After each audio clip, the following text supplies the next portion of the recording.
Clock, Hansard, broadcasting, good to go. Fantastic, thank you. I declare open this hearing of the Rural and Regional Affairs and Transport Legislation Committee into the 2024-25 additional estimates. I'll begin by acknowledging the traditional custodians of the land on which we meet today, and I pay my respects to their elders, past, present and emerging. I extend that respect to Aboriginal and Torres Strait Islander peoples here today. The Senate has referred to the committee the particulars of proposed expenditure for 24-25 and related documents for the infrastructure, transport, regional development, communications and the arts portfolio, excluding communications and the arts. All questions on communications and the arts go to the department's appearance before the Environment and Communications Legislation Committee. The committee has before it a program listing agencies relating to matters for which senators have given notice, and the proceedings today will begin with an examination of corporate matters within the Department of Infrastructure, Transport, Regional Development, Communications and the Arts. The committee has fixed Monday the 24th of March 2025 as the date for the return of answers to questions taken on notice. Senators are encouraged to provide any written questions on notice to the committee secretariat by Tuesday the 4th of March 2025. Under Standing Order 26, the committee must take all evidence in public session. This includes answers to questions on notice. I remind all witnesses that in giving evidence to the committee, they are protected by parliamentary privilege. It is unlawful for anyone to threaten or disadvantage a witness on account of evidence given to a committee, and such action may be treated by the Senate as a contempt. It is also a contempt to give false or misleading evidence.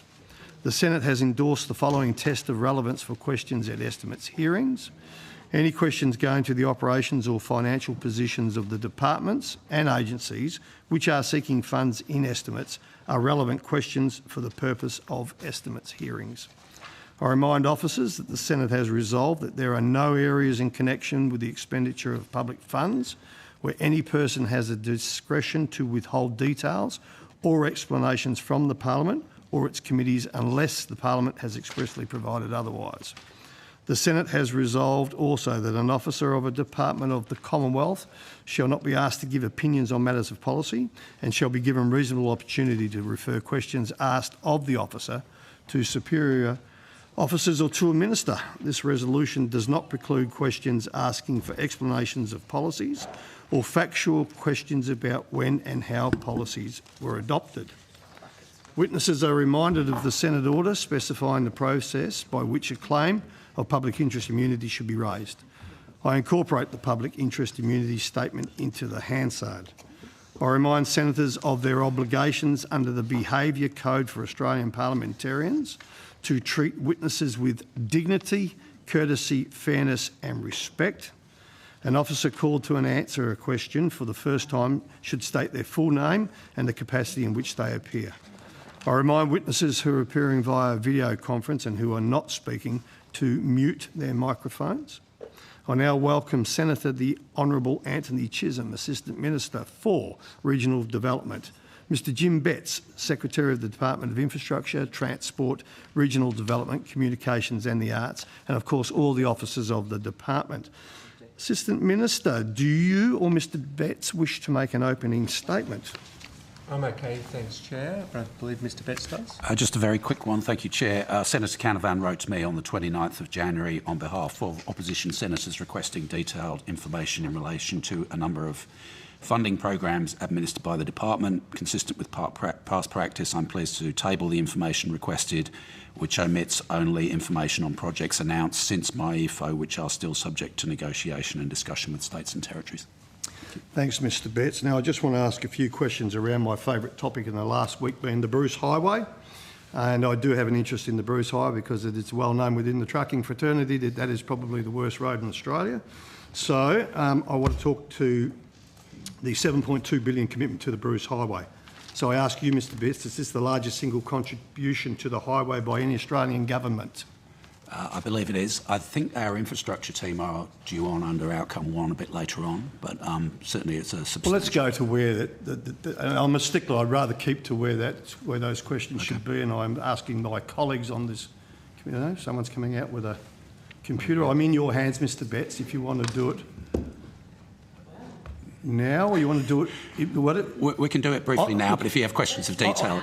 Okay. We've got the agreement to do it now? Okay, let's do it now. Fantastic. I'll let you get your position. Ms Hall, tell me when you're ready.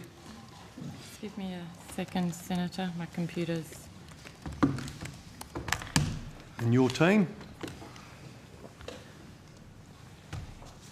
All right, fantastic. All right. So can you tell us, please, what will the funding be allocated towards? So Jessica Hall, Deputy Secretary, Infrastructure Group. I'll hand over to my counterpart, Mr Bill Brummett, Yeah. but in regards Sorry, to your... Ms Hall, I'm not going to cut you off because it is hard to hear, so can we just get a bit more volume, please, guys?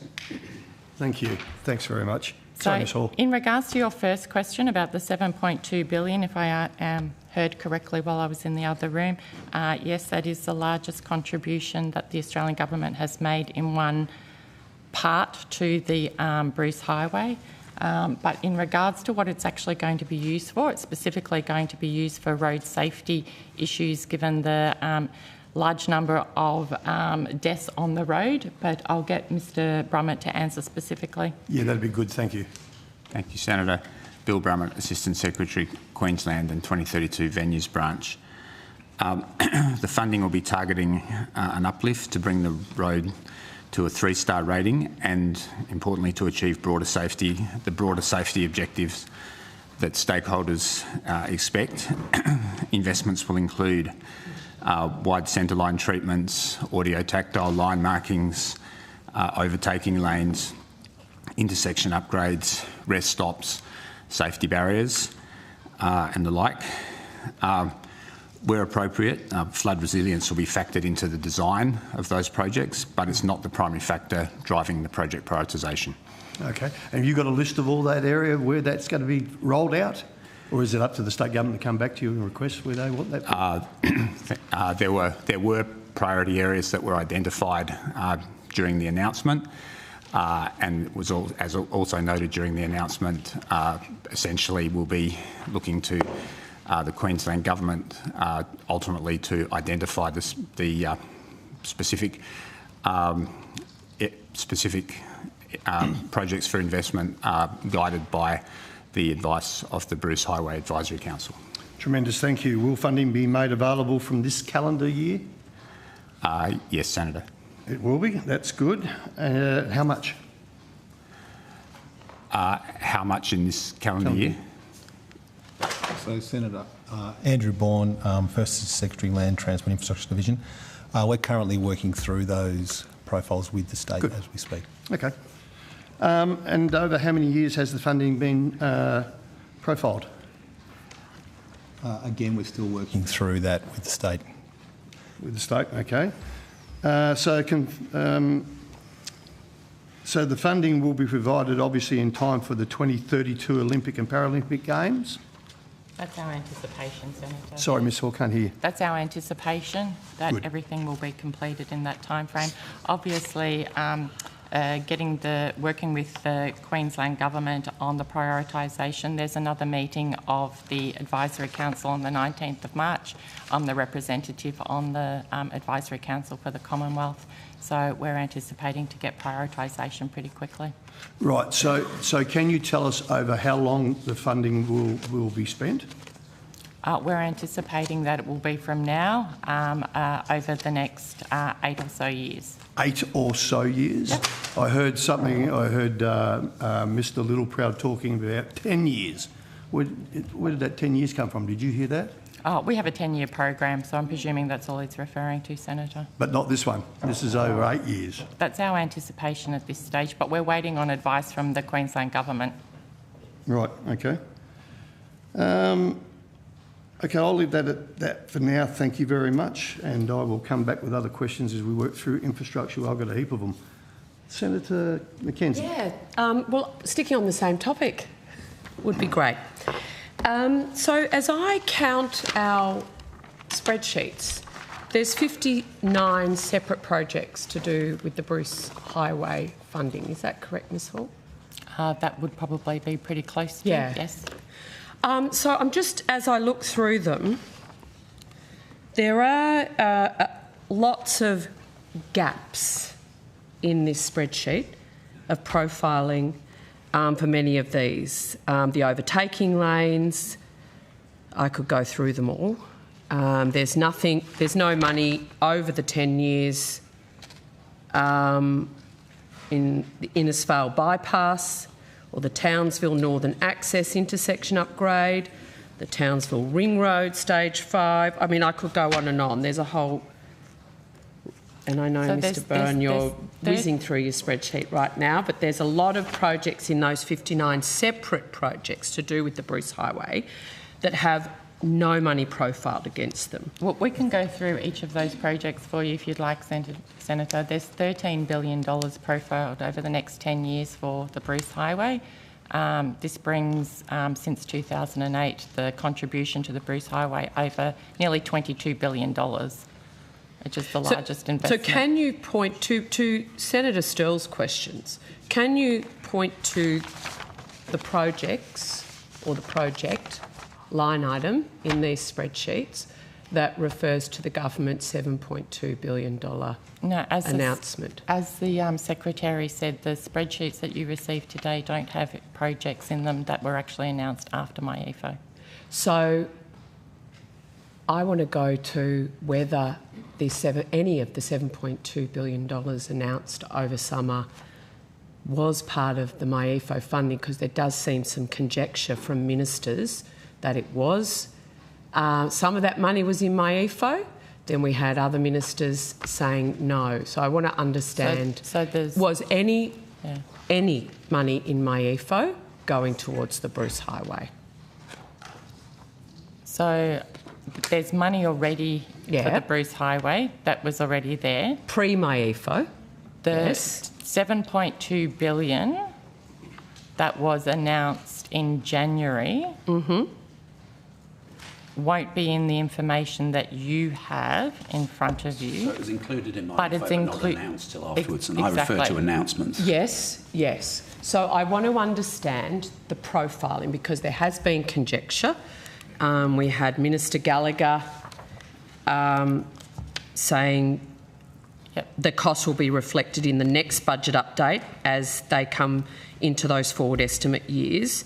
Then we had the Prime Minister saying the funding will be available this year. Now, I assume the Prime Minister isn't talking about the funding that was already profiled against the Bruce Highway prior to MyEFO. That's correct. It's a new... It is all of So this money I is would like you to walk completely me new. through the profiling of the Bruce Highway funding announcement. So as my colleague Mr Bourne said, the $7.2 billion, or the $9 billion in total with the Queensland Government, because it is a joint project, we are currently working through that profiling with the state government. So you don't know?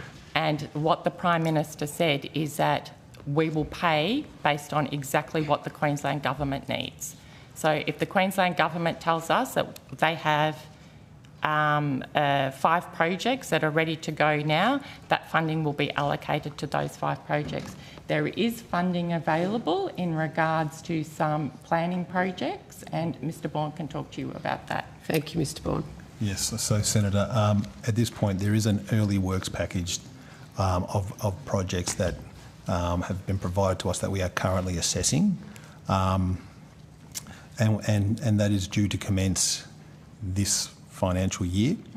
This financial year? Sorry, yes, but the funding... March, April, May, June, 4 months. So you asked me if there was some funding in this year, and we are just working through that particular set of package of projects, and with a view to advising the government on that once that's completed. When will you finish assessing that?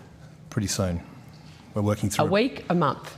I don't want to speculate, Senator, but it's a priority for us. Well, Mr Bourne, I would hope that you'd have kind of a time frame of when you're going to actually get that information to the Minister so she can make a decision and be informed. You're just winging and praying it, Mr Bourne? I don't think we operate that way, Senator.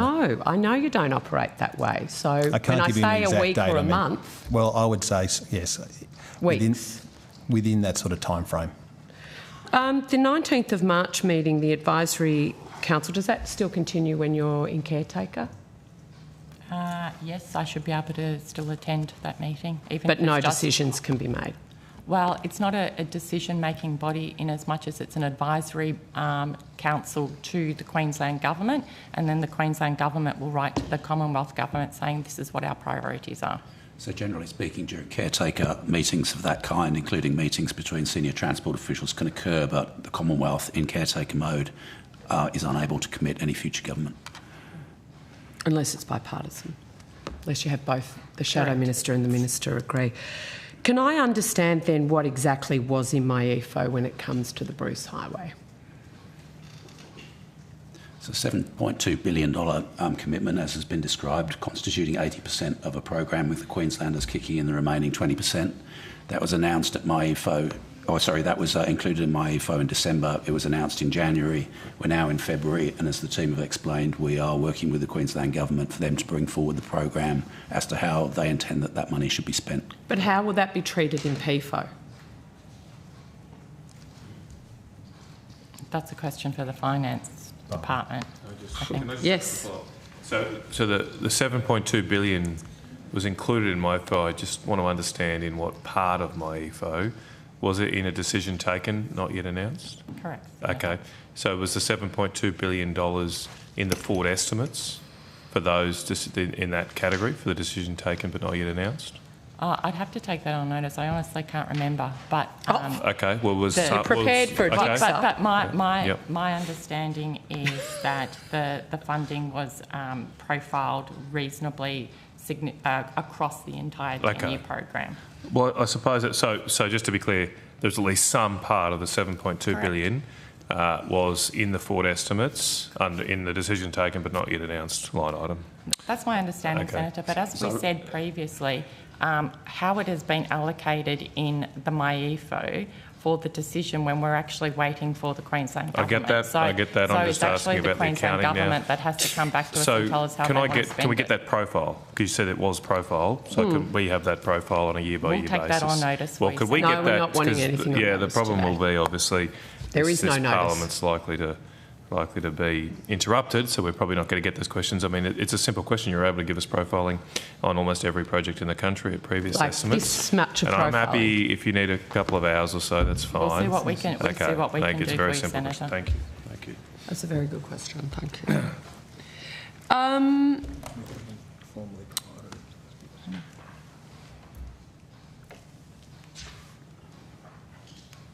Has there been any policy change around the treatment of infrastructure since November 23 following the 90-day infrastructure review? And is there any policy change regarding infrastructure? So in terms of the 80-20 versus 50-50, because the Prime Minister said the Bruce Highway announcement was an 80-20 announcement. My understanding is there had been a policy change to 50-50 arrangements. So the government's preferred funding split, where it starts, its negotiations, is 50-50. It has said quite clearly in a lot of other policy documents and announcements that it will negotiate with jurisdictions on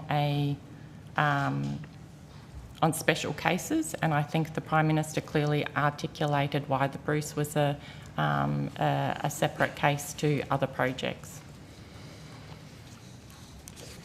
Who has actually, which states have actually, which projects have actually signed up to, which states have agreed to a 50-50 funding split in their negotiations? Premiers can get... All jurisdictions have agreed to 50-50 on a project-by-project basis. They were not happy. So who's actually signed who's actually signed up and for which projects on the 50-50? So you'd like to know all the projects which are currently funded 50-50 across the infrastructure? Yes, I would. Okay, well that's... Again, well, we've got this. Yeah. Through that. That would tell you the answer.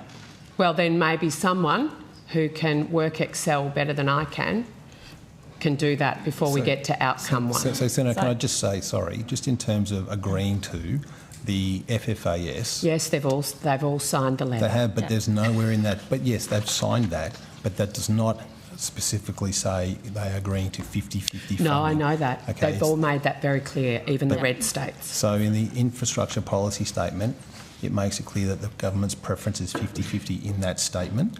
But it also talks about on a case-by-case basis, which is what we do with jurisdictions. And I want to understand, since that policy change, and since arm wrestling them and refusing to make payments until they did all agree to the policy change, what projects have been agreed to be funded 50-50 from there? And I know that will take a while, but that's why I'm giving you notice now that when we do get to outcome one, around lunchtime, that I will be able to have that discussion with you.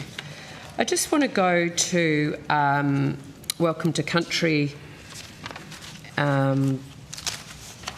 ceremonies. It was recently revealed that the government spent over $452,000 between 22-23 and 23-24 financial year on Welcome to Country ceremonies. How much did the Department of Infrastructure, Transport and Regional Development spend in that same period? I'm just trying to source that figure. We have that for you.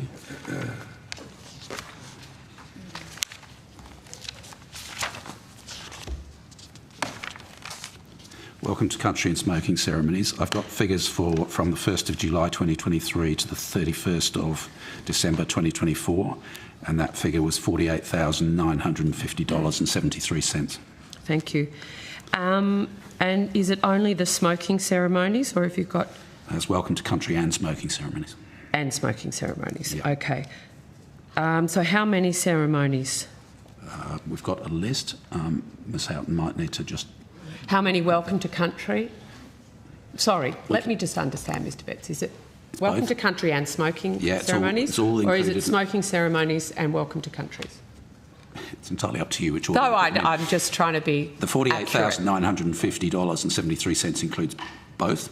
Right. We have a list which we are now scanning through, which we can provide to you, which itemises all of the above.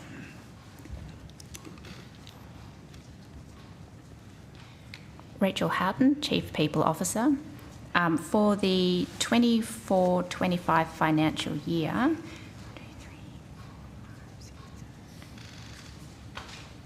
we had 13 Welcome to Country ceremonies. Okay. 23-24. And for 23-24... And did that include the smoking? Yes, it does. OK. Job lot. So 13, and would the next financial year? I'll just have to count them. It'll take me a minute. That's all right. I just had to do that with my Bruce Highway projects.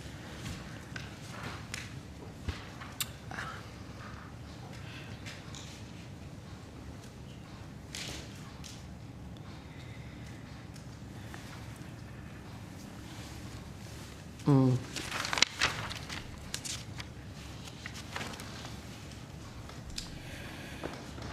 43. 43 for 23-24. And the 48,959 was for 22-23? That was for 1st of July 2023 to 31st of December 2024. And what about 22-23? We could take that on notice. No, I'm not taking anything on notice today. Well, you're asking about prior financial years. We may need to...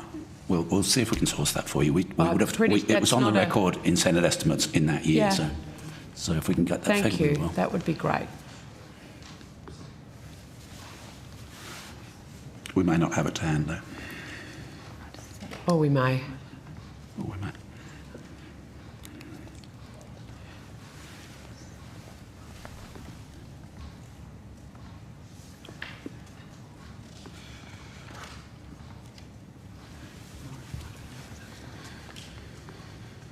How are we going, Ms Holton? No, I don't. No? I don't have that data. If someone in the other room will be able to find that, that would be excellent. So on the 5th of January, a government spokesman said in relation to these ceremonies, we expect departments to make decisions that are value for money and to be accountable for those decisions. So nearly $50,000 for... That's for the 13 ceremonies. Secretary, does that represent value for money for you? Yes, it does. And what do you base that decision on? Base that decision on the commitment that our government has and that previous governments have upheld to closing the gap agreement with Indigenous Australian peak bodies and the targets which have been set for us around inclusion for First Nations people within our department. The smoking ceremonies and welcomes to country are an acknowledgement of Australian history after and predating colonisation. And is an important reflection of our desire to honour that tradition and to be inclusive with our staff. Which closing the gap target does Welcome to Countries actually address, and how do you measure your spend to actually provide that value for money? So I would say it relates to a lot of the targets and reforms in closing the gap. Probably the one that most nearly corresponds to is Priority Reform 3. Which talks about lifting cultural capability within departments and eliminating racism within those departments. Ending racism. Is your department racist?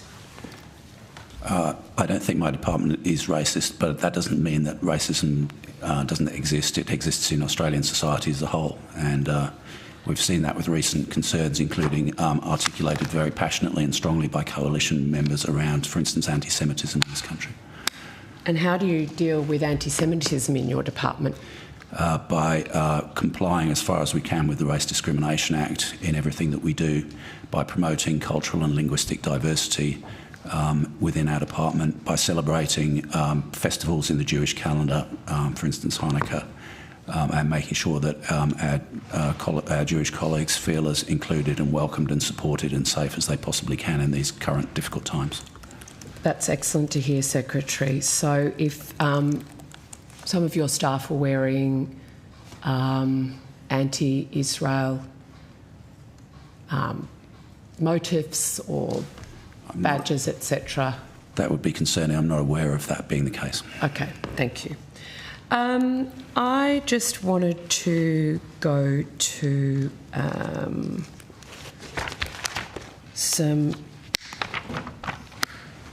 digital notice boards, and I understand the department has digital message boards. What is the purpose and use of those TV screens? So, Rachel Houghton, the purpose is to provide communication to our staff. It's typically issues in the moment, you know, whether it's events that are coming up or issues that we're experiencing in the department, things that we need to communicate in the moment to staff. Okay, excellent. So they display free-to-air content. Is that generally generated internally, or is it material that you would get externally? It's typically internal, but it can also include some external content. For example, if we are participating in events like Movember, it might include some product that comes from that entity. Yeah, and how to donate. That's right, yeah. Yeah. Which area of the department is responsible for the content on those screens if it's generated internally? That's my team. Okay. And just remind me your team's name. It's People, Culture and Change. That's it. How many staff are employed to maintain these screens and update their content and prepare the content? I don't have the team that is specific to the digiboards, but I can tell you that in our team that does staff engagement, executive engagement and internal communication, it is 7 staff. 7 staff in total, and on a needs basis? That's right. They're assigned. So who signs off on the content that is put up on the screens? It would depend on the content. The Assistant Secretary of the Communications Branch would have the overarching sign-off, but some of the content, for example, if it comes from our diversity networks, it would be the officers responsible for that particular diversity network. And it really depends on what the nature of the content is to ensure its accuracy. So, for example, if it relates to property issues, then it would be the person responsible for property. Within your team? So that's a whole range within of the teams. 7? For the 7 staff. No, sorry. I just need to understand. So you're saying depending on what is put up on the screen, there's different people within the department to sign off on that's appropriate. That's right. We're happy with that. They're external to your team? Yes. Yes. And could be anyone across Yeah, depending on what the message department is. organisational chart, depending on...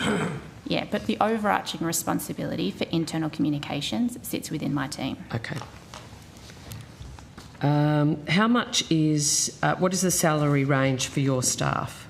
So those staff, for the 7 staff who do staff engagement, executive and internal communication, range between APS 3 and EL 2. Okay, so an APS 3, how much are they paid?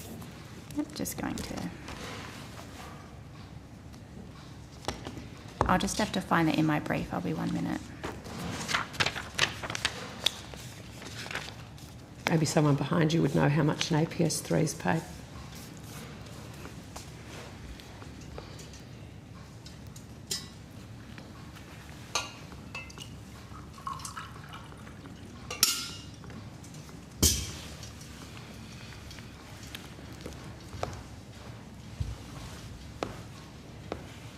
Just while we're waiting for an answer, the media are in the room. So, Mr. Betts, any of your team or yourself media shy today? Not at all? Okay. Go for it.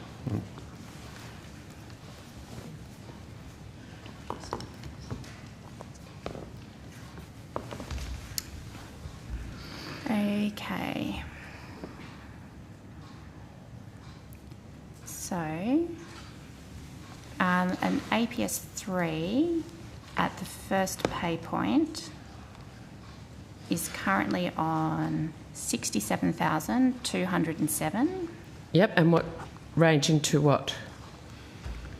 72,569. Yep.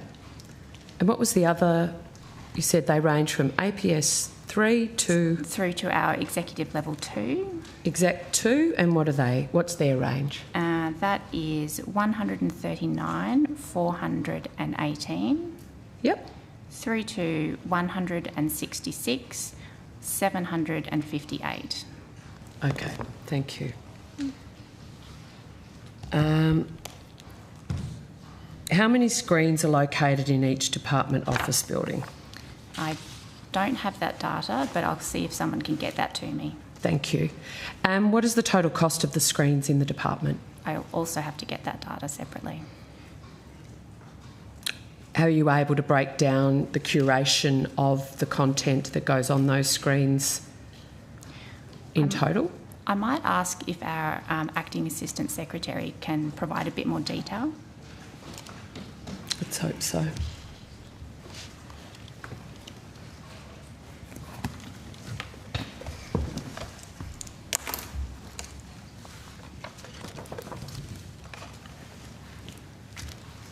Good morning, Acting Assistant Secretary Chris Thompson for the Communication Branch. So I want to know how many screens, how much it costs us to internally develop the content. Thank you, Mr. Thompson. Senator, unfortunately, I don't have that level of detail in front of me at the moment in terms of cost. Their operational. It's Senate estimates, Mr. Thompson. Sorry, did I say Minister? If we don't have the information, we'll have to take it on notice, and clearly we don't. Senator, it's the cost of developing the content would be within the salaries of those 7 staff in that particular team. The cost of, for example, procuring the screens and running the screens would be different, and we'll have to take that on notice. Well, if we could get that today, because let's face it, we will be in an election before the date for return of questions on notice will be back. Something we don't do, Senator McKenzie. Well, it's 8 weeks. We'll do And what given we that the number of questions that remain outstanding, Senator Sterle, I assume you've written to the Minister, given your strong relationship, to be able to get the questions on notice from last estimates back to your committee? You haven't? Oh. Then I think I'm within my right to expect that we're in an election before the officers will be able to fulfil their obligations. There you go. It's great to be with so much wisdom in the room. You have the call, So Senator passive-aggressive style. You have the call. Right. Is it fair? You said that there's a range of messages that relate to culture within department workplace across a range of different content. The concern that I have is the content that was circulated October 2023 with Asexual Awareness Week, 22nd to 28th of October. I'd just like to table. Who do I give those to?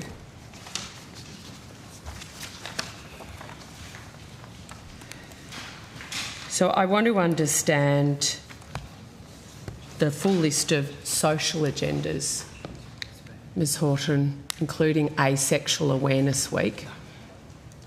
Firstly, I'd like you to define what was Asexual Awareness Week all about, and then I would like a list of social agendas which are promoted on these digital notice boards. Sure. In relation to Asexual Awareness Week, that will be a formal external event. So it's not something that the department specifically decides upon. It's something it's something that everyone that's right. that's into these type of issues would be aware of. Yep. Okay, an externally organised event that we subscribe to. Right. Then in terms of the broader, the social agendas or the diversity... So what sort of things did the department organise for Asexual Awareness Week? I'd have to take that on notice. Mr Thompson? You don't know either. Fortunately not, Senator. Sorry. I'll take it on Did notice. anything happen, or did just the digital notice board Possibly happen? not, but we'll check. Well, it would seem a bit pointless, Secretary, to be promoting Asexual Awareness Week and not have any events. Is that what you do? You just promote the event? Well, it's that it's an external week. Today's So we might, for instance... Pink Hat Day. We this might, is for instance... Mental Health Week. This is Asexual Awareness Week. This is Hanukkah. This is Passover. There's a range of different events. It doesn't necessarily... Very interesting you choose those topics. Yeah, well, we should celebrate Jewish culture, and we should support our Jewish co-workers. I don't apologise for that. So just that there is a broad range of different activities which are going on in the community at any given time. We tend to draw attention to those things, but doesn't necessarily mean that the department is organising any specific function. It certainly doesn't mean we're expending any money on it. Do you celebrate Black History Month in the department? I've no idea. Not to my knowledge. Okay, so you know what you don't do. Do you know what you do? So, Senator, we have 6 different diversity groups within the department. Yep. And those diversity groups typically identify specific events that they would like for us to focus on. Okay, so let's go through the 6 diversity groups. Yep. So the first one is gender equality. Mm-hmm. The second one is for people with disability, neurodiversity and carers. The third is for Aboriginal and Torres Strait Islander peoples. The fourth is for people with culturally and linguistically diverse backgrounds. The fifth is for lesbian, gay, bisexual, transgender, queer and intersex persons and people of other gender and sexual diversities. Mm-hmm. And the sixth is for mental health and wellbeing. Mental health and wellbeing. Okay, so so these are the 6 diversity measures? Sorry? They're networks. They're volunteer staff networks. Volunteer staff members, and how do you support these internally? We have... financially? Volunteer co-chairs who are paid a very modest increment for the time that they dedicate to supporting the networks. We have champions for each network who are members of the Senior Executive Service who are not paid any extra for doing that work. And we have a small diversity, equity and inclusion team that reports to Ms Houghton that has just under 7 FTE in it. So I want to understand, Ms Houghton, what is the total cost for your 7 employees? We've gone through the range of the salary. We'll get the dollar figure for Well, I you. think Ms Horton's got it right there. Okay, well, it's 0.3% of the department's overall workforce. Yes, I appreciate that, but you do have a very large budget, Mr Betts, or you did have. So for that particular team, we've got 6.74 ASL assigned to that, and it's the same pay scale brackets as I gave before. So it's the APS 3 through to the EL2. Yes, do you just, I don't know who's who in the zoo and how many of each you have. Do you have how much this 6.74 EFT costs? I don't have that with me, but I can get you that. Okay, why don't I just ask you then, how many of the 6.74 are APS, whatever it was? Why don't we go through their ranks then? Yep. I've got one APS 3. Yep. I've got 3 APS 6. Yep. 2 EL1. Yep. And 1 EL2. And are they all top of band? I don't have that data. Okay, so I'm just going to assume they are, seeing you can't tell me how much the 6.74 EFT cost. Secretary, do you believe this expenditure on the digital display actually assists Australian taxpayers in the delivery of infrastructure, transport and regional development? Yes, I do. Of course I do. It's a very modest expenditure. Well, you haven't been able to tell me how much, Secretary. But let's how much is the 0.3%? Let's imagine how much it costs to beam something onto a TV screen. Not much. No.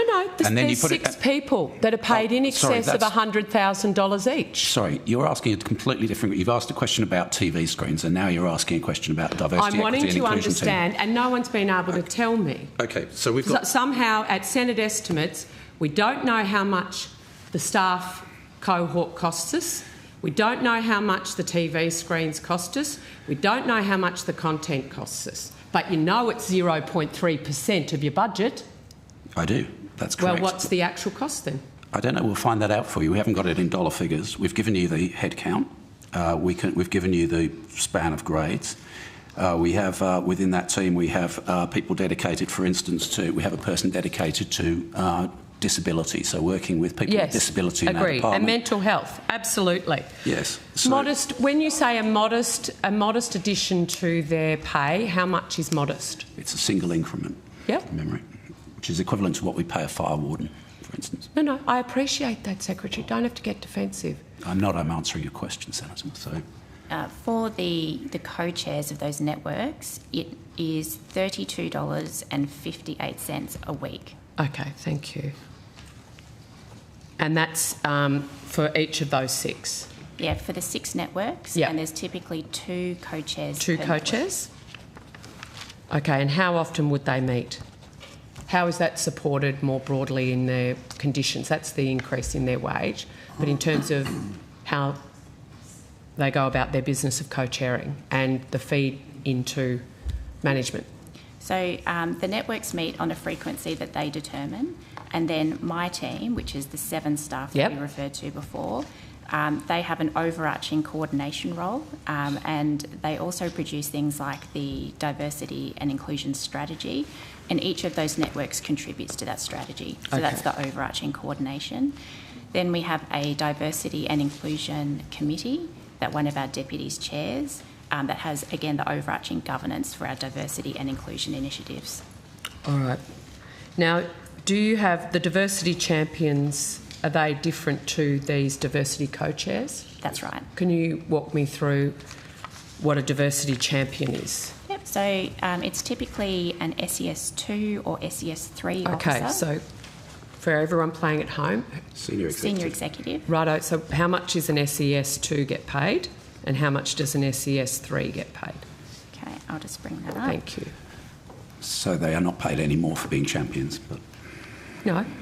So it's in addition to their day job.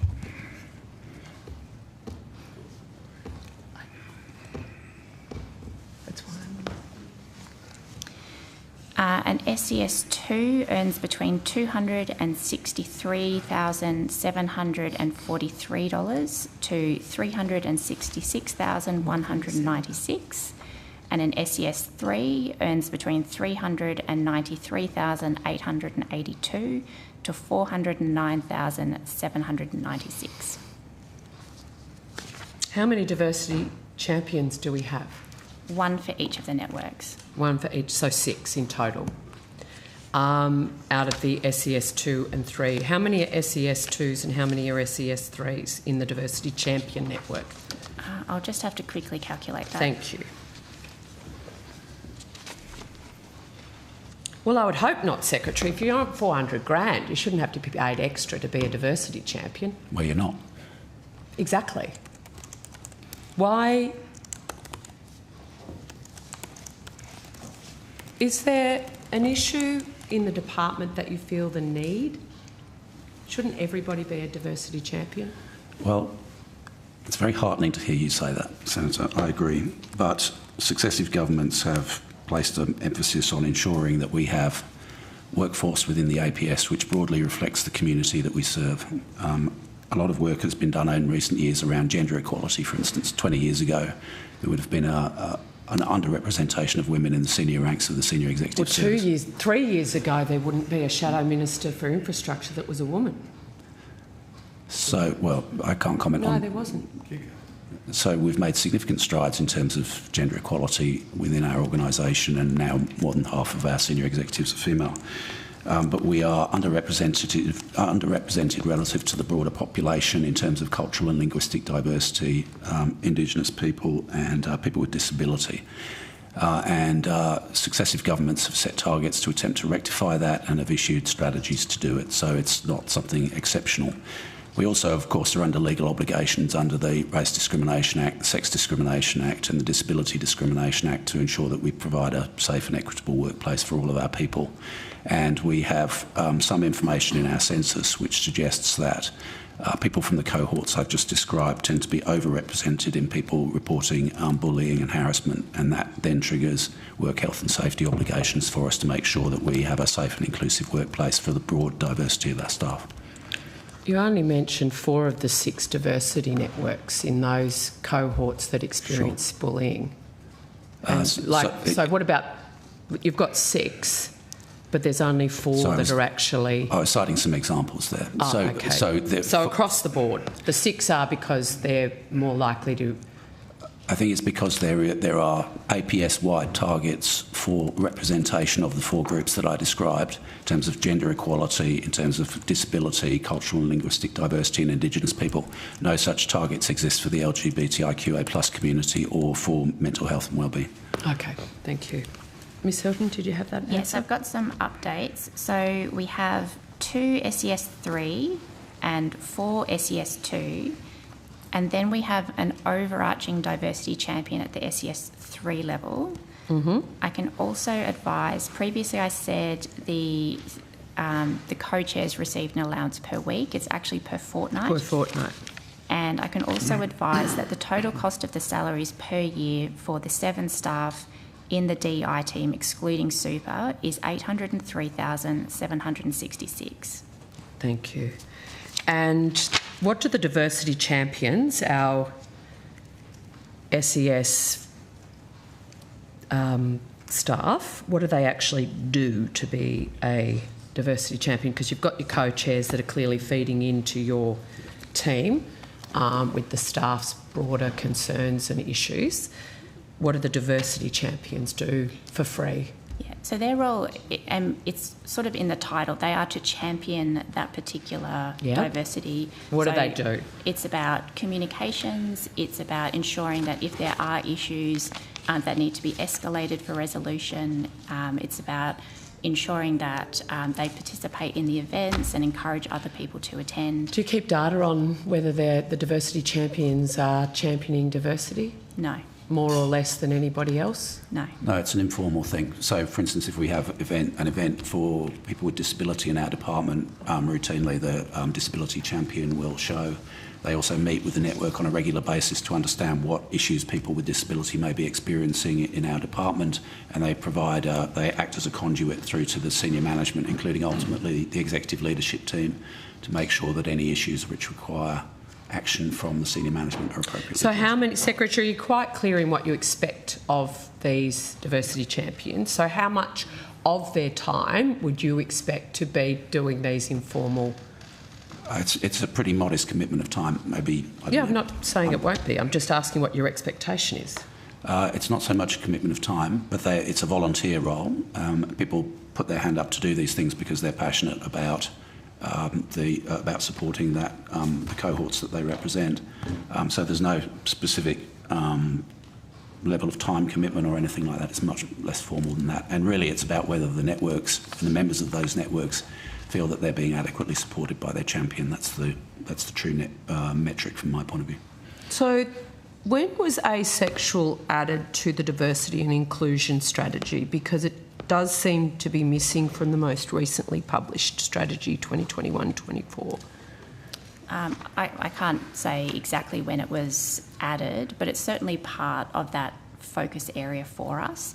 So it's really any type of gender or sexuality diversity that we want to make sure people feel comfortable in our workplace. No, I think there is a specific time because it was LGBTQI+, and now it is LGBTQIA+. But I don't think that's department specific. No, it's not. That's a whole of government. It's a whole of diversity movement. It's a broad social term. No, I'm talking about what's on your website. Okay. So something's changed because in 2021, asexual wasn't on the books, so to speak, in this space. Now it is, and I'm wanting to understand when that occurred. Yeah, we will be able to find that out, but it won't be when we as a department changed. It will be when the diversity movement changed to identify asexual as part of that particular cause. And Senator, I can also report that we have 50 digiboards, and I can tell you where they are if you would like to know. 50 digiboards, but we don't know how much they cost to, and the content is created internally. That's right. And we just upload it. Okay. I might have some more questions about this. I do. Sorry, Senator Mackenzie. Sure. I know if you just want to have a 2-minute break, just that Senator Rennick does want to ask a quick question, then head off to another committee, and then I'll come back to you, Senator Mackenzie. Senator Rennick. Yeah, thanks very much. Minister, I've got some questions regarding some production for order of document requests from the Senate that were passed last year. The first being that the Senate requested the production of the business case for Avoca Road. $100 million was spent on that road, and that was refused. It was said that the New South Wales had done the business case and that the minister didn't have the business case at her disposal. We then got another production for order of documents up that was passed by the Senate that asked for all information and correspondence between the New South Wales government and the federal government in regards to Avoca Road, and that was dismissed on the grounds that it would have a detrimental impact on relations between the federal government and the New South Wales government. Why does the Labor Albanese government feel that it shouldn't disclose documents regarding the spending of $100 million of taxpayers' money when the Senate has asked for these documents and the business case for this particular expenditure twice? Thanks, Senator Rennick. I'm not aware of those specific instances, Senator Rennick. I haven't been briefed of them in preparation for this, but obviously the Minister and Department make decisions about those sorts of things on a regular basis. I know that there's been other instances of a similar nature where the Department have not released, or the Minister has not released documents because of the potential impact on federal-state relations. So I don't think it's a unique circumstance. Why would this have an impact on federal-state relations? I mean, this is just normal, ordinary business. If the business case is legitimate, what is there to hide? Why is the Albanese government afraid of disclosing documents regarding the expenditure of taxpayers' money on a road? I mean, this isn't some sort of secret, expenditure for something that may not be in the taxpayer's interest. If you think it's in the taxpayer's interest, wouldn't you want to disclose it and just be totally transparent? I don't think there's any issue as such, Senator Rennick, but I think it's just common practice that the negotiations between the federal and state when it comes to projects like these aren't disclosed. But why is it common practice? I mean, I would have thought how money was spent, and especially the business case, should be disclosed to the Australian taxpayer. I mean, they have a right to know how their money's being spent and the justification of why it was spent in that particular area, and it may be valid. I'm not saying it's not, but it does, you know, open up people to start wondering if there's suspicious behaviour, if you're not going to disclose it. Well, I don't necessarily believe that to be the case, Senator Rennick, but all I can do is reinforce that these sorts of arrangements between the federal and state government that aren't disclosed. But surely the Parliament has more power than the Executive. So if the Parliament, through the Senate, has asked for this documentation, what right does the Executive... I mean, we have three arms of power. You understand the separation of powers. The Parliament... this isn't just me asking this in estimates. This is the Senate asking for this as parliamentarians. The majority of the Senate, from every other party apart from Labor Party, has voted on this. That's how we got the majority. And why is it that the Albanese Labor government executive is dismissing the concerns of the Parliament? I mean, that is our role as parliamentarians to hold the executive to account, is it not? Yeah, and my understanding is you'd have the opportunity to pursue that through the Senate, but all I can do is reinforce the decision that the government makes in terms of our decision-making and maintaining a good relationship with the states, that in these sorts of matters that those documents aren't disclosed as a general rule. But I have pursued it through the Senate. That's my point, is that the Senate has told you to disclose it. Yeah, and my understanding is you can still continue to pursue that through the Senate if that's what you wish. But through what means? Well, that's up to you. Right, okay, righto. Thanks, Chair. Thanks, Senator Rennick. Senator McKenzie. I'm stumped with Asexual Awareness Week. So is this a whole of government approach, or is it simply something the Department of Infrastructure has chosen to focus on in response to your co-chair's advocacy? So it is a week across not just government, not just federal government, but also state and territory government. Could be private sector, could be not-for-profit. So it is a week of awareness relating to, obviously, people who identify as asexual. And it is a specific event that our network identified that they wanted to focus on. And my question then again is, other than putting it on the digital notice boards, did anything else occur across the department to mark this week? I don't have that information yet. It's still coming. Okay. But we don't know if this was a government-wide initiative. Is the 6 diversity networks a government-wide initiative, or is it only the Department of Infrastructure? I think many government departments have staff networks. Many organisations in the private sector have staff networks. The ones we're referring to... Mr Betts, that's not what I'm talking about. When you get together with the other secretaries, do you compare notes around your diversity networks? You've got 6. How much has Fredo got? Has he got the same 6? I don't know the answer to that. You might want to ask him, but it's quite commonplace for departments to have these networks. They existed before I became secretary, and they'll exist after I finish being secretary. And our department is certainly not exceptional.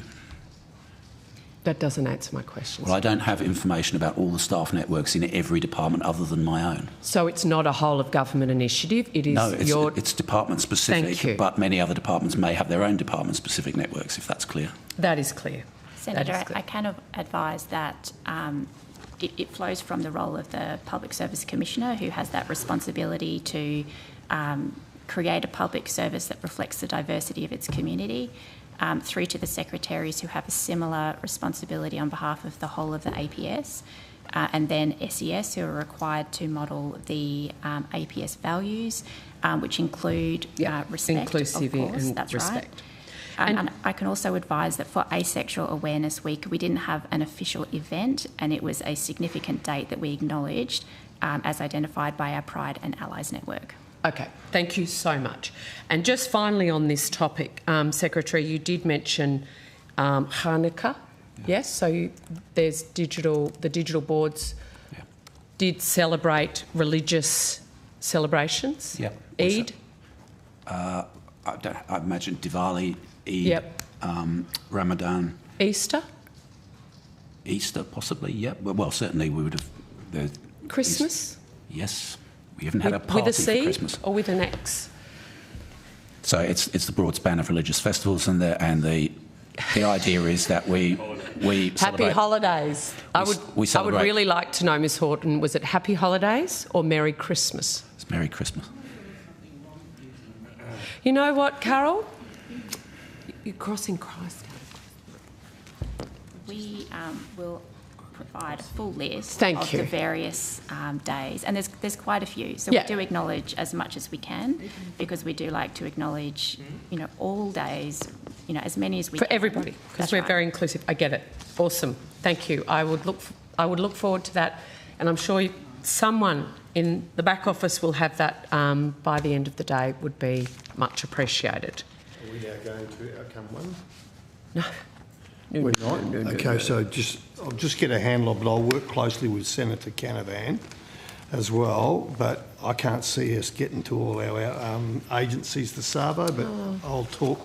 You can sigh and carry on and show as much sarcasm as you like, Senator McKenzie, but the truth of the matter is people come from interstate. If we're not going to get to them, I'd like to know so they can just stay in their state and stop costing the taxpayers heaps of money, come down here and have 3 minutes of questioning. So you work it out, you manage the time. I'm not the one that introduced this crappy system that we have, where people just come here, waste their time, waste their money. You voted for it. I didn't personally, so there you go. You did vote for it. You didn't cross the floor. So there you go. There you go, right? So you can let me know so we don't insult people's intelligence sitting at the back of the room for 14 hours and we don't even get to them. It's very dramatic. Okay, the challenge is up to Very you. dramatic. The ball's in your court. So we're still on corporate matters and will be for a while probably. Yes, we will. So Mr Betts, you and I'll chat later in the break and I'll inform you if we have any breakthrough with the opposition to manage the time properly. It's only hour one. Yes, it's going to be a long day, Senator McKenzie. A long day. All right. Just want to keep go to asking the the same Virgin question 50 CEO times. appointment. Virgin CEO. Yep. It's just a general question because I found the behaviour of ministers commenting on the appointment of CEOs in the transport sector quite without precedent. So I guess my question is whether it is actual standard practice for unions picks, shall we say, or non-picks, to be so publicly criticised in government, and what briefs did the department provide the government around the Virgin CEO appointment, if any?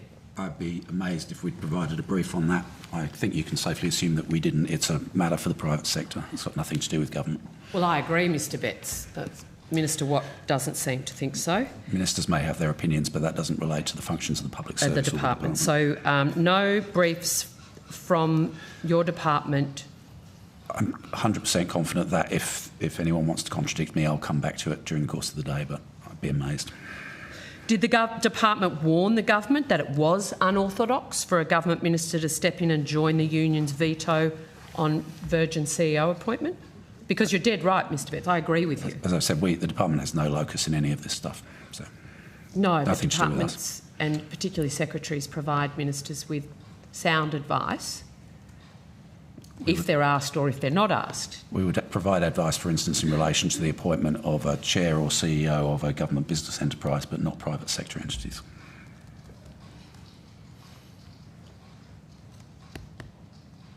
While Qantas was sacking ground staff, there was no criticism of Mr Joyce. Senator Chisholm, was there? At the time? It was from me. We're going back At a the fair way time. there. I can remember plenty of individuals having strong comments about but not the actions of Mr. not Joyce. government ministers, and yet very, very keen to stick the boot into the private sector, as the Secretary says, without precedent. I remember hearing boo from you either, Senator Mackenzie, defending those without workers. precedent.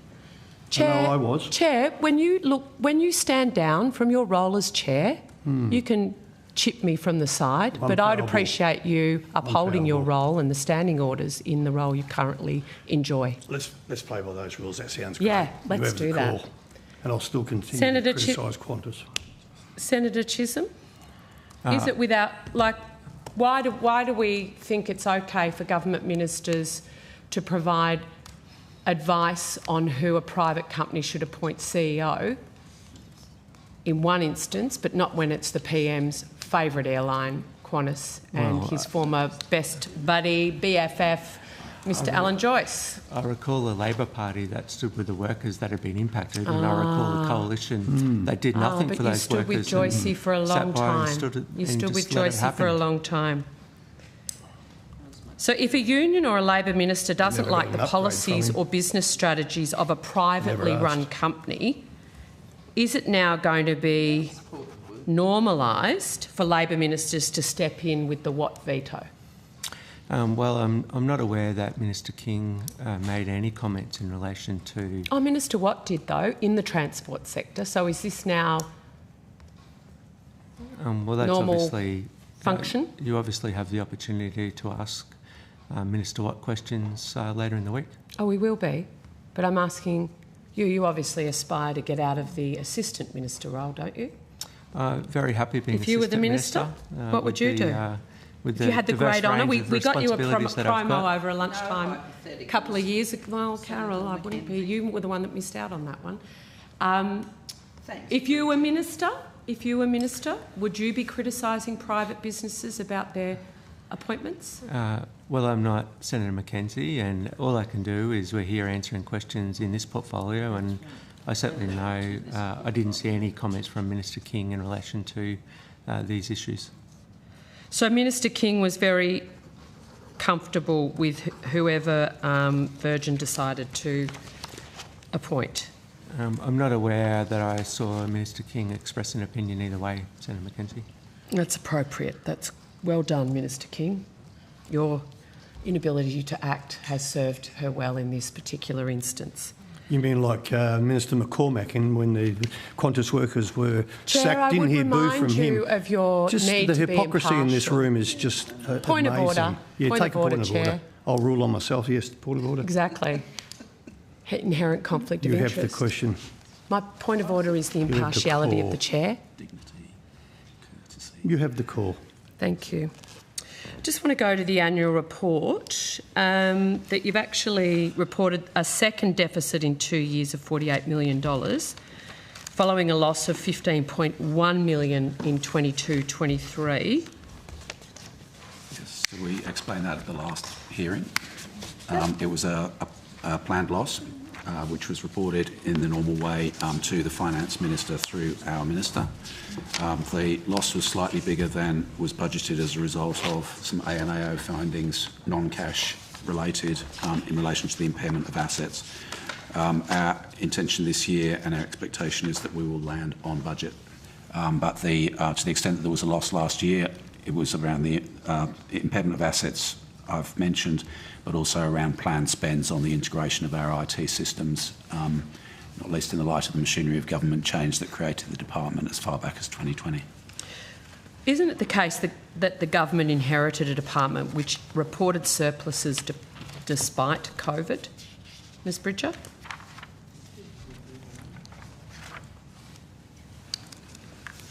Senator Marie Bridger, could you just repeat that question? I just want to make sure I answer it correctly. Yeah, no, that's fine. My understanding is the government inherited a department which reported surpluses despite COVID. They have reported surpluses because of COVID, in the sense that it was unable to undertake activities which might have cost money. But departments... Well, construction wasn't completely shut down. I assume you're talking about departmental resourcing when you talk about... So it's not about administered spend. You stood everybody down. Everyone went on JobKeeper? I know, I wasn't Is that what you're saying, around Mr Betts? My understanding is they all worked from home and still continue to collect their salary? So over time, departments will, generally speaking, aim to achieve a modest underspend and a contribution to their cash reserves as a result.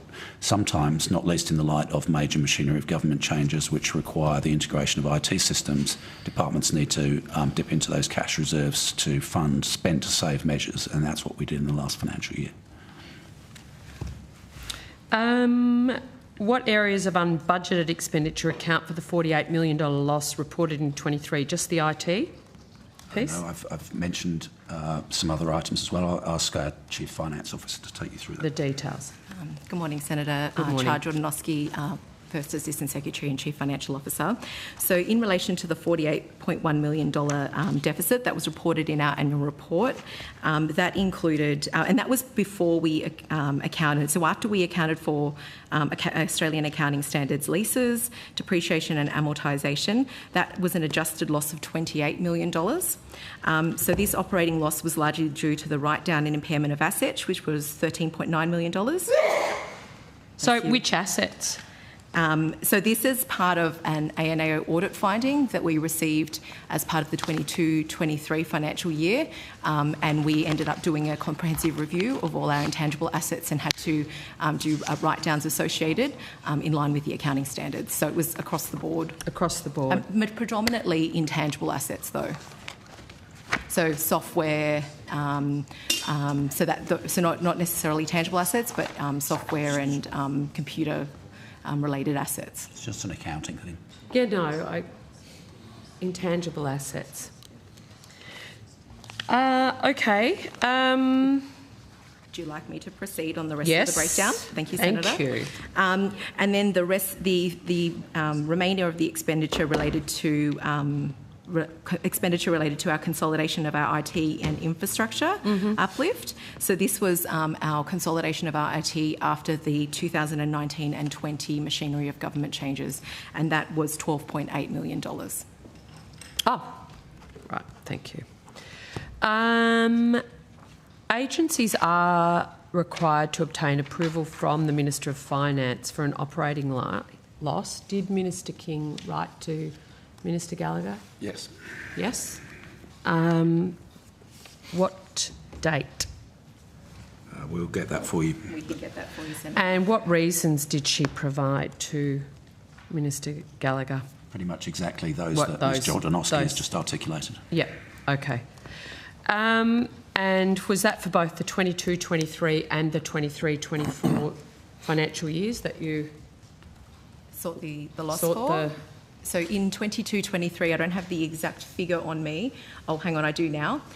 In our annual report, well done. Page 221, and we did actually land a net cash surplus of $3.772 million, and that's on page 221 of our annual report. Okay, so you didn't need to write to the Finance Minister? Yeah, right. An operating loss in that year. So on a year-to-date basis, is the department on track to report a loss or a surplus this year? We'll land on budget, we expect. Yeah, Senator, yes, we are planning to achieve a balanced budget in line with the government's expectations. So, Secretary, you can guarantee to this committee that on the 30th of June 2025 that there won't be a loss reported from this department? We're tracking our operating year-to-date spend month by month through our executive leadership team, and our intention and expectation is that we will land on budget. So, month by month, there's no outlying expenditure or reasoning or expenditure that's actually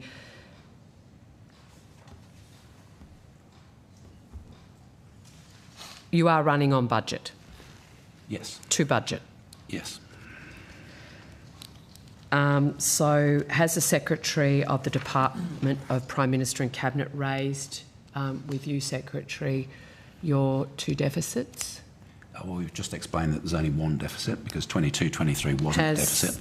Has the Secretary of PM&C? No, he hasn't, because we wrote to the Finance Minister as planned. We explained, as we've just described, why we would be recording a one-off operating deficit in 23-24. Finance Minister approved that loss, and so it was planned in accordance with the rules. Okay. Does your department have more SES staff than it did 3 years ago? I'd have to take that on notice, quite possibly, yeah. Well, this is corporate section, so staffing numbers should be kind of 101. So let's give the officers a chance to find it. So I can give you staffing generally.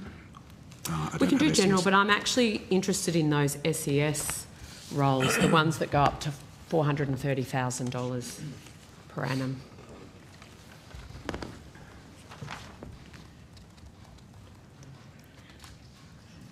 Ms Horton might know. She's got people in her title.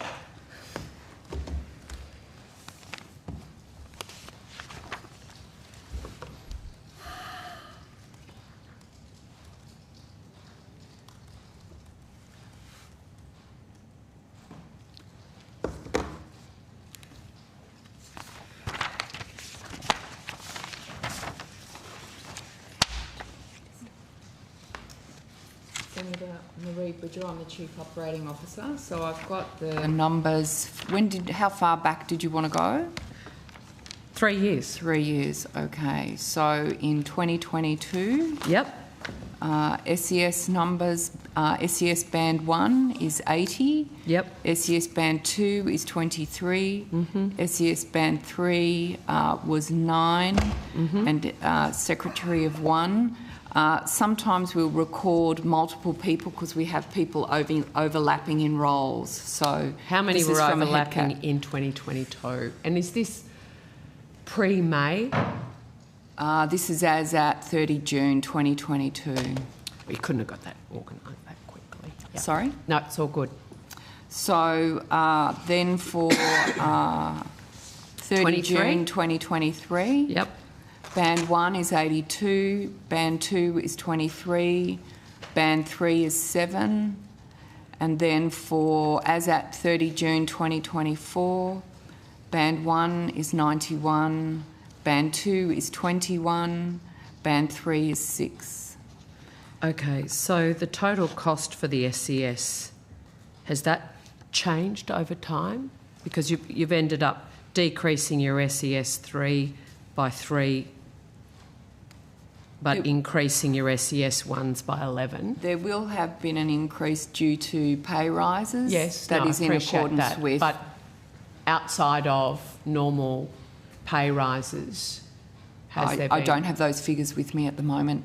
So just remind me again, SES 1, what's the top band for an SES 1? I'll pass over to So sorry, Ms Horton, you're going to have to get that. Houghton, I'll have to get that up again. And just to be really clear, Senator, so the numbers that Ms Bridger was just referring to, the SES 3 number will likely have been because there was people acting in that particular role as other people took leave. So it's not likely that there were actually 9 Band 3s.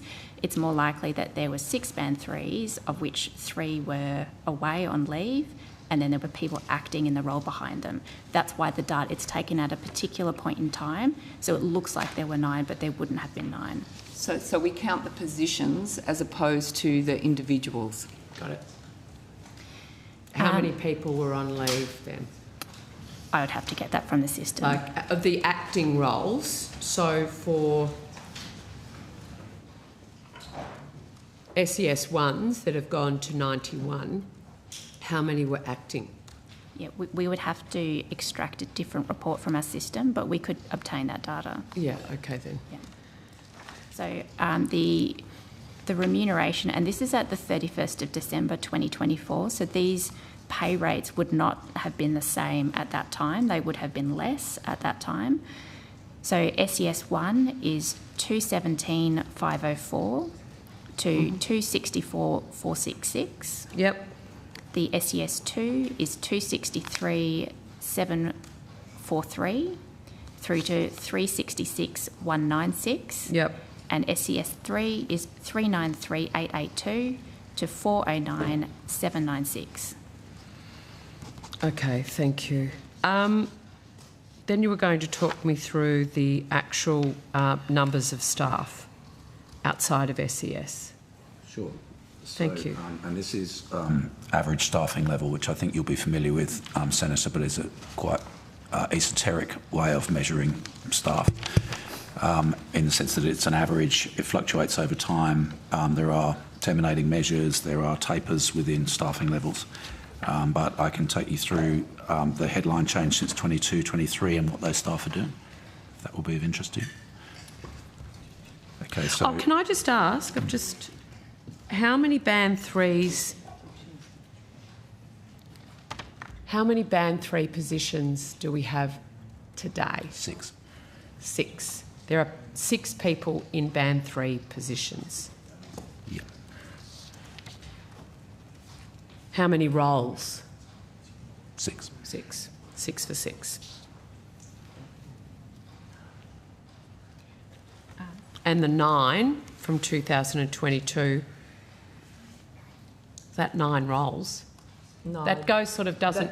That is people that are in positions, Yes, and as Ms so Houghton it will be outlined. 6 roles plus 3 acting. Correct. So as at 31 December, the figure for Band 3s again is 9, and that was because as at that point in time, we had 3 of them on leave and we had others acting in their role. So it looks like there's 9.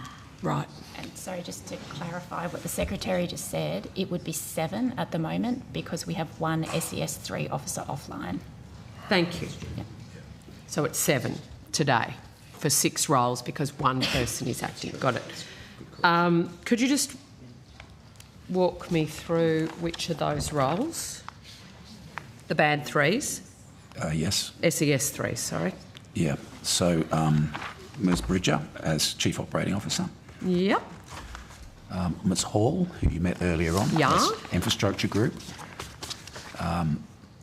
Acting in the transport role is Mr Richard Wood. Yep. He is acting for Marisa Purvis-Smith, who is heading up the Aviation Response Task Force, as I think you know, Senator. Yes, yes. David McKay as Deputy Secretary for Regions, Cities and Territories. Yep. And then on the communication side of the department, James Chisholm, and Arts, Dr Stephen Arnott. Okay, and so one of those, right, got it. Thank you. So, sorry, now we're going back to just general staffing. Yep. So what has the increase? Since 22-23, our average staffing level within the department has increased from 1,764 to 2,325. It's an increase of 560. But I want to emphasise that that is an average staffing level. It doesn't necessarily reflect our ability to engage those staff in the sense that we periodically have efficiency dividends and the need to absorb budget measures. But it's a like-for-like comparison based on the ASL measure. That represents about 1.5% of the overall growth in the APS for our department. The key drivers of that I can talk you through in terms of what those staff are doing across the different functions of the department, if that's of interest to you. Well, it's quite a large increase. So within that, I would say, for instance, there's just over 50 staff that are positions converted from contractors through to APS. So 50? Yep. 51, yep. 51. So we've stopped being contractors and we've got actual humans in the department. Yep. In the transport group, around 211, we estimate. And that is tied to budget initiatives like the new vehicle efficiency standard, the Strategic Fleet Task Force, the oversight of Western Sydney Airport, measures emerging from the Aviation White Paper, measures emerging from National Cabinet like on rail interoperability, National Freight and Supply Chain Strategy, low carbon liquid fuels. Infrastructure group, we've maintained staffing broadly at existing levels, but we have new systems like RPM for the tracking of our projects, but also resource requirements for the Olympics. How many staff do we need for the Olympics? It's a small team of about, I'm guessing here, about 10. Yeah. But they deal now broadly with all of the Queensland infrastructure projects, of which the Olympics are obviously, the Olympics venues are a significant component. and you heard from Mr Brummett earlier on. Yeah. In regions, cities and territories, 59 additional ASL, cities and suburbs unit housing support programs and new grants programs, including regional precincts and partnerships program. But Mr Betts, we cancelled things like BBRF, so why did you need more One staff? round of BBRF was cancelled. 6 new programs were instituted at that point, but there were still BBRF programs and Stronger Communities programs and community development grant programs that continued ongoing management. Plus, on top of that, we had thriving suburbs, growing regions, investing in our communities, priority community infrastructure program, and the 2 precincts and partnerships programs, all of which. The contractual details for those programs going to be run through states now? Through federal funding agreements, Now, but the actual setup of those programs, taking all the guidelines through getting all that approvals, the awarding of funding agreements, etc. So do those roles terminate now that the grants have been decided and are being run through states? We'll come to that under regions, cities and territories later on, but clearly now that those programs are fully in flight, those staff will move on to other functions, but there is still a requirement for ongoing oversight from the department to make sure we get value for money. Okay. That's a good description. Thank you. One of the issues I hear about from industry is things like Rover within the transport sector. Maybe we can deal with this in the outcome proper. Yeah, so I think we can deal with that under transport, which is outcome 2, and we're happy to take any questions on that. Just on the aviation piece, we've now got a Deputy Secretary Aviation. Is that an acting role? Because we just said Mr Wood was acting. He's acting in the role that's substantively held by Ms Purvis Smith, who's offline at the moment dealing with the Rex. And how long? Is this a contracted position for 6 months, 12 months? No, it's not. It's an arrangement within the department. It will be ongoing for as long as the Aviation Response Task Force needs to be stood up, which is tight. So how long does Mr Wood think he's employed for? Indefinitely? Until I tell him otherwise. Good answer. But really? We could talk later on about the status of the Rex administration and the need to resolve the commercial issues there and provide stability and certainty for regional communities around the provision of their aviation services. That's the priority from the government's point of view.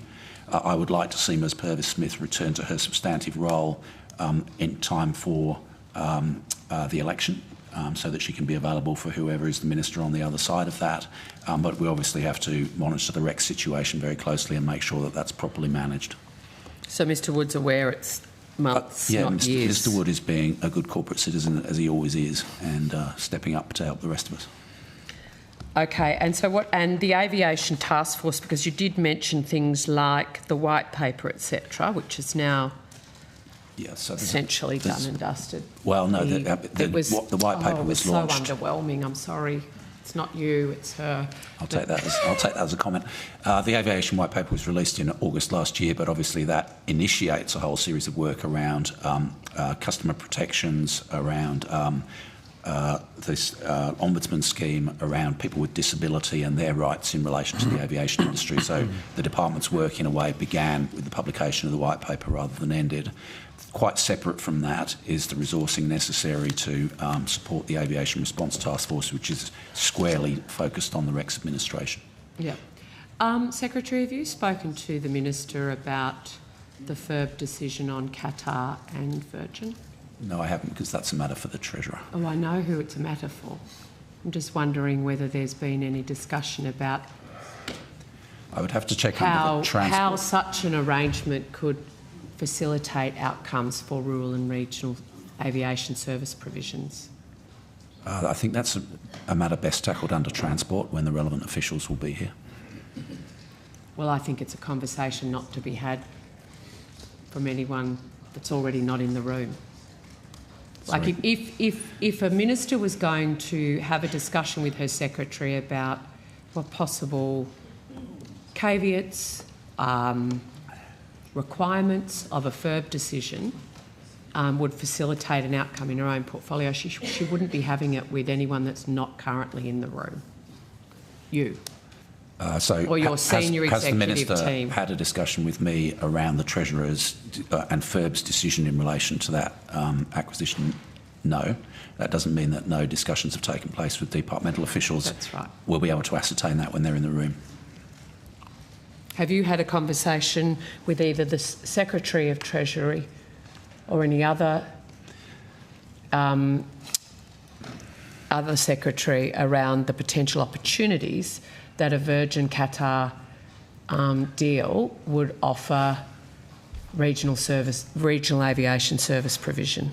No, I haven't. There are established mechanisms for considering FIRB referrals, and those are in train. Yes, and treasurers can put stipulations on those arrangements should they choose to. Should probably direct questions to the Treasury. I will be, but I'm asking if you have had a conversation about that. I'm happy to rely on the relevant authorities to take the relevant decisions. Okay, excellent. Did you have any questions, Senator? Thank you, Chair, if that's okay. Sure. Senator Canavan. Excuse me, we just have a couple of updates that go to your questions, Senator Mackenzie, if you don't mind. Otherwise, we can wait. This is it. We get. I'm not keeping a list, or maybe I should. I just don't want to cut across Senator Canavan on my to-do list. Yes, right. I have one, and then I'll pass to Ms. Houghton. You asked about when the Minister wrote to the Finance Minister about our loss. That was on the 4th of March 2024. Thank you very much, Ms. Bridger. And I can advise that the term asexual was discussed by our network in mid to late 2023, and there's no official start date for when we started including that term in our terminology, but we did start referring it to it that way by late 2023. And I can also advise that the cost of the team who does our staff engagement, executive and internal communications is $785,560. Thank you. Senator Canavan. Thank you, Chair. Look, I've just got some questions about contracts entered into in the 23-24 year. I'm going to be referring to an FOI 25-194, document 6, for consultancy and non-consultancy contracts. In that document, there's a line item for it's a purchase from an entity called Sticky Tickets. The note is for Gamma tickets, and it's valued at $52,071. Can I just ask, so is that the cost of the tickets to the Garma Festival for the department? Yeah, that sounds about right. There were 10 staff who went to Garma this year, 6 of them Aboriginal Torres Strait Islander staff and 4 executives. 10 staff, so they're roughly $5,000 a ticket, is that right? Yep, correct. What do you get for that? Does that include accommodation? Or? Yes, it does. Yeah. It includes accommodation. Does it include flights? No, flights. No, you travel. pay for that on top of that? Yeah, correct. How long is the festival? From memory, it runs from Thursday evening through to Monday lunchtime. How many nights accommodation? That would. I think it's 3. I didn't go this year. I went previous year. Okay, we can have that on those. Okay. Did anyone from your executive team travel to Garma? Yeah, I believe some. I think 4 executives did. Right. Yeah. Okay. Just moving to another.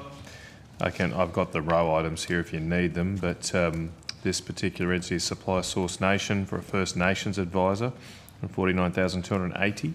Can someone explain what that was for? What that contract was for? I might have to take that on notice. I think Ms. Houghton might have something there. It was CN 3996373. We'll take that one on notice and come back to you, Senator. All right. There's a number of different line items for Supply Aviation Aerospace Australia. They've been tasked apparently to deliver something called Women in Aviation Industry Initiative. Yep. And I've got 1, 2, 3, 4 different contracts with them. It adds up to a total of just under $2 million. What's that for? What are the services provided by the supplier Aviation Aerospace Australia? Just give us a moment, Senator. I think my colleague's just looking it up now. Okay.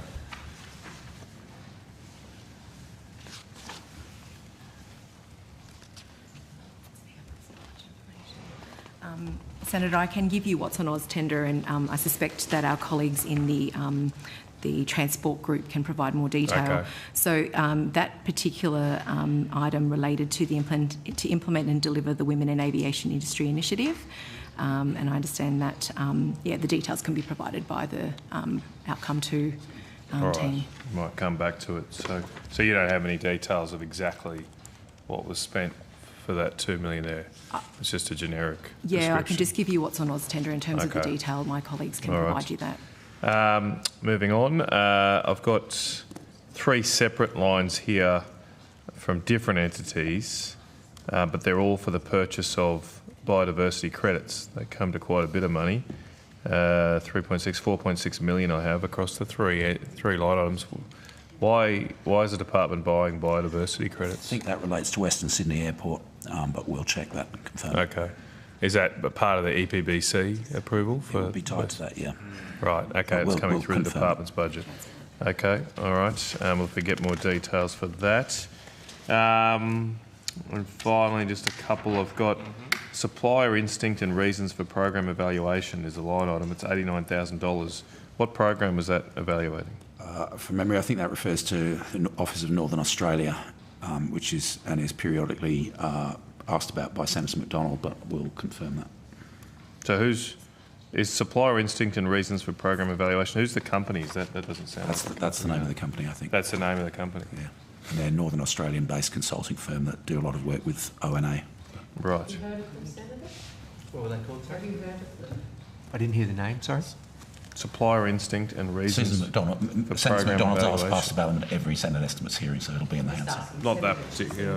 I haven't heard of them before. Have you heard of these guys? I have not.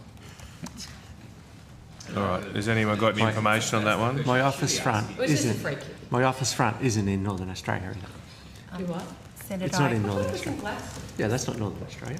Yes, it is. Central Queensland. It is under the Under your own guidelines. under your own definition of Northern Australia. Speaking as a local, I wrote the definition. I wasn't giving Southern Queensland that coal port, Anthony. For the purposes of... It's in. from a resident point of view, Central Queensland. No, Anthony, 2 steps forward. 1 Sorry. Thank you. Matt's outfit who tried to sell it. So. Thank you, Senator. I can see that we've got 2 contracts with that provider. The first was to refresh the white paper on developing the Northern Australia plan, as the Secretary mentioned, and also program evaluation. Our colleagues in the Region, Cities and Territories group can provide detail on those particular contracts. Okay, so is that... I've got another one here, supplier Grosvenor Management for programs outcomes evaluation. It's a separate one, is it? Is that a different one? I don't know. I'm looking for the It's a instincts different and name. reasons We're group. asking the question. So I just want to know which program that was evaluating. Supply, it's CN 407 5315. 5315? Yeah. We'll get Sorry. the chapter and verse on this, and we'll answer it under Region, Cities and Territories if we can. Well, just maybe it's not. I don't know if it is regions or not. I think it is. So again, Senator, it says program evaluation, and our colleagues in the Region, Cities and Territories group can provide details on that. So we're just looking at the listing on AUStender, and our colleagues can provide more details on those contracts. All right, we'll come back to those. Thank you. Thank you. I want to go to hospitality. Sounds a good idea.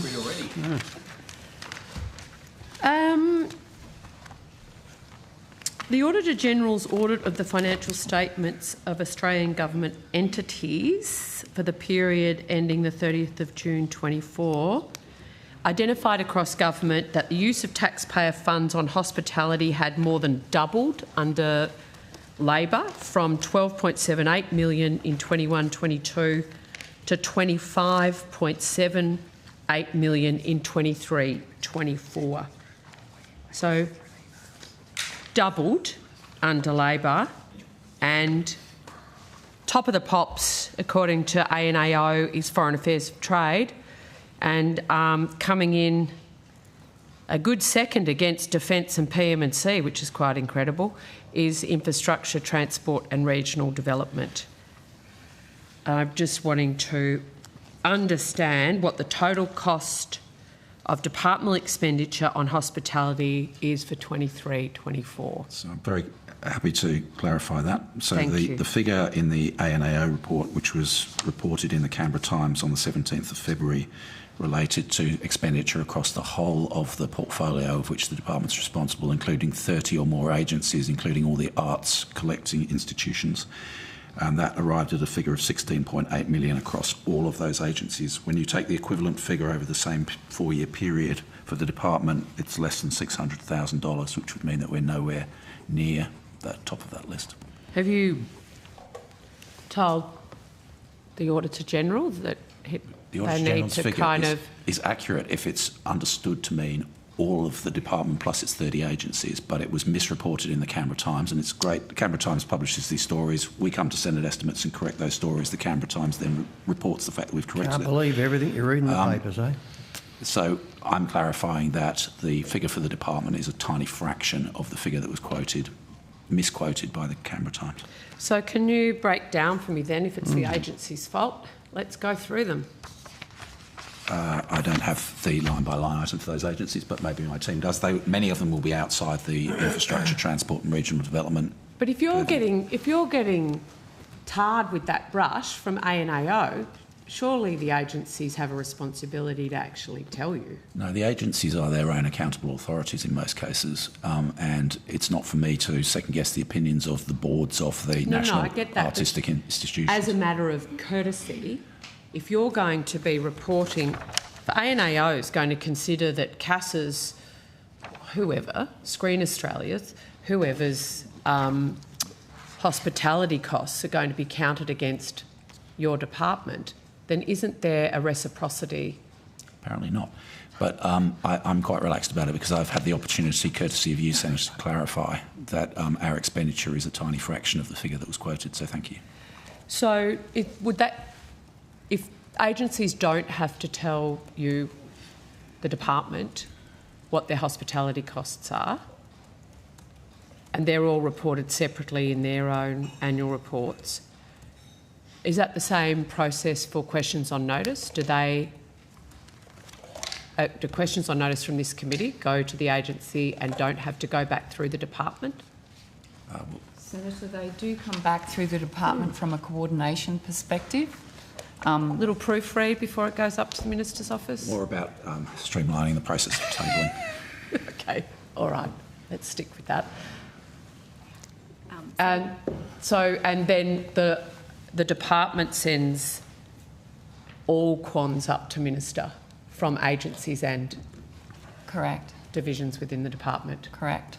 And you're just a drop box. Ultimately, we provide our input or their input to the Minister's office, and the Minister's office then does the... Says all. Yes. So we would only generally get works. involved in quants answered by agencies where there is a need to coordinate across multiple different agencies. All right. So are you telling me, Secretary, that the graph, which has Foreign Affairs, Defence and Trade, is nearly 40% of the doubling in hospitality spend under Labor, and, just under 25% of that additional cost is against you. Can you tell me what percentage is agency? You can't, and I want to understand what information you do have. Okay, so over the 4-year period... of the agencies that you're happy to coordinate their quants, I want to know what their hospitality spends were. Okay, I will... So 16.8 million is the figure cited by the ANAO as being the aggregate over the 4-year period 2021 to 23-24. Yep. And the equivalent figure for the department, as I said, is just under 600,000, so it's a tiny fraction of that. Yes. I don't have to hand, and I'm not sure the department would necessarily centrally hold the hospitality expenditure of all of those agencies. We'd need to trawl through their annual reports, but happy to take that on notice. Or it may be that it's included in the ANAO report. I don't have it in front of me. Yeah. So. Okay, thank you. I have some questions on advertising. What was the total cost of advertising for the department for the last financial year? We'll get that figure for you. From memory, the main advertising spend for us was the road safety campaign, which kicked off in December and runs through till April, which is expenditure to date has been 3.5 million roughly on that. But we'll get an aggregate figure for you on advertising, which will cover advertising jobs, etc.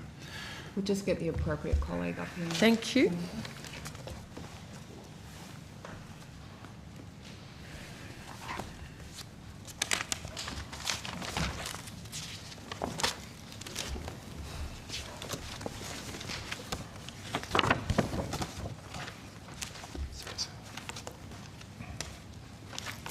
So could you, the period that you were after again, Senator, what was it? 23-24.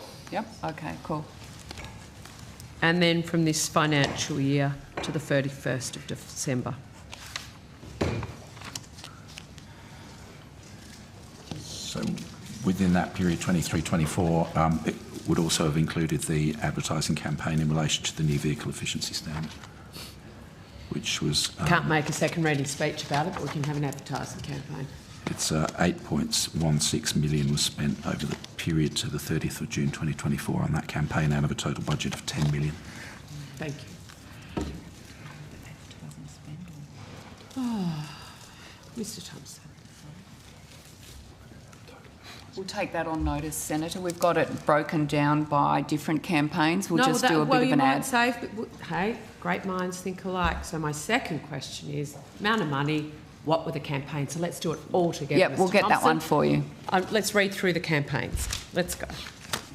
We've got the new vehicle efficiency standards. That was how much, Secretary, you just said? Yeah, so that ran from the 14th of April to the 30th of June 2024. Yeah. Total budget $10 million, of which 8.16 million was spent. That's Perfect. The figures I've Thank you. Next campaign. The next one that I recall signing off on was the more recent road safety campaign. Yes. Which, from memory, we have spent about $3.5 million on to date. Oh, how much was budgeted? Well, there was $10.4 million budgeted out of a total $32 million over 6 years for road safety, of which $10.4 million was for education and awareness. Yep. $3.2 million of that has been spent as at the 30th of December 2024. I only missed it by 300. Yeah. Give or take. So road safety, yep. To speak up. Next. Those are the Mr. two that I'm Thompson? aware of, but there may be others. Very good, Secretary. We have the modern cheaper to run cars campaign. That's it. That's NVES. Modern cheaper to run. That one's done. How much was? Is that the? That one's done. My apologies. Right. So that's in there. So those were the two that I have. Yeah. So I think that's it. I think that's it. There will be other. So sorry, are they the only two advertising campaigns that we've done? Was that 1st of July? Sorry, and I apologise. 1st of July 24 to 31st of December 24, or in last financial year 23-24? The figures we've quoted for the NVES advertising campaign were 23-24. Right. That campaign ended on the 30th of June. Yes. Unless Chris corrects And me. the road safety? Road safety is ongoing. Underway at the moment. $3.2 million spent this financial year to date. Out of 10.4. Yep. Nothing else. Senator, sorry, also the regional railway crossing safety campaign. Great. And as of 31 December 2024, yep. It was $5,776,367. So is that how much was budgeted, or is that how much has been spent? That's how much has been spent on the campaign. And how much December. was budgeted for the campaign? 6.12 million.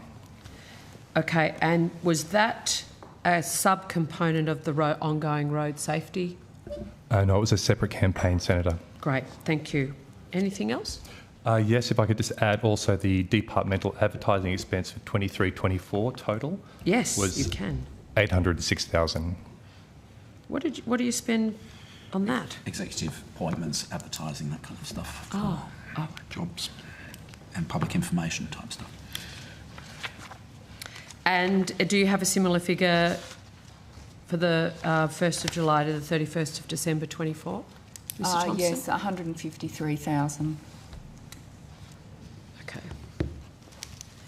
And what's planned from the 1st of January 25 till the end of financial year? What's planned? What's in the pipeline? What's gone through that horrible subcommittee of Cabinet? Well, the road safety campaign continues through till April. So what is the budgeted spend of the 10.4 is that for this financial year, Secretary, the 10.4, of which 3.2 is gone? Yeah, I think that's right, because the campaign is due to end in mid-April from memory, so it would be fully expended during the current financial year. So the other 6.2 will be between the 30 year to date? Will be from the 1st of January to April? 31st of December, yeah, 1st of January. Got it. I think that's right. Any other campaigns planned for this financial year? This financial year, no, Senator. And so, but you're fully, the Secretary said earlier, on budget, so the rest of that money will be spent between now and the financial year that's been budgeted, or are you looking at saves there, Secretary? Oh, no, that's administered spend. So, as in it's a dedicated program that the government has chosen to fund it, so it doesn't go to our departmental bottom line. The ultimate cost remains to be seen. And just given Easter's quite late in April, when are you ending the road safety campaign? Our concludes on the 15th of April 2025. 5 days before what's usually our largest road toll week. Okay. And you've booked, in terms of booking advertising between now and the 31st of June, what bookings have you made, Mr Thompson?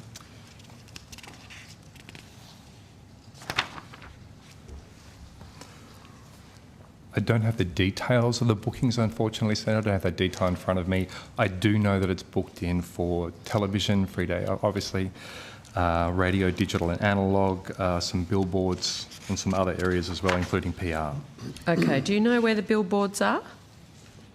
I don't have that level of detail. I'll take that on notice and come back to you today, Senator. If you could today, that'd be great, Mr Thompson. Thank you.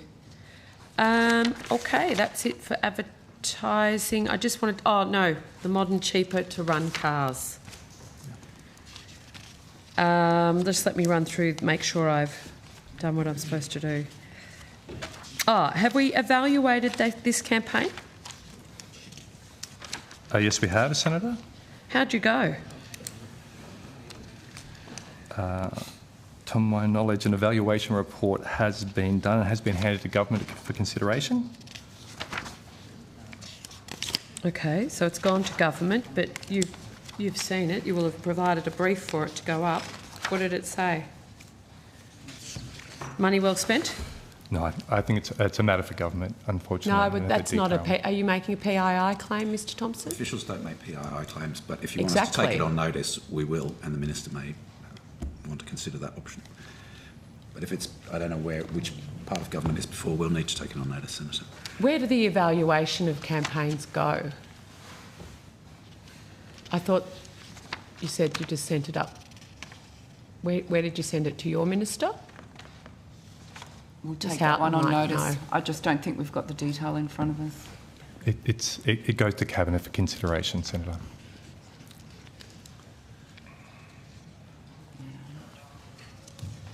What did the report say? Secretary, did you read the report? Did you get a briefing of the report? No, I don't think I have actually, but I'll need to check that. Who is responsible for that report? Ms Bridger? Senator, it sits in my branch. It sits in your branch? It's a long-standing practice of successive governments not to disclose information about the operation and business of Cabinet, so we don't potentially reveal the deliberations of Cabinet, in this case the evaluation report. And this committee, you can make a PII claim or you can answer the questions. There's nothing, as you know, we can't nothing make a PII Cabinet in claim. confidence about whether your campaign worked or not.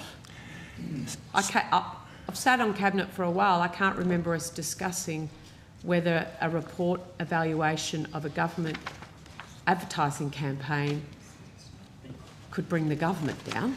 No, but you, having sat on Cabinet, you'd be aware that officials don't routinely agree to the disclosure of Cabinet documents on their own motion. So we will take it on notice, and that'll be a matter for the Minister. So the purpose of the campaign was to inform audiences about the new vehicle efficiency standard, yes? Yeah, to inform audiences about what a new vehicle efficiency standard is and highlight its benefits, creating more choice in the market, saving money at the Bowser and a cleaner environment. And it sent people to your cleanercars.com or .gov.au website? Yes, Senator. Can someone report on the increased traffic to the website? Let's not go to the report. Tell me how many additional clicks you had on the cleanercars.gov.au website as a result of your campaign. Again, unfortunately, Senator, I don't have that detail in front of me. I will find that and come back to you. You may be answering under the transport outcome. It's in the transport outcome? We can come back to it then if that suits you. And does anywhere on that website talk about that people will have to pay more for their cars that are cleaner? Doesn't. Not to my knowledge, No. Senator. There's no kind of little disclaimer down the bottom of the website. As you know, asterisks. It's the government's You will position, be charged supported more by for the the impact car. analysis, that the introduction of this scheme will not lead to an increase in the price of cars over time. Yes, Mr Betts, and we've asked for that analysis so many times. Minister Bowen's so terrified of it being released, he would not allow second reading speeches or any debate in either chamber of Parliament, nor for it to go to an inquiry, and yet there are numerous pieces of modelling in the public sphere that would suggest that it does come at additional cost, particularly for poorer Australians and those who can't afford to purchase EVs. So let's not go on that roundabout again. All right, I think that... Oh, the net zero unit. Come on, Matt. We have about 3 minutes until the scheduled break. Well, maybe we can knock this off. So I'll just give What do you a you heads reckon? up. It's up to you, Chair. Deputy Chair. All right. I could ask a quick question on regionally based staff and you can Okay. come back with net zero. Okay. Just wanted to, in an FOI document 25194, on regionally based staff, it indicated 473 staff are located outside of Canberra in capital cities, regional towns, cities or overseas post. Yep. Someone got that FOI? Yes. So the figure is now 517 staff, which accounts for 21% of the department broadly. 382 of those are in other capital cities, the remainder being in regional areas. And I can give you some of the headlines in terms of regional staffing. Yes, please. So Gold Coast, 5 staff, up from 0 in June 2022. Cairns, 22 staff, up from 4 in June 2022. Newcastle, 11 staff, up from 4 in June 2022. Townsville, 10, up from 3 in June 2022. Wollongong, 6, up from 1 in June 2022. So our regional Orange has also increased.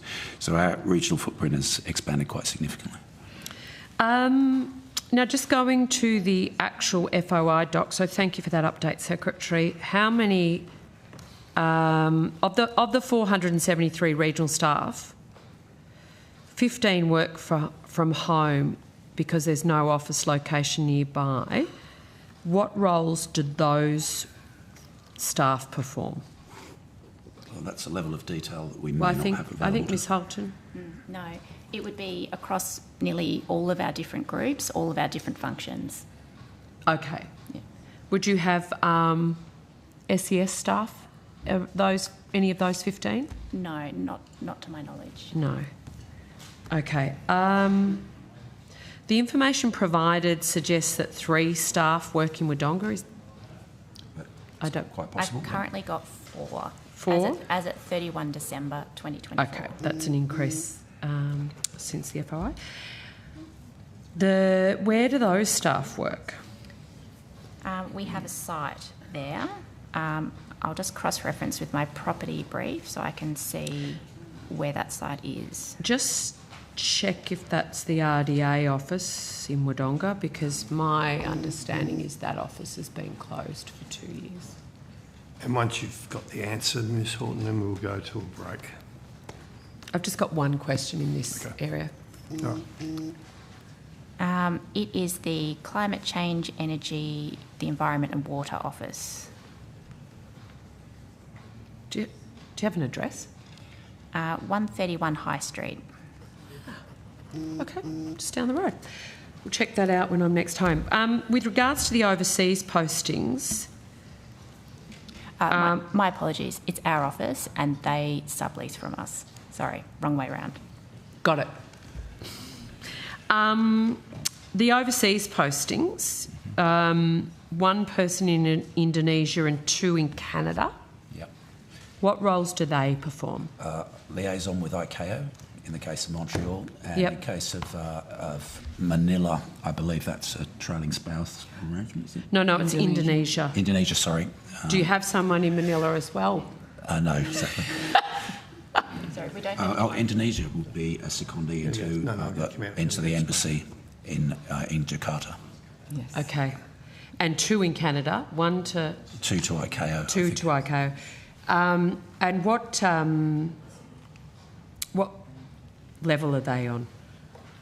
I'll check. EL, I think. Yeah, it sits in our aviation. Here we go. Is this your last That's question? the last one on this. Okay. Thank you.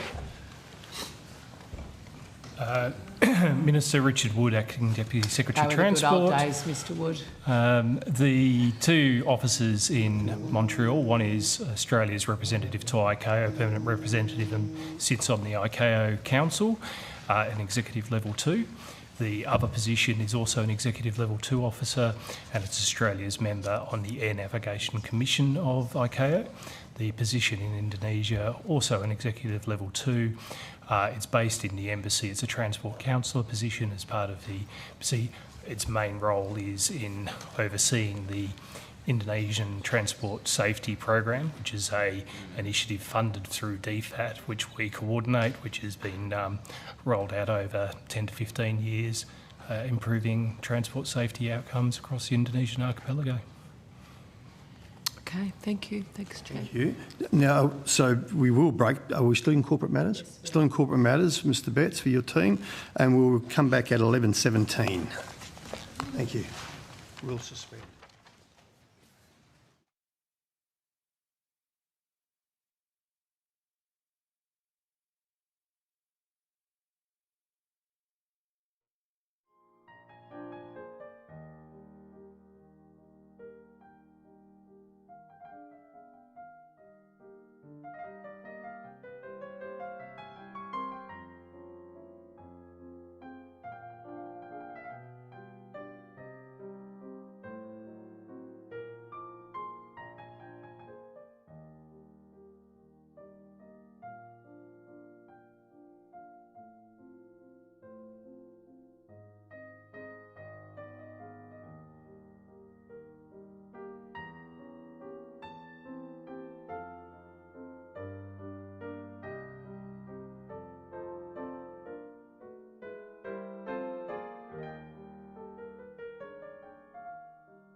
Hansard Broadcasting.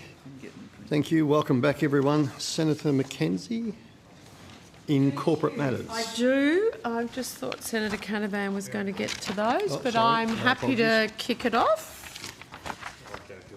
Yeah. Okay. All right. Look, yes, as flagged, I've just got some questions on the net zero unit.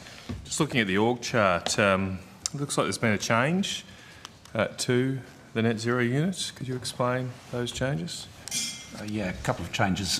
First of all, the net zero unit, or Ian Porter as the First Assistant Secretary responsible for the net zero unit, has stepped into a role jointly reporting to myself and Ms Bridger to take on a broader span of responsibilities, including responsibilities for our bureaus, BITRI and BCAR, and for our policy function, SEPI. Yes, so it relates to all of our data functions as well as some of our strategic policy functions. They've also picked up work that relates to our preparedness for AI. So his role has expanded. Right. Okay. The question wasn't so much about Mr Porter, the net zero unit. What's happened to it? It still exists. It's right. got 11 staff. It's got a budget of 2.1 million, right. And it has had a major focus over the last 12 months on landing the transport and infrastructure decarbonisation roadmap, which was the subject of consultation last year.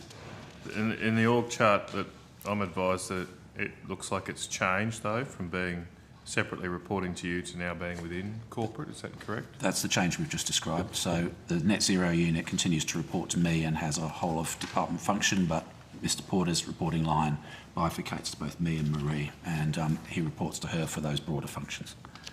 All right, but the net zero unit still reports to you, it's just the way Correct. It's sort of drawn on the... Yeah, in his capacity as head of the net zero unit, Mr Porter reports direct to me. Okay. That's 2.1 million a year is the budget? Correct. Okay. What outcomes has it achieved this year?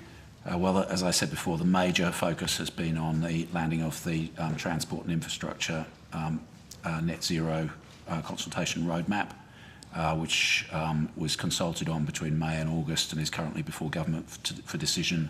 284 written submissions, 28 targeted consultation sessions, 166 organisations participating. But the net zero unit, with its 11 staff, has a broader coordinating role across government, sits on many interdepartmental committees, and assists in the preparation of advice to ministers ahead of cabinet meetings, etc. Right. Okay. What's happened to transport emissions since the net zero unit has formed? Transport emissions sits within surface transport and emissions policy, which reports to the Deputy Secretary for Transport.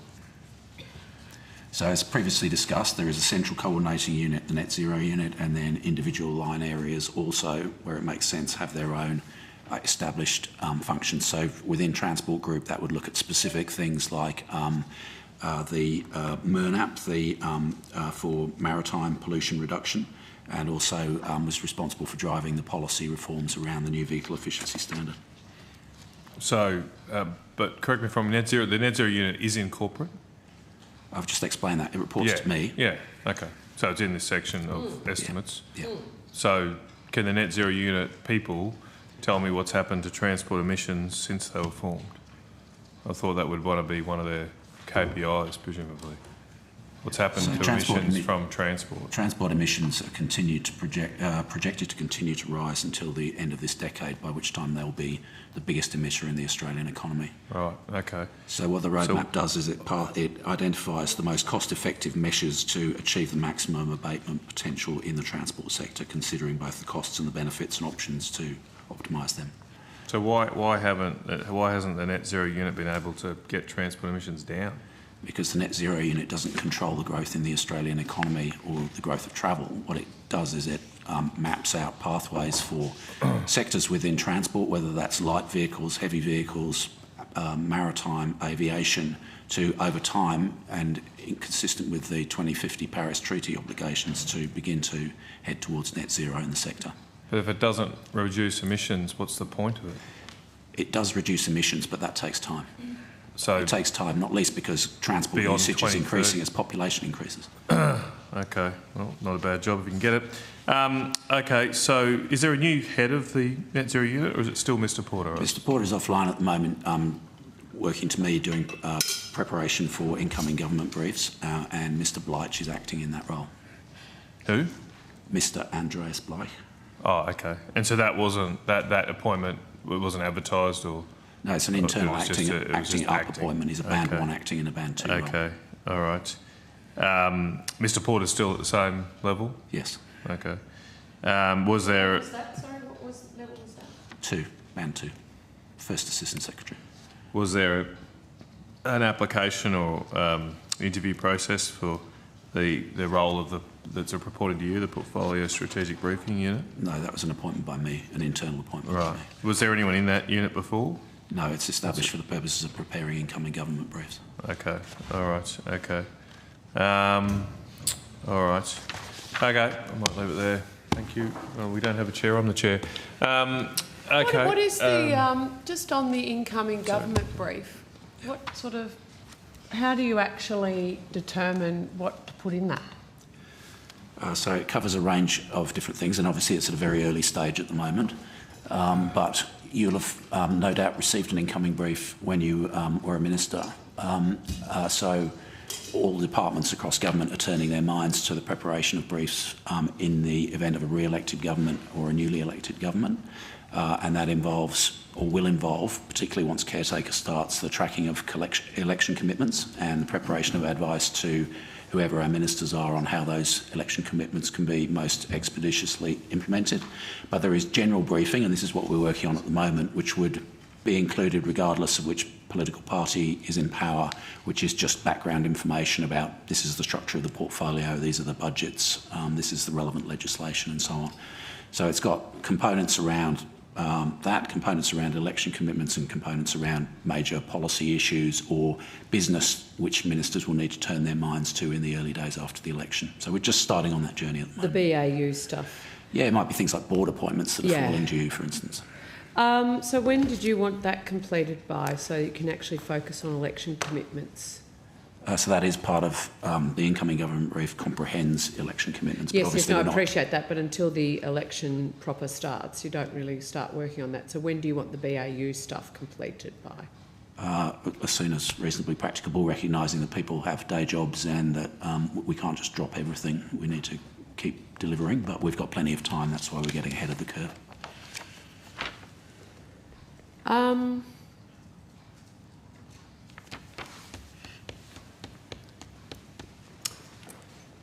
I just wanted to understand a bit about REX. That's under the transport outcome. Yes, but I don't need the details per se.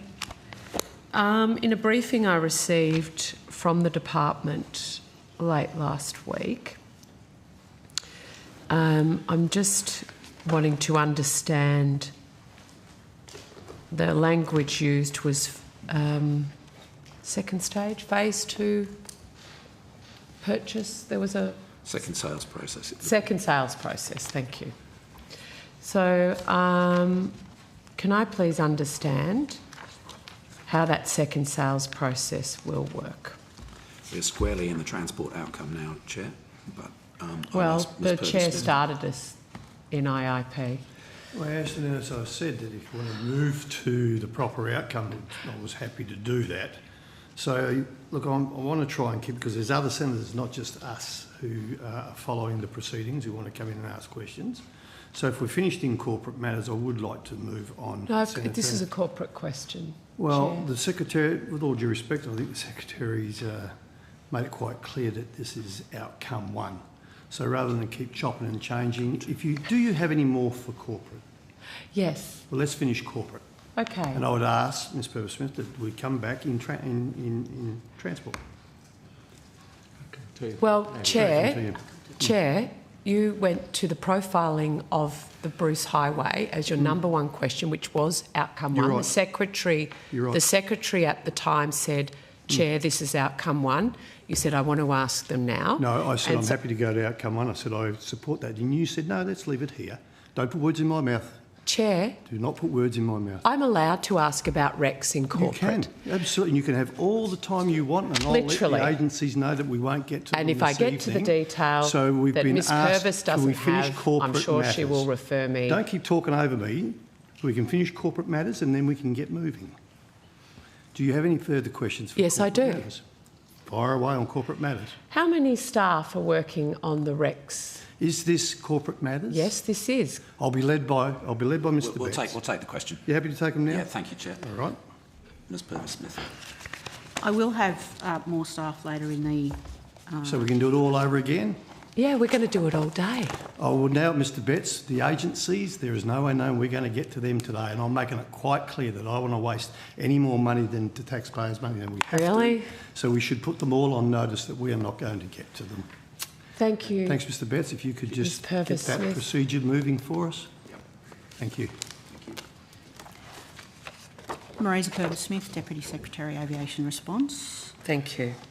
There are 19.9 full-time equivalent staff within the Rex Task Force, the Aviation Response Task Force. 9.9.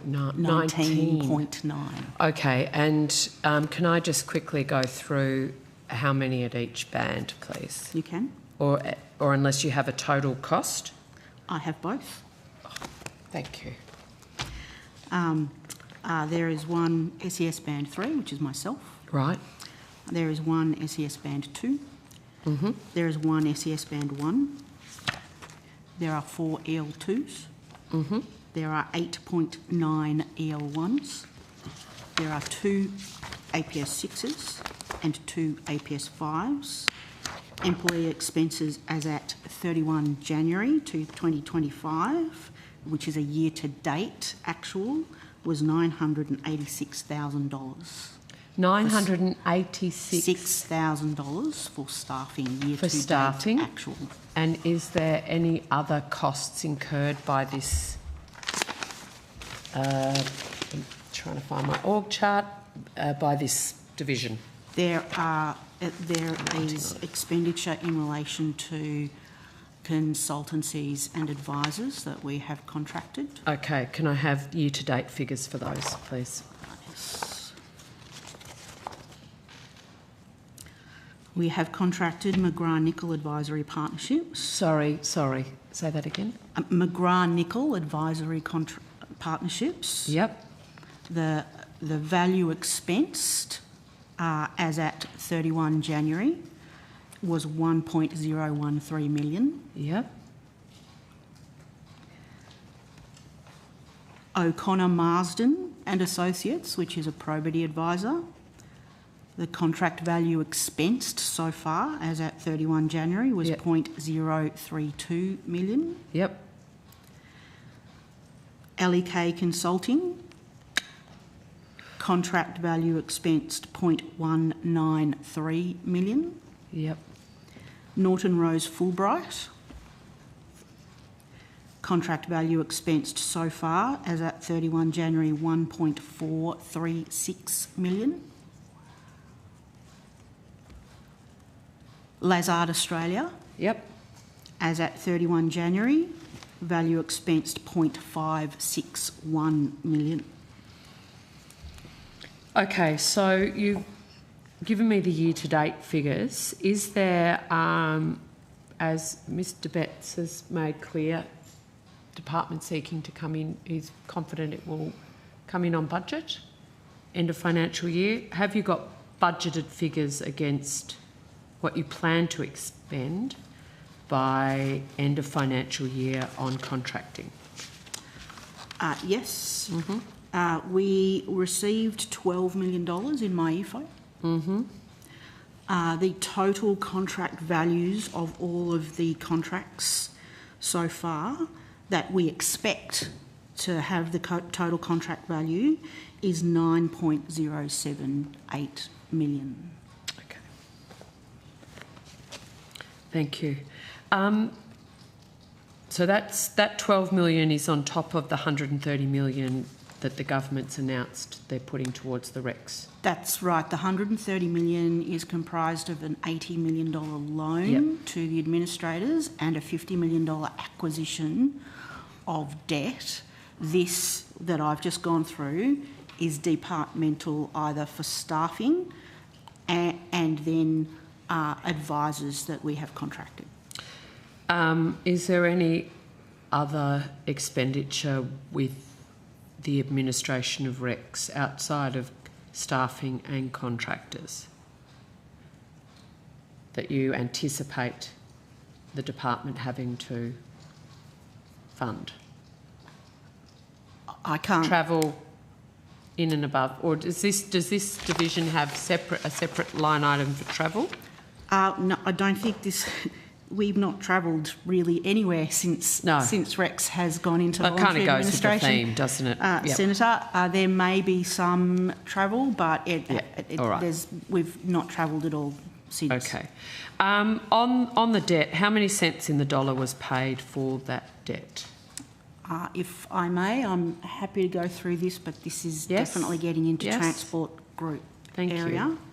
So PAG, the government acquired $50 million of PAG's debt. Yes. I don't know that I would classify it as a cents in the dollar. I would classify it as a refinancing. Yep. Okay. Swapping one creditor for another. Yep. So it was $50 million of PAG's debt. And so not dollar for dollar? I don't know that I'd classify it that way. We received $50 million. We didn't say, so if I may classify it this way, it is a refinancing. Yes. We acquired and purchased $50 million of PAG's debt for $50 million and the security that went with that. Did you get a good deal? PAG had security over all of REC's assets and businesses. It was able, if it wanted as secured creditor and financier, its debt was fully covered by its security. Right.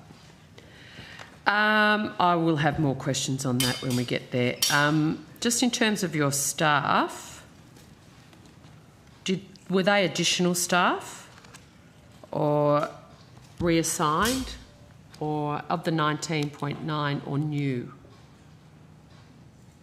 They were staff from across the department, so they were all existing. They were all existing. I think there might be one or two secondments from other departments, but again, existing staff. Isn't there $150 million of debt? You've gone back to PAG's debt, is that right? That's what it's been reported in the... Yes, that's PAG's debt. The REC's financial accounts state that PAG, when it entered and provided a debt financing facility to RECs, provided a $120 million convertible note to RECs. They also funded the administration for a certain period of time to the extent of $20 million, and then they had interest. Okay. How much is their interest? I don't have that level of detail. That's a level of commercial detail that I'm not able to divulge. So is PAG still listed as a debtor in the administration? PAG still has a small amount of debt. How much? I'm unable to divulge that. That is commercial. Okay. What specific criteria and risk assessments did the government employ before deciding to acquire the $50 million of debt? Everything in relation to the decision to acquire $50 million in debt went through our cabinet process, and I'm unable to divulge cabinet content.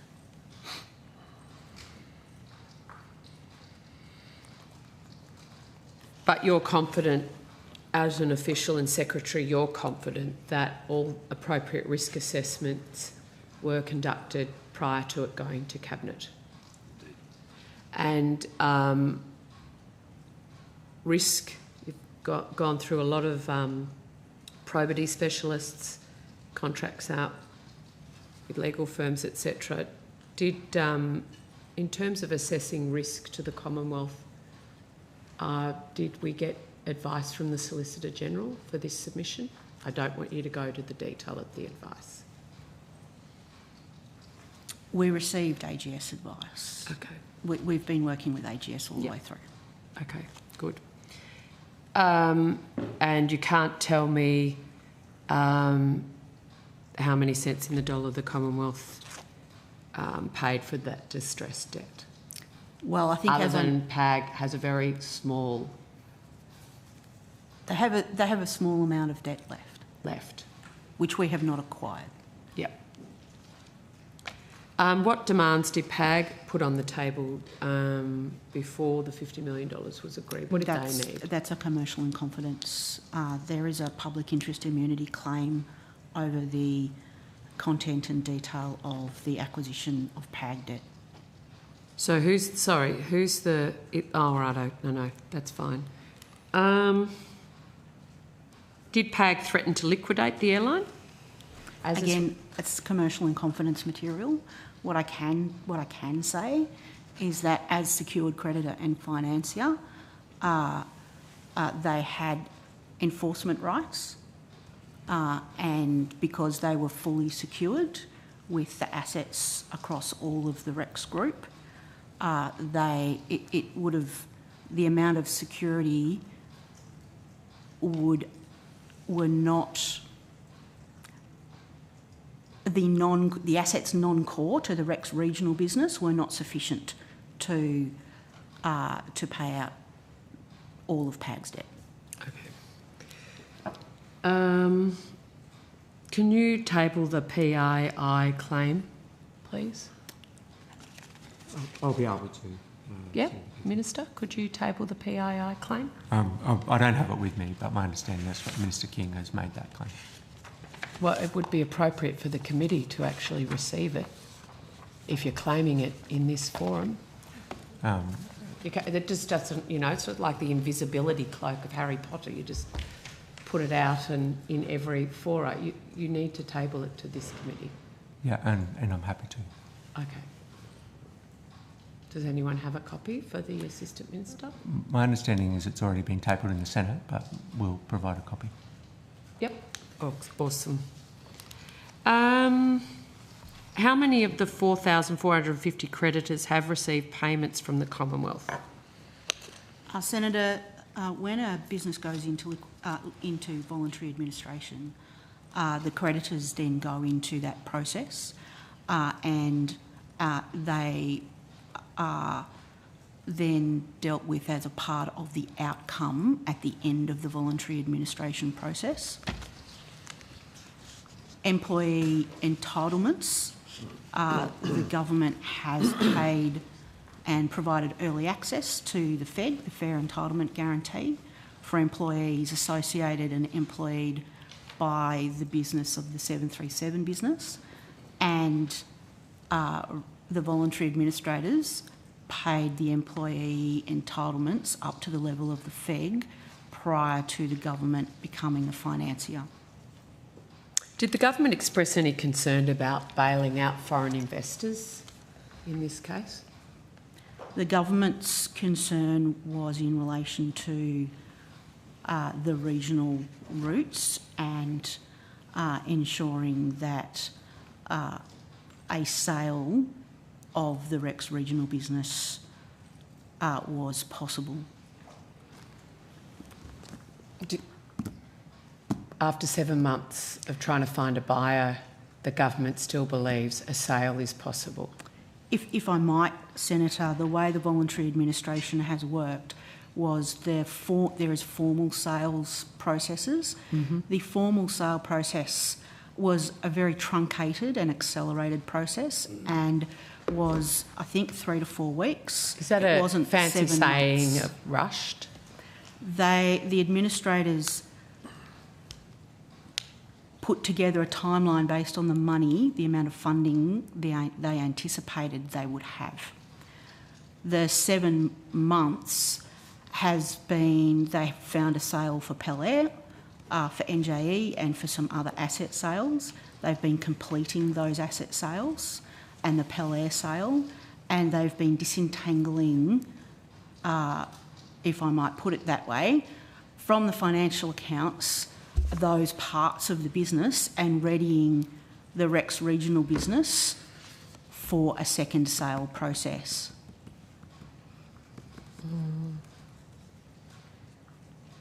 How much does Rex owe Australian airports? I don't have that handy with me. Again, will you have it this afternoon in transport? I will try to, but I'll also get advice on that type of material we receive from the administrator. I can tell you the regional councils that own the airports are very happy to make public. So you're not hiding anything that's not already, but it'd be good to know that you know and get a comprehensive list. Has any efforts been made to repay the money owed to regional airports? Again, they are a creditor in a voluntary administration process. They are being paid for their services during the voluntary administration process. But not the money owed? But they are creditors in a voluntary administration process. Has there been any discussion by the government or any creditors about the former chairman, Mr Lim Kim Hai, taking back the reins of Rex? Can you repeat that question? Any discussions by who? The government. The government. In the former chair, Mr Lim Kim Hai, taking back the reins of Rex? Not that I'm aware, Senator. This is a voluntary administration process being run by the voluntary administrators, and the government is focusing on providing support to see a second sale of the business. Does PAG think it'll be a good idea? Sorry? Does PAG think, the administrators think it would be a good idea for Mr Hai to come back? Can I clarify that question? PAG is not the administrators. The administrators are Ernst Young, EY. Yep. They are running the voluntary administration process and are running the sale process. Have you had any discussions with PAG? About that, no. About that, no. Do you know if the Minister has? The Minister has not had any discussions with PAG. Could you just give us a breakdown of the $80 million loan facility extended to Rex? The terms, interest rates, repayment schedules? Again, they are commercial in confidence terms, Senator. Why? The public knows you've spent the money. Surely the public is entitled to know what the terms for their taxpayer dollars going to this effort are. The terms of the loan agreement are commercial in confidence with the administrators. On what ground, commercial in confidence? They are commercial terms. They were negotiated.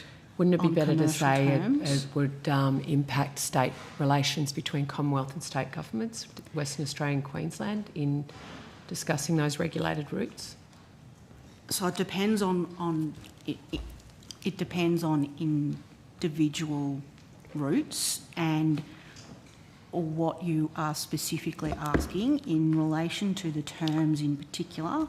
They were a negotiated outcome and loan document. It would go to prejudicing any future negotiations the government might need to undertake and negotiate a similar loan in an administration process. So of the 4,450 creditors in this situation, how many of them are small to medium enterprises here in Australia, Australian-owned and run businesses? I don't have that material to hand. The administrators go through... Will you have it this afternoon? I don't know whether I will have that level of detail this afternoon. Because I would like to understand of these creditors who are foreign-owned entities and who are small to medium enterprises who are still waiting to be paid from a foreign investment perspective, and we've got the government's shelling out $130 million while legitimate Australian-owned businesses around the country are waiting to be paid. The voluntary administration process is being run by the administrators at arm's length to government. The material and information that I receive from them is commercial in confidence. We have signed NDA agreements with them to be able to receive that information. I will need to respect that, or in future I will not be able to receive the information that I am receiving and the government is receiving. The voluntary administrators are running it. We are not making the decisions and cannot make decisions for No, the foreign creditors are. For the administrators. The administrators are running the business and making the decisions. The government and department cannot make decisions of or for the administrators.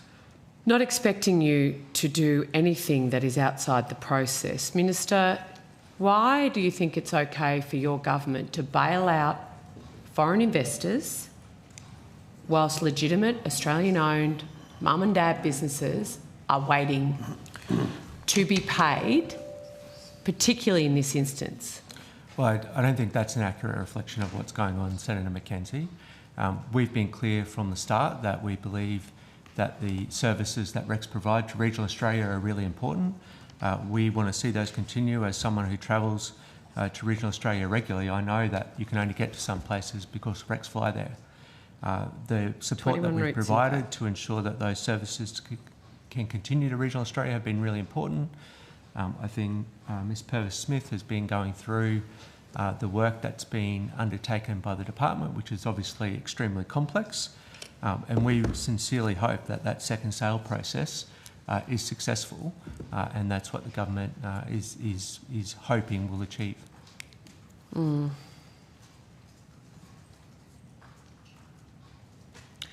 So you've obviously gamed nationalising Rex. What sort of things would have to happen in order for that to occur, other than Michael Caine think it a good idea?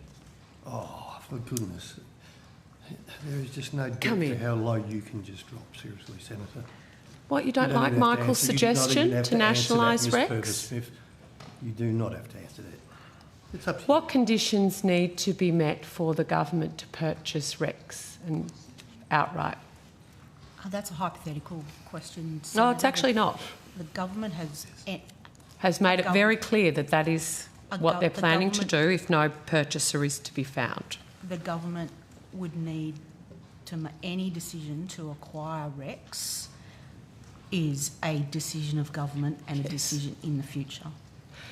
But there hasn't been any consider what the preconditions would be to that occurring prior to throwing all this money at it?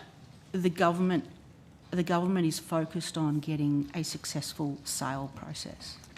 So no thought's been given to the government has said that what happens if? The government has said that in the absence of a sale, that it would undertake work on a range of options, including acquisition. That work will need to be undertaken. And any decision to acquire Rex will need to occur as a decision of government. But no work's been undertaken on the preconditions for that to occur? I can say, Senator, that work is being undertaken on a range of options. I hope so. Trying to pull that out from under the rug in a 2-week process. All of those options will need to be a decision of government in the future. Obviously. What was the thinking behind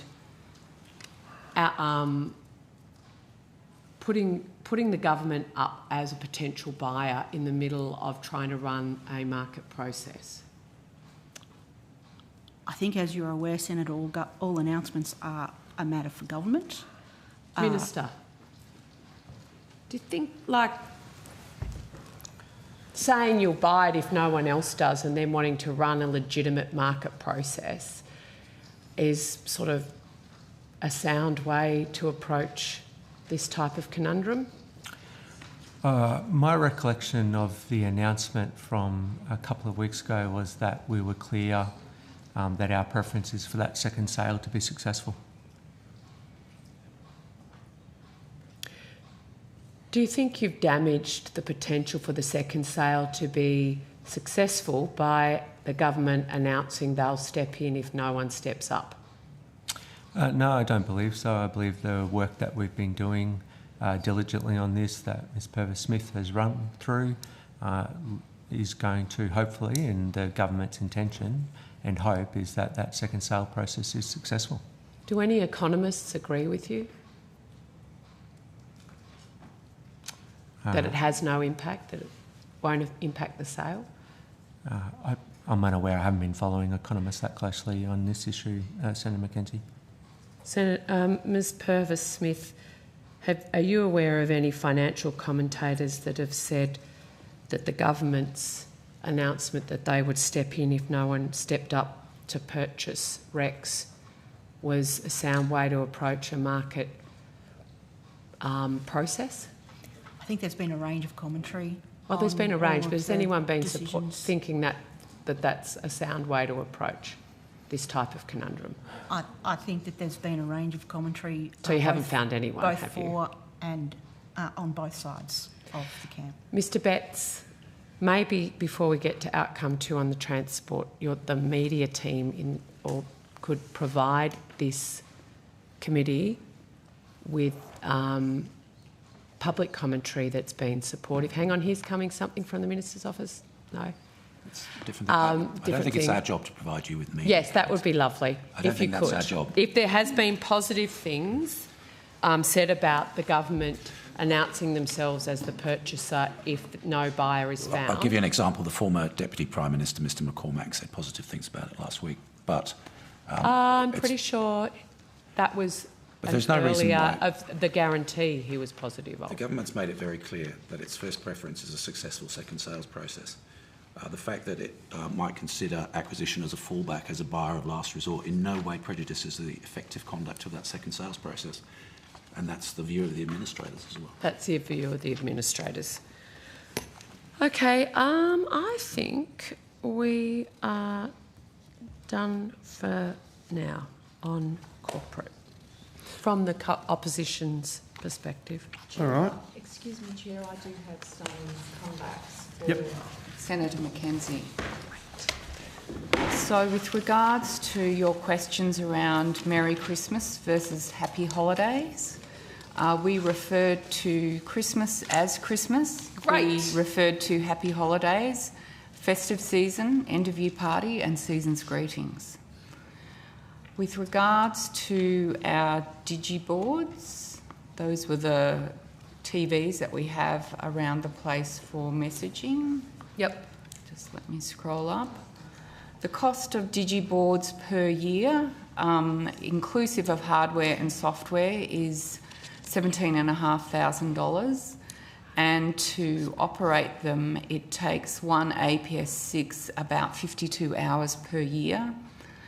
We the cost per screen is around $625 as at the end of March. Can I just ask a question, Ms Bridger? Yep, Sorry. sure. This is what happens when we go down rabbit holes. $625 per screen, but the $17,000 figure, is that for all the hardware, software? That's the whole lot. That was the whole lot of all of our screens and the software to run them. And just on the Merry Christmas, Happy Holidays, etc., season's greetings, Yeah. Happy Easter, just, was that all on one screen? So it's a screen that has revolving messages. So it could be Merry Christmas, it could be we've got Finance Week coming up next week, could be a whole bunch of things that just are on a rotating screen. All right. And during COVID, towards the end of COVID, you know, it had health messages and WHS requirements, or it could be new messages about a policy or something like that. So it's really to direct staff and just remind me inform how many screens we have in total. Let me have. I thought it was 50. 50. There's not at the back. 50. Yep. And each one is 17,000. No. That is the whole back lot. end is 17 for the 50, and then 50 for software and hardware, which Yep. includes the screens, was $17,500. Yep. Then with regards to the Cleaner Cars website, you asked about number of hits. Yep. So before the campaign started, we had about 500 hits. Since the campaign started, we've had over 500,000 hits. You also asked about billboard. That's very successful. Should be shouting that from the rooftops.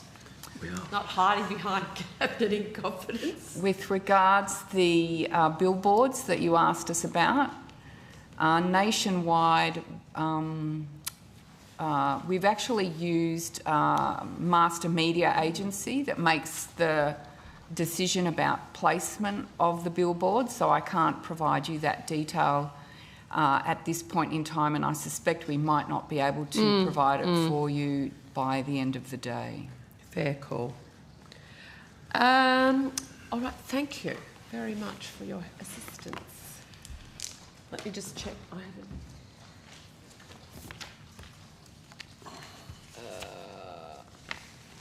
haven't. No. Thank you. Done with corporate matters. Thank you so much, Chair. All right. That's it. Thank you very much. Minister. I've just got a copy of the PII claim from Minister King in relation to the order for production of documents number 756 in regards to Rex that I think might have been handed to your office as well. Thank you. Thank you. We'll table that. Thank you. And we'll now move to outcome one.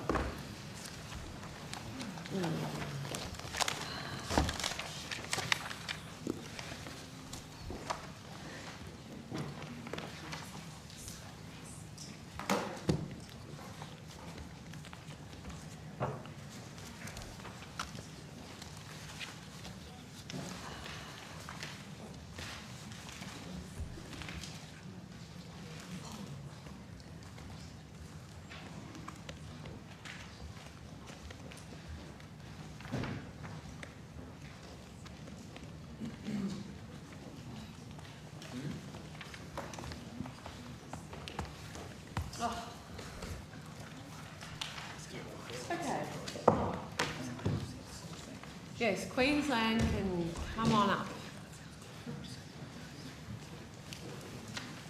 Yeah, no worries, mate. Thanks. Thank you.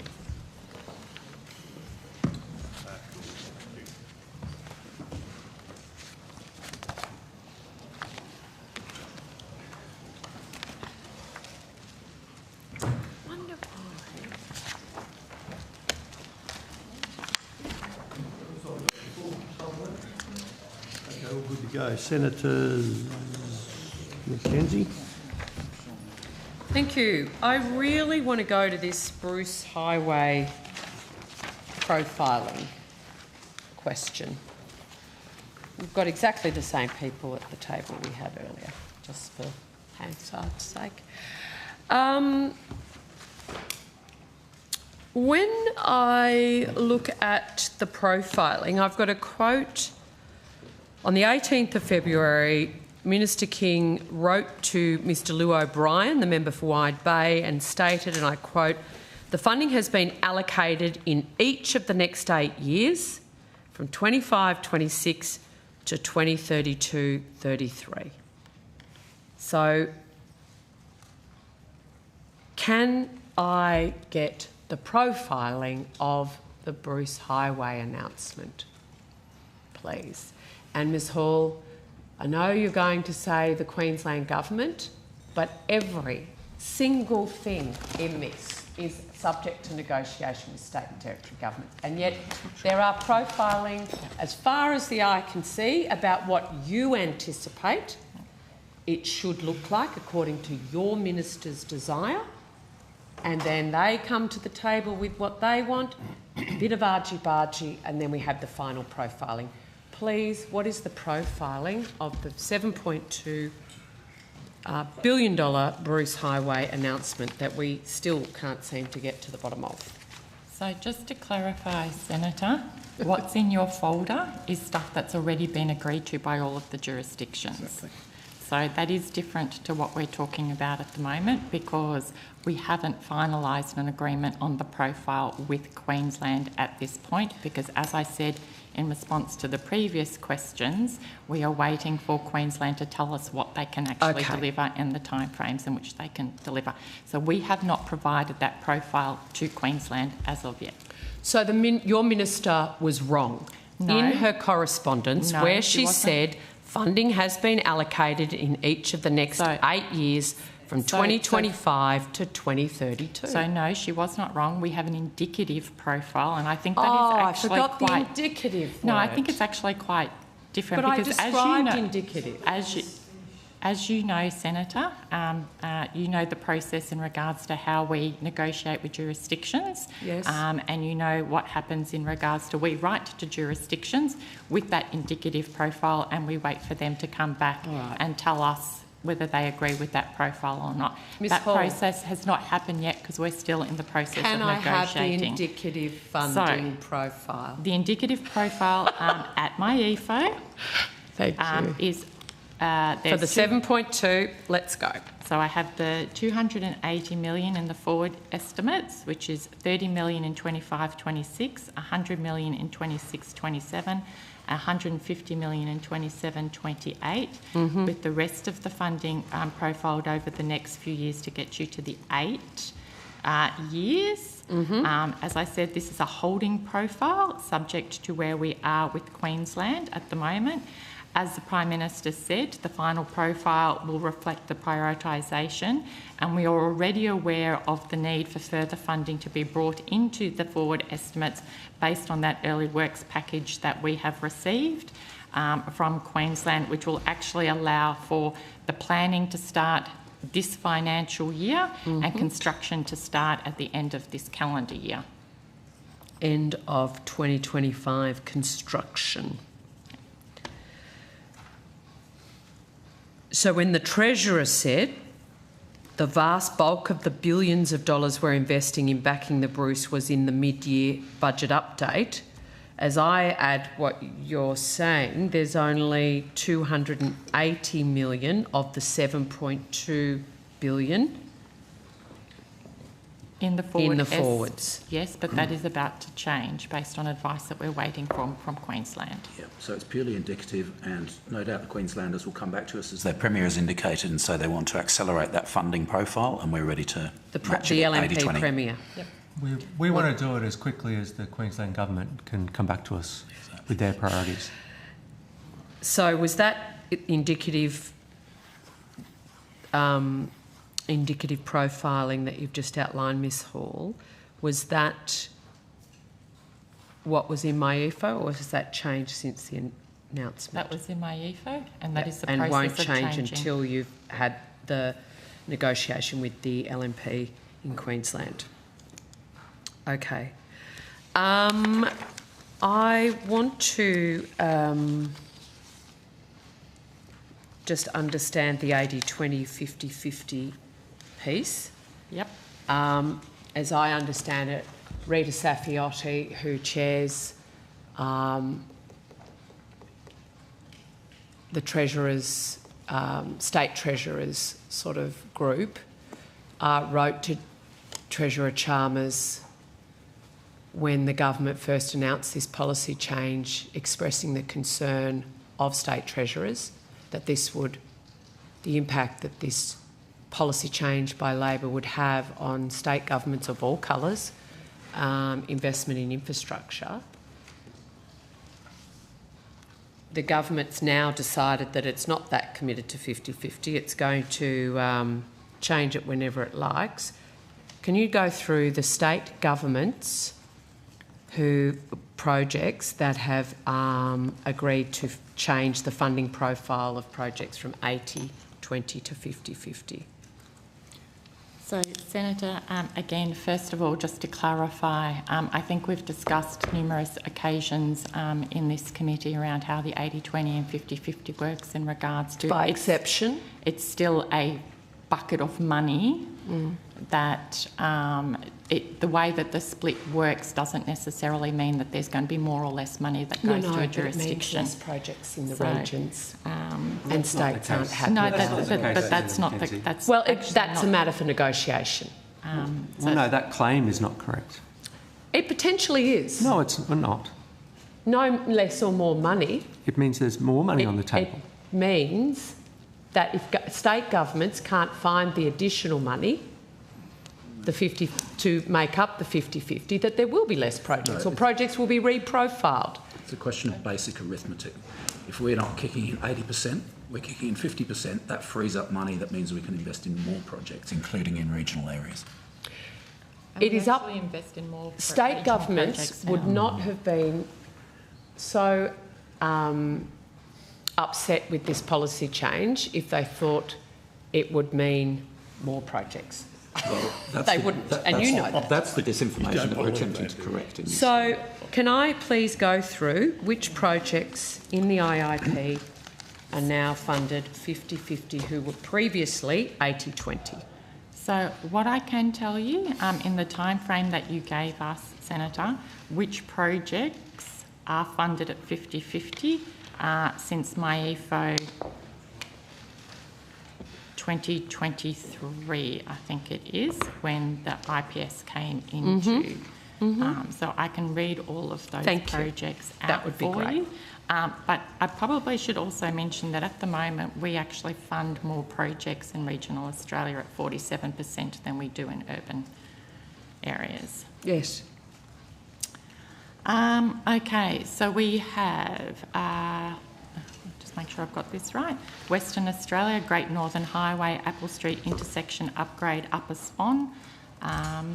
We have ACT, Molongo River Bridge. We have ACT, Weltana Road improvements. We have ACT, Canberra Light Rail Stage 2A. In New South Wales, we have the M5 motorway, Moorebank Avenue, Hume Highway intersection. In New South Wales, we have Richmond Road Stage 1, Alara Boulevard to Heritage Road, Marsden Park. New South Wales, we have Clarence Town Bridge. In New South Wales, we have Mount Lindsay Road, Legume to Woodenbong. In Queensland, we have Centenary Bridge upgrade. In Queensland, we have the M1 Pack Motorway, Varsity Lakes to Tugun. In Queensland, we have Beenleigh Connection Road, City Road intersection upgrade, Beenleigh. In Queensland, we have Brisbane to Gold Coast rail. In South Australia, we have the North-South Corridor, Torrens to Darlington. In Tasmania, we have the Tasmanian Roads Package, West Tamar Highway, targeted upgrades between Exeter and Launceston. In Victoria, we have Geelong Port Arlington Road and Wilson's Road intersection upgrade. In Victoria, we have Surf Coast Highway, Reserve Road, Felix Street intersection improvements. In WA, we have Thomas Road upgrade. In WA, we have Thomas Road and Nicholson Road. In WA, we have Karratha to Tom Price Corridor upgrade. In WA, we have Mandurah Estuary Bridge duplication. In WA, we have Perth CBD Transport Plan, Swan River Bridge. In WA, we have Leach Highway, Welsh Bull Road interchange. In WA, we have Mitchell Freeway Extension, Hester Avenue to Romeo Road. So that was MyEFO in 23-24. In budget 24-25, we have, let me see, ACT Belconnen Transitway Planning, ACT Canberra Light Rail Stage 2B Planning, ACT Gungahlin District Road Improvements and Molonglo East-West Arterial Planning. Sorry, Ms Hall, can I just ask, are you... So these are all projects that have been agreed 50-50. Yes? Yep. That were previously 80-20. As I said, I couldn't tell you what those ones, so I'm just reading out the ones that are all 50-50 in the time frame that you gave me. So these are all of the ones that have been agreed 50-50 by the jurisdictions. So if some of the ACT projects you just read out then are the same that you read out in 2023, the previous? No, these are all different projects. Additional projects? Yep. Yep.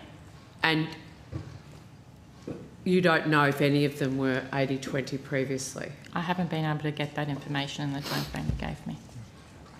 I can do that, maths. Off you go. Keep going. Thank you.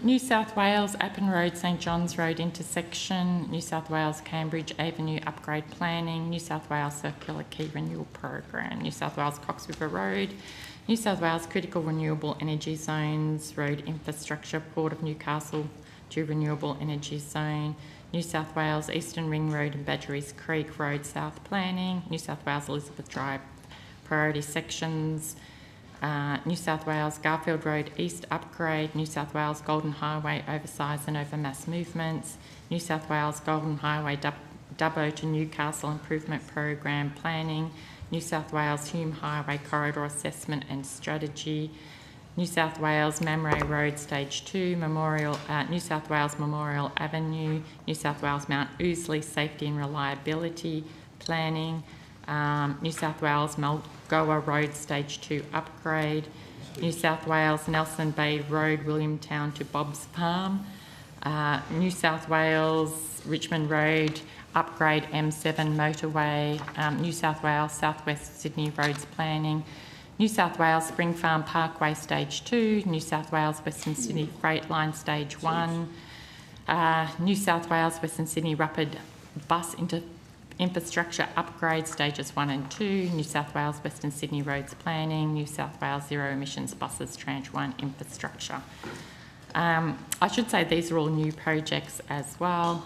Queensland Bruce Highway Pine River Bridge Capacity Upgrade, Plan and Preserve, Queensland Warrego Highway Bremer River Bridge westbound strengthening, South Australia Adelaide and Regional Rail Network Extensions Planning, Adelaide Metropolitan Bus Fleet Decarbonisation Planning, Adelaide Metropolitan Rail Fleet Decarbonisation Planning, South Australia Adelaide Northern Growth Areas Planning, South Australia Main South Road Overtaking Lanes, South Australia Riverland Network Flood Resilience Upgrades, Tasmania Hobart Metropolitan Bus Fleet Decarbonisation, Victoria... What's in that? Oh, don't worry. Yep, you want me to keep... I can come back to that after I finish my list if you like. Victoria Bridgewater Road and Portland Ring Road Portland intersection upgrade, Victoria Goulburn Valley Highway and Graham Street Shepparton intersection improvements, Victoria Princess Highway East Bairnsdale Dargo Creek Road intersection, WA Great Northern Highway Brooking Channel Bridge replacement, WA Great Northern Highway Fitzroy to GoGo Kimberley Resilience Program, WA Metronet High Capacity Signalling Program, WA Regional Road Safety Program State Roads, WA Westport Project Development. So they were all new projects agreed on a 50-50 basis. And then in my... And no old projects re-profiled or re-negotiated.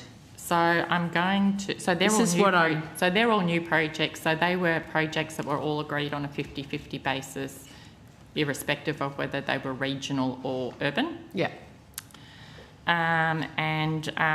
So then we go the cost pressures in 24-25. I've got...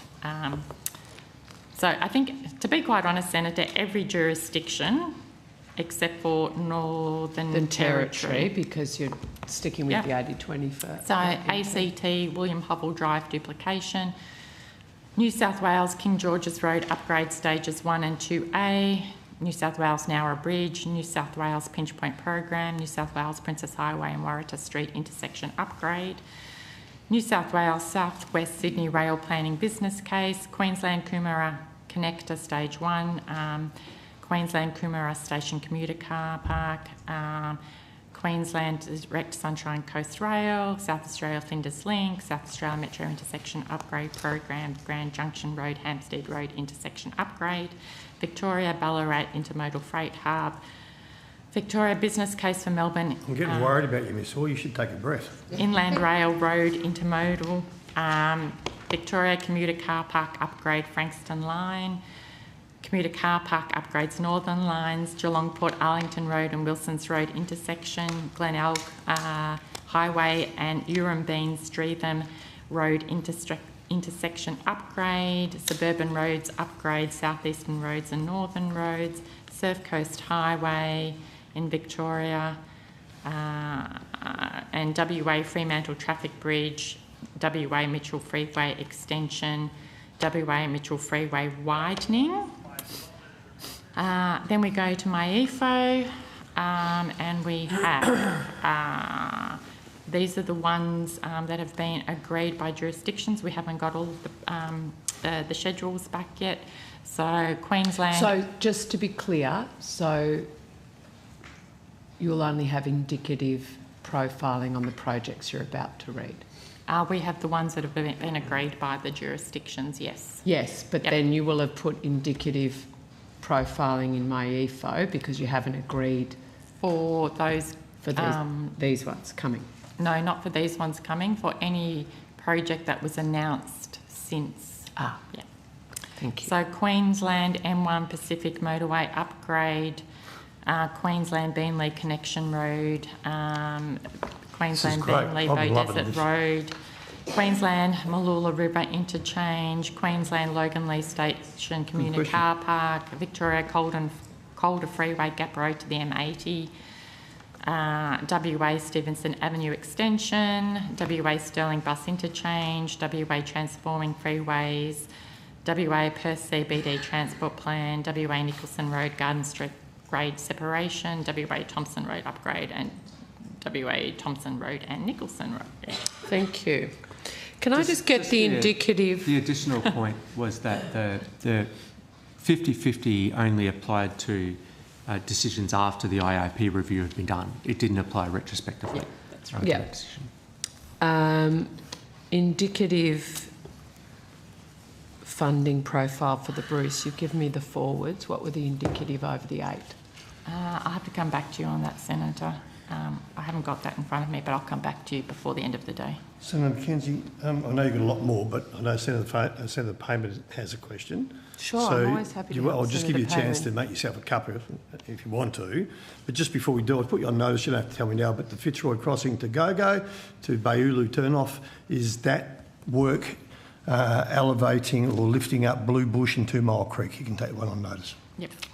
Thank you. Senator Payment. Thank you so much, Chair. I won't be long because I've got another committee to go to.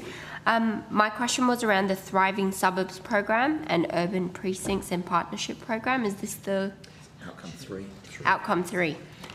Great clarification. Thank you. I'll be back then. Right. Thank you. So much for your quick break, Senator McKenzie. Or Senator Canavan, Senator McKenzie.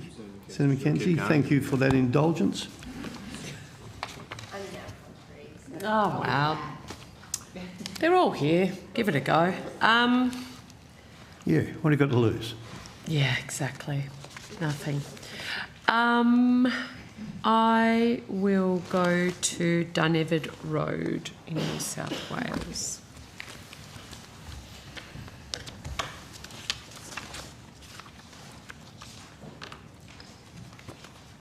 How come there's no indicative funding for the 8? I only had the 4. Ms Hall? Sorry?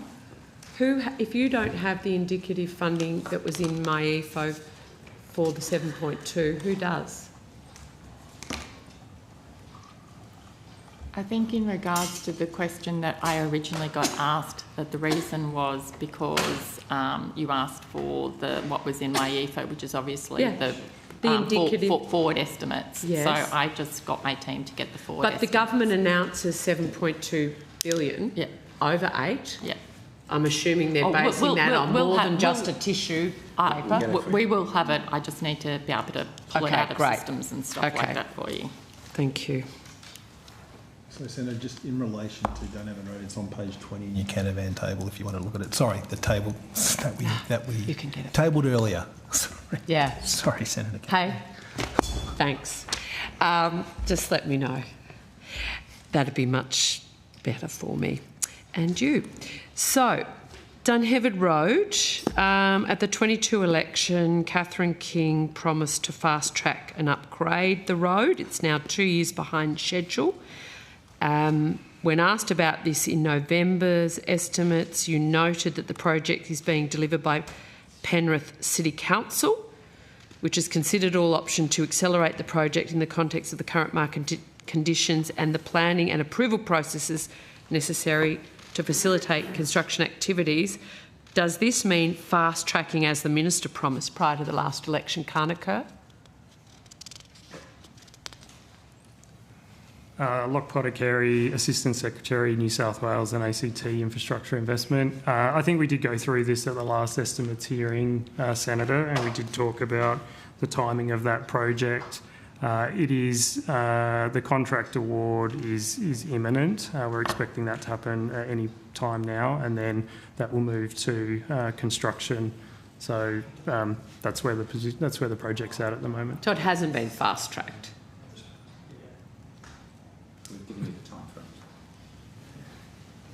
Secretary, would that be considered fast tracked? I don't know what fast track means. We've given you the time frame. In this context, neither do I, which is why I'm asking. Yeah, anyway.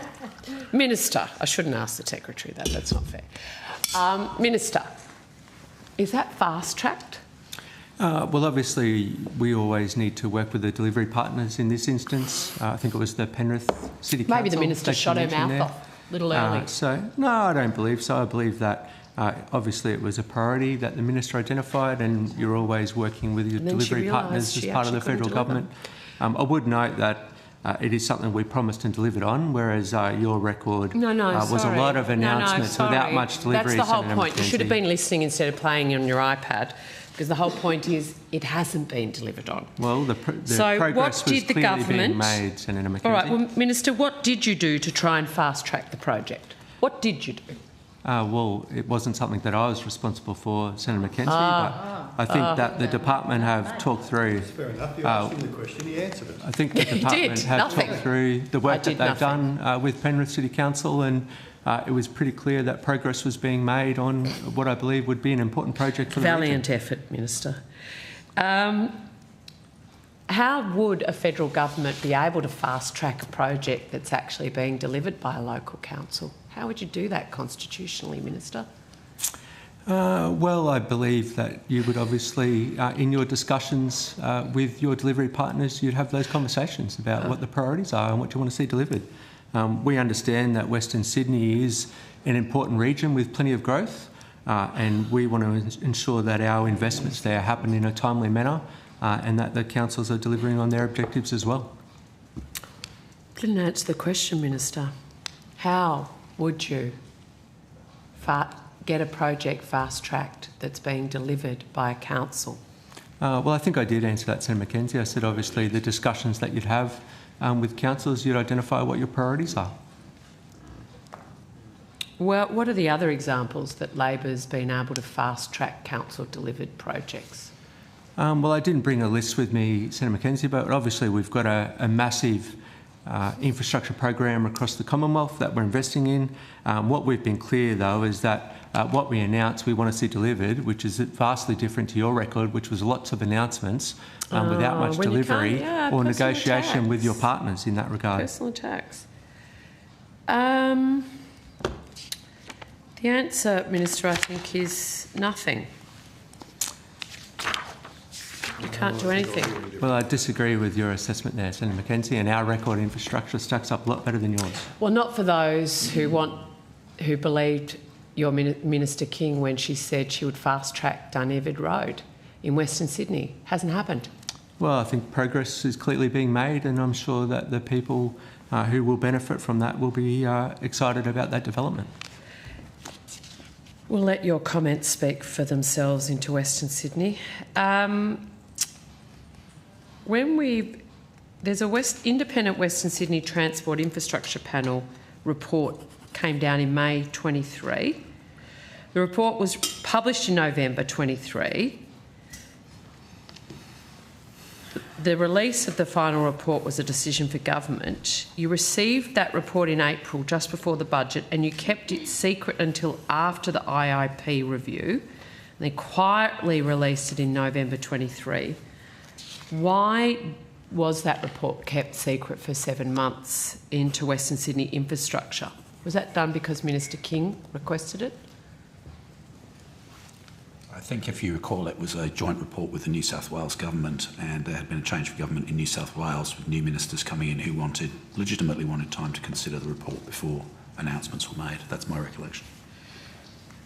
The report noted many projects that needed funding, including the Western Sydney Transport Development Network, were noted as priorities, but funding was actually removed after the 90-day review from these projects. Why didn't the minister take the advice of the report she herself commissioned?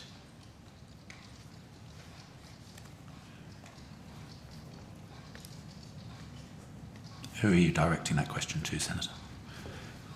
The minister. Sorry, what was the question again, Senator Mackenzie? Why didn't Minister King take the advice of the report she herself commissioned when it came to needed infrastructure in Western Sydney? It recommended certain projects be funded as priorities. Those very projects were cut in the her IIP review.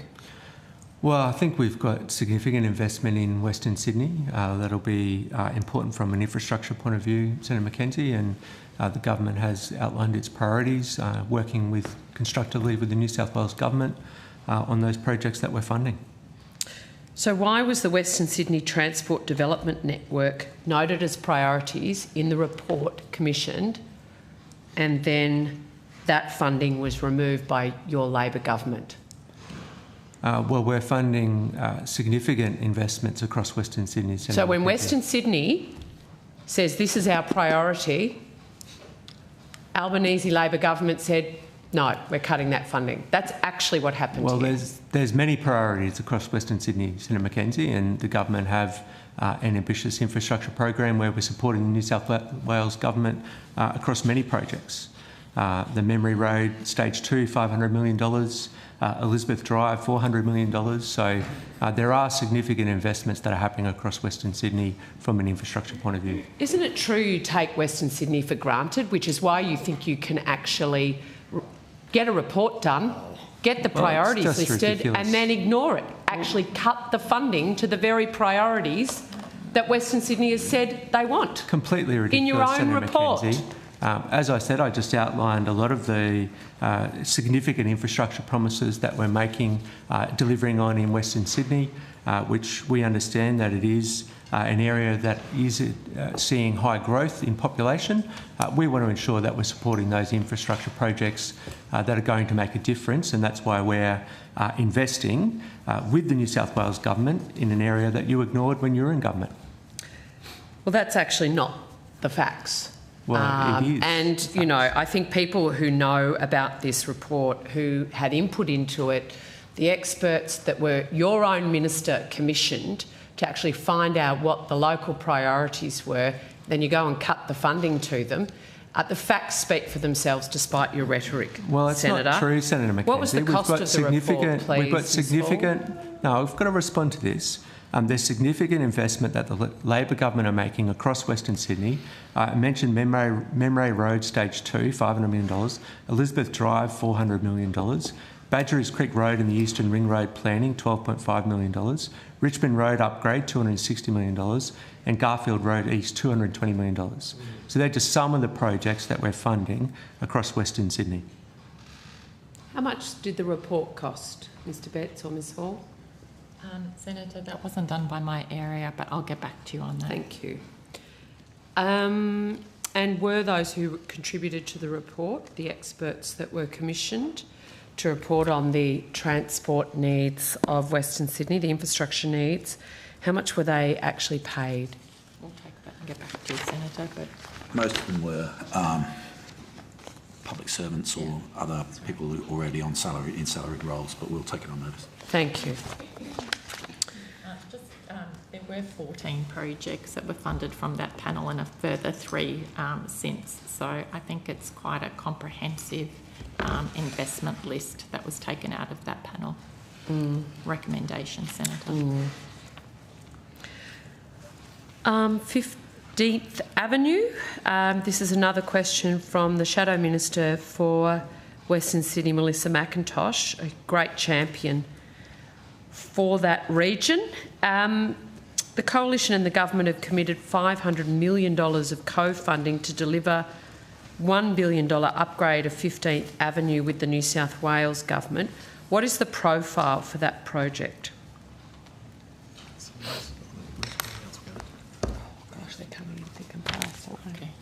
So that is a project that has been announced since my EFO, so leave that with me and I'll come back to you, Senator. The indicative funding at my EFO would be great. So I have the same pile of papers that you have, so I'll come back to you. All right. Well, I'll pursue that when you come back to me.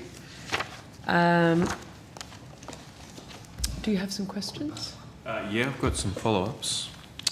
If you've got a second. I just want to go back to the Bruce Highway, sorry. I think you mentioned there was $30 million allocated for this, or the first financial year, I think, of the forward estimates.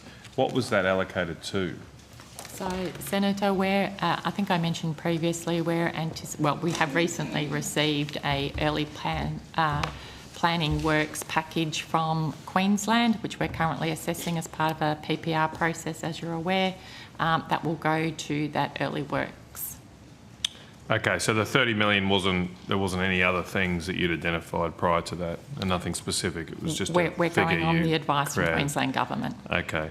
Had you done any consultation with the Queensland Government before the announcement? On the 7.2 billion, we have been working quite well with TMR on that. As I said previously, I'm also on the advisory committee. The advisory committee met before that announcement as well. We had received correspondence from the former Queensland Government asking for funding as well. So, yes. When did you tell the Queensland Government that the Australian Government decided to allocate $7.2 billion? I don't know the exact date it was. I think it was a phone call or a conversation between governments. Was it before? At ministerial level. Was it before the announcement was made? Was the Queensland Government informed before? That's my understanding. Yep. If we could get the details of when. I spoke to the opposite number in Queensland prior to the announcement. I'd have to check the date. It was January, wasn't it? It was in January. It was early January. Yeah. Right. I'm trying to work out how you came to 7.2 billion, I suppose. So how did that number? So the 8.5 in total. I think, was. and I will have to check this, but my understanding is that advice that has previously been in the advisory council has said that there's roughly $9 billion of works that need to be done to meet a range of the safety issues. That advice was that number was provided by through that advisory council and through the Queensland Government, and then it was an 80-20 split based on that $9 billion. Sorry, Mr. Bourne, do you have any further information? No, that's. So where would that advice come from? Just say we went through the council, but who's it from? The $9 billion is from the Queensland Government? Yes? Yes, sir. Yeah, okay.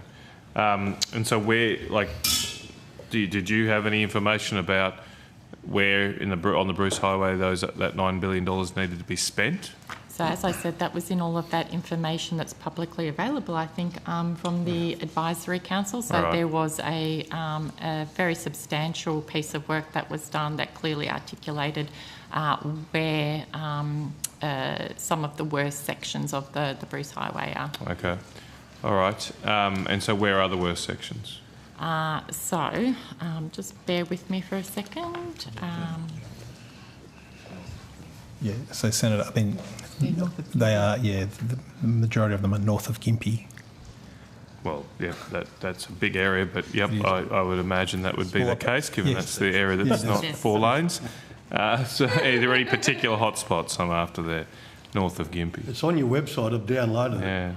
It's quite impressive, So, actually. Senator, I think we clearly announced that we have Maryborough to Benarabi, Rockhampton to St Lawrence, Bowen to Townsville and Ingham to Innisfail. Okay. All right. Thank you. All right. And this early works package, where's that? Where will that work be done? So we're just assessing that PPR from the Queensland Government as we speak. We're hoping to get that done as a matter of priority. But what is the Queensland Government, what areas of the Queensland Government asked you to look at in that package that they've submitted to you? That's subject to state Commonwealth discussion. At this point. Yeah. That's not that's not, they've given you this, have they? Yes, it's part of a PPR process, but Right. we don't usually well, talk about what's well, I the don't state think government that's- has I'm provided sorry, I don't think us that's a because we go PII. to ComState. That's not a PII. So what areas have they identified? So by convention, we don't talk about ongoing discussions between state and Commonwealth governments. You know that. No, so that's if you not want the true at all. information, well, we'll take it on. Take it on I would ask you to come back with a PII on that then, please, because that's not. Ministers that's claim not a cabinet, PII, That's we not don't. cabinet. I've had plenty of correspondence tabled from state governments before. We would just like to make sure that the Queensland Government is happy with us releasing that. Okay. All right. Happy for you to check with that. Okay. Now, I've got some others to go on to. Do you want me to, Senator McKenzie? I just want to ask There you about the suburban rail loop. Have we got the rest, other than the 280 million over the forwards for the Bruce? Where's the other 7 billion? That's exactly what we described at the outset, was that there is an indicative profile over the forward estimates period, which will be pulled forward once the Queenslanders have given us the proposal I around would spend like rates. the indicative profiling, please. You've got it. I said I'd come back to you, so I will get to you sometime today Gave in it to you- regards to... Gave it to you over the forward estimates period. You've Yes, been I've asked for got it the beyond forward estimates. estimates, Secretary, and I've asked and asked and asked. And we've said we'll come back For the to you, other 4 Senator. years. We said we'll come back to you, so we will. The suburban rail loop.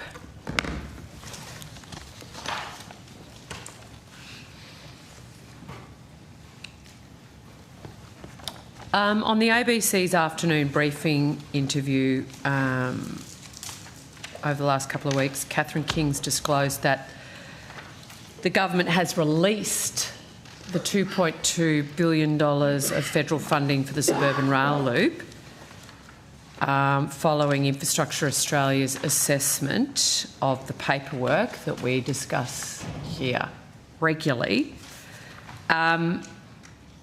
Premier Allen has rejigged the messaging around the SRL to bill it as Australia's biggest housing project. I just want to understand what released the $2.2 billion means. So she's given authority for us now to negotiate the milestones payments with Victoria for that money to be paid. So she's done like you would normally do, which is sign the requirements to say that it has met the requirements of the National Land Transport Act and the PGPA requirements. And so in terms of how that is indicatively profiled, the 2.2, is that the same as what has been in the budget papers, or has that changed? Or is that subject to negotiation? At the moment, we do have a profile. We do have a profile from my year for 24-25. Thanks, Mr Wood. Which is Let's go. 400 million in 25-26, 1 billion in 26-27, and 800 million in 27-28. Okay. We are still working through the negotiation of milestones with Victoria. But the profiling... That's what the profile is as at MyEFO 24-25. You see no reason for the profiling to change during the negotiations of the milestones? That's subject to that's negotiation. subject to the And it's not subject to discussion? Is that what... It is that absolutely is subject to subject to discussion, yes. Well... That's why we're having the discussions. Yes. Because we're discussing Okay. it. That's what I thought. Sorry, I didn't... the discussion about is there any precedent where the whole $2.2 billion would be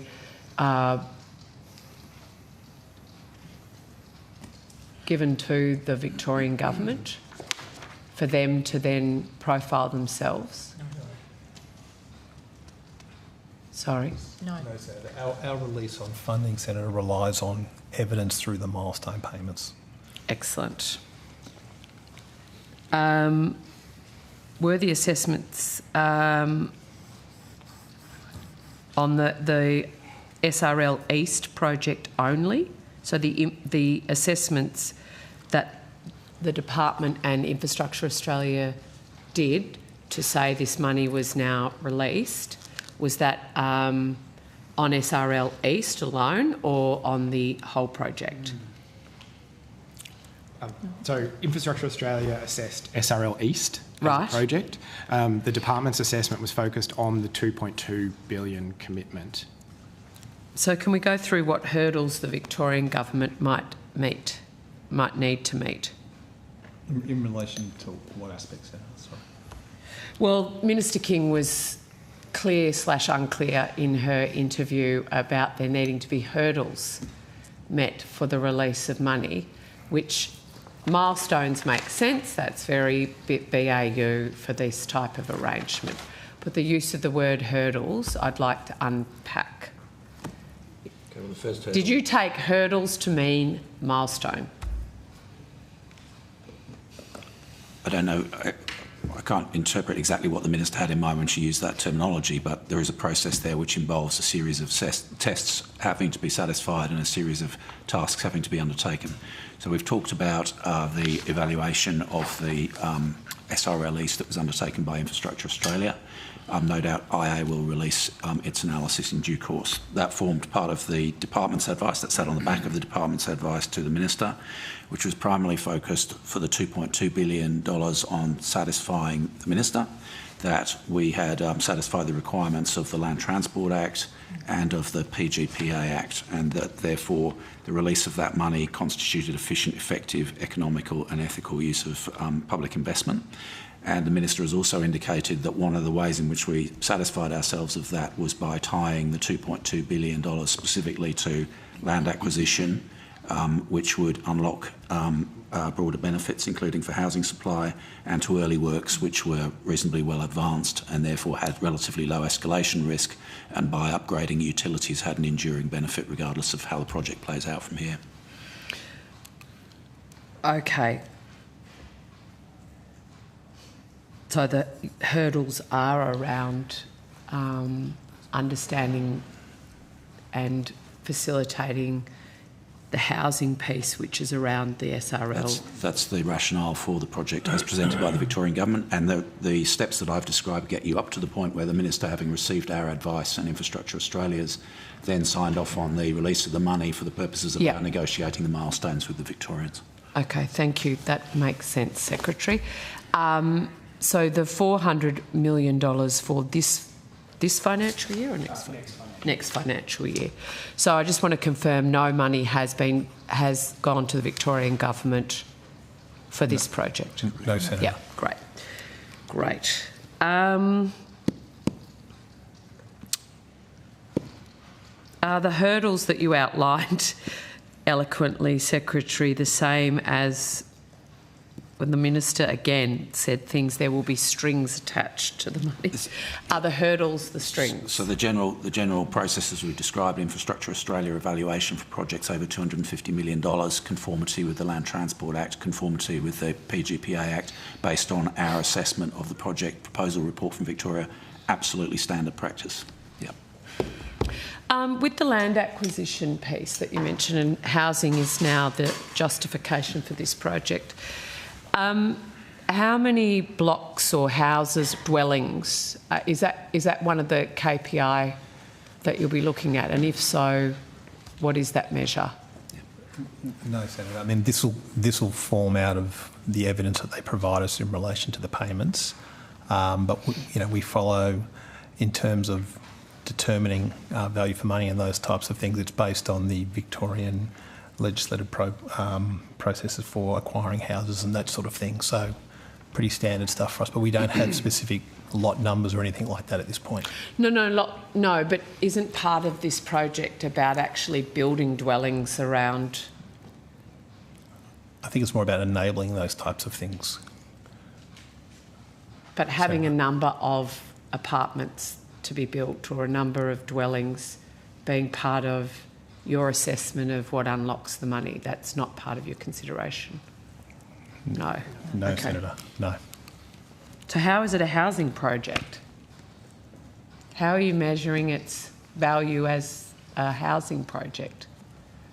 Well, I think like many of the projects we invest in, Senator, it's not just a rail line, it's what it does to enable... Yeah, that's my question. Sorry, I'm not being very clear. My question is, you're saying this is a housing or has housing benefits. How are you measuring that if you're not measuring the number of dwellings unlocked? Not the number you have to buy to build it, to knock down, the number that are going to actually be created as a result of this project. I think that's a really good question for Infrastructure Australia. So Infrastructure Australia, when they actually look at the business case and they look at But you're the one sorts of setting the issues. milestones, Ms Hall, not Infrastructure Australia.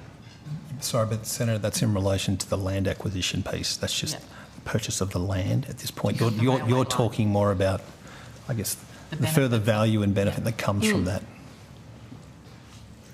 Of which won't be, that's not part of your assessment, only Infrastructure Australia's assessment.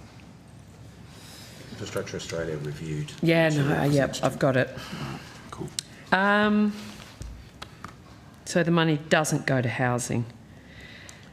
It goes to land transport as it's required. Yes.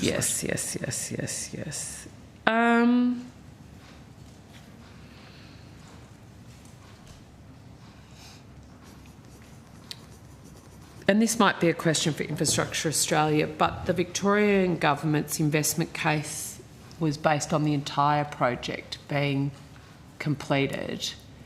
Given that this is only SRL East, have you given any thought to the entire project or has it changed the consideration of how this project's treated? So if I understand your question correctly, we have focused as a department on the $2.2 billion, not on any further investment that the Victorian Government might want to request of the Australian Government. Well, I think they already have, haven't they? Well, they have. Been pretty public about that. That's not the decision which has been taken by the Minister. No. And I think it is appropriate that Infrastructure Australia, if they're still coming tonight, describe the process. They're coming. Yes. That's not what I heard, but anyway. It's for them to account. They've acquitted their statutory responsibility, which is to undertake the evaluation of the project and to provide appropriate evaluative advice to the Minister. Okay, so you're busy negotiating milestones for the 400 for next financial year. What's your understanding that the Victorian Government needs that money for? Well, that's the basis on what our milestone payments will be made for the land acquisitions along the alignment and the early works piece. So broadly speaking, and subject to negotiation into profile and quantum, we are talking about broadly $2 billion for land acquisition and broadly $200 million for early works. Thank you. Thank you, Secretary. It's difficult. Have you sought assurance from stakeholders such as Deakin University or Monash that they will plug the value capture gap by investing in housing projects for the remaining third of the project, or you're not even considering that because you're only looking at land acquisition and preliminary works? We're only looking at $2.2 billion and we're only looking at those subcomponents within that. Yep. Okay. And was the government or the department aware of the Queensland Crime and Corruption Commission investigation into Mr. Frankie Carroll? So he's not an employee of the Commonwealth Government, he's an employee of the Victorian Government, and it's not relevant to the project's investment decisions which we've just been discussing. But I'm not aware of those issues. Okay. Thank you, Secretary. Senator Canavan. I've got questions. Cool. Just wanted to go to Olympics infrastructure. if I can. There's been a lot of reports of cost blowouts in the last few months. Has the Australian government or the minister been briefed on these blowouts at all? And if so, what are the details of that?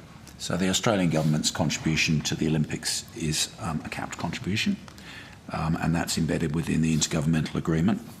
Work is underway at the moment, which Mr Brummett can talk to in more detail, around the minor venues program, some of which are in procurement and are experiencing some cost pressures, which are known, and then the Brisbane Arena, which is subject to the development of a joint business case where the work is currently ongoing. I might hand over to see if Mr Brummett wants to add anything to that, or you may have more specific questions. Yeah, I was going to go to the minor venues, but yep, happy for Mr Brummett to go there before I do. I don't have anything further to add. Okay, well, just on, I mean, have you been briefed on these cost blowouts, or at least some of them? It sounded like you have been with the minor venues. Are you aware of cost blowouts in those programs? Have we been briefed by Queensland? Well, by anyone. So we through the governance channels for the projects, we have been actively engaged in the development of those projects, in taking the 6 minor venues that the Secretary mentioned into procurement late last year.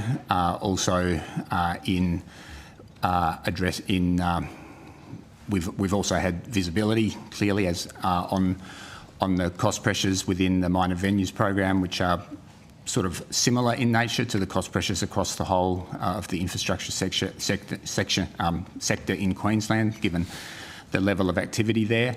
And we were actively involved through our commercial advisor in putting advice back into the relevant authorities in Queensland in relation to value management options and to assist in managing those cost pressures. Okay. Well, let's drill down to specifics. You mentioned Brisbane Live, which the federal government's making a contribution to. There's been reports that it has hidden costs of $681 million, including $500 million for train transport links that were not budgeted for.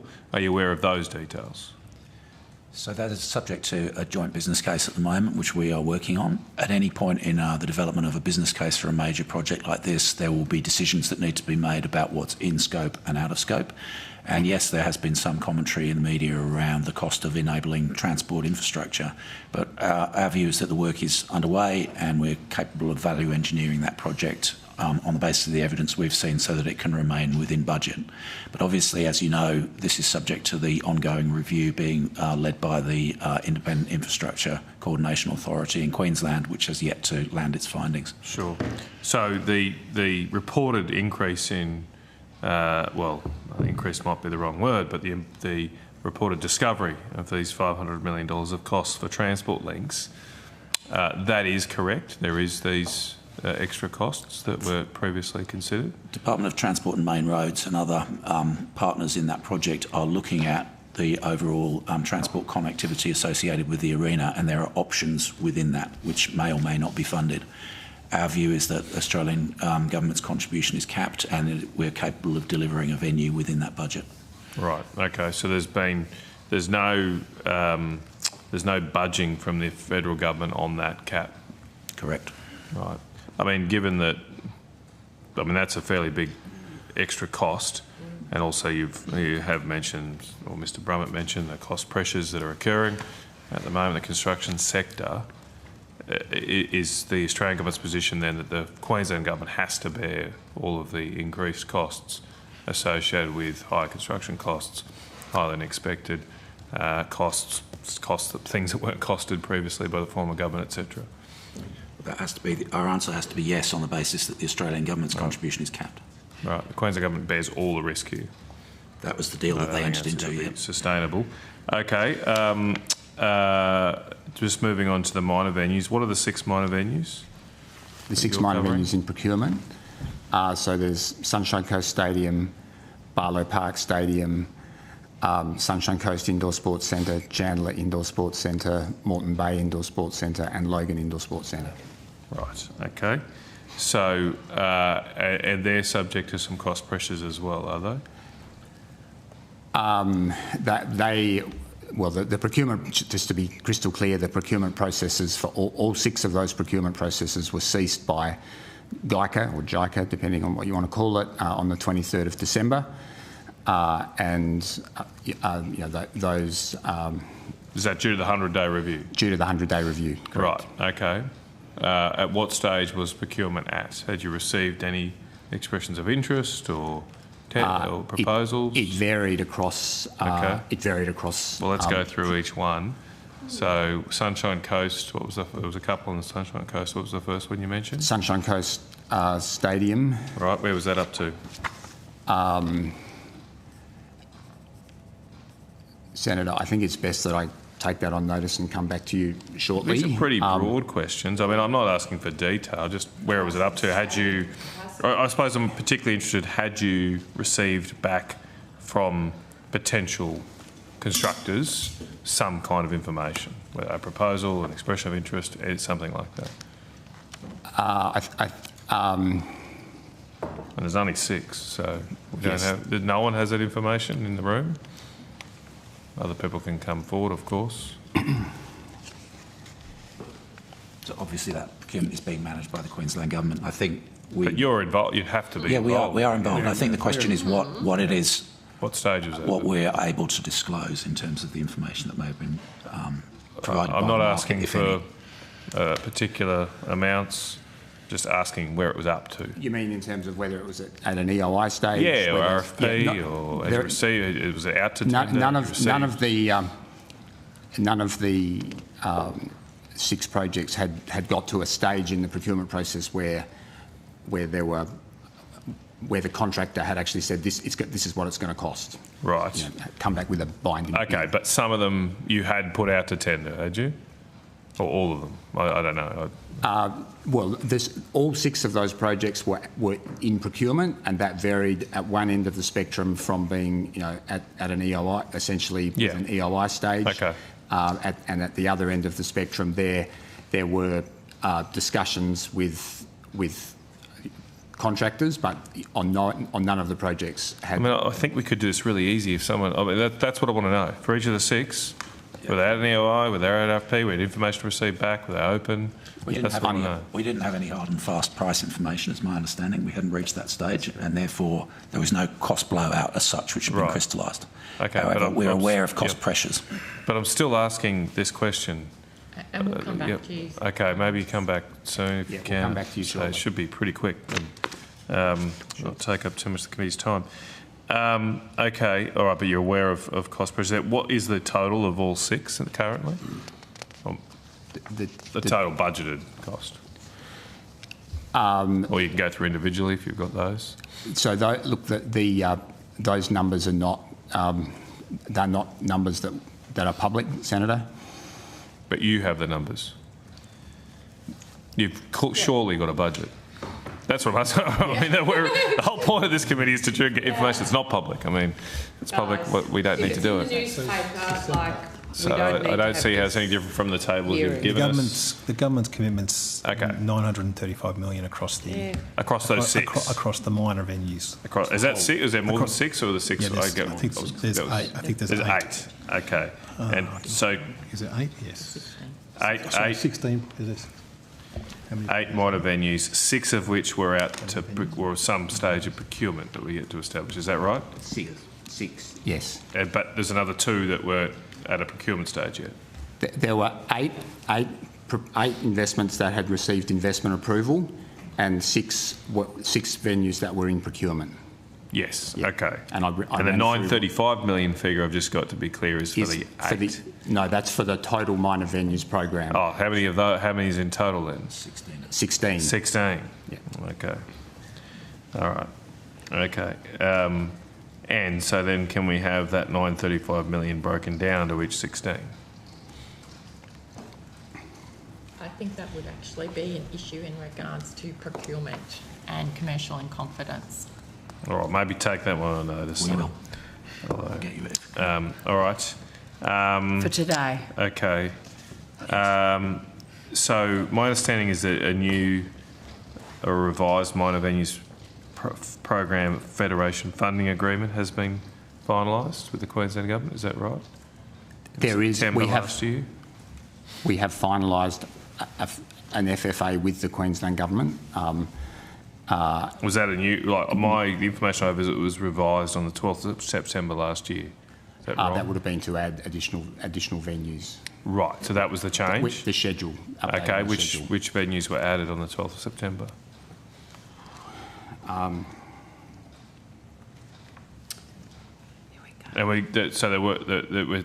we're at a total of 16 now, post this. Was Rocky rowing added? No, I don't think so yet. Not yet? Time for that. Not yet.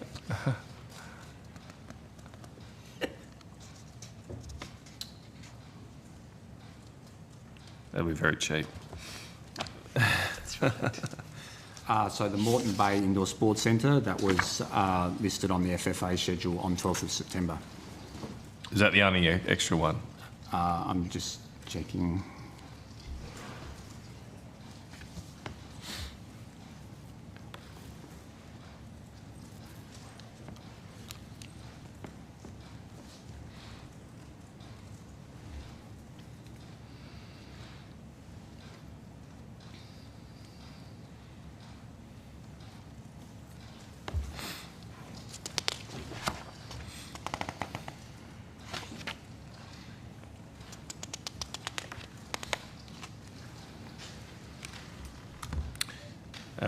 Maybe I can. Senator, we can get that for you. And yeah, maybe if you can.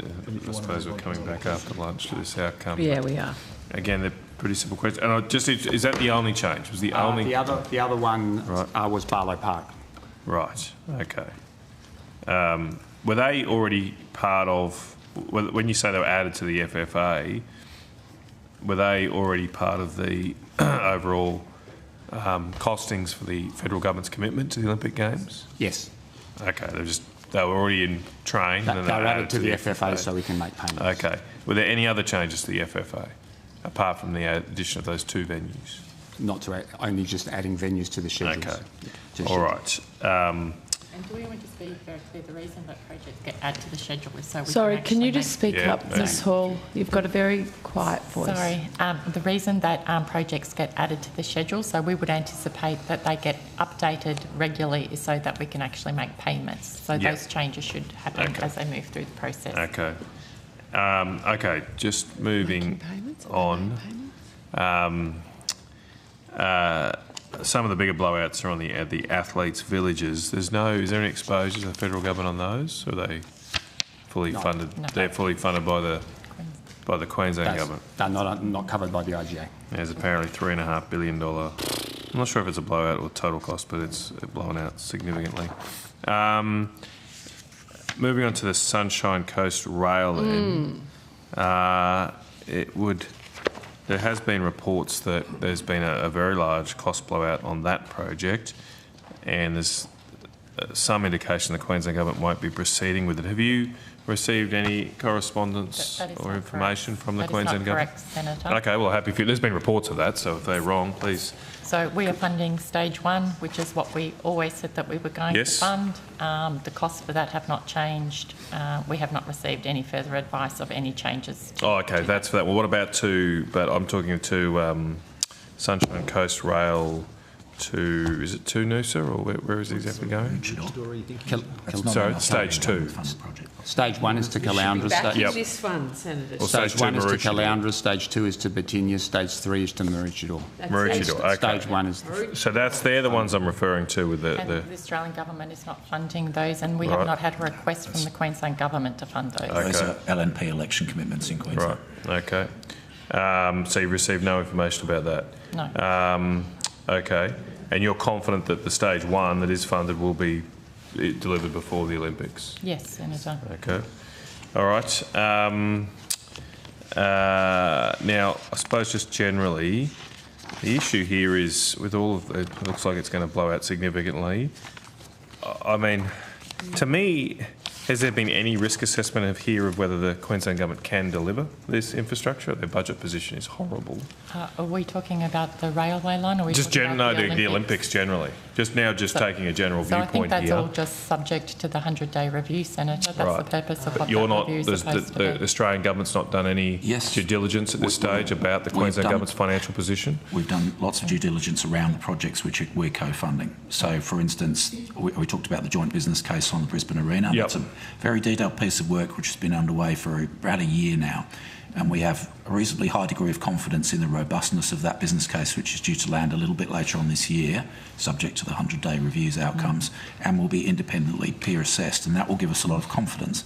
Similarly, with the Sunshine Coast Direct Rail Stage 1 to Caloundra, the Queensland Government, through Transport and Main Roads, has done a very good job assembling a final business case for that project. The subsequent stages are less fully developed and therefore have less certainty associated with them. But on the basis of that business case, we're confident in the 50% Australian Government contribution. I'm taking. My question's a bit broader. So we've gone through the cap, and okay, I've heard the evidence that you're confident that for at least the projects that the federal government's funding, you can stay within the cap. I might be a little bit more cynical of that, but okay, that's what your assessment is, and you've done work on that. My question is about the overall Olympics. So you're potentially now going to face a much bigger cost for the main venue, which I know is not under your remit, the Athletes Village, as I mentioned, the related transport, potentially transport upgrades, depending where the main venue is in particular. There's a lot of cost pressures here, and there is a pretty dire future outlook for the Queensland budget over the next, leading up to the Olympics.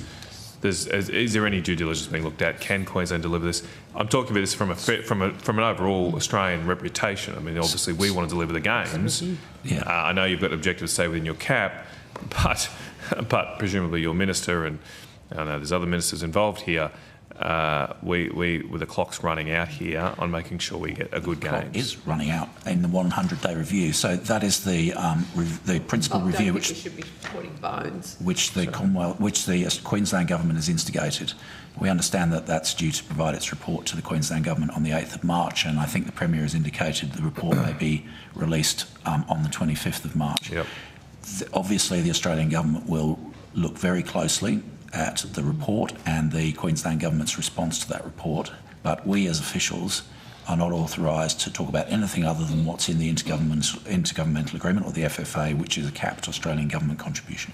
Yeah, I understand that. My question was, have you been asked to have a look at the sustainability of the Queensland budget and whether it can sustain the level of spending? We tend to look at these things project by project. All right. All right, just moving on to something a little bit smaller within this broader topic, Toowoomba Sports Ground. How much has been spent on that proposal so far? The only monies expended which were on Queensland's account were essentially the expenditure for the project validation report. Yep. So there's been no Commonwealth funds gone towards that project. Do you have a figure on how much? Well, first of all, of that $935 million you mentioned earlier, how much is going towards the Toowoomba Sports Ground? Or was going, I should say. And I don't think you've got the commercial in confidence here because it's been scrapped, is my understanding.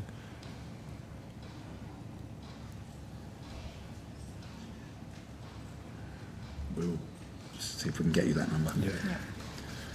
All right. Okay. Maybe that's another one that can come back.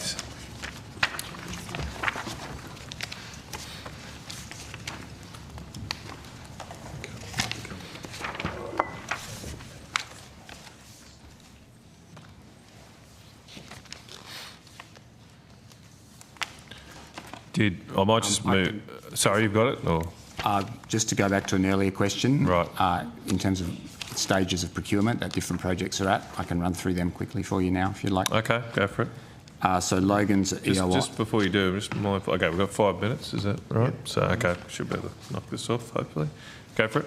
Logan is at EOI. Barlow Park is out to tender. Sunshine Coast out to tender. Sunshine Coast Stadium out to tender. Moreton Bay EOI and Chandler Indoor Sports Centre, Brisbane Aquatic Centre and Chandler Precinct were all in tender. That's where they were as of when the... Right. When you say in tender, that means you're waiting for you've put it out and tenderers are going to submit information. But from my understanding of earlier, that they haven't submitted and the process was ceased on the 23rd of December. Yeah, sorry? And the process was ceased. Was suspended. Yeah. Presumably tenderers are still...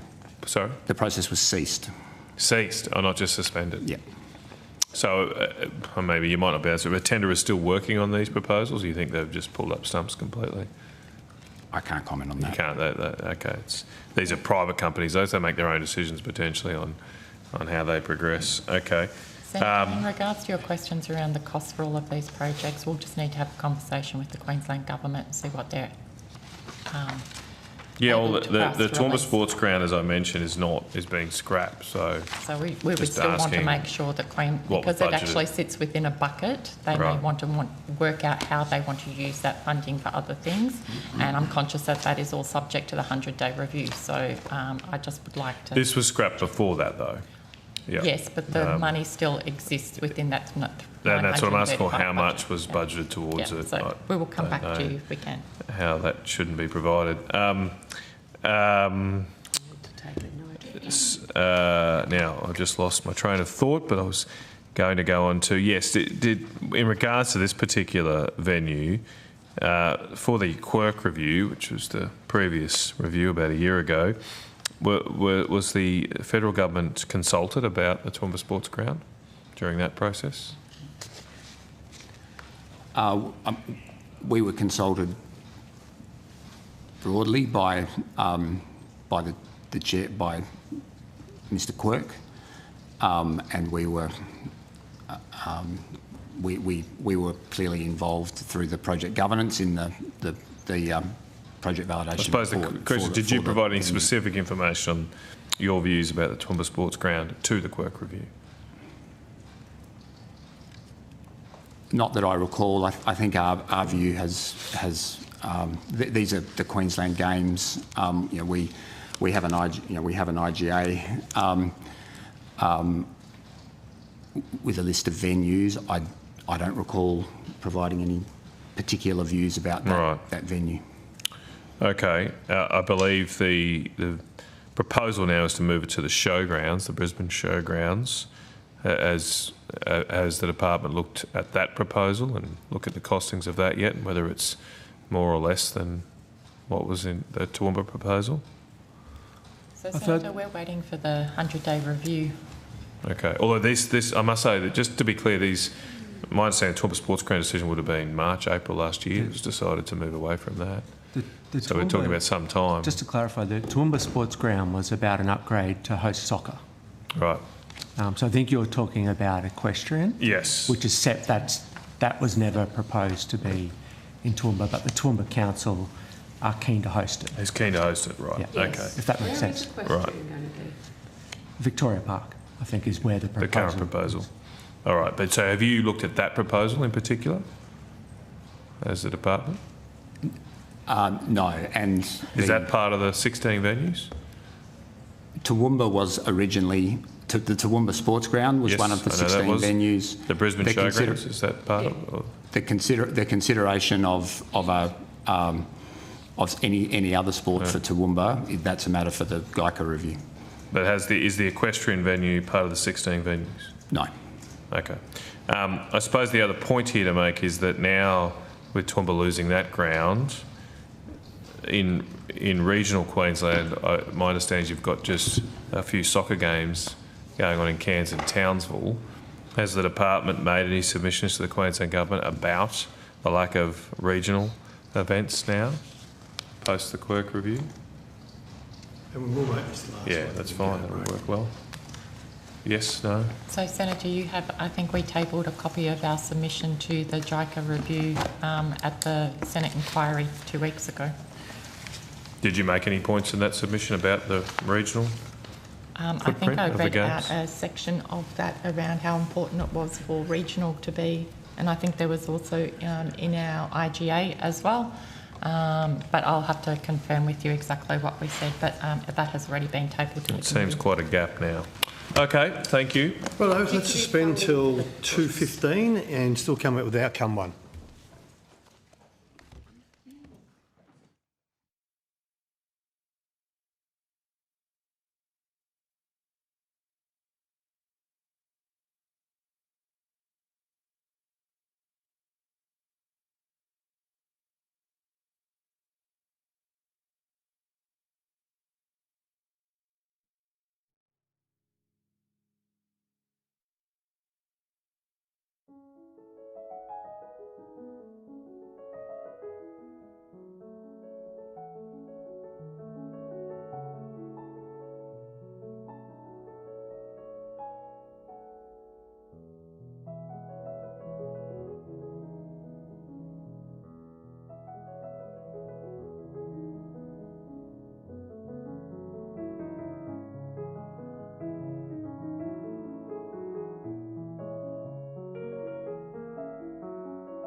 Thanks very much. Welcome back, everyone. And in continuation, in outcome 1, Senator Canavan.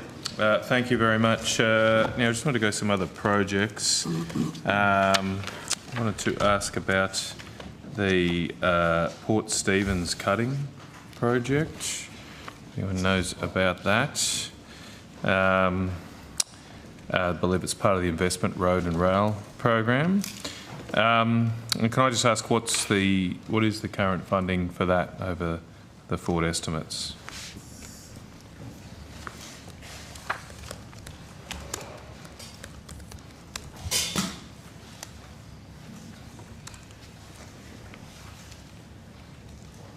Just bear with us for a second, Senator. No problems. I've just got a few projects in this program, I think, which if we keep the people at the table should be able to rip through. Yes, Mike. Yours, Are you looking at the funding profile? Yes, for the forward estimates. Yep. So 2024. So this is Port Stephens cutting upgrade. Yep. 2024-25 is $18 million. 25-26 is $2 million. And that's a total Australian government contribution of $20 million. Okay. Is there any other funding sources, state government to that or local? There's $5 million from the state government, so it's a $25 million project. All right. And the completion timeline for that project? It's currently out for, we're expecting the expression of interest for construction and design to go out towards the middle of the year, and that will inform the construction timeframes. Right, okay. So the figures in the forward estimates are still just indicative, though they might shift depending on the project. It's possible, Senator. It will be informed by the by the construction contract. Is there expected to works to commence this calendar year or next financial year? When's the? I think there's a possibility that construction will commence this calendar year. Okay, all right, but depending on the tender. All right. Yeah. Well, I'm informed it's a very important road safety project, so that would be great. All right, moving on to some projects, including the Goonoo Road duplication,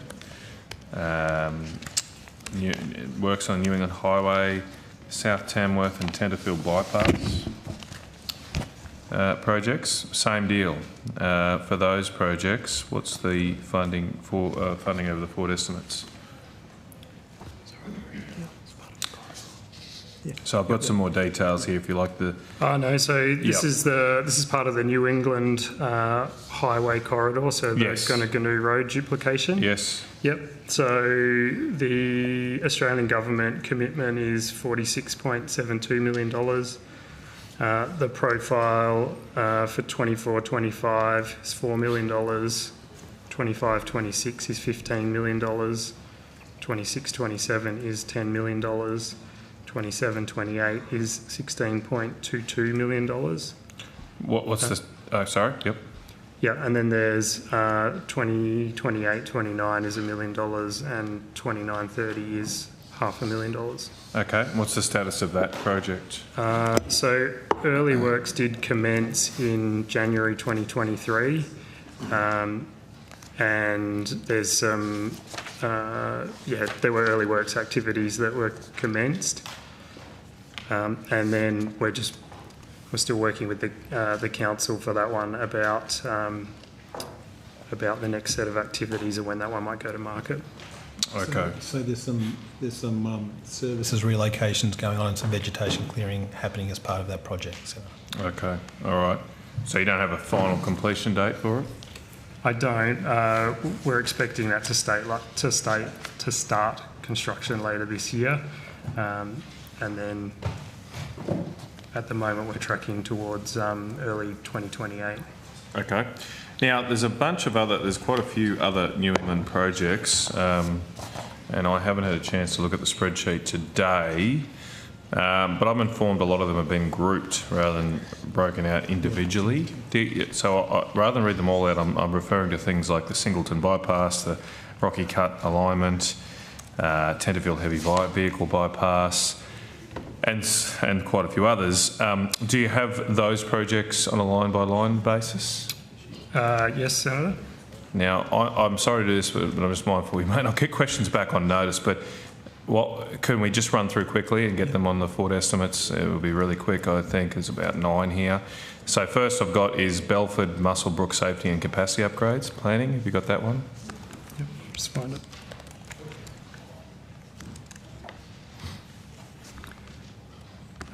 Yes, I've got that one. So forward estimates, 2024-25, 1.6 million. 2025-26, 3.6 million. 2026-27, 2.4 million. And 27-28, $0.4 million, so $400,000. And that's it. Okay, Singleton bypass. Should be a bit bigger.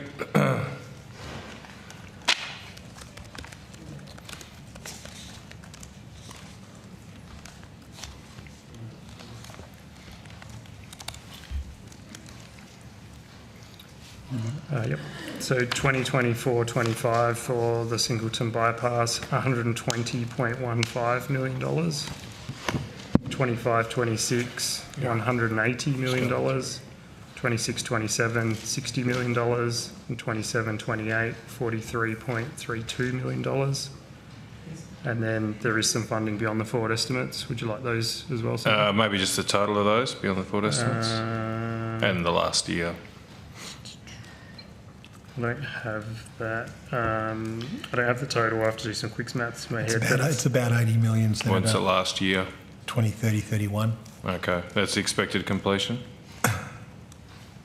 The expected, so that one is under construction. We're expecting that one to be completed late 2026 for main construction activities. What's the funding seems to go to 2031 though, so is that? That's right, yep. So main construction we're expecting to complete in late 2026. There may be some activities that need to be finished after that, but we will look at those cash flows as the project gets closer to completion. So I've got 2 under the Tenterfield heavy vehicle bypass.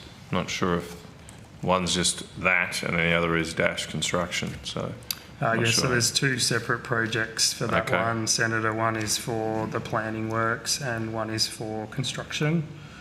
So for the one that's called New England Highway Tenterfield Heavy Vehicle Bypass, which is for the planning side of things and the development side of things, so that's $10 million Australian government commitment. For 24-25, it's $3.8 million.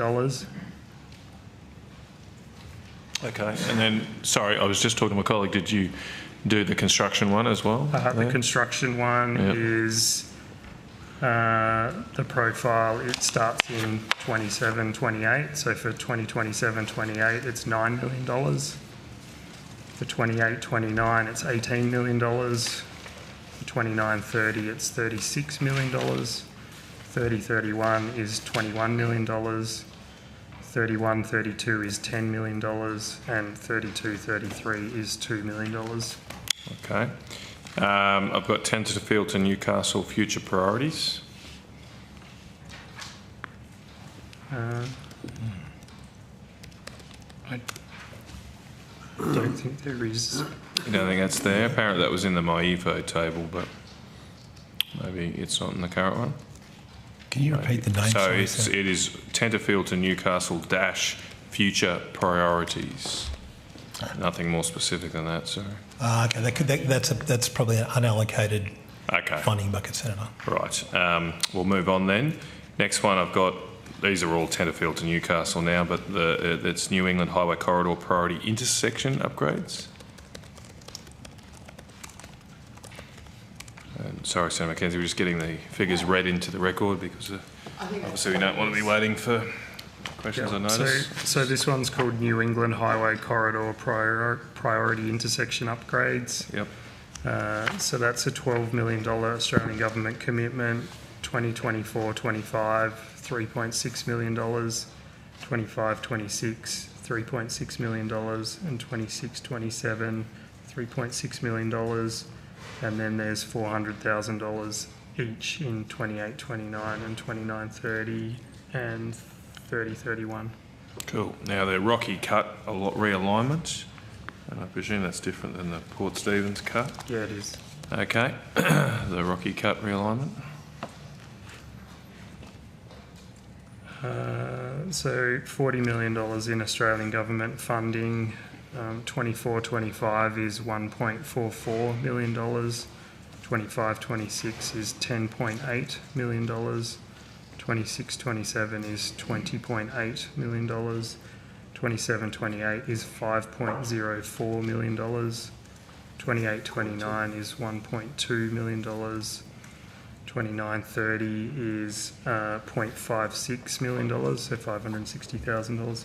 And final part of the profile is 20-30-31, which is $0.16 million. Okay, last one. Sandy Hollow, last one in this section. Sandy Hollow Rest Area Upgrade on the Golden Highway.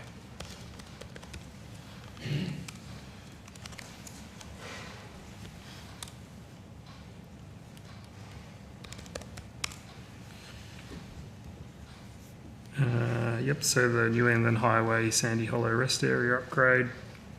That's a $6 million Australian government commitment. 24-25, $1.31 million. 25-26, $4.55 million. 26-27, $0.15 million, so $150,000. Okay, great. Now just drilling down into one of these projects, we went through the Goonoo Road duplication. My understanding is the New South Wales Government has recently increased its allocation to that project. Are you aware of that? And has the Australian Government commitment had to increase to match that? Yeah, so as part of the 2024-25 budget, the Australian Government committed an extra $14.72 million to that project, to the Goonoo Road duplication project. Okay, all right. Is that funded 50-50, is it?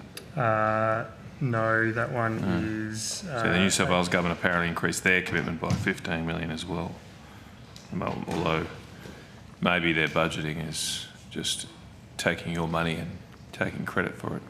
I'd have to double check. Okay. I'd have to double check Okay. that. I mean, obviously the state, when they account for total expenditure on a project, will include the Australian government money, but... yeah. Well, how much does the total project cost? $58.4 million. Yeah, I think it might be that. Okay. Now, apparently, there is some risk here about a commercial precinct being developed along the road. Have you had a look at the risks of that commercial project being delayed because of the delay in funding and apparently construction of the road? I'm not familiar with that particular delay to the development that you're talking about, Senator. Well, maybe you could take that. I know it's a little bit of detail, but I'm informed that there's a 35-lot commercial precinct being developed along the road. I presume with expectation of this being delivered. So if you could take that on notice, if you're aware of any implications of funding delays for that. I don't think New South Wales Senator has raised anything with us at this point. Okay, no problems. All right, just moving on from New England to the Princes Highway. These are on behalf of my good friend and colleague, Mr. Chester. He's apparently written to the Minister a number of times seeking clarity about road projects along the Princes Highway. How much funding is allocated to the Princes Highway at the moment in the Forward program?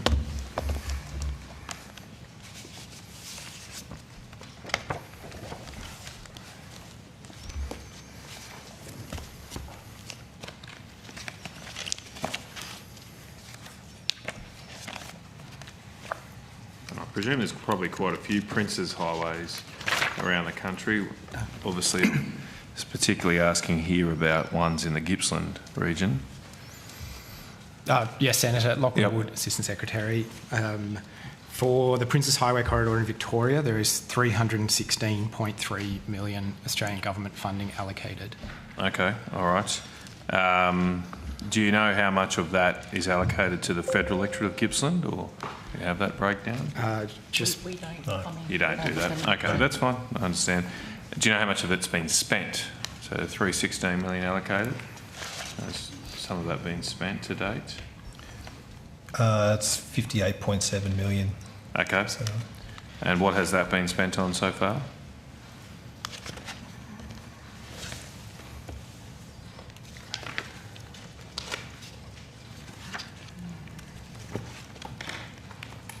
just bear with us for a minute.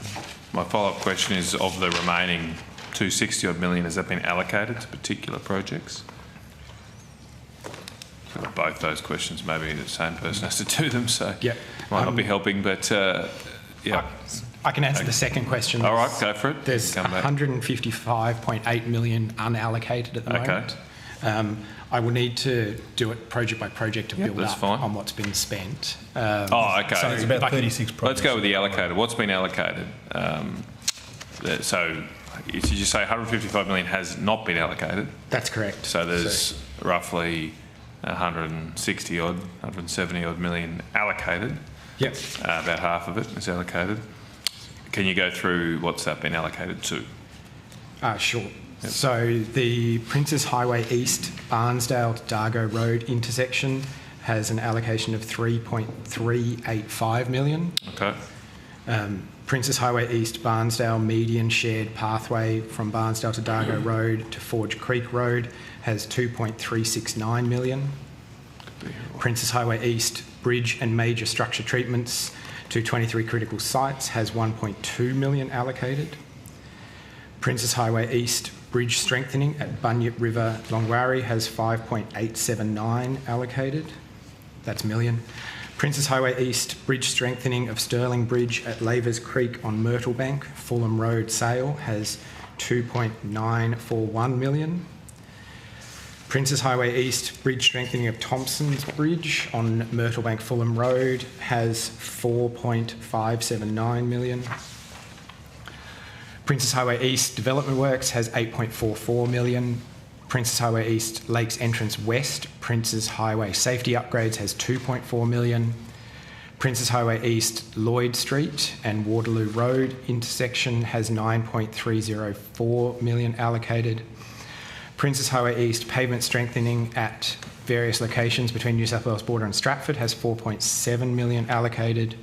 Princes Highway and East Princes Highway and Bank Street intersection upgrade to Traralgon has 6.421 allocated.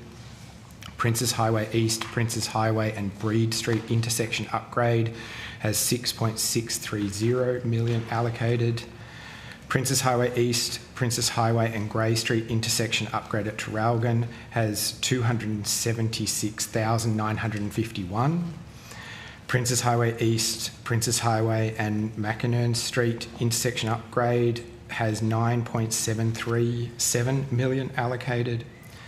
Princes Highway East Princes Highway and Rollo Street intersection upgrade has 66,682 allocated. Princes Highway East Robin Hood interchange upgrade at Druin has 395,964 allocated. Princes Highway East Princes Highway and Kosciuszko Street intersection upgrade has 6.729 million. Princes Highway West asphalt surfacing and intersection strengthening at various locations between Terang and Camperdown has 2.6 million allocated. Princes Highway West Blue Church intersection upgrade has 9.6 million allocated. Princes Highway West bridge upgrade Fitzroy River has 386,000 allocated. Princes Highway West bridge upgrade Glenelg River Dartmoor has 9.062 million allocated. Princes Highway West upgrade Mary River Dennington has 1.578 million allocated.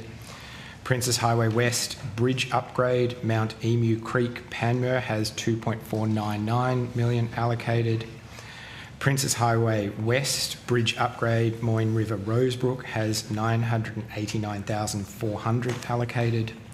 Princes Highway West bridge upgrade Port Fairy North has 664,000 allocated.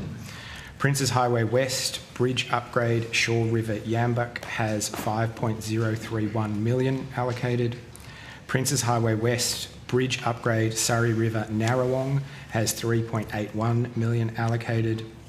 Princes Highway West Bridge Upgrade Warrnambool to Geelong Rail Line Allansford has 3.943 million allocated. Princes Highway West Bridge Upgrade Warrnambool Geelong Rail Line Werrite has 3.963 million allocated. Princes Highway West Bridge Upgrade Warrnambool Port Fairy Rail Line Dennington has 4.748 million allocated. Princes Highway West Development Works has 4.032 million allocated. Princes Highway West Overtaking Lane at Tarandara westbound has 6.126 million allocated. Princes Highway West Overtaking Lane at Yambuk westbound has 10.136 million allocated. Princes Highway West Overtaking Lane east of Terang westbound has 7.896 million allocated. And Princes Highway West Overtaking Lane west of Terang eastbound has 7.938 million allocated. Great, thank you for that. Sorry to go through all that. It's only a small point, but those projects are all listed in the tables you've given us, but there's no funding against them. So that's why I had to get you to read them out. Is there any reason for that? For why they don't have money against them?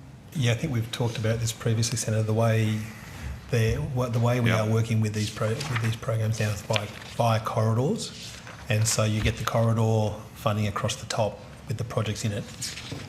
But that's the level of detail. So you don't allocate by, even though you have a total allocation there, they're not allocated, they're not profiled, those amounts.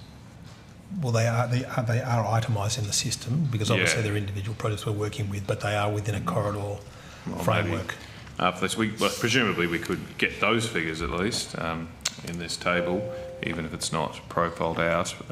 Anyway, thank you for doing that. Took a little time. The 155 million that's not allocated. Do you have a timeline about when projects might be selected?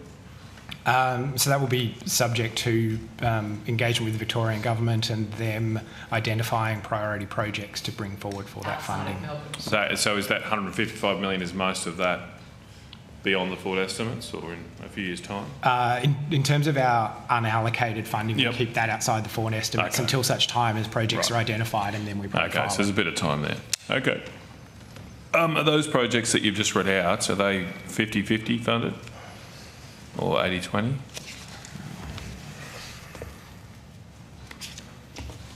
Hopefully it's just one ratio across all. You think so? So, yes. The majority of the projects were commenced prior to that, so those would be 80-20. I will have to double check. But some will be 50-50. So, sorry. I think for the corridor centre, it's a 95-5 ratio. 95-5. Wow. They get a good deal. Yeah. Who negotiated that? So, sorry, actually, thank you. As a correction, the Victorian Government has committed $16.9 million across the corridor. Prior to the 24-25 budget, Victoria's commitment to the corridor was recognised through in-kind investments. Whoa. The 16 million is in kind? No, the 16 million is cash. And there's other contributions prior to that budget were in-kind contributions. Yep, sweet deal. All right. Now, just one other final question on this. Apparently the state government has also allocated $10 million to a Sale alternate route intersection upgrade. Have they asked the federal government for any funding, or have you committed any funding to that project? It's a Sale, and that's SALE, alternate route intersection upgrade. You can take that one on notice if you need to. Do you want to? It's not one that I'm aware of. We're not seeing that name, Senator. All right. Well, perhaps if you take that on notice, just to check if you've got any correspondence on it. Now, Chair, I'm happy to go to Senator Sheldon now, if you like. Thanks, Senator Canavan. Convenient break. Yeah, and then I'll come back to you. Senator Sheldon. Good, thanks very much. Just as part of that outcome one and infrastructure, maybe a question to the Minister. I noted just keeping track on some of the projects that were mentioned earlier today when talking about the New South Wales infrastructure projects that are going ahead, and of course some significant projects that are going ahead, 2.351 million existing projects, Memory Road, and a place I've spent a good chunk of my life in southwest Sydney or western Sydney, driving along that road, and I know a lot of drivers, community, and also industry require that road to be spick and spec and up to scratch. And of course, there's lots of other upgrades at Richmond Road and Mulgoa Road and different places, Appin Road down there, which I've seen some terrible accidents down there. So that upgrade again on that road is certainly well placed. And of course, some of the new projects have also been supplemented by, in the last budget, my EFO on additional funding on some of the projects that are important, Medlow Bath upgrade, Central Coast Highway upgrade, the Southwest Sydney rail planning business case, which is great to see that investment taking place there.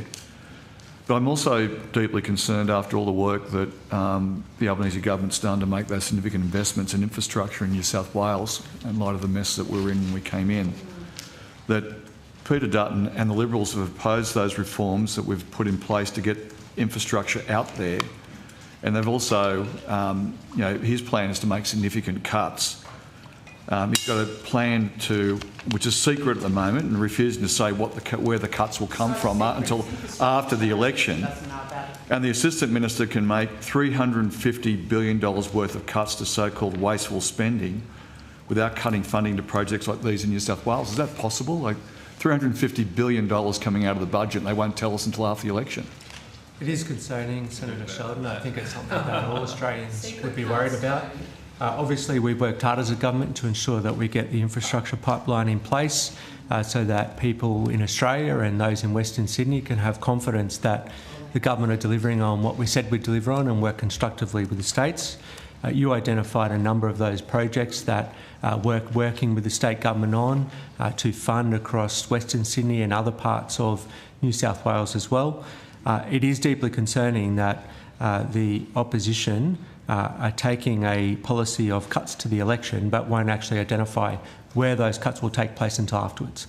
So I think it is something that you're right to highlight, and I'm sure it's something that many Australians would be concerned about, causing that uncertainty about which projects they will or won't fund.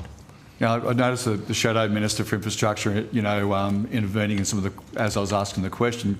Maybe she might come clean now, but where the cuts are going to be, because $350 billion worth of cuts have to come from somewhere, and logically they're going to do this stuff on infrastructure. But no, they can come clean rather than just turn around and shout out while I'm asking these important questions about the secret cuts that these people have got planned. No secret cuts. You can ask her. Well, I can tell you what, that's contradicting already the opposition leader, Peter Dutton, who has said on the insiders that they're going to make the decision about the $350 billion after the election. Won't you be public? Why don't you be public and tell the truth? Secret cuts. Now, also, there's the Assistant Minister. Can I also just put you $600 billion in publicly owned nuclear reactors on top of the $350 billion cuts they won't tell us about. To actually get that money together, projects like Memory Road, Elizabeth Drive, the rapid bus infrastructure in Western Sydney, I mean, these sorts of projects have to be on the chopping line along the long list of these important infrastructure projects that New South Wales needs for both its economic outcomes, for a good economy to be operating, for social connectivity. This almost $1 trillion that they want to cut out has to come from somewhere, and they haven't come clean. What's the concern about infrastructure impacts that these people with these secret cuts are going to make? It is certainly a concern, Senator Sheldon, and it's something, again, that I'd highlight that we've worked really hard to get the pipeline in a place where the Australian people can have confidence. And it is completely reckless from the opposition to say that they're going to provide all this public money towards nuclear facilities without actually identifying where that money has come from. So you are right to highlight that the risks to infrastructure projects that are going to be cut if they were to win the election. And that's something that I think all Australians would be concerned about, particularly those in Western Sydney where there is such strong population growth, that they want to see a federal government that's actually committed to improving infrastructure in their area, not one that's going to be responsible for cuts.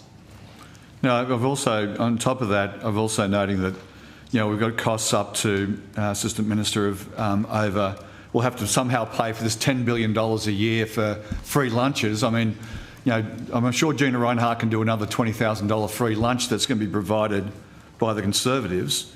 So we've got projects like the Central Coast Road project, we've got the Richmond Road upgrade, we've got the Cox River Road. All these projects with these trillions of dollars that they won't come clean on, and $10 billion, how they're going to fund $10 billion for lunches for billionaires. Minister, is it of concern to you that additionally, an additional $10 billion a year will be put into cuts just to bring lunches for some billionaires? Does that concern you that infrastructure will be impacted on this? It does. Hang on, everyone. Just order. As much as I'm enjoying, as I always do, Senator Sheldon's contribution, but while you're screaming at each other, can someone take a deep breath when the other person's finishing the answer and then scream as much as you like till the next question's asked? And I'll just add this before the minister. Thank you, Chair. Before the minister has a chance to answer. We've seen the increase in incidents on roads and people losing their lives. We know the pressure that's on truck drivers and road users. We know we have to put more facilities, more infrastructure into our system across this vast country. And my state of New South Wales needs it desperately as well. So I'm deeply concerned about over $1 trillion and $10 billion being spent on lunches rather than spending on making our roads more efficient, more effective, social connectivity, and making sure we get those death and injury tolls down. Absolutely, Senator Sheldon. I respect your passion about that and your history of advocacy in that regard as well. And I think it just goes to the priorities of us as a government compared to the opposition. We want to ensure that we're working constructively with states, that we've got a pipeline that's actually achievable and deliverable, but also ambitious in delivering the infrastructure that we need. Whereas from the opposition, we've got a series of unfunded promises that are going to set the country back and lead to cuts that are going to have a negative impact on infrastructure and other programs that federal government are responsible for. No, I've spent a lot of time with the Transport Workers Union, which I know Senator Mackenzie's always very highlighted about, but a lot of those owner-drivers being the National Secretary of the largest small business organisation in this country, and with all those tens of thousands of owner-drivers, my concern is that these cuts are going to have such an impact on those workers, those small business operators driving efficiently. This terrible East Coast weather. Sorry about that. Sorry, I don't know how to turn it off. I'm sorry, Big Rigs Radio. Craig, you do a great job. I just can't turn your flaming app off.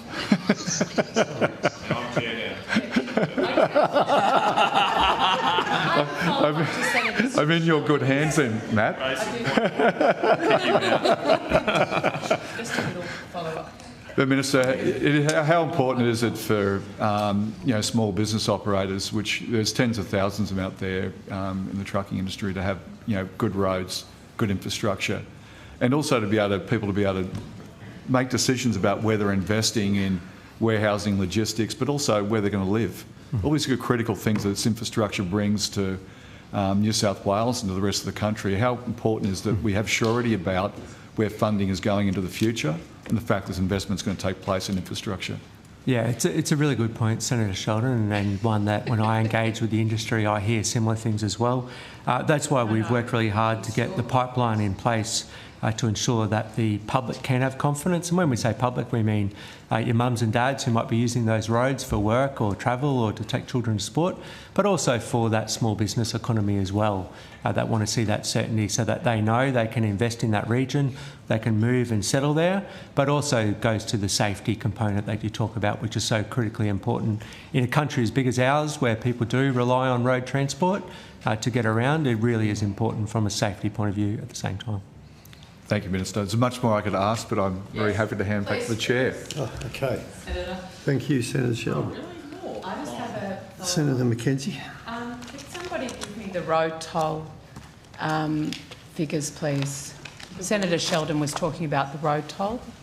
I'd like to have the road toll figures. To the end of January, it was 1,324, which is to the end of January for the 12 months, Yep. which is way too high. Senator McKenzie, Absolutely. I'm sure that's something we'd And all so my agree on. question is, because there were claims made in the questioning just now previously, what the road toll was year on year for the last 4 years of the coalition government. Oh, no, we're not going to politicise. Sorry, road Senator deaths, Sheldon surely, just did. Senator surely Sheldon you're just not going did. to go down that path. Senator Sheldon just did. Oh, my God. Oh, my God. He walked in to do that, Chair. 1,300 families. Now, just are because you like suffering him in more than you like me doesn't mean officials don't have to answer the question. Jeez. Sorry, Ms Hallgo. I really hope it's not going down this road. I'm conscious that that is actually outcome 2, and I'm not sure if I've got all of the people here for that at the moment, but we can... I'm also aware that you voted against safe rates, and you also voted against the legislation, supply chain accountability, and your own reports. So just and your own confirm the politicisation of the road toll that you walked in here to do. No, because your own report... You're a diminished man. No, your own Diminished, report turned around and said there'd be a 20% increase in deaths as a result of the policies that you implemented. So if you want to start making these an issue, I'll make it an issue, but you have to take responsibility for what you're doing as a matter of policy. I will get the facts on the table rather than politicisation such as yours. Let's start again. Ms Hall, there was a question. I don't know if you wanted to answer it. So, as I was saying, Senator, it's a question that we have for outcome 2, and I'm not sure if I've got all of the right people here, so we can... I'm just interested in the facts being part of this. All right, thank you. Now, questions. Senator McKenzie. Sorry, I can't hear you. Great. For those that's fine. Accidents. I appreciate that. Okay, have we got the indicative funding profile for the Bruce Highway? I have to apologise. I gave you a bum steer before. I think I gave you the wrong numbers. So I will go through and give you the whole from lot the top right now. Thank you so much. So the 7.2 bill. So 7.2 bill, 25-26, 157 million. Well, that's very different to the 30.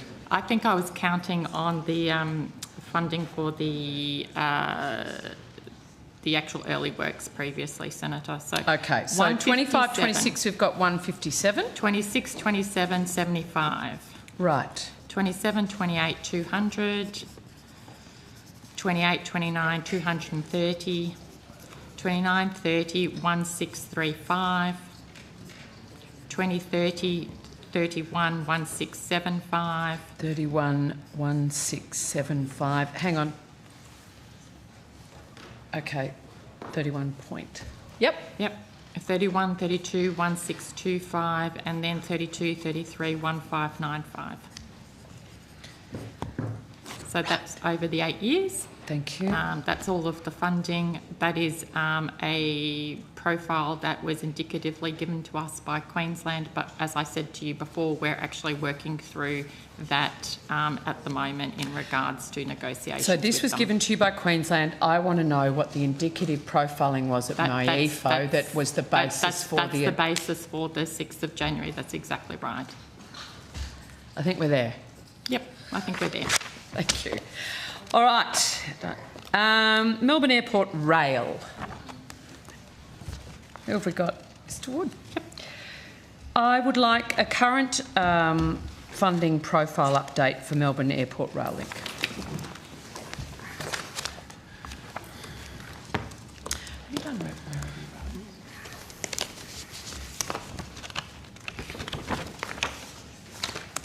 the South Australian? Yeah. I'll just do that one. Senator, the profile is for 26-27, 681 million, 27-28, 600 million, yep. 28-29, 2.08 billion, 29-30, 800 million, 30-31, 700 million, 31-32, 50 million, and 32-33, 16.36 million. Wonder what we'll be doing with that 16. Probably just bunting. Anyway, we'll be so thankful when it's open. Okay, so that does assume a completion day of date of the year 33. That's the last year for funding, yes. So, assuming the Victorian government actually sees the light, we saw this project be the number one thing people in particularly Victoria but Western Melbourne want to see delivered. What needs to be the next step? Does this need Infrastructure Australia to cast its eye over the project before it can we can bring that forward? So the next steps are working with Victorian Government and the Melbourne Airport operator to finalise arrangements there. So there's been agreement about the above-ground station.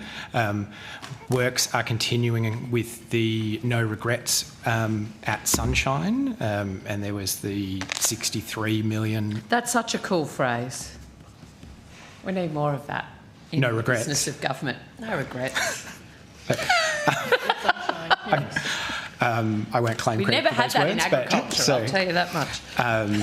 Yes, so those design works are underway, which will inform the finalisation of the scope works that need to happen at Sunshine Station in order to connect it with Tullamarine. So it doesn't need any further Infrastructure Australia appraisal, this project? Infrastructure Australia have assessed the project previously, so they have sort of discharged their but they obligations said under at the that. time it was an early stage, it listed as early stage proposal, not investment ready. So I believe they recommended it not be put on the infrastructure priority list at that time. Yep, but you've got it.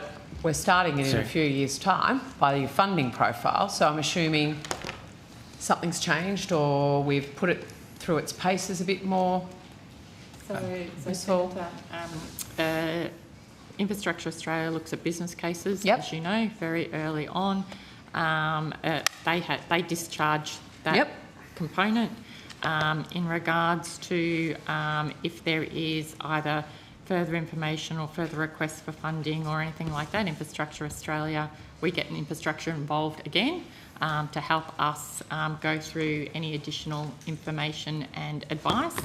At this stage, we don't have anything additional that we need in regards to the project. So I'm anticipating that we will go through an assessment of a PPR at some stage, and that will help us move to the next steps. So in 2019, the Australian Infrastructure Audit identified the corridor between the Melbourne CBD and the Melbourne Airport as one of the most heavily congested in Melbourne.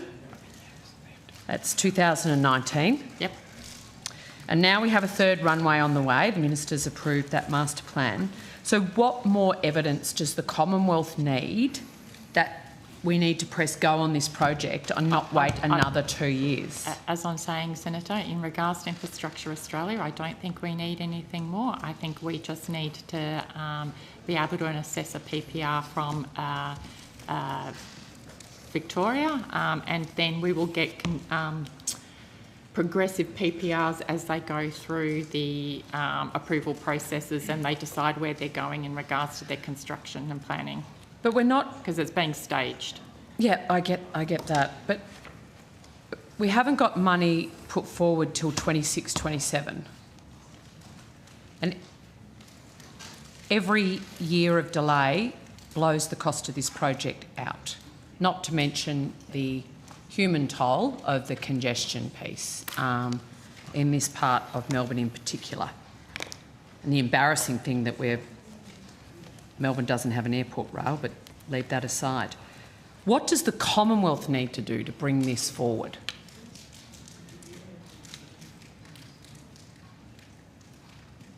I'm not sure that there is stuff that we can do there to anything... bring it up, because the conversations now have to be between the airport and Victoria to finalise. So they've agreed that it's an above ground.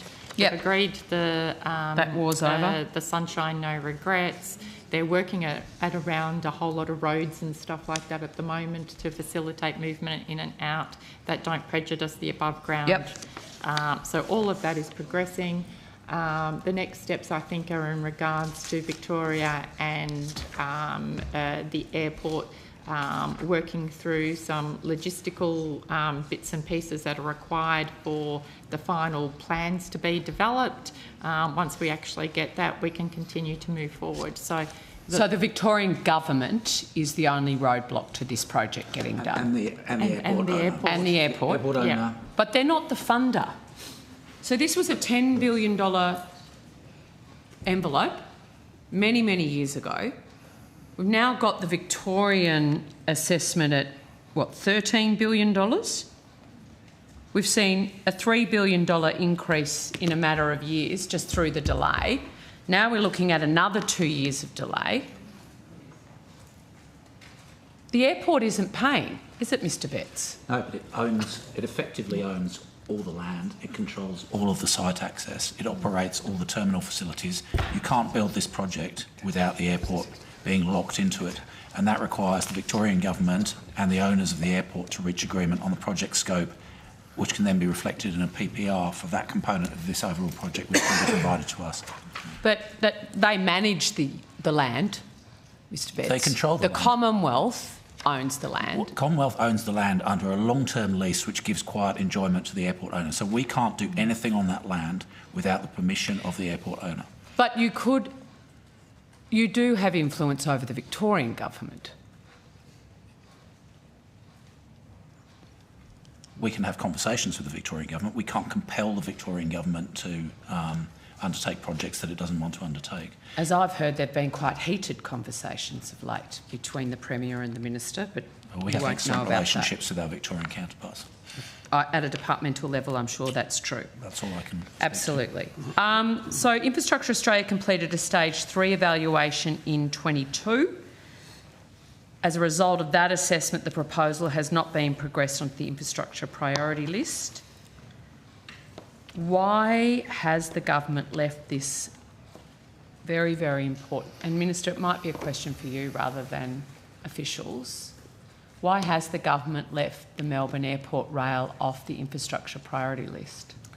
I don't think we put the infrastructure priority list together. That's done by Infrastructure Australia. That's Infrastructure Australia. They're an independent advisor. They choose what they put on their list and what they don't put on their list.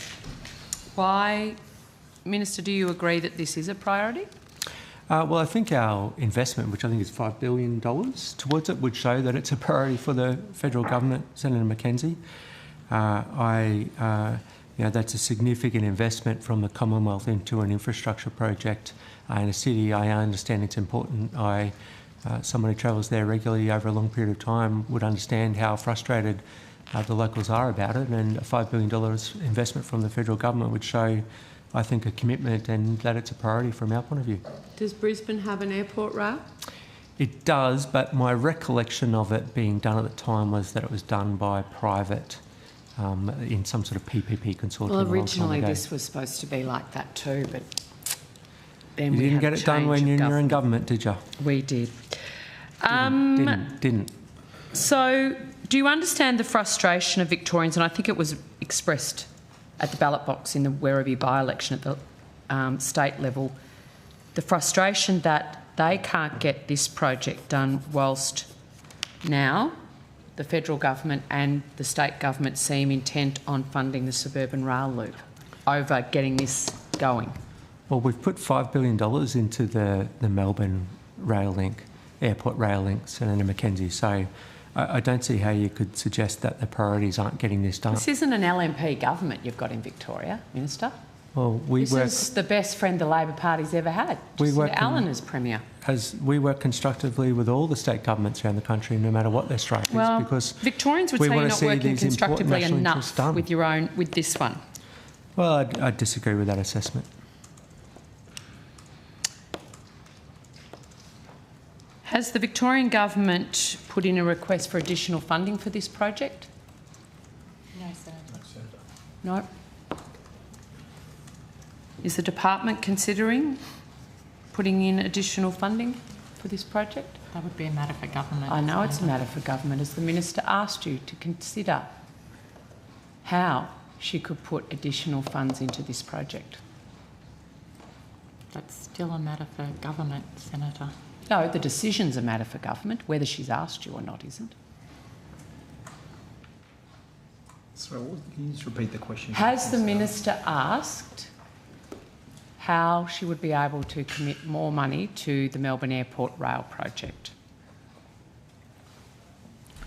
No, I think we've described the next steps. There was an independent review undertaken by Neil Scales, which recommended a series of actions, some of which have been described here. In order for this to progress, we would need a project proposal report from the Victorian Government, as we discussed. So she has asked, and you've found out the only way she can get this going is to get that happening at a Victorian level.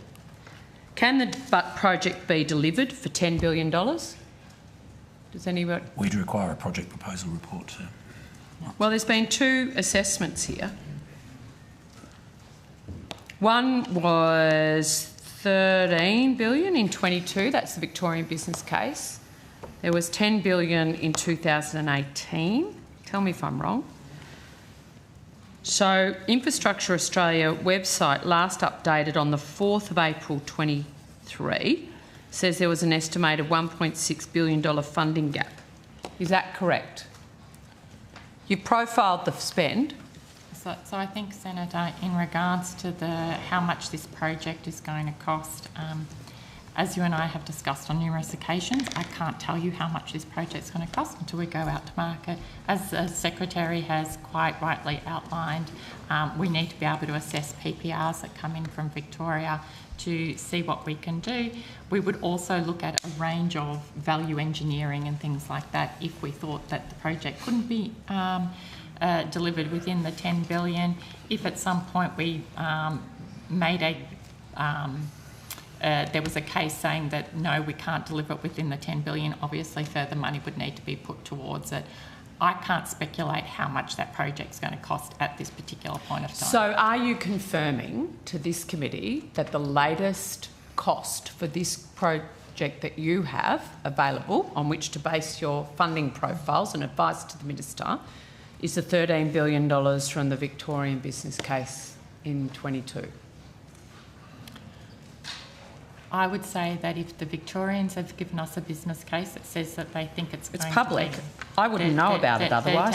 $13 billion, then I think we would, as I said before, we would actually have to work with them and see what could be done within the $10 billion and if the project could be value engineered, or if not, it would be seen as a cost overrun and we would go back and see. But we would actually need the Victorian Government to ask us for that cost overrun difference. So, Ms Hall, what is the most recent cost that the department is using? I've only seen the $13 billion, Senator. Yeah, okay. And that, to my mind, that's the latest. We've got various iterations up to that. So then, given that there is a $1.6 billion funding gap, has the Minister requested a briefing on Melbourne Airport Rail in the last 3 months? Oh, I'd have to take that on notice, Senator. I'll see it. I'll do. Not that I can recall, Senator. Mr Betts, has the Minister talked about has raised the Melbourne Airport Rail in your weekly, I assume, briefings with her?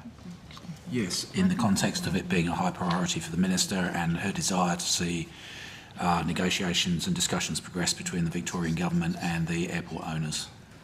Thank you, Mr Betts. The $1.6 billion funding gap, has the department given any thought or consideration to who should bear that? Would that be a 50-50 as per other projects in the new policy? Or would that be expected to be borne by the Victorian Government, given they're the ones holding this project up and adding to the cost each and every year that it's going up? Well, I think we'd want a proposal from the Victorian Government before we could answer that question.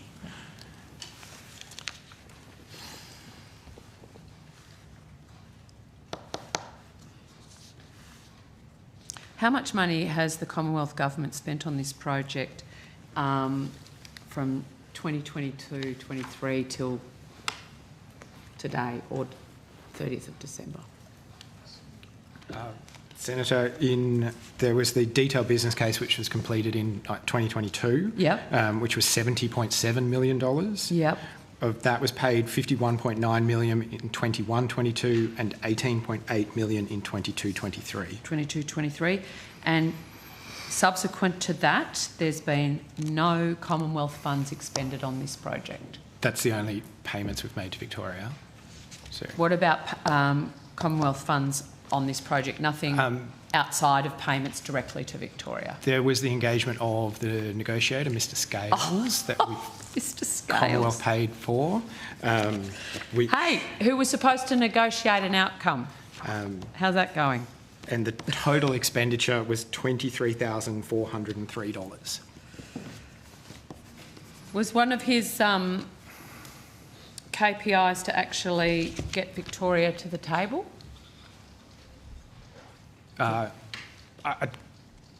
What we sought from Mr Scales was a pathway forward, or to identify a pathway forward for this project.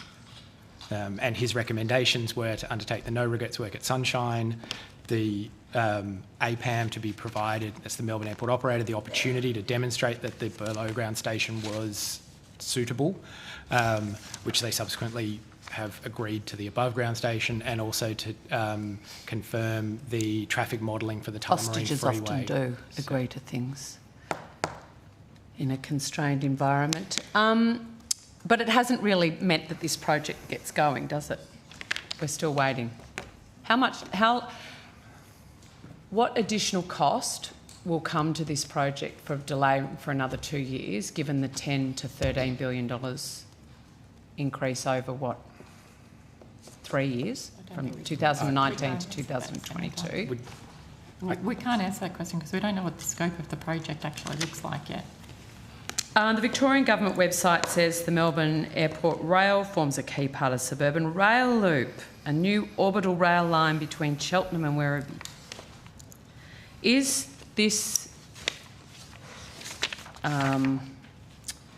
the newly scoped, I assume, Melbourne Airport Rail, as outlined by the Victorian Government website, which actually says the Melbourne Airport Rail is part of the suburban rail loop, how it's been described to you, to the department? Is that how the government sees the Melbourne Airport Rail, as a subset of the suburban rail loop project?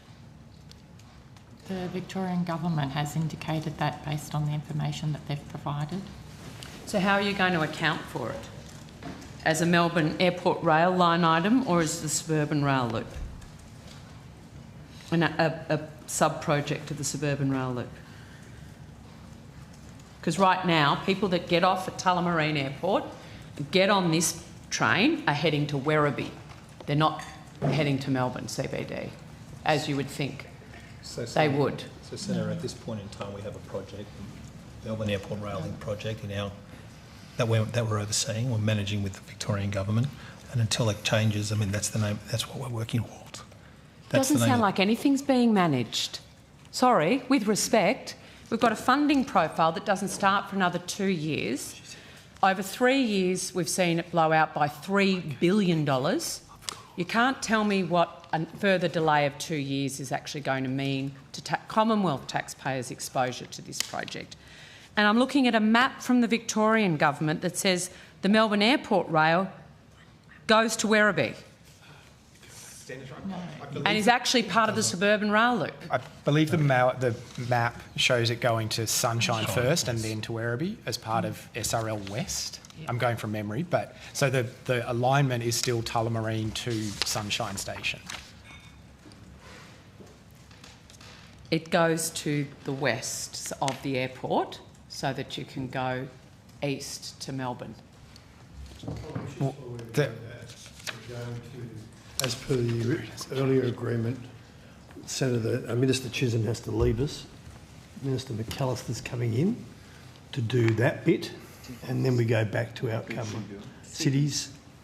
Remember we talked about the same as... Yes, we agree. And then we'll come back to outcome one. Yes. I'll let you digest that. Yeah.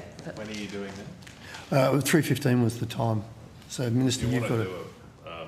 Why don't we just do a break? Wednesday afternoon, tea break. Why don't we do that? Yeah. I think it's because Minister McAllister, because she's at other estimates. She's got to do Home Affairs, I imagine. Yeah, she's been... So she's just left that one to come here. I've got 4 questions left on SRL, and then I can... Sure. And then that's that finished. I'm not sure if we'll have much. Sit down, Minister, just grab a seat and we'll come to you in a minute. You can have this seat. You're going out to Sunshine before you go to Melbourne, CBD. So, Senator, that route has always been the route for the project. Always been the route for the project. Has this project cost been included in the SRL's project cost? No, Senator, it's a separate project. This is a separate, correct, not a subset. That's correct. And the Victorian Premier said just before the Werribee by-election that in Victoria's infrastructure pipeline, we're already committed to both projects.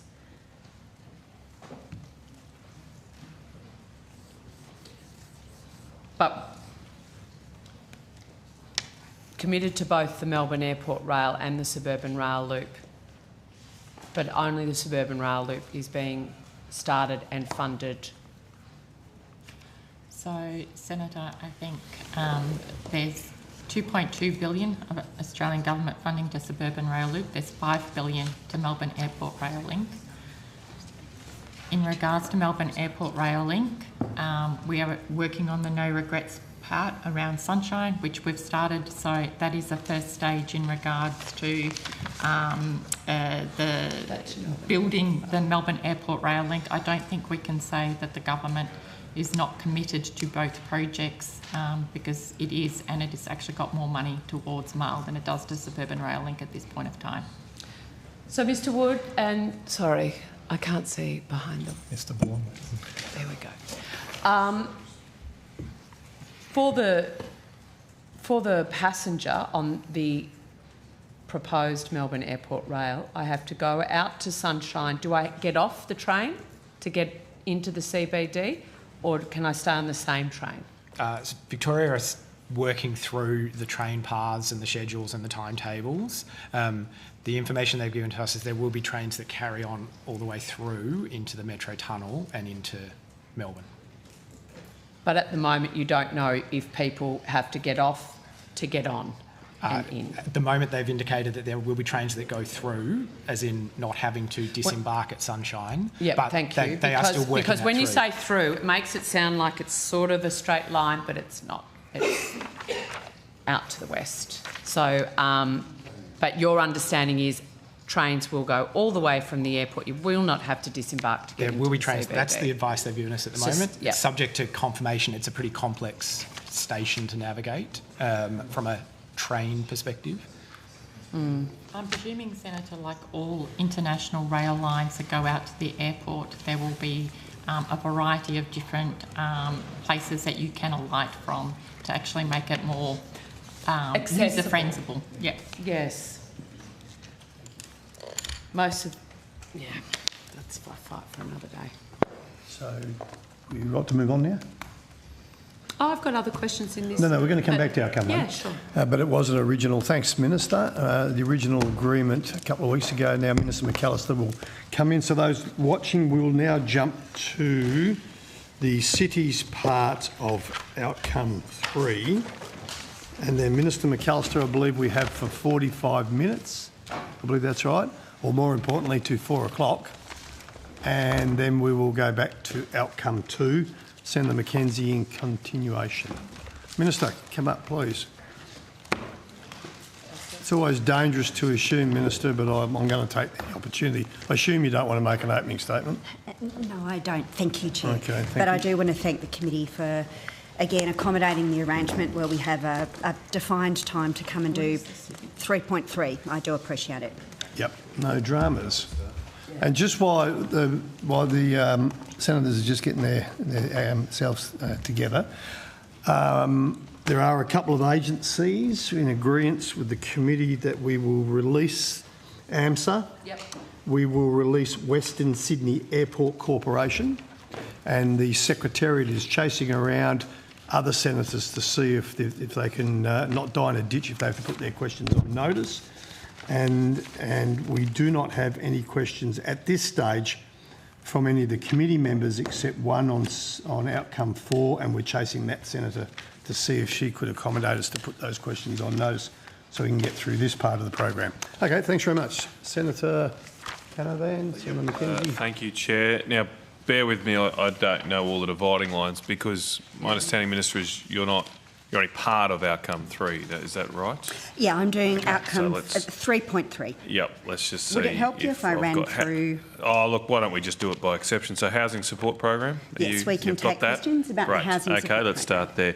How many projects have started as part of stream 1 of the housing support program?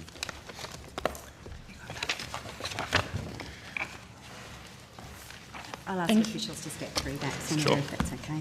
Thank you, Senator Canavan. Erin Cassie, Assistant Secretary of the Cities and Suburbs Unit. The delivery of projects has started on a number of the Stream 1 projects. I don't have the exhaustive list in front of me, but we can get that in this session. They are being delivered. Well, how many? I've just asked after a number, how many? I don't have the number in front of me, sorry, Oh, okay. of how many have started, but we can get Is it in it this 5 session. or 10 or 15? What do we give me a because, ballpark figure? We'll say 15 to be safe, Around but we that. will get Okay. that number. Because they are being delivered through the FFA arrangement with the states, we would need to get that updated from the states, but we can get that for you. So they just spend our money, do they? Like, how does that work? No. So we selected the projects. Yep. We have entered into the FFA arrangement with state and territory governments, and then Right. they contract to deliver the projects with the local government proponents. Right. So, okay, I suppose another question is, how many projects have we actually provided funding to the states for? So We'd know that, presumably. Yes, absolutely. Okay, right. So funding has been provided to... Sorry, I'm just pulling up the table now. And does that mean it started? If we provide them funding, they have to have started it? So we provide the funding to the state under the FFA arrangement, and then they enter into the funding agreement. Can they get it up front? Do they get it before they start something, or do they have to have started doing something before they claim money? There are milestones as per usual in Okay, projects, so and often if one of we've those... given them money, they're doing something. Yes. Well, we think they're doing something. Okay. The money we give is to Yep. the state. Yep. Okay. So how many projects have we given funding for? So we do the funding to the states. Yeah. Okay. So I'm asking, okay, how many projects have had milestones met and funding provided? So that level of detail is with the states, and we will get that for you. I don't have that in front of you. What I can tell you is how many of the FFA agreements we have made payments for. Okay, I'm getting confused now, but yeah. Stream 1 constitutes, which was announced in July 2024, 80 projects at a cost of 49.7 million. So that's the aggregate. That's the total. And what I'm asking, I would have thought we'd have the information if we've handed over money. How many of those 80 projects have we provided funding given it for a milestone that's been met?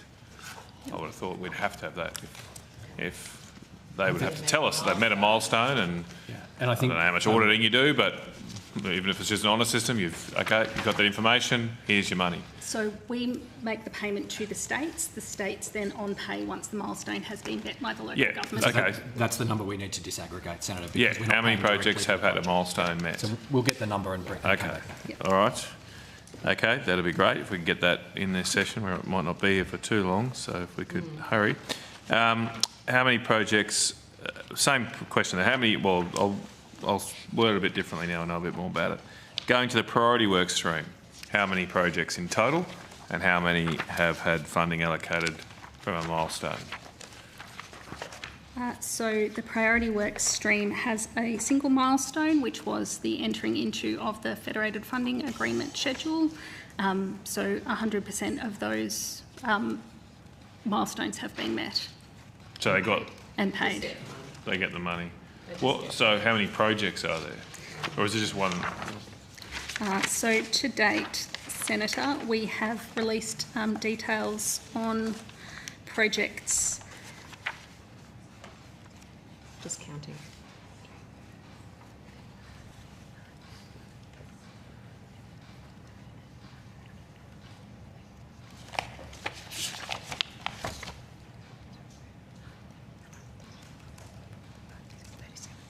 $37 projects. 37. Are they from all jurisdictions? No, they are not, because we still don't have finalised implementation plans with the Northern Territory, New South Wales or Tasmania. So New South Wales has the money though? Yes. How much money do they get? New South Wales received $304.3 million. Not bad. When did they receive that money? They received that money, funding was provided to the states and territories on the 28th of June last year. So they've had the money for... Okay, under the agreement, is there a timeline from when they need to submit is it an implementation plan? I see some of them. Is that what it's called? Yes. They have to give you? So is there a deadline for them to submit that by? So the implementation plans were due on the 30th of September 2024. Right, so then they're getting close to 6 months late. So we have now received the implementation plan and we are analysing it against the program. So New South Wales have submitted it now? Yes. So all states and territories have submitted their plans. Oh, okay. Not all of them have been agreed by both sides. Oh, right. Okay. And on the department's website, sorry, it's Lisa Rowder, First Assistant Secretary, Partnerships and Programs Division. Yep. On the department's website, we have now published the South Australian and Western Australian implementation plans. And as we get agreement from the states or territories, we will progressively publish all of them. However, some of them contain projects which have not yet been through a community consultation process. Did all the jurisdictions submit their implementation plans by the 30th of September? No, they didn't. Okay, so give me the dates for the ones that didn't. Did anyone meet the 30th September date?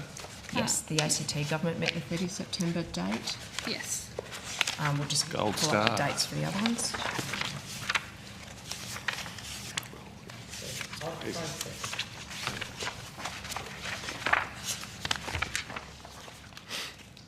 Well, when was the money provided again? June. June, so yeah, so financial year, right. We all know what's going on. Good deal for the states. Bad deal for Australian government taxpayers. Yeah. They all have now submitted their plans. Sorry? Minister Mackenzie asked what happens if they don't, and I said they have all now submitted their plans. Yeah, some of them were late. There was no penalty for being late. No, there's no penalty. Right. So I don't have the dates in front of me, but we will get those to you in this session. All right, but only one was before the 30th September. When was the latest one? When did you get the last one? New South Wales, which was just last week. Oh, God. Okay, they had $300 million. Does that Yeah, just of sit in course. their bank account? Well, Chair, pay off their I debt. wonder if we could get Senator Mackenzie and Senator Canavan to ask a question and wait for an answer for an official. At the moment, we're getting... Sorry, I was just organising mattresses for victims of domestic violence. That's my part-time thing that I do, and I wasn't listening. That's well, okay. Minister, just a question to you. Given that everyone was late, did you contact the jurisdictions about their tardiness in submitting these implementation plans? Senator, this particular program is administered by Minister King, or at least the part of it that well, did Minister King do sits that? within the department. I'll need to take that on notice. The department had regular contact with each of the jurisdictions to follow up their progress. I still just want to know if the Minister did. Usually you just pick up the phone. I've taken that on notice, Senator Canavan. Yeah, it seems a scandalous waste of taxpayer money to have so much money just deposited in state bank accounts with nothing happening. Shovel it out to the states. Has any of these projects, the 37 I think you identified, have any of them started? I'm trying to do God's work here and I'm getting all this crap going on, but anyway, I'll keep going through. I think Senator Sheldon's given us cover for the rest of the day. We can be... Once I finish this, I'll... Sorry, Ms. Rogers, sorry. Some of the projects have started, but we would have to get exact information from the states on exactly which ones and their start dates. We expect progress reports from the jurisdictions at the end of this month. Right, okay. Do you also expect them to be 6 months late, given that someone's just given you the implementation plan a week ago? I can't speculate on when other jurisdictions... When do they might have submit to spend things. the money by? Or when, is there a finalised date that the funding has to be done by here, or Yes. give us a date? So the funding under the... Yeah, can't we just call it back? We could just say we're taking it off. 100%. Dear states, do not spend this money. You'd just let the officer find what she's looking for. Projects are expected to be completed and post-completion reports by the 30th of June 2028. Okay. And under the agreement, is there any penalties if they don't do that? Can you claw back the funding? Are there any provisions for that under the agreement? Under the agreement, there is no ability for clawback. We would just expect So- them to deliver, even though they may deliver late. So even if they go beyond 2028, nothing we can do. They've got the money. Great. Okay. Is there any, sorry, just on that, is there any ability to re-scope projects within the FFA for states to just take the money and say, well, we're not doing that, we're going to do this? So that's the element of the agreement of the implementation plan. It's a cricket. Yeah. It's fine. Someone might open their wallet. That's a moth. Yeah, no, it's a cricket, then you win. Yeah, it's a moth. They would have to seek the Commonwealth's agreement to vary the Just on the, I was going to get to that. You mentioned that some of the implementation plans have been submitted but not agreed. So what power do you have? Can you tell them you want differences or changes Yes, to the plan they've submitted? We could seek agreement. Have you done that yet with any other jurisdictions? Not yet? as yet, no. You don't have a lot of leverage by the sound of it. Do you actually agree with them on a project-by-project basis, or you just tick off on the plan and then it's over to them to implement? So we look at the projects that have been nominated under the plan. We make sure that they meet the terms of the guidelines. Yes. And so do you have an agreement on each project? No, the agreement You is just have an agreement on the plan? But there is opportunity within the guidelines for jurisdictions to vary if there are alternative projects. Okay. But each project will have milestone payments under it? No, the 100% milestone was the same. Yeah, they just had to say, we need money. It's done. They just wanted to spend money in that financial year. So, Minister, can I just ask you a question on this? Given you've signed off on these guidelines for the disbursement of Commonwealth funds, when you signed that, did you consider your role around ensuring Commonwealth taxpayers' value for money? This sounds like we've shovelled money out to states and there is no report back mechanism to you as the Minister to satisfy yourself that this money's been spent in the manner in which the department assessed it to be. Senator, before giving that money to the states. Senator, that mischaracterises the information that's just been provided to you by officials, and also actually the information that was provided to you at the last estimates about this exact same set of questions. So this program, as you may recall, was the subject of an agreement at National Cabinet, or at least this element of the program. The terms on which... $1 billion. May I say yes or no? Hands up. Hang on, just hang on. Tough negotiation. The only one's faster. Order. I was just trying to listen to the Minister answer, gang, and then you jumped in, and then we've got the pair of you going, like a pair of machine guns. Can we let the Minister finish? Okay. And then we'll give you the call. Minister.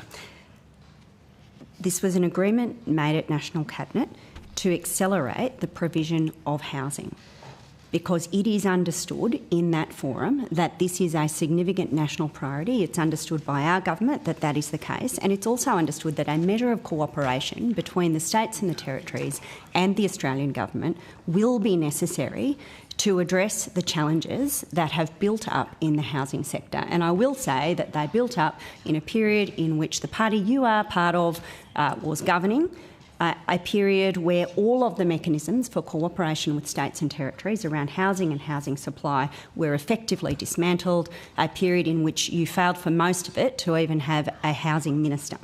So our government went to National Cabinet and worked with the states and territories on one element of the supply problem, which is enabling infrastructure.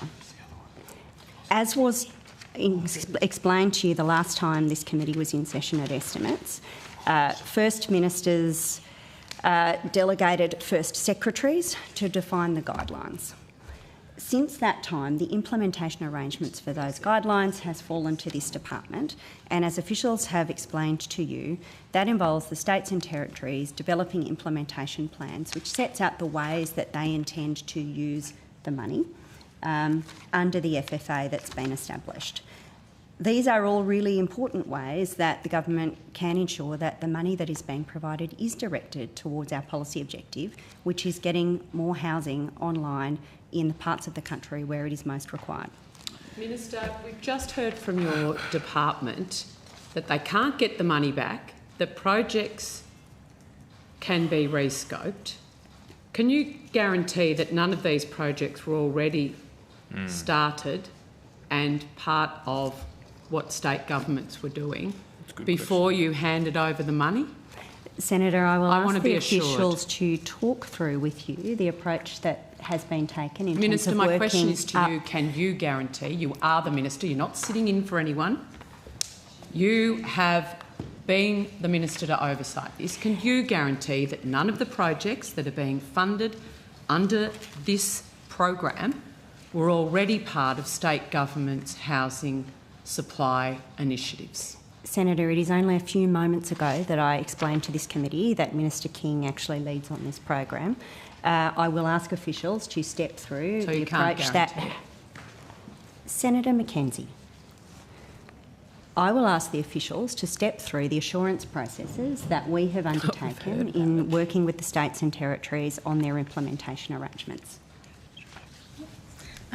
So in terms of the requirements for the projects should meet the following aims: that they have a demonstrated clear impact delivering additional supply of well-located housing, that they're demonstrated to meet current and future needs and demands, including allowing for future population growth, that they're located in areas with long-term resilience to natural disasters and climate change, and are delivering outcomes prioritised and in accordance with the relevant state development plan or equivalent document. So I will ask you, the department officials, and Mr Mackay, as the senior official at the table, maybe you can take this one. What guarantee can the department provide that none of the initiatives funded in the over $1 billion shovelled out to state governments were not already in the planning already being delivered by states? Senator, I don't have the guidelines in front of me, but Ms Cassie does, and she's just taken you through the eligibility Well, I didn't hear criteria. anything there that would preclude an existing project at a state government level from being funded under this initiative. So, Senator, when we review the implementation plans before they're accepted by the government, we would ensure through that process that they are not existing projects. And as Ms Cassie's set out before, we do get progress reports as well on each of the projects, so we make sure that they're actually delivered. So I've asked Mr Mackay, the Minister, the two officials, sorry, I can't, I'm too old, I can't read that far. I think the writing's getting smaller. But it is, I'm sure. And I've heard guidelines read out, I've heard referral to officials reading guidelines, I've heard referrals to other ministers. No one at the table is able to give a simple guarantee. Now, if it is as everyone wants it to seem, then one of you should be able to say that the $1 billion of funding that's been provided to state governments for these initiatives has not funded, because we've been walked through the accrual process and, you know, the assessment, etc. Why can't any of you guarantee that none of that money has not gone to projects that were already being delivered by states? Senator Mackenzie, we will use our own words to describe the assurance processes that we use as a government. We won't have you establish your own words. We have used ours, and the official has walked you through the tests. Please, Chair. No, I was just encouraging. Can we just hear answers first? But it stopped. The chatter stopped halfway as I was talking. Officials have stepped you through the tests that were applied in evaluating the implementation arrangements that have been submitted by states and territories. All right. Well, just on this quick point, quickly, are there requirements for additionality in the agreement? So does the state have to be able to prove that what they're doing with this $1 billion is additional to what they would have been doing anyway? It doesn't specifically talk about additionality in the guidelines. Exactly. Right. Great. Okay. Unbelievable. What? Just on this. So before did we enter into the agreement? When did we enter into this agreement with the states? In June of 2024. Each on different dates. Yeah. So in that month, when did you start working on the agreement? On the agreements? Yeah. When did the minister say, "Hey, I want you to start working on a contract agreement with the states for a housing program"? That would have been after the first secretaries agreed the guidelines. When was that?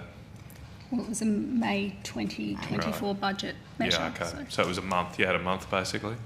I mean, no. It's, I think, ridiculous to... It's not your fault. It was obviously a knee-jerk reaction from the government in the budget process. A political decision was made and you guys were put under pressure, and clearly the guidelines here are not up to scratch, because at a bare minimum there should be a requirement that this be additional funding. Otherwise we've just given $1 billion to help the budgets of states. Just moving to specific elements of the project, though I think this is still under the priority work stream. What's the status of the Chermside, Redcliffe and Stones Corner projects? They're all in Brisbane, or in the Brisbane region. What is the basis on you believing that, the priority work stream? Just if you could... Well, I don't know. There's obviously three streams, Senator. So. Well, the information I have from people that are smarter than me says that these three are part of the priority work stream, but they're not, or you don't know? I'd have to take that on notice. Okay, all right. Do you have a list of projects from Queensland that are under the priority work stream? Yes. How many do they Queensland has? 1, 2, 3, 6,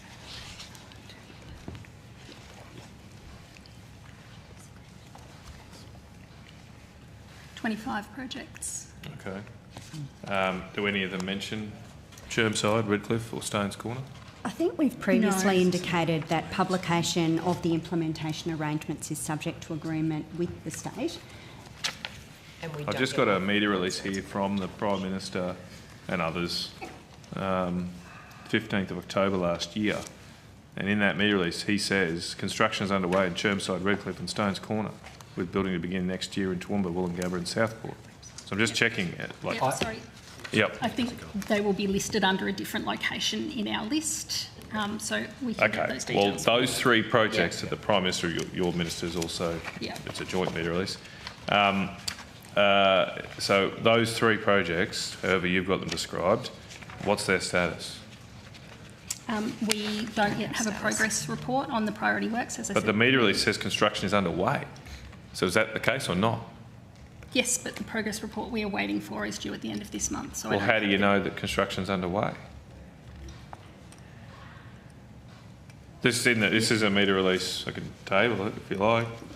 15th of October, the last 2 weeks before the Queensland election. I imagine that had something to do with the timing of this. But yeah, so how did you know that construction was underway if you don't have an update for me? Is construction underway or not? That would have been agreed with the state at the time of preparing. It's not a state government media release. There's not a state government minister on this. I don't believe. Nope. Senator, I think the official took on notice to provide you the information that she can obtain about the status of those projects. Noting the direction of your questioning, she can provide any other information that may be available or may have been available previously to the government about each of those three projects that you mentioned. Well, just think it's a Prime Ministerial media release. You'd want to make sure that that was accurate. And we don't have any information from the department that what is stated there is actually happening. I think the officials undertook to take it on notice and to provide that and to get that information for you, Senator. Okay. Yep, that'd be great if you could. So there's other projects mentioned in this media release, as I mentioned, Toowoomba and Wollongabba and Southport. Have they started yet? As we said, we'll take that on notice. Okay.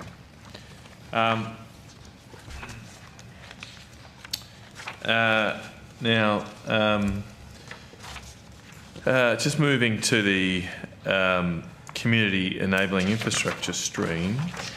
Apparently there's some projects announced in January, is that correct? Yes, that's correct. Were they assessed against the July 2024 guidelines and criteria? Yes, they were. Okay. All right. That's all I've got on that for now, but it'd be great to get that information back, particularly about those Brisbane projects. Before we go on, thriving suburbs, is that also in this area? It is just a quick change of personnel, Senator. Okay.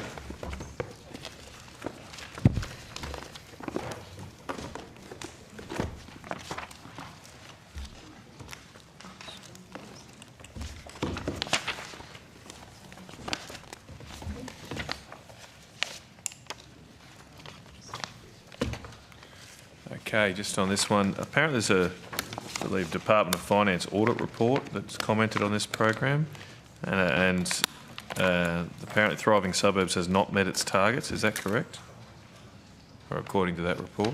I'm not familiar with the report you're referencing, Senator. Audit Report 23-24, Annual Performance Statements, Department Infrastructure, Transport, Regional Development, Communications and the Arts. You might get a copy of it for you then. You don't know about that one? Yes, Senator Claire Chappell, First Assistant Secretary, Regional Development and Local Government. Yes, we're aware of that report. Right, okay. So does that report conclude that the Thriving Suburbs program has not met its targets? I believe so, Senator, yes. Right, so why hasn't the program met its targets? Senator, I might throw to my colleague, Dr. Hood, but I believe it was to do with the nature of how, the targets were characterised, whether or not the program was delivering projects yet, and the program changed to, or the program is now being delivered through states and territories, and so I think the reporting reflected that change. But I might just ask Dr. Hood if there's any more information on that. Sure, Dr. Jenny Hood, Assistant Secretary, Regional Programs Branch. So that was the performance milestone for this current financial year, I believe, and that was about that the program had released guidelines and projects announced, and that did not occur. No, it was the previous financial year. Well, it says, yeah, mine here's 23-24, yeah, so sorry, that would be the previous, I think. Yeah, so that had not occurred. The guidelines had not been released? The forecasted funding opportunity had been released, but not the final guidelines. Not the final guidelines. Had the department submitted those guidelines to the Minister's office in that financial year? Yes, they had. It had submitted a draft guidelines. Yes. It's a draft, obviously. Yes, that is correct. When were those first submitted to the Minister's office?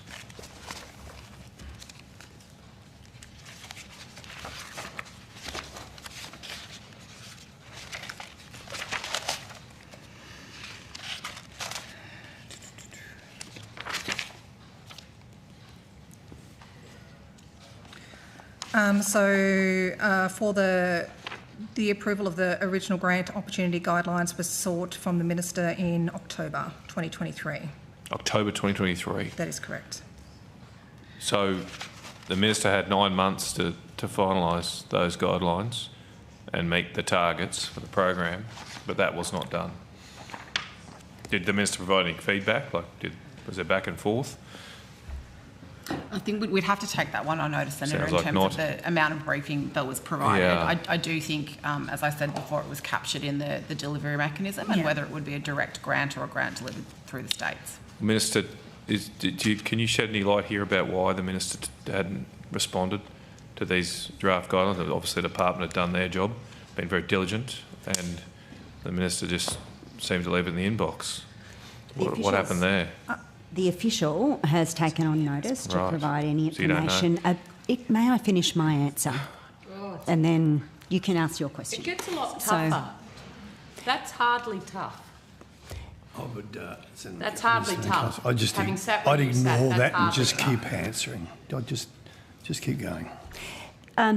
Senator, the official's taken on notice to provide any information about the briefings that were offered to ministers at that time. I was sworn to this portfolio in last year, so I don't have direct knowledge. If there is information we can provide you, we will. But Minister, you just went on a long rant about the record of the opposition, and apparently it's all our fault for the housing shortages that have clearly gotten worse in your term of government. And here we have a program that notionally is about relieving pressure on housing, and yet the Minister can't finalise guidelines within 9 months. There was apparently a target and objective to do so in that financial year, and as I say, the department's done their job. When are you going to take any responsibility here for a failure of your government, not the department officials, your government, to not finalise these guidelines in the time frames that were set? So, Senator, I would just like to clarify. I think there is a difference between the forecast funding opportunity, which was released on the 16th of May 2024, and the grant opportunity guidelines. They were provided to the Minister on the 26th of June last year, and that applications opened on the 27th of July. Right. Okay, well, clearly the government hasn't been acting with haste here on any of these housing programs. So, yes, as you say, that was where I was going to go next. It opened on the 27th of July. When did the applications close? The 2nd of September. Right, so just over a month. Who applied? Like, who could apply to this program? Eligible organisations included local governments and not-for-profit organisations. Like housing, so not-for-profit, not property developers, but no, incorporated not-for-profit what would organisations. they typically be? Social housing or some such? Or I couldn't speculate on. Okay. But let me see if I have some examples. Yeah. The Griffin Theatre Company was one of the successful organisations. Local governments. But mainly local governments. Yeah, mainly local governments. It wasn't open for a long time, but they sort of knew it. They sort of were ready to go, were they? They'd seen the forecast funding opportunity that Ms Chapman mentioned. Okay. Signalled the opening of the program. All right. How many versions of the guidelines were ultimately released for the Thriving Suburbs program? I believe there was 3 revisions published. Right. Was that all within that 5-week period, or? Yes, towards the front end of that 5-week period, and they were administrative amendments to those guidelines. Okay, all right. How many applications were received?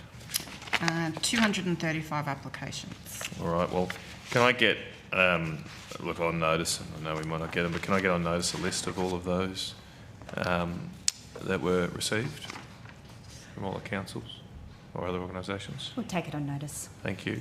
Yeah. What was the total value of the projects received? For the 235, $1.1 billion. Right, and how many were funded? 70. Okay, how many? 70 million? 70 projects. Oh, 70 projects, Yep. and sorry, how much value? Sorry, I didn't work. 317.7. Right, okay.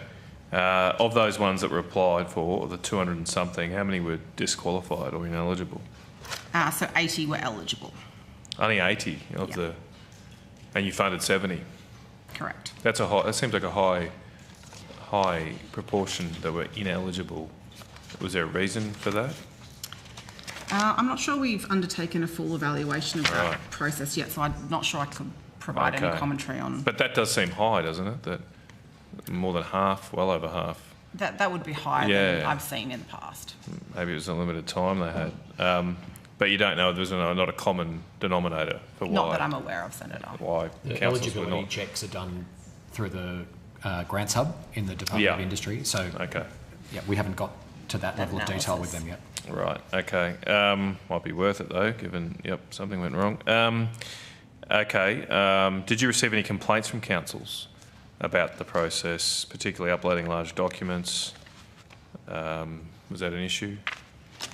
We do typically receive feedback, and in this case it would have come through the Business Grants Hub in the Department of Industry, who would handle those questions. Ms Hood might have, Dr Hood might have some more details. Yes, I do have some details in regards to feedback. So we have received 19 requests to the department to review decisions made, particularly around eligibility. Okay. Have you made decisions on those 19? Yes, we have. Were any of them allowed to be eligible post-review? The department upheld all of the decisions made by the Business Grants Hub. So none of them were allowed to become eligible. So did some of those 19 relate to the inability to upload large documents? I do not have that detail on me. I think this is I don't know if I like this Grants Hub, because it does just seem to be an ability for departments to wash their hands of their own processes. I kind of know why it was introduced, but it just seems to be more bureaucracy, which this place specialises at. Okay, so maybe you could take that on notice for me about whether or not there were complaints about large documents. It's the information we have, and maybe we start to get to the bottom of why there were so many people that were deemed ineligible. There was an extension though provided, wasn't there? Is that right? A 1-week extension to the application Why time. was that provided? Based on feedback from stakeholders, so that they could have an additional week to finalise their applications. What was the feedback? Presumably you had to assess whether the feedback was significant enough to cause an extension or to make an extension available. So what were the problems that people were having? I'm not aware of that, sorry. I don't Anyone? have that detail. No, look, I think... mean, you would have had to. You wouldn't just said, okay. Yeah, generally we would receive a handful of requests in these kind of programs. Again, it would be run through the Business Grants Hub, but I'm assuming on this case that we received more than our usual amount, and on that basis, the decision was taken to extend for a further week.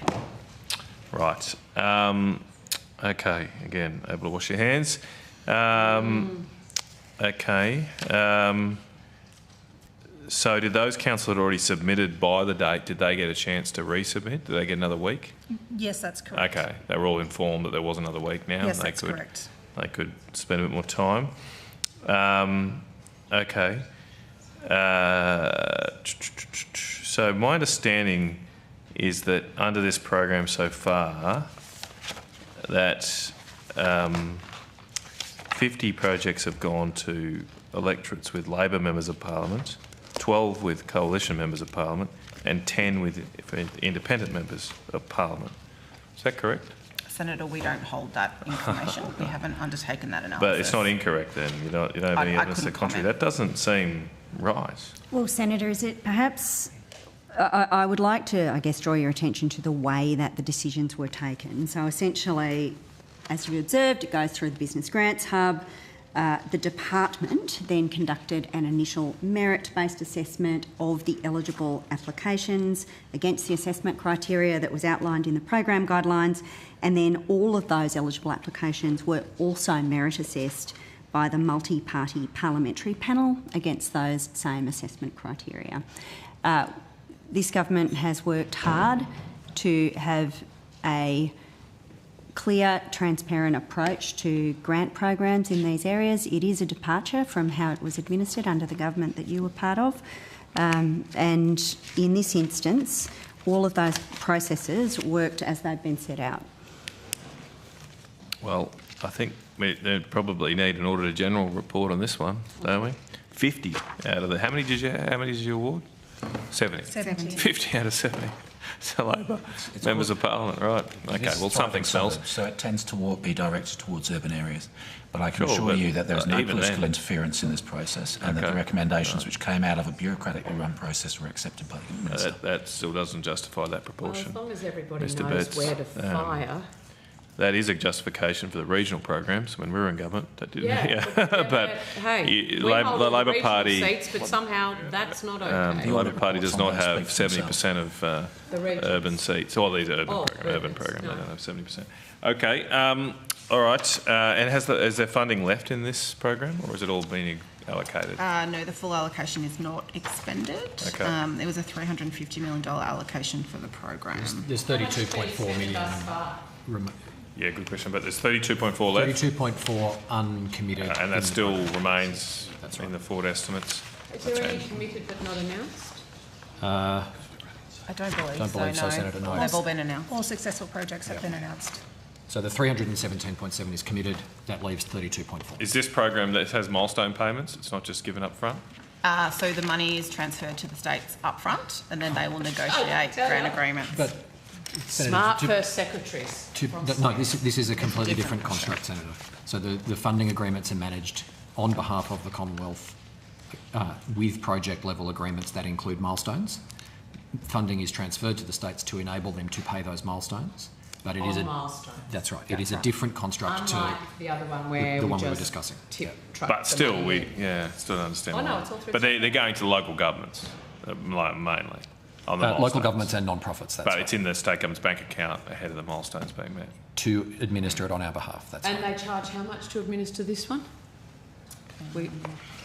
So it's 1% of the project funding that is in that state. And so not only do they get the free interest, they then charge us for the they get the administrative costs of administering these programs on our behalf covered. But they get interest. Is there any reflection of that in the calculations of their administrative costs? Like giving them $300 million. No, Senator. They reduce their debt costs or however they want to do it on the bank. It being 4 o'clock. Unbelievable.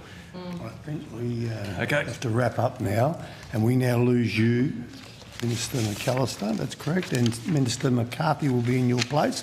But for the purposes of the agenda, we'll stop for 15 minutes, short break, and then we'll come back into outcome 2. Outcome 1. still Oh, I'm sorry, outcome. Sorry, my apologies. We've still got questions for cities, the thriving suburbs. Oh, yeah, but program. did you want to keep going on that, or yeah? But the minister's going. We can come back to it. We're going back to. We'll be back. The outcome, I did say we go back to outcome 1, so I don't get bashed up by it. The outcome 3 will be back. Of questions for cities. We're not dismissing outcome. Well, this is only one part of outcome 3. No, that's right. Yeah, but we haven't finished 3 will be outcome back, 1. And we can ask questions on cities for them. Oh, okay. If you want to keep going on cities, but you haven't finished outcome. All right. Yep. Okay. Wow. Goodbye. Just go now before they change their mind. See you, Minister. Okay. We'll take a 15. We still have questions for outcome 3.2. Yeah, you just got a different minister. Yeah, that's fine. But we haven't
Hansard Broadcasting. Senator Canavan, you had the call, but Senator... So I wasn't ready for 3.3. Sorry, yes, Mr McKay. Okay, great. That'll be good. The first was on those projects that you referenced in the media release in Queensland. Yep. All of those projects that you were asking about are actually funded by Housing Australia, not this department. Right. So the media release combined projects that are funded under the Housing Support Program and also those funded by Housing Australia. Okay. You also asked about when implementation plans had been received under the priority works stream and particularly which ones had met the deadline. The 4 that met the deadline were, as we mentioned before, the ACT received on the 20th of September, Victoria received on the 24th of September, Western Australia received on the 20th of September, and Queensland received on the 26th of September. And further, in assessing those implementation plans, one of the tests that is applied is whether the jurisdiction can substantiate that the expenditure is genuinely additional to pre-existing plans. Yep, you'd want to hope so. Okay, thank you. I'm happy to kick off again. So I'm just moving now to the, I'm hoping this isn't cities given we got your back, but sounds like it should be, Urban Precincts and Partnerships Program. Yep, we'll just get the right. Okay, all right, cool.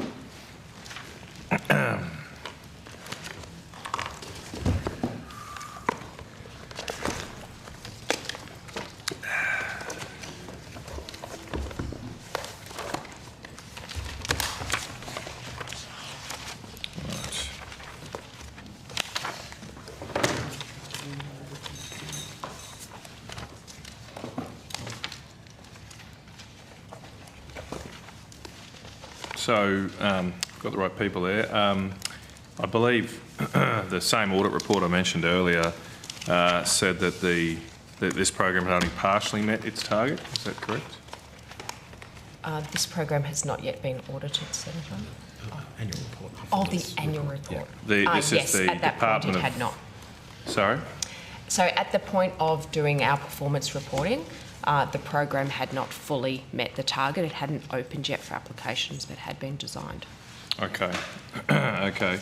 So the target was, and I'm reading from the Department of Finance report here, the target was that the program is established within agreed timeframes in preparation for grant funding, which will commence from 24-25.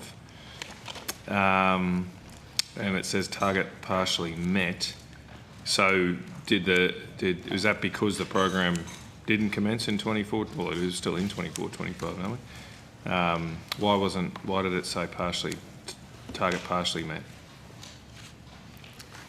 Senator, I think it was because the guidelines had been agreed, but the program had not yet opened ahead of the 24-25 financial year. Oh, okay. So funding was meant to commence 24-25. Okay. It's not fully spelled out there. Right. Okay. Well, once again, what was the reason for the delay there?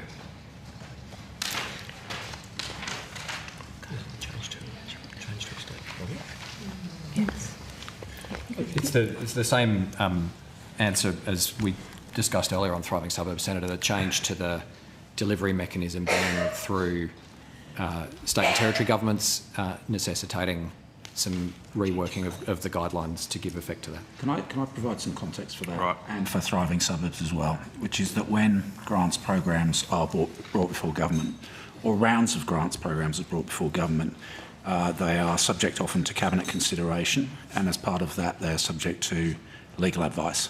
Now the content of that legal advice is subject to cabinet in confidence and is also privileged, but often guidelines and the scope of programs need to be amended in the light of the legal advice that's provided, so that everyone can be satisfied that we're proceeding on a lawful basis. In the case of Thriving Suburbs and the Urban Precincts and Partnerships, that led us to the conclusion that these programs were best delivered through federal funding agreements with the states and territories to minimise legal risks. So, with this program, were guidelines sent up to the Minister? Yes, they were. What date were they first sent up?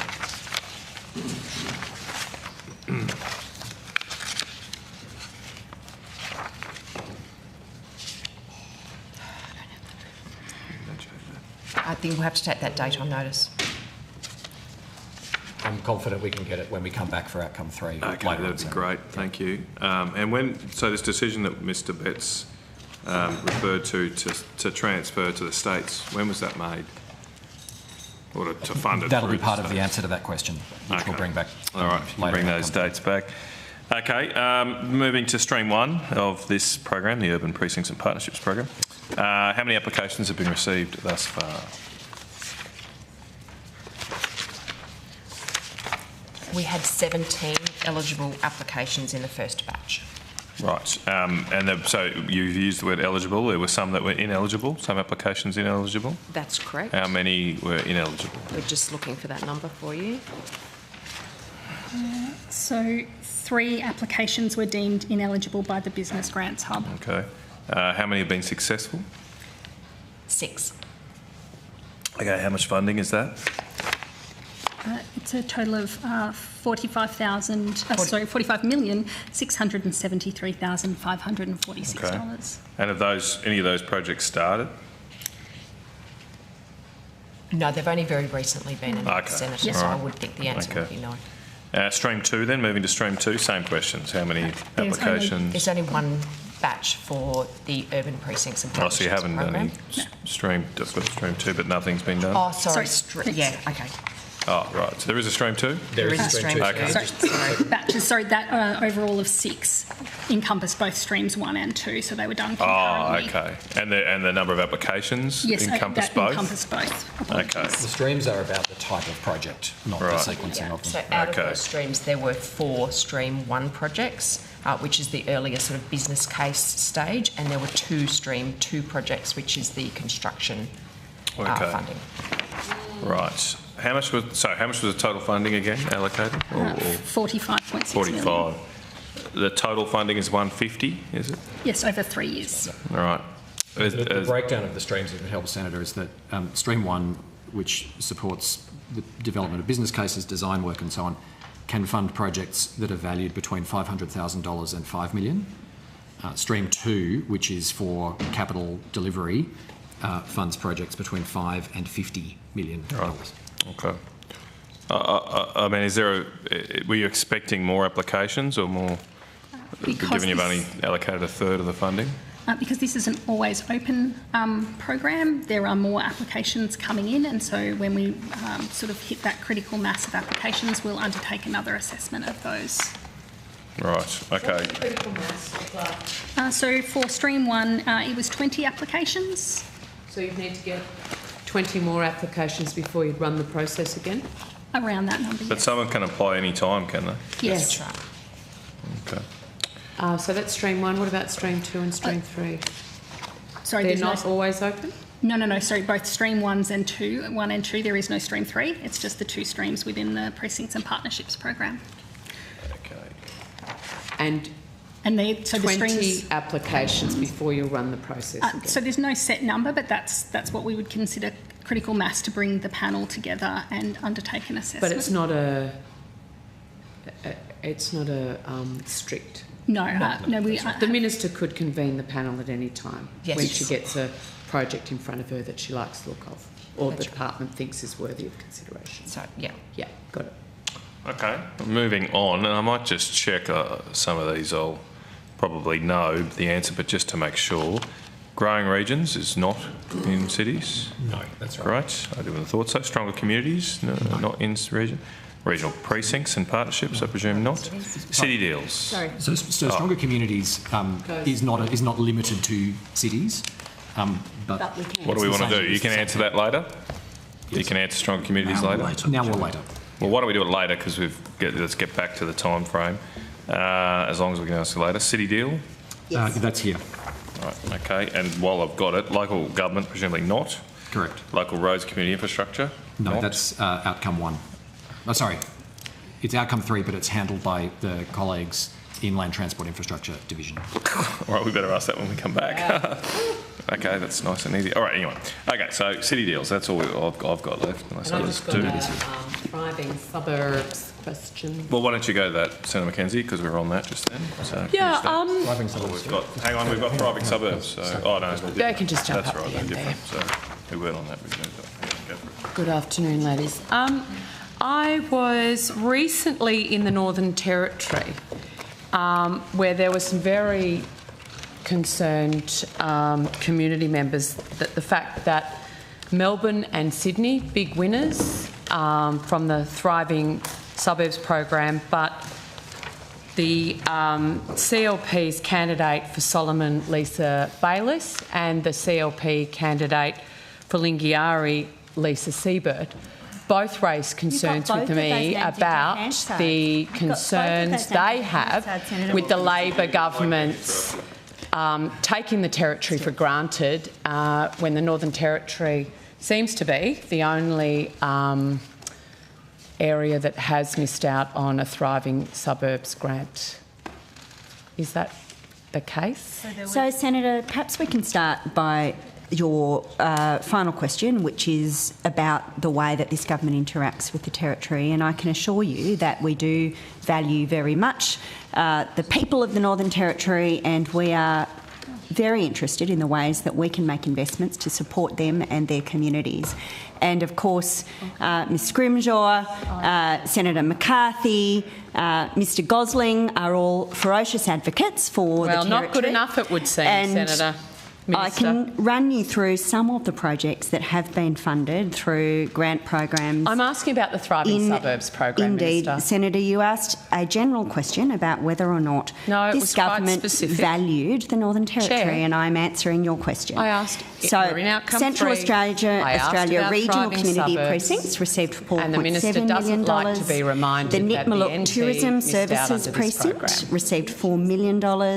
The Nugrujuda Service Hub received $4.8 million. Are these in the outcome 3, Urupuncha Community Minister? Splash Park received Excuse me, $1 Chair, million. point of order. The Alice Springs. Minister, of course. point of order. Point of order on relevance. The question was about the Thriving Suburbs program that Senator Canavan and I have been talking about in this outcome. I asked the departmental officials who are administering that program direct questions about investment into the Northern Territory under this program. I didn't ask for the Labor Party's investment into the Northern Territory. You did, and then you ended it with something along the lines of doesn't the government care for the Territory or something like that. So I will just say that Minister McAllister is answering the question, and as soon as she's finished, I'll come back to you for the call. Thanks very much, Chair. And I think I've made my point, Senator, which is that there are many investments that this government is making through a quite wide range of funding programs that Territory communities, Territory organisations can apply for.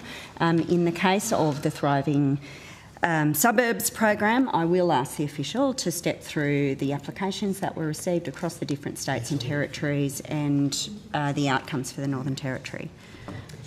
Thank you, Minister. So there were 2 jurisdictions that did not receive any funding through Thriving Suburbs. That was the NT and the ACT.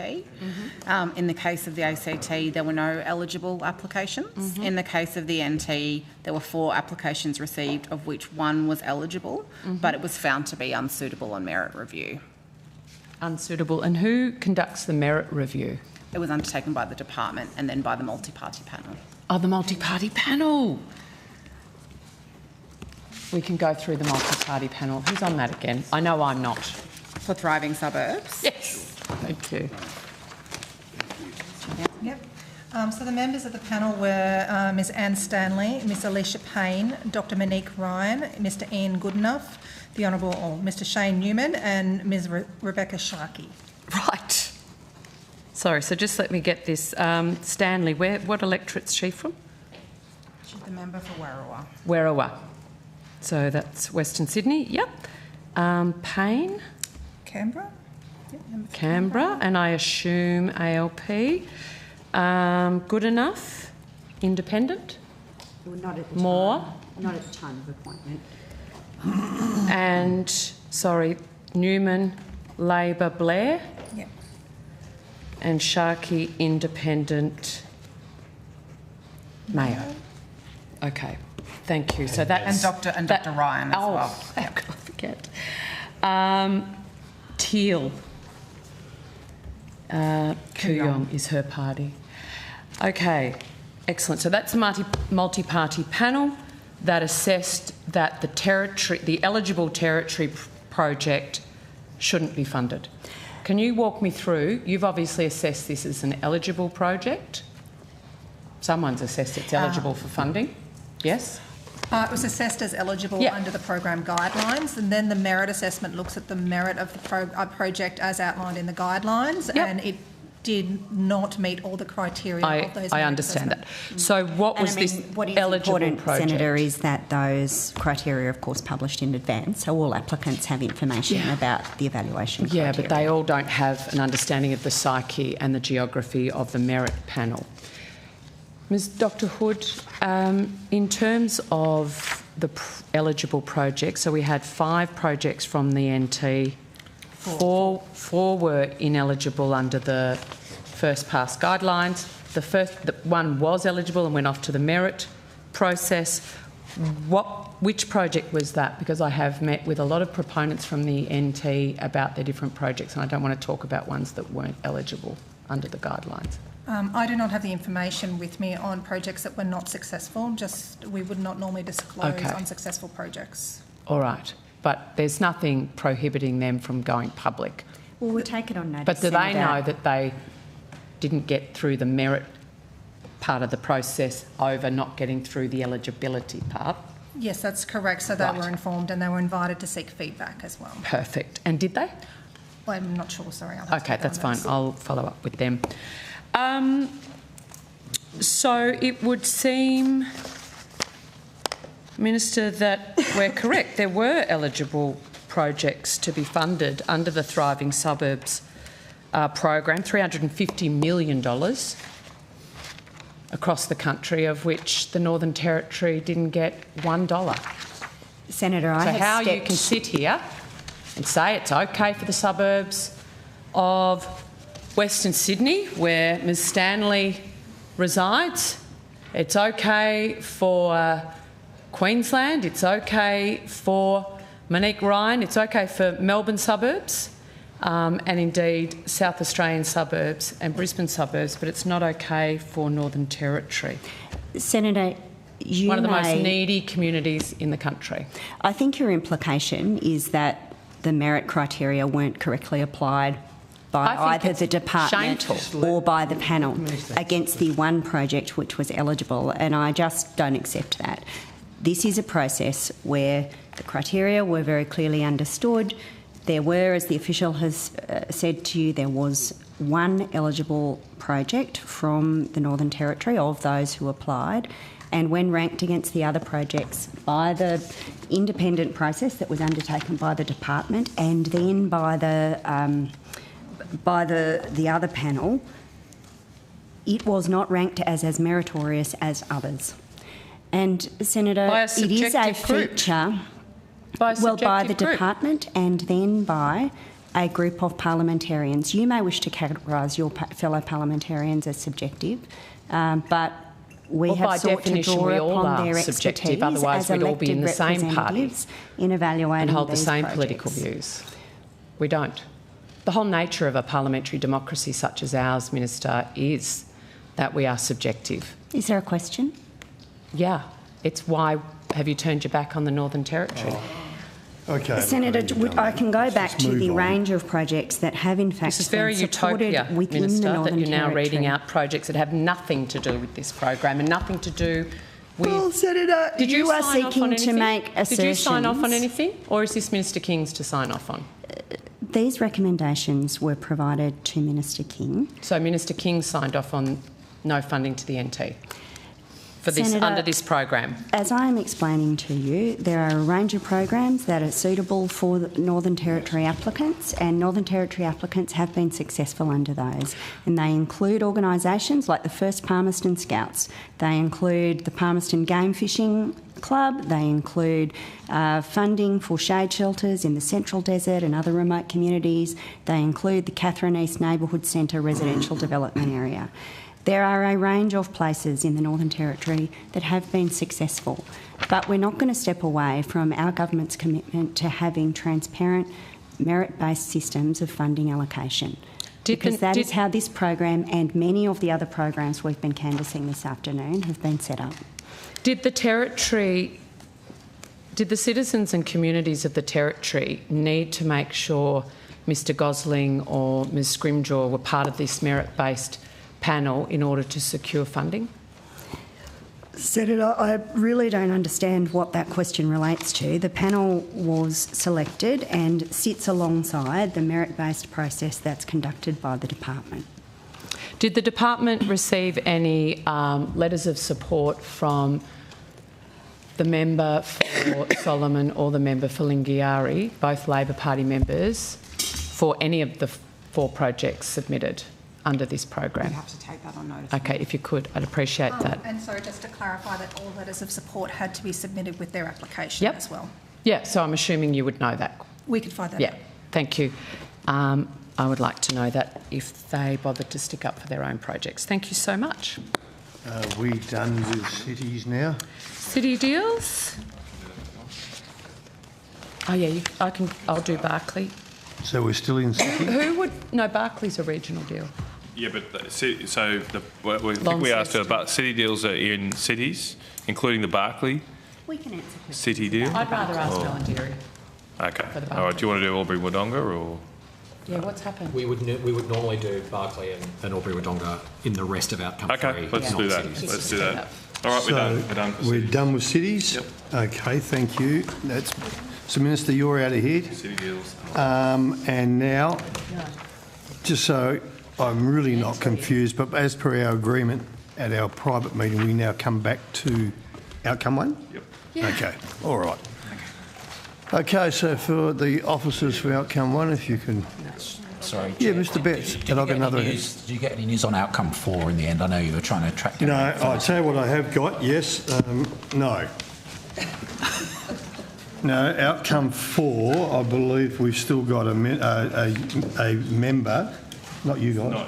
No, there is another senator who wants to ask questions. Senator Pocock was very happy to assist the committee and put his on notice, but so we still need outcome 4. Great. But we can let the officers know that NAIF is no longer required. So NAIF can go. We'll let them know. Thank you. Okay, thank you. He was going to die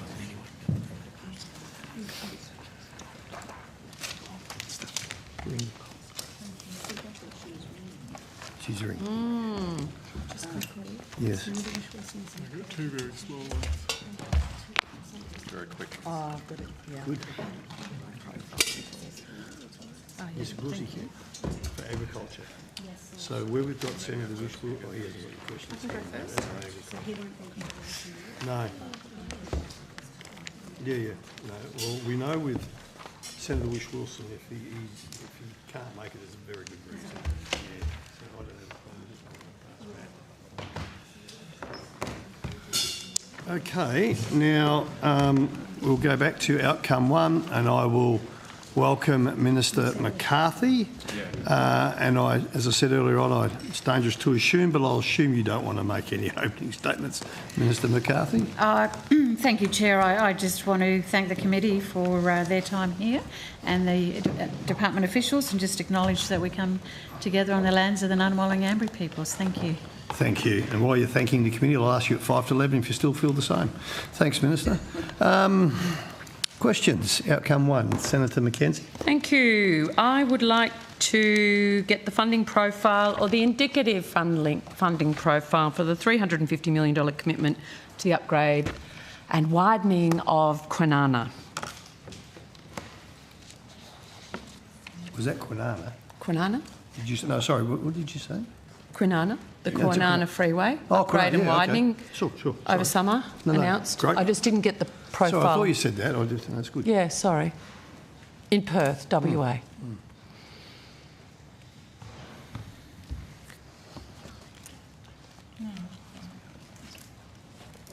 Okay, let's see.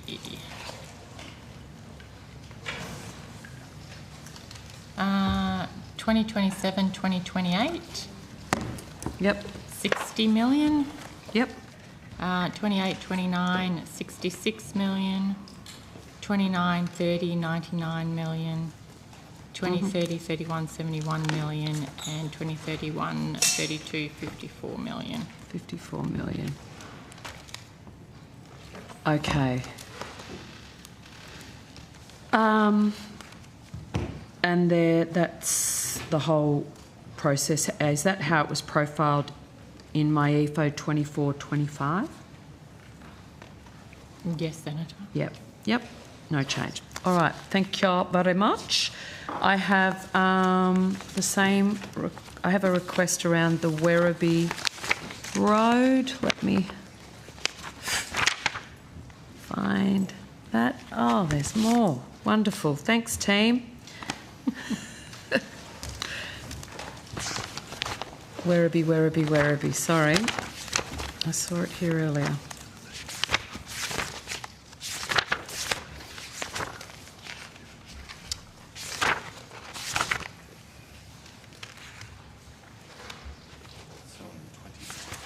It's what, sorry? Thank you. Got it. Sorry. Apologies.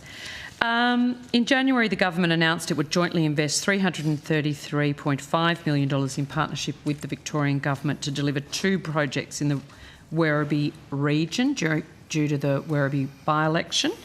How much is the Commonwealth contributing to the Werribee Main Road Princess Freeway interchange upgrade? Senator, that I think is 63.9 million. And is that in total? Yes. Sorry, Senator, there's the total contribution is 125 million. From the Commonwealth? From the Commonwealth. That's made up of the 63 million that Ms Hall referenced and another 61 million in money already held by Victoria for the East-West Link interest. Yep. Thank you for that clarity. Okay, so the Commonwealth contribution is 125. How is that profiled? So in 25-26, it's 4.2 million. Yep. 26-27, it's 16.8 million. 27-28 is 28.75 million, and 28-29 is 14.13 million. Okay, but what about the East-West Link money that's being held by Victoria? Are you able to... We haven't profiled that because they already They're hold going to profile that themselves, but you're counting it as your contribution. That's correct. It's included in the 125. Because it's come from Commonwealth coffers. So Victoria has contributed then, I assume. Can someone quickly do the maths of... 125 million Victoria have contributed. Yep, so that's 50-50, if you count the East-West Link. Ballan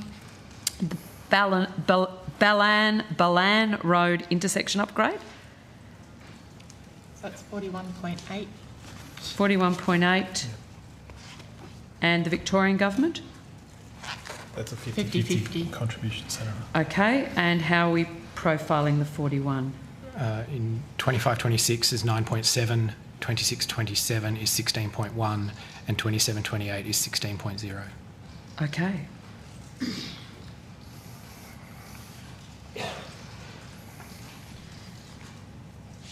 So all contained within the forward estimates?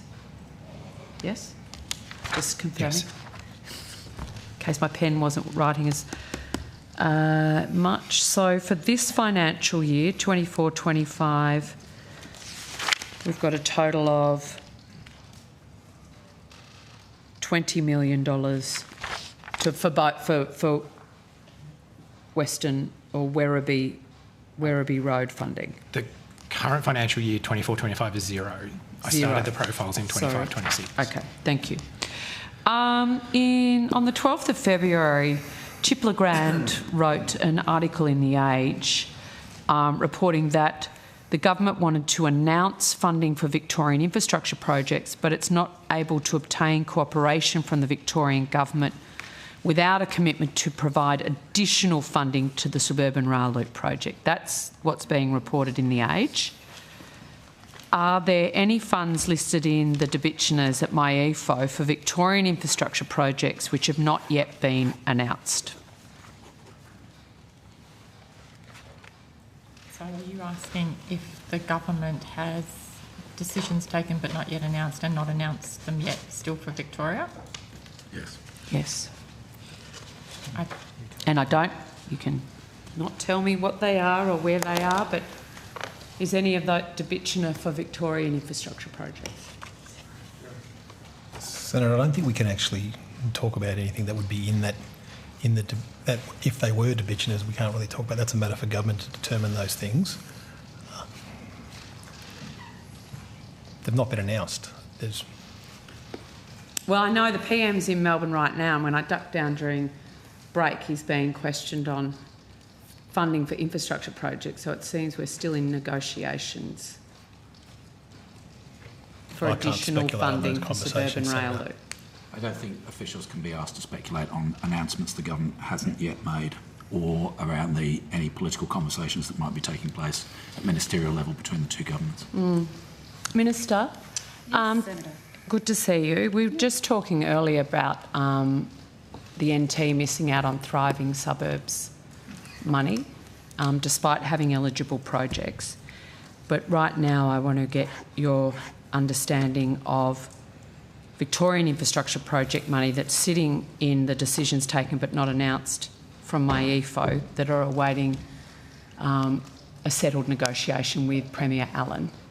Are you aware of those announcements coming up, that there is money there for Victorian infrastructure in my EFO that's waiting for that agreement to occur? Well, I can certainly say that in terms of investing in Victoria, the federal government is very heavily invested in Victoria. If your question goes to, I think, your I don't want you to make the question announcements today around the age article, that I haven't seen, so I'm not familiar with the content of that article. The article says that there is money in my EFO for Victorian infrastructure projects, but that there is currently a bit of an argy-bargy between Catherine King and Jacinta Allen about getting that additional investment into the suburban rail loop. Well, I certainly can't speak for the Victorian Premier, but I can say that Minister King is doing her best right across the country to ensure that infrastructure is being rolled out. She's just not getting much help from her Victorian colleagues. How much of the reported funding as decision taken not announced were for decisions within the infrastructure portfolio itself?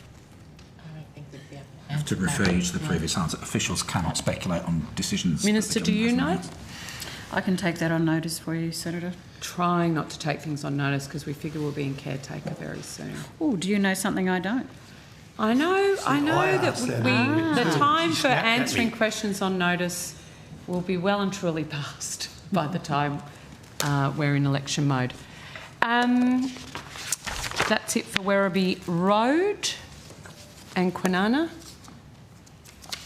Have you got any more? I've got a couple of quick ones. Should be very quick. I've got one more too, sorry. Yep. All right. Just wanted to ask a couple of questions, one about the Safer Local Roads Infrastructure Program. Can I just ask, has the Toowoomba Regional Council made applications under this program? We'll just get the right people to the table, Senator.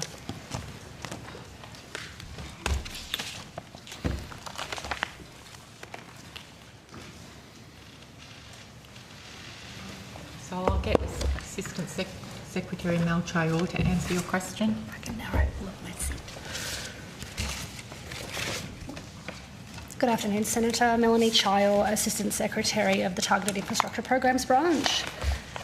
For the Safer Local Roads and Infrastructure Program, because those projects are still to be announced, I am unable to share, and I actually don't have the information of all of the applicants that we received for that program. Okay, well maybe you could take it on notice for me then. Absolutely. All right. Okay, how many applications have you received? For the first tranche of Safer Local Roads and Infrastructure Program, we received 255 applications. Have you thus far determined how many of those are eligible? Those were the eligible applications. Oh, okay. Yeah. How many is there a number that were ineligible? From memory, it was only a handful, Senator. I think we had 260. Right. 262 well, applications. you take on notice to me about the Toowoomba Regional Council, and you haven't made decisions yet about who's successful. They haven't been announced yet, Senator. Oh, you have made decisions, but not yet announced. Okay. All right. Moving on then. Not that one. Oh yeah, I just wanted a quick question about, I think we have raised this before, about the business case for passenger rail to Toowoomba. Yep. Who's got the right people for that? Now, previously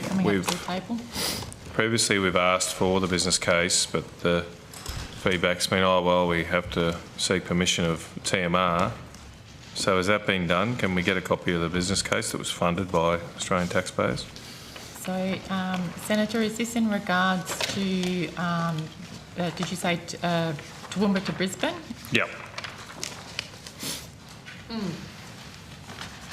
So, in regards to Toowoomba to Brisbane, the project summary report was actually published on the TMR website. We're now waiting for the advice from the Queensland Government if it actually wants to move to a detailed business case, but this would be considered a new project. Yeah, my question is for the full business case. Can we get a copy of that? So my understanding is that Queensland does not want the business case to be released, but I presume they're also briefing their new government on that as well. So who paid for the business case? It was a joint, well, I think we paid for it, but it's a joint project. Yes, but we paid for all of it. Yeah. Yeah, it goes to State Relations, as you know, Senator. But the intellectual property is owned by the Queensland Government then, is it? Even though we funded it all? The intellectual property would be owned by both parties, Senator.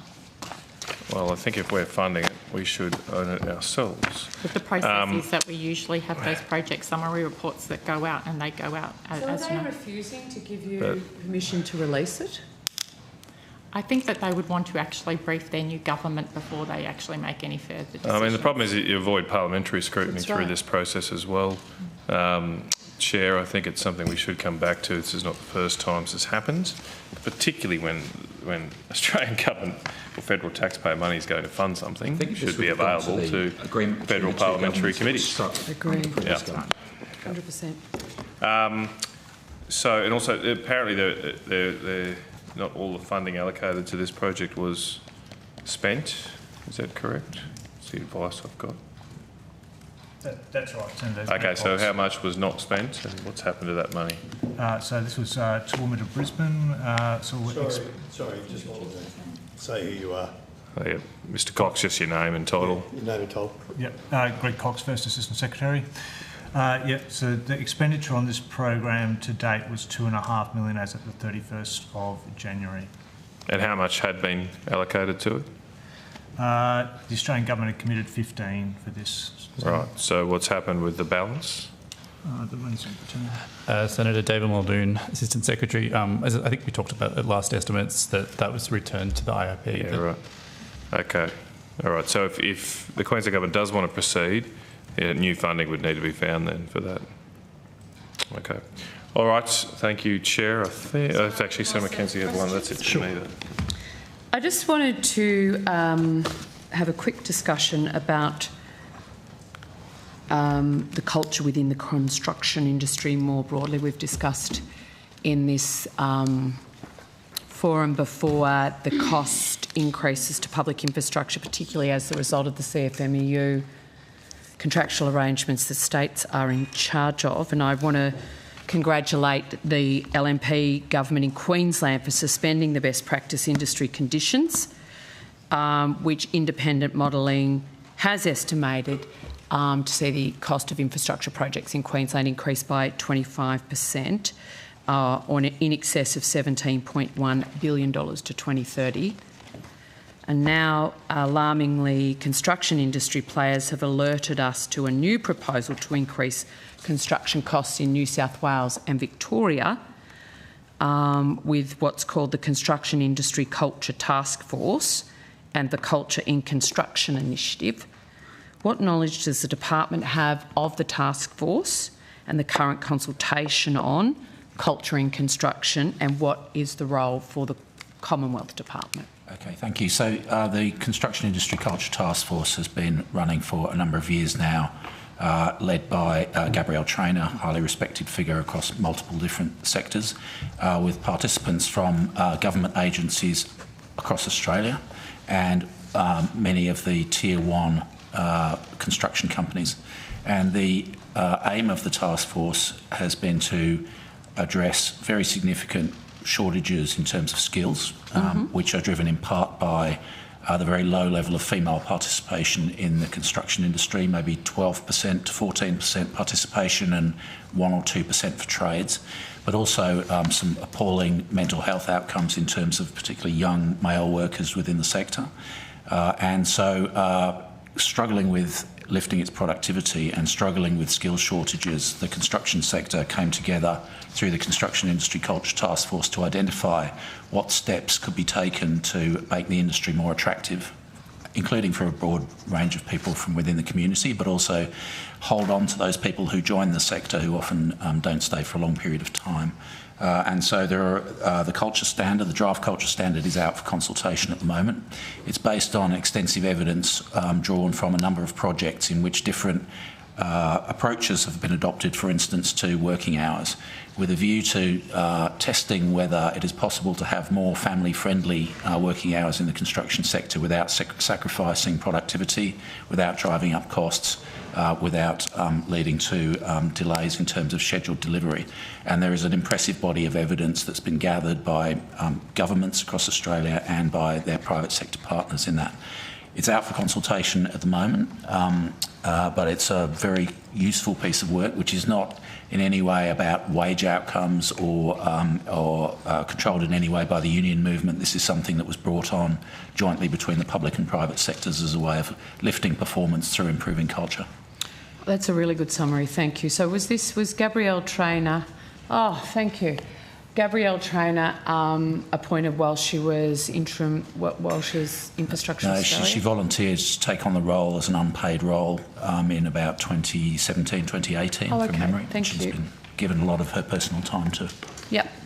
And so in terms of who's on the task force secretary, just some more detail of that. So the tier ones or representatives of? A number of tier ones, including the head of the Australian Constructors Association, John Davies. Yep. But there are also representatives of major construction firms. I think Lang O'Rourke, for instance, are a major player, John Holland.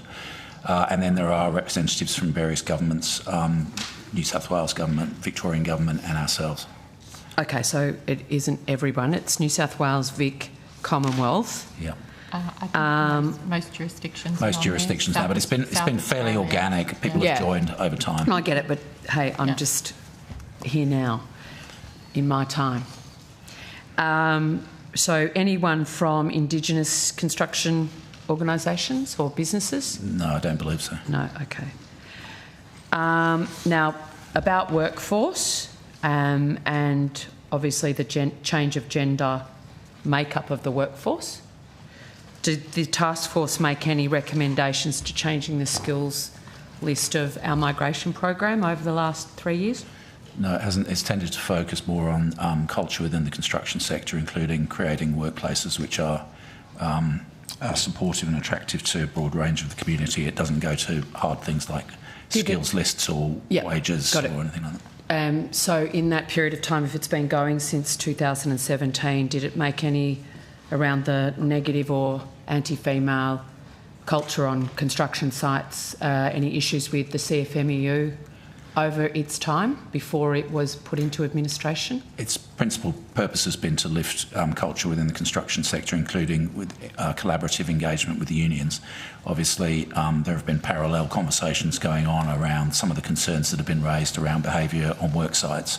The whole endeavour of the Construction Industry Culture Task Force is to make the industry more attractive, and some of the reported behaviours, the behaviours that have been reported in the media, clearly run counter to that.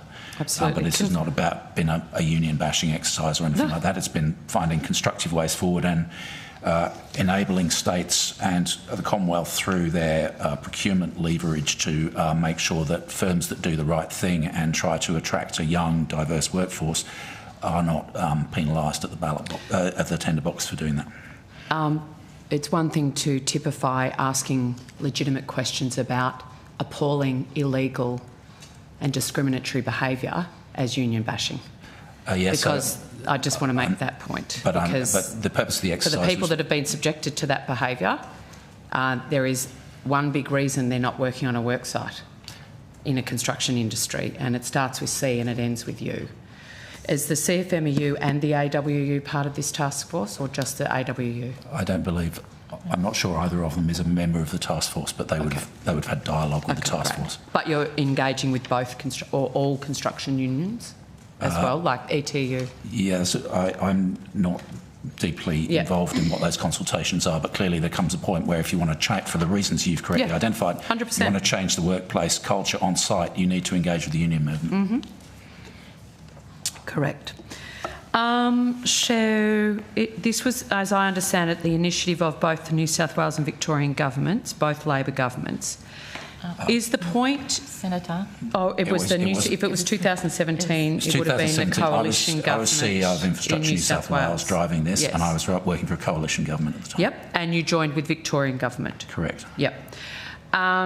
So my question is the idea to have a big BPIC type regulatory framework? No. The idea is to encourage the construction sector to think more progressively about how it can manage its activities, including on-site, so that they are more family-friendly and they are put at the centre the mental health and well-being of people working in the sector, just as the construction industry has a pretty proud record in recent decades of the physical safety of its people.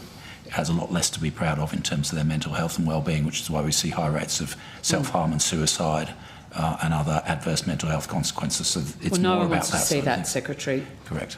The issue and concern would be that adoption of a BPIC type arrangement would drive up costs in the construction industry, as we've seen in Queensland. So you're here saying that will not occur? It will not occur, and the reason why the Tier 1 private sector firms are so heavily embedded in this is they see this as a way of improving productivity through improving the well-being of their workers, not through driving up wages.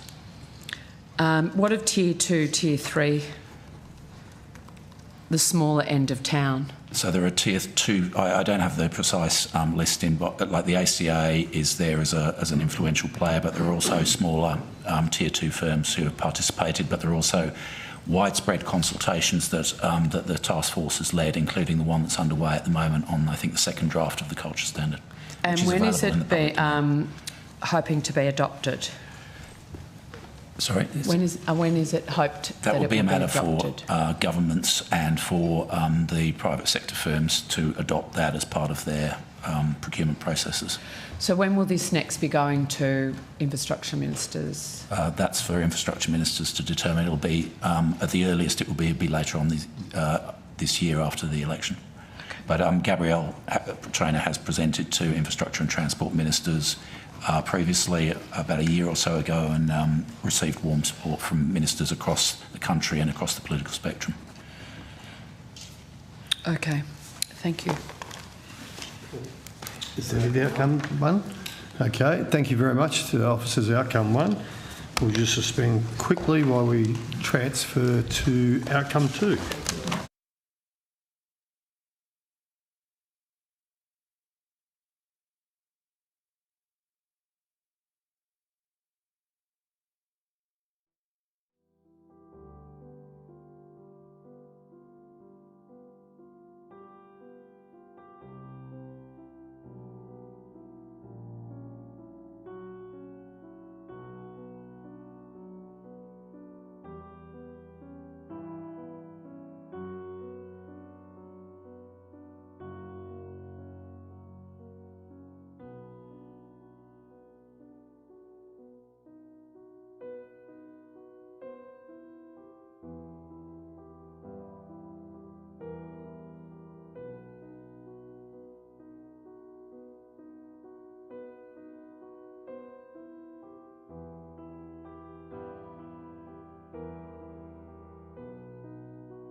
Everyone, Hansard Broadcasting, thank you. And now we go into outcome 2, Senator Chandler. Thank you very much, Chair. I just have some questions about a planning application for Brisbane Airport. Am I correct in saying that the department has received a planning application for approval from Brisbane Airport regarding building Psyquantum's facility? Sorry, Senator, I didn't quite catch the last part of the question. Have you received an application from Brisbane Airport in relation to Psyquantum's facility? I'll defer to... Senator, hello. Sarah Natty, Acting First Assistant Secretary, Domestic Aviation and Reform Division. There is a development that is to take place at Brisbane Airport for a quantum physics facility to be undertaken by Psyquantum.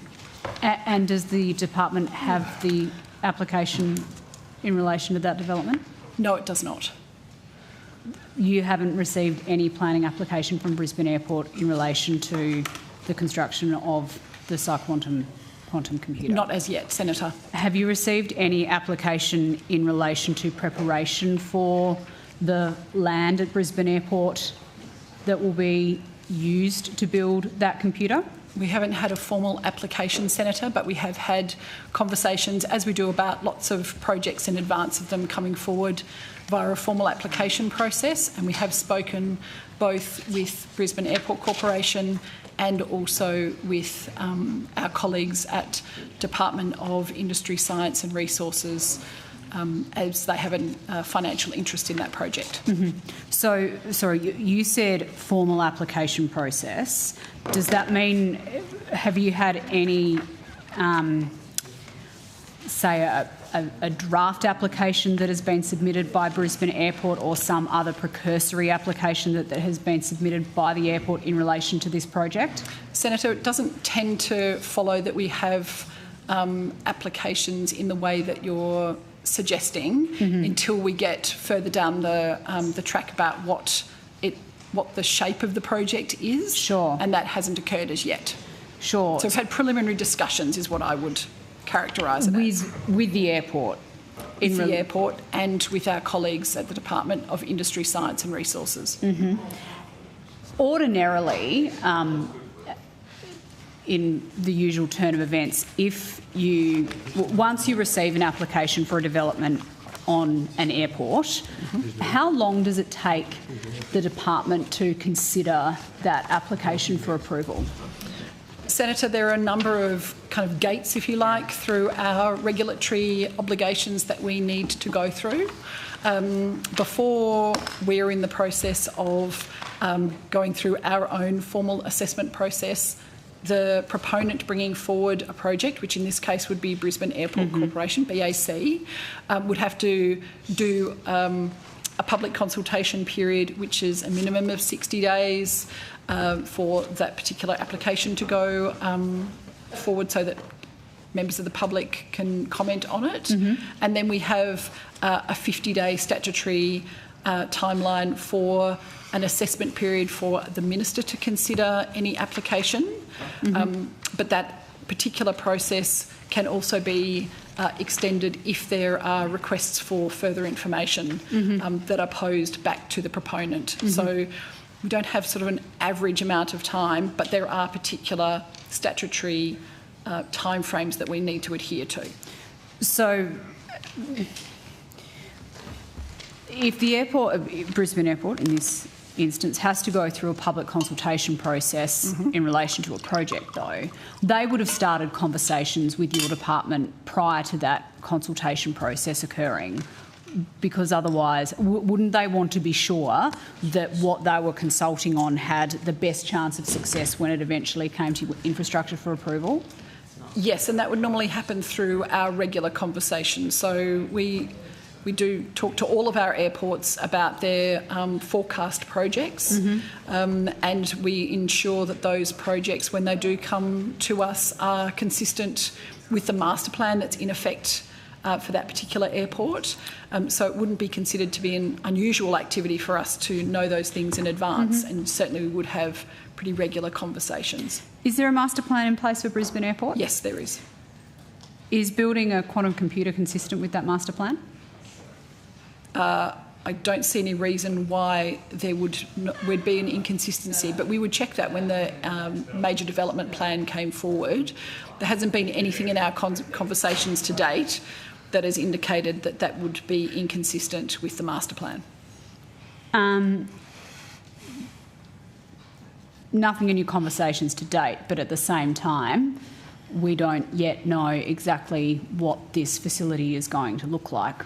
So there is still, there is still a chance that what could be submitted for your approval is inconsistent with the master plan that Brisbane Airport currently has in place for the site. Yeah, what I can say, Senator, is Brisbane Airport is very experienced with bringing forward its applications. It very much understands its obligations under the Act, and we have been very clear about what the Minister must have regard to as well as what she may have regard to under the Act. And so those conversations are ongoing, but you are correct in saying that until we see the MDP, the Major Development Plan, we cannot say definitively whether it is aligned with the current in-force master plan. What would, I know you said it's hard to give an exact time frame, but what would the minimum time frame be to have an application approved, given the statutory requirements that you laid out around public consultation and the like? You're absolutely right. It's like trying to measure a piece of string, Senator, because these things depend also on whether there is a referral to our colleagues at the Department of Climate Change, Environment, Energy and Water for them to consider any of the requirements under the Environmental Biodiversity Protection, Biodiversity and Conservation Act, EPBC. EPBC Act, yep. And so we stop the clock once the referral goes to the EPBC. It also requires our colleagues at Air Services and at CASA to have regard for the application. So it is very tricky, and I would be loath to put a number on it, but I would say that at a minimum around 6 or 9 months would not be unheard of. 6 or 9 months. And so with a project like building a quantum computer at the airport, do you think that's the sort of thing that would trigger the EPBC Act considerations? Because we know they can be it depends on where the site is. It depends on what is within the height of the building. It depends on how much disturbance there is of material, including PFAS material. It depends on whether there are golden sun moths. There are a lot of factors that need to be taken into account. It's impossible for me to say whether it would trigger it until we've seen that MDP.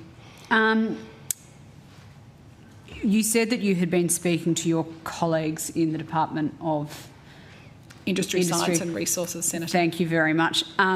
Has there been any conversation with them or any other parties about expediting the application once it is received, the application from Brisbane Airport? I have been very clear with all parties, including Brisbane Airport Corporation and, for that matter, all other airports whom we regulate, about the obligations that we have under the Act and the obligations that they as proponents have under the Act. And there is not an opportunity to expedite when you have the strict statutory timeframes that we stick to. Sure. And when you say it takes between 6 to 9 months, usually as usual can be, it would be fair to say that that clock hasn't started yet on this particular application, because you haven't in fact received that application. The clock has not started yet, Senator. Okay, thank you. I'm happy to hand the call on at this point in time. I might come back if I have any further questions, but thank you very much. Ruby, thanks. Senator Waters. I live in Brisbane, so I've got some questions about flight noise around the Brisbane Airport and Greater Brisbane, and I'm asking them on behalf of the Brisbane Flight Path Community Alliance, who I'm no doubt sure you're very familiar with their advocacy. So first of all, some questions in relation to the Senate inquiry into aircraft noise 2024 recommendations. What is the status of the department's implementation of each of the 21 recommendations from the Senate inquiry? Senator, the government is yet to respond to the inquiry. Yes, so what is the status? Well, Ms Natty might have more, but essentially we are in the process of providing advice to government in response to the inquiry. There are, of course, a number of recommendations which reflect initiatives that have already been undertaken by government, but yeah, the response is in development. Yeah. When was it due?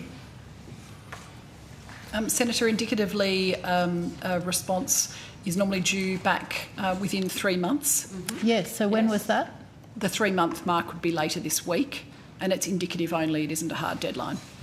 I'm not so sure it's an indicative deadline, but that's not the substance of my question, but I think the community would be very disappointed if the deadline was not adhered to. So is there an intention to have it completed by that deadline, the end of the week? The government's response is currently being drafted, Senator. Yes, and so when are you anticipating having it finished? I haven't got a date yet, Senator. Yeah. Okay, so you're not seeking to meet the 3-month time frame? Can I just ask a follow-up? No, I've got the call. We are doing our best to do the drafting in consultation with a number of other agencies who are also named in those recommendations. Could you say that again? I'm sorry. We're doing our best to coordinate the government's response, noting that we have to coordinate with a number of other agencies who are also noted in those recommendations. Okay. So it isn't only the department responding, the department is coordinating a response for government. Okay. And those others also know about the 3-month time frame. If I may, I've been advised that we will be responding as soon as possible. So, do you have any sense what of what advised. That means, yes. Minister? That's about as far as I can go as at this point in time, okay. Senator Waters. All right. Well, it is being watched very closely, so please respond as soon as possible. Ideally within the time frame. Have you initiated research into the health impacts of aircraft noise exposure on human health, including sleep disruption and associated economic costs, as recommended in recommendation 2 of the inquiry report? Has that one commenced? Just having a look at recommendation 2. Research into the health impacts of aircraft noise exposure on human health, including sleep disruption and associated economic costs. Senator, is your question, has the department initiated any of those actions? Yes. Have you started the research? No, the department has not commenced anything of that nature. And are you going to? As my colleague Mr Wood has said, we will be responding on behalf of the government to each of the recommendations in turn. Okay.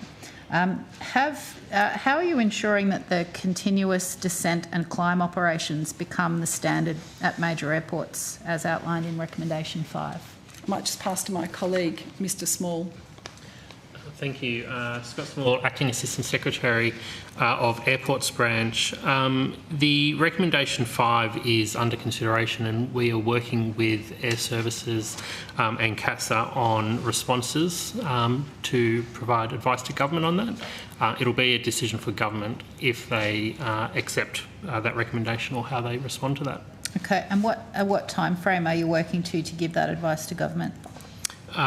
Senator, as Ms Natty said, we are working as fast as possible to provide that advice. Right. Okay, has the department mandated yet that nighttime aircraft operations at Brisbane Airport comply with ICAO Chapter 14 Balanced Approach Noise Management Rules, which is in recommendation 6? Yeah. Senator, the balanced approach to aircraft noise recommended by ICAO is a series of measures that effectively recommends that the first way of treating noise is at the source, so aircraft design, aircraft engines, those sorts of things. It runs through a number of other opportunities to address aircraft noise, land use planning, operational measures, and as a last resort, operational restrictions. I think Australia's approach to aircraft noise has effectively been consistent with that approach for many years. So, for example, Chapter 2 aircraft, the effectively noisiest and older aircraft are no longer allowed to operate in Australia. Okay, and nighttime aircraft operations in particular, has that been mandated? Well, I think, and others may have more, but I'm sorry, could you speak up for me a little, or perhaps Hans? Of course, Senator. Thank you. I think the point that I'm making is that the approach to aircraft noise in Australia is consistent with the ICAO balanced approach to noise. We take into account all of those types of mitigations for aircraft noise, be it restrictions on aircraft types, which is something that is done through ICAO, through noise and through aircraft noise standards, albeit through land use planning restrictions. Okay, so it is mandated, or it's not mandated, but you do it anyway? Well, I think different aspects of it are mandated. Again, aircraft noise standards are mandated and have been for many years through the air navigation aircraft noise regulations. So the recommendation, I'm not sure there is a specific element of that recommendation to mandate. It's an approach, a set of principles. It's recommendation 6, which suggests that the department mandates nighttime aircraft operations at Brisbane Airport comply with ICAO Chapter 14 balanced approach noise management rules. Yes, Senator, that's the recommendation, but the balanced approach is essentially a set of principles, and there are a set of principles that are effectively already in place through Australia, through various noise approaches in Australia. Okay. I think the community lacks confidence that they're being complied with, hence the suggestion for them to be mandated. So that was why I'm asking you whether they're mandated, but I think you're saying no. Well, I think they're being mandated in a range of different ways. I mean, the ICAO balanced approach does not specifically mandate a type of regulatory approach for specific airports. It's a set of guidance on the types of mitigations that can be put in place to respond to aircraft noise. Okay. Can I move now quickly to the aviation white paper? What's the current status of the implementation of the noise-related recommendations in that 2024 aviation white paper?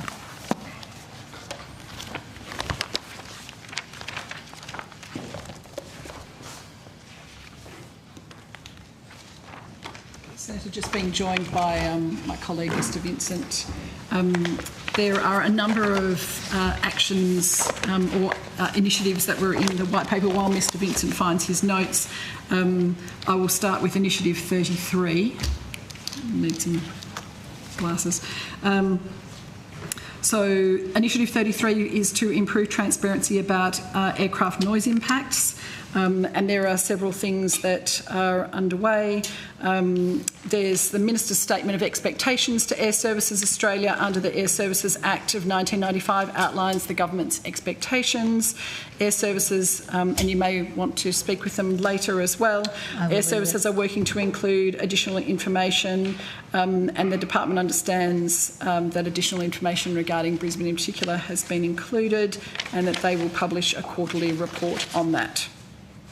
Okay, thank you. I do have a series of questions for Air Services later on tonight. I think there's more than just initiative 33 though, is there not? Yes, there is. I'll just hand to Mr Vincent to continue, Senator. Ben Vincent, Assistant Secretary, Domestic Policy and Programs Branch. As you're aware, Senator, the Aviation White Paper included a number of initiatives intended to enable a balanced approach to airport planning and noise. Work is underway on all of those. As Ms Natty just mentioned, Air Services Australia is progressing a range of initiatives around the appointment of an executive for noise and environment, around enhancements to the noise and flight path monitoring system, around best practice consultation in accordance with the community engagement standard. Beyond that, there are initiatives around developing guidance on flying considerately for aircraft operating under visual flight rules or outside of controlled airspace to minimise noise impacts. Work is on foot on that. There is scoping work underway around updates to guidelines for community aviation consultation groups. There's a fair bit of activity on foot. Okay, thank you. So there's a bit underway. Are there any that have been completed? Let me check, Senator. Sorry, wrong part of my brief.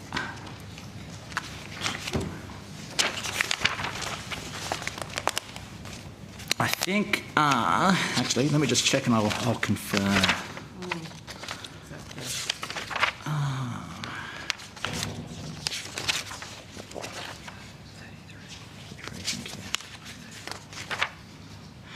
Okay, I believe that in terms of Initiative 37, improve engagement with communities affected by changes to airspace and flight paths, that one is complete. Air Services Australia is applying the community engagement standard in consultation processes.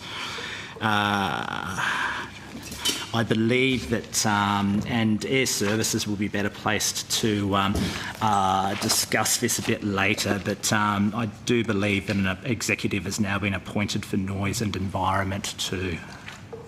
Okay, thanks. I'll take both of those up with Air Services later on.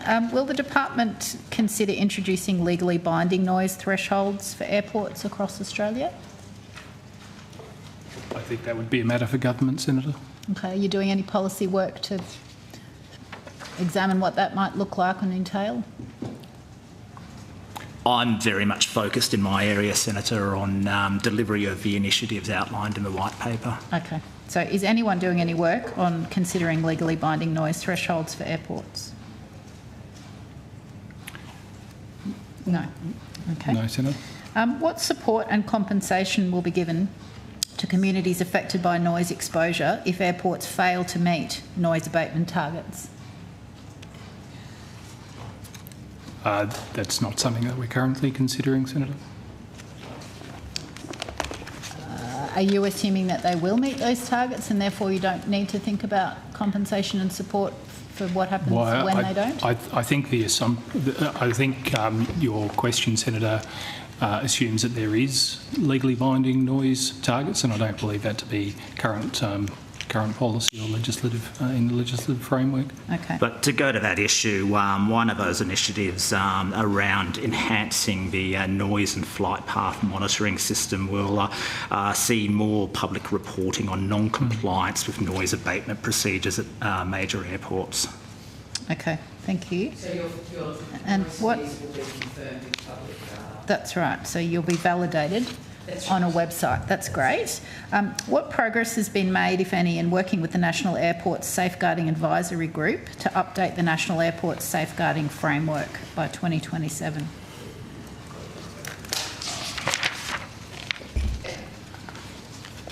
So, Senator, are you referring to, I just want to check that I'm on the right page with you, Initiative 36 relating to improving land use planning outcomes near airports? If that's the one that's about working with National Airports Safeguarding Advisory Group to update the National Airports Safeguarding Framework, then yes. Yes. So there is a review of the safeguarding framework through the period 2025 to 2027. There are under development education materials for local planning officials this year in 2025. And then the third part of that relates to updating the Australian Standard on Building, Siting and Construction in relation to aircraft noise intrusion, also known as or related to AS 2021-2015, the acoustics aircraft noise intrusion through Standards Australia. And any review of that standard is a matter for Standards Australia. Okay, thank you. Just moving quickly to the health impacts of aircraft usage, and again, staying in Brisbane, Acacia Ridge State School is right next to Archfield Airport in Brisbane. Given the known environmental hazards of leaded aviation fuel, especially on young children, what steps has the department taken to ensure compliance with soil and air pollution standards around airports used by lead-based avgas planes? I think what we would suggest is that where there are known environmental impacts that when they're, and it would depend what they are and who would deal with them in the Commonwealth Government. So some of the impacts that you're suggesting, Senator, such as lead, may or may not be related to aviation gas. and there would need to be some testing and validation of that data before such time as it was presented to the government for any future action. Okay, sorry, you're saying leaded aviation fuel isn't problematic? I'm saying it's only one of the things that might contribute to having lead in a water supply. Yes, okay, but are you looking at what bit you are in charge of and ensuring that your soil testing and so forth? Is that you? Who does that? Yes, so there is a program to test for PFAS contamination at 37 airports across the country, where there is reason to believe that PFAS contaminants exist as a result of the Commonwealth Government having interest in those sites in the past. Yes. Do you test for anything else? At this stage, we're not testing for anything else, Senator. Okay. Who is responsible for enforcing environmental protections under the Airports Act and the Airports Environmental Protection Regs? Senator, we are on the airport site, and effectively the limits of the Airports Act are largely for the airport site, but I think my colleagues will be able to answer in more detail. Just going back to the previous line of questioning around avgas, fuel standards or fuel quality issues are actually the responsibility of other agencies. I think it's, I'm not sure if it's Department of Climate Change, Environment and Water, or if it's Industry, Science and Resources. It's probably DQ now. Okay, so the interaction of that responsibility, which, as you rightly say, would normally be the Environment Department, and the fact that you're responsible for airports under the Airports Act and the Environmental Protection Regs, so who would be in charge of ensuring that the airport is complying with soil and air pollution standards? Would that be you, or would that be the Environment Department? I'll ask Ms Wright to address your question, Senator. Tori Wright, Assistant Secretary, Airport Environment. Yes, that is something that the department is responsible for. Your department? Our department. My branch is essentially the environmental regulator of leased federal airports under the Airports Act and the Airports Environment Protection Regulations. Yep. We have a network of regulatory officers that oversee 19 airports under that legislative framework. Okay, so what steps has you and your 19 people, or perhaps some other organ of the department, taken to ensure compliance with soil and air pollution standards around airports used by lead-based avgas planes? Senator, that particular issue is not one that has been brought to our regulators' attention at that airport. If there is a need to do testing, the requirements are set out under our regulations for how that would be done, which is in accordance with national standards. So the National Assessment of Contaminated Lands, National Environment Protection Measure, things like that apply. Our regulators would require that of the airport. As the environmental manager, they are the responsible entity under our regulations for making sure that said testing would occur, and that information would feed through to our regulators to make sure that that's being done and in accordance. How could that process be commenced? Could, say, parents of kids at the Acacia Ridge School write to you and ask that happen, given that they're worried about their children? By all means, you know, that correspondence can come in our direction.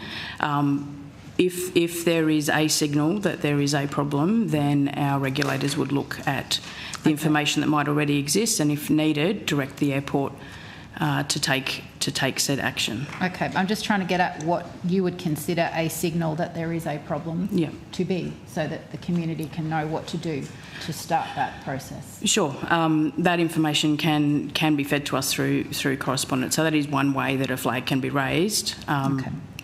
Another way would be if the airport had, through its routine monitoring and testing of the airport, which it does, if it had identified that there were exceedances of a particular contaminant that's listed under our regulations, then they would identify that through the normal channels to us as well. Okay, how frequently do those routine tests get done? For most airports, I think routine soil and surface water and groundwater monitoring is done seasonally, so essentially quarterly. That information is fed through to our regulators. Okay, is that published anywhere, the data? It is usually in the airport environment report that's provided to us as the regulator under the Airports Act requirements. It is not routine for those reports to be made publicly available. That's not a requirement under our legislation, but it is open. The airports are open to publish that themselves. Okay, but if there was an exceedance, the department would notice and do something, one would hope. That's correct, Senator. Okay.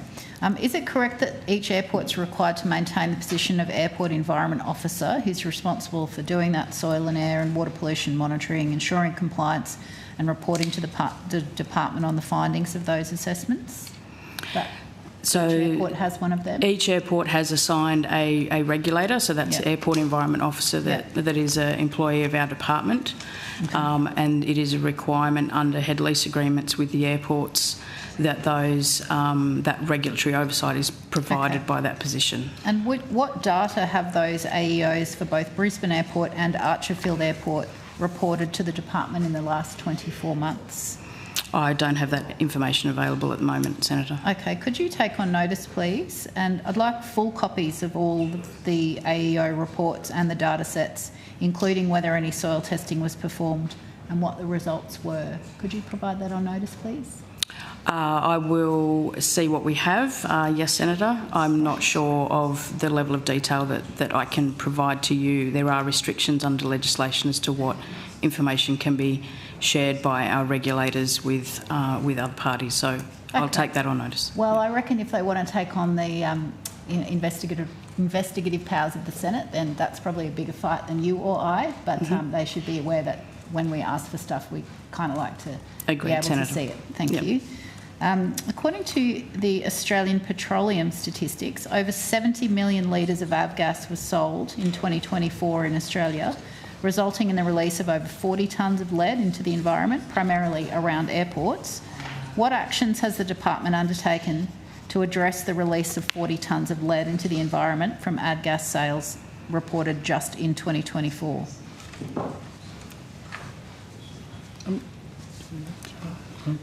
I'm not aware that we have specifically addressed anything relating to the release of avgas, Senator. 40 tonnes of lead, not a concern? I didn't say it wasn't a concern. I said I didn't think that we had done anything specifically to address that issue, Senator. Right. I well, think if you're Senator, concerned, why aren't you doing something? Senator, I think this goes to the point I made earlier that issues... Sorry, Senator. I think that goes to the issue I mentioned earlier, that issues to do with fuel quality are regulated by other agencies. Okay. And lastly, how many assessments of soil contamination related to lead emissions have been conducted under Regulation 6.07 of the Airport's Environmental Protection Regs, and what were the findings? Senator, I'm not aware of testing of that nature having been done at those airports. Okay, none. All right. And are there any ongoing investigations into breaches of environmental standards concerning lead pollution around any Australian airport? Not that I'm aware, Senator. Okay. But you are checking and you're not investigating because you think everything's fine, even though you're not looking at the 40 tonnes of lead? I'm a bit confused.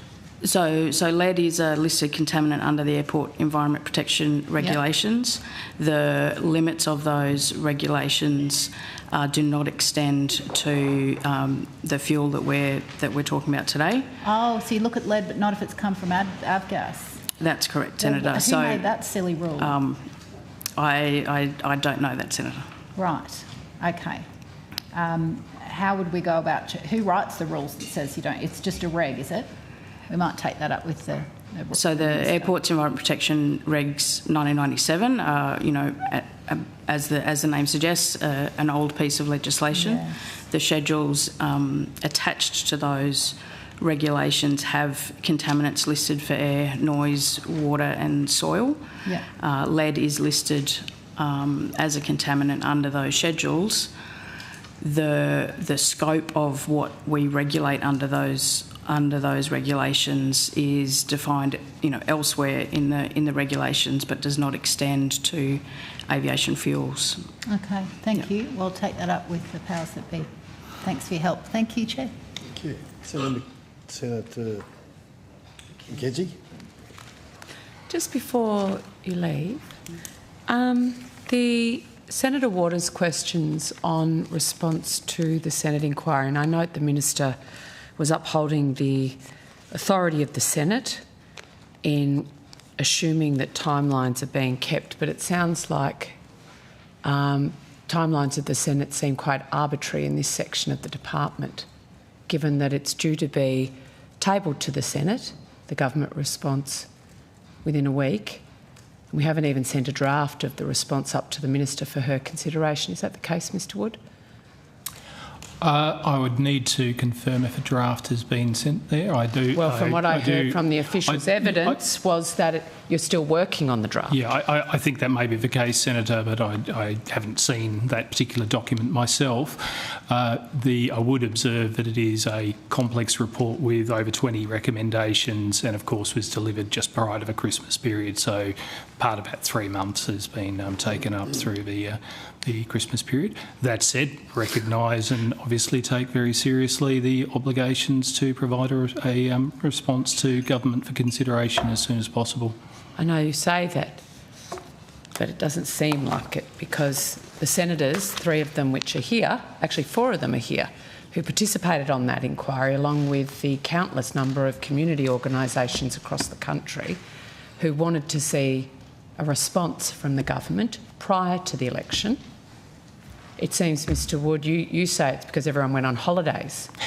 No, I'm not. Yeah, you actually did. You said Christmas. Well, Senator, no, the department is shut down for a period through Christmas. I'm not saying that we're on holidays through the whole of December and January, but it was obviously a factor to be able to engage with the right people at the right time. But as I say, the more significant issue is there are 20, sorry, I haven't got the precise number, but over 20 recommendations, some of which are actually quite complex to consider, and I think it's important that we provide the best advice possible to government in the first instance, and then should government accept that advice, to the Senate and the community. So what is your time frame for providing the draft to the Minister? I would have to say as soon as possible, Senator. I'm not sure I can give much more than that at this point. Sounds very hopeful, Minister McCarthy. Do you have confidence that this will get to the Minister in time for her to consider it in an appropriate time frame? I have confidence in the Minister's ability to pursue this, Senator McKenzie. Oh, the Minister's not the problem in this regard, but yes. But yes, I know that the Minister will want to respond in an appropriate time to the Senate. Can I just ask, is a cabinet submission being prepared? Senator, that whether this report would need to go to Cabinet is, I think, would need to be a matter for the Minister to consider. Typically, for a government response, it would need to be shared with, I believe, the Prime Minister, and to the extent there are other ministers involved in a response. Many of the recommendations here fall within this portfolio, so whether a Cabinet approach is something that would still need to be considered. So, at this stage, no decision has been taken to go to Cabinet on this response? To the best of my knowledge, Senator, but I'd need to confirm with others as to whether... Given the Prime Minister's interest in this sort of stuff, I'd be surprised if it didn't. But no submission's being prepared right now.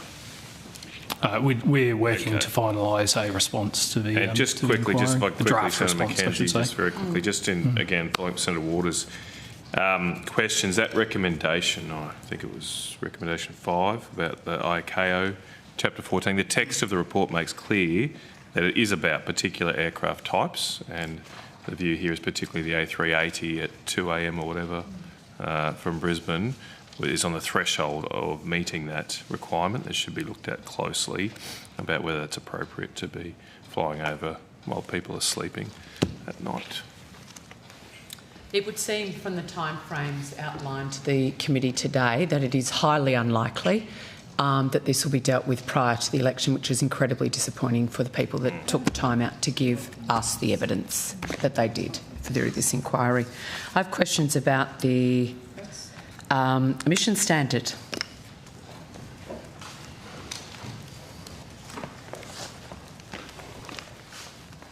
That's a good question, Larissa.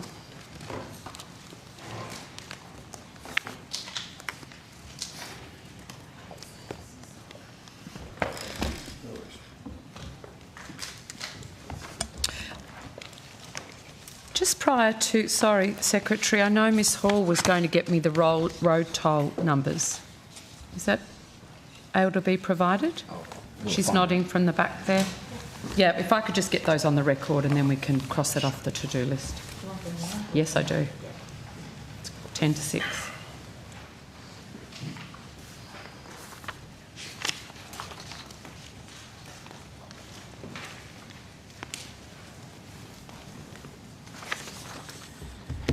So national annual road toll deaths and percentage change for over the last 10 years from December to December, which I can table as well.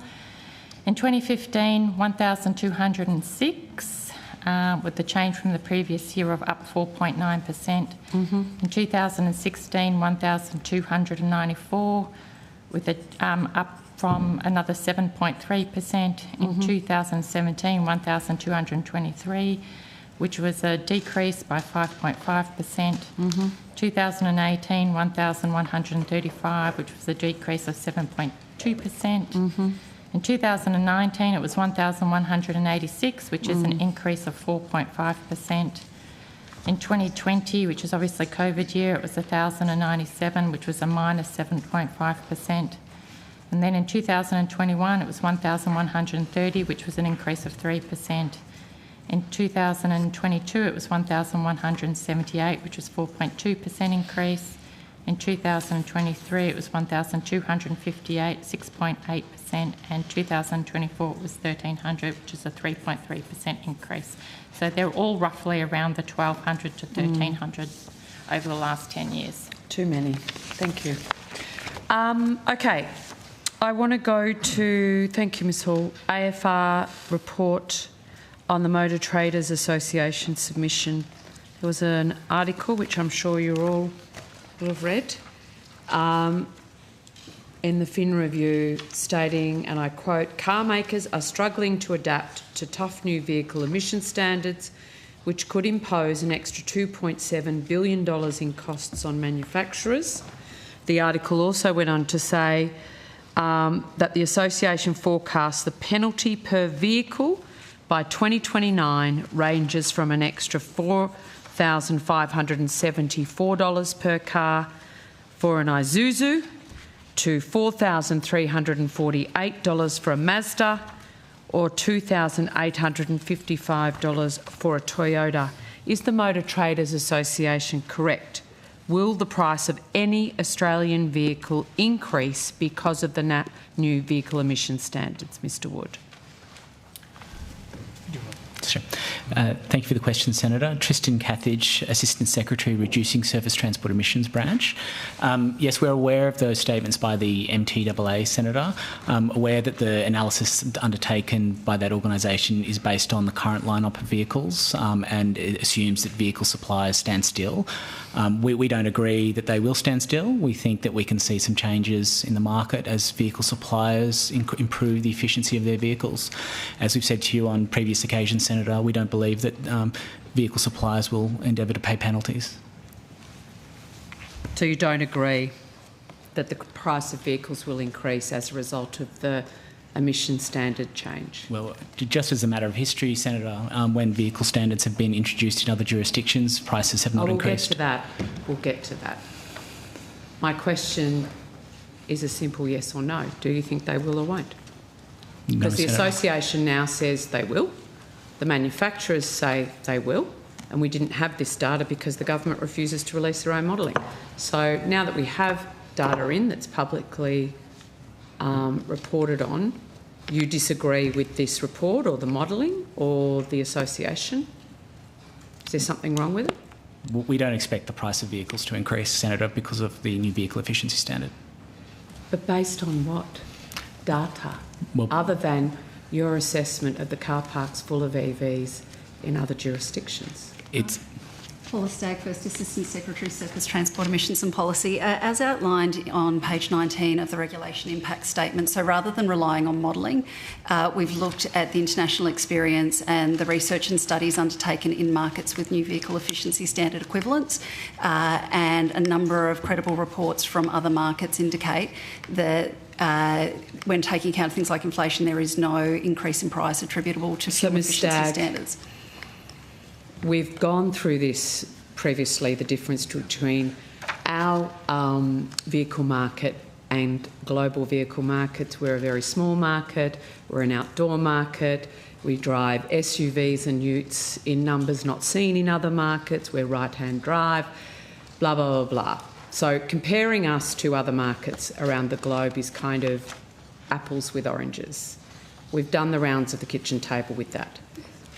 I'm asking you specifically about the work done by the Motor Traders Association. Are you saying it has no veracity?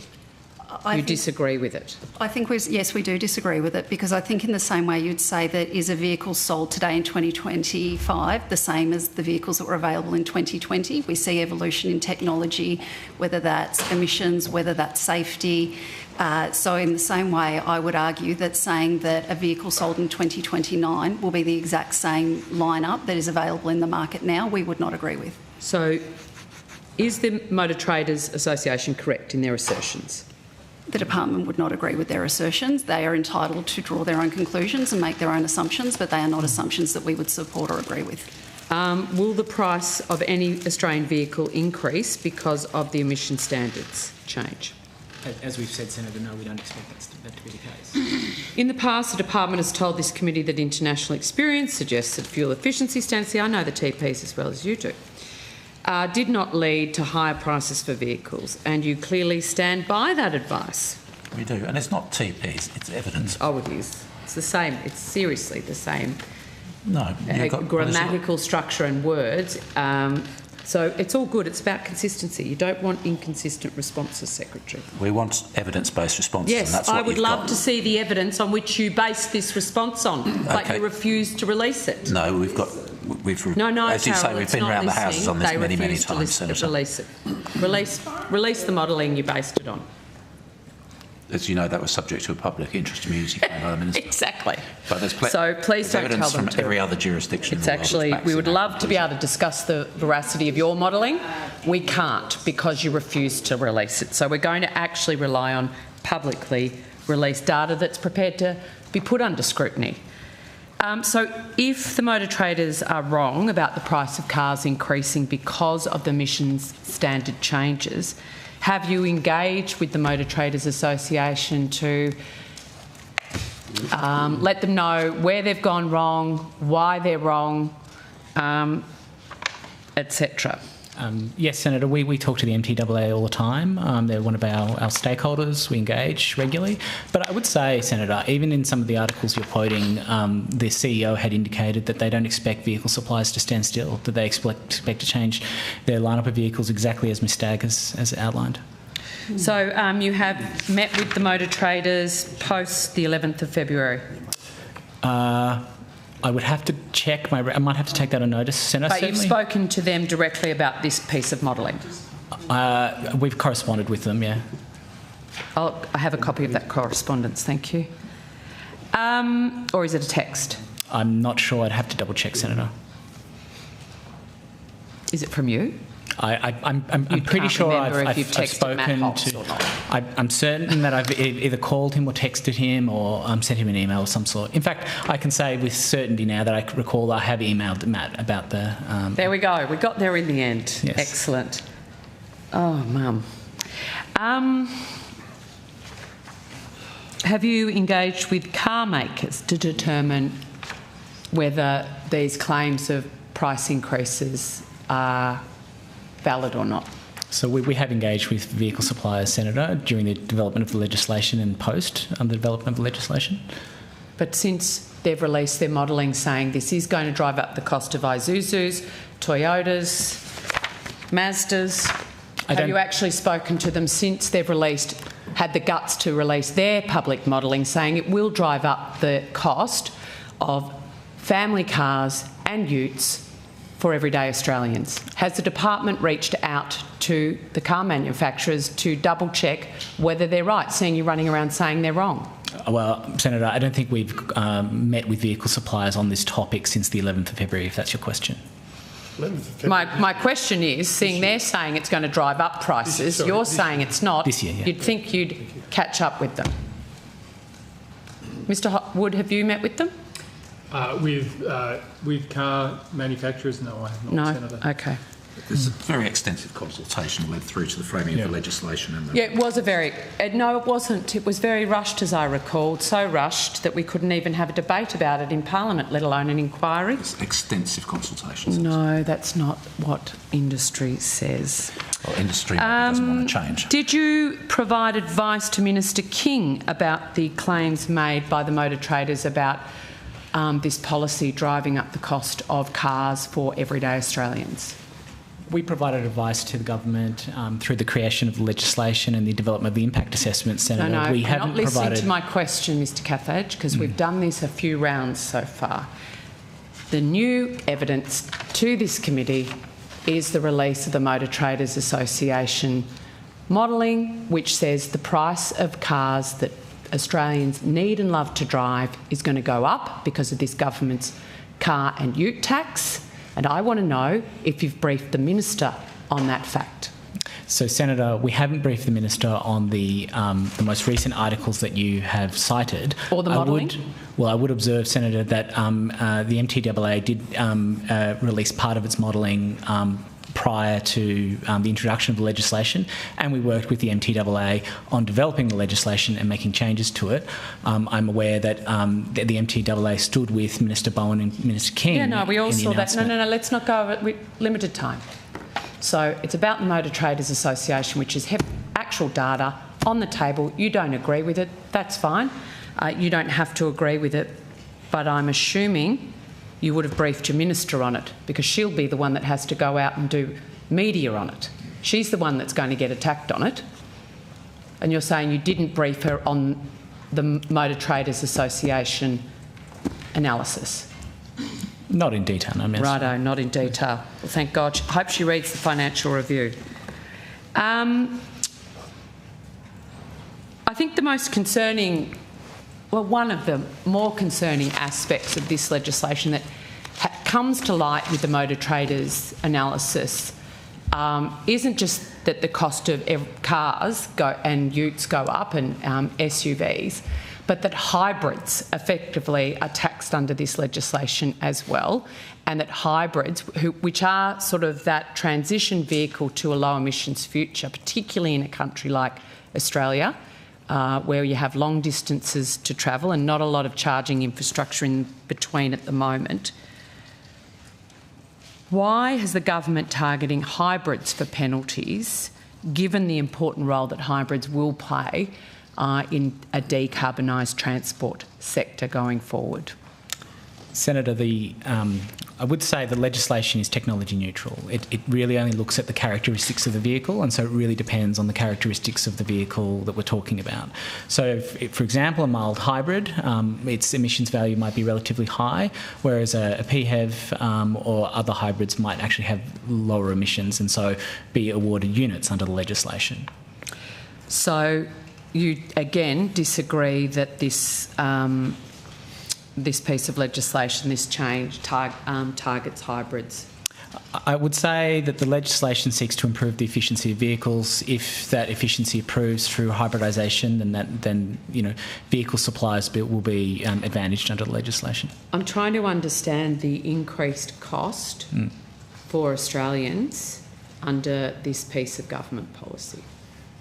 So manufacturers can avoid those increased costs for Australians by adapting the vehicles that they supply to meet contemporary standards which are accepted in other jurisdictions where fuel efficiency standards have been in place for some time.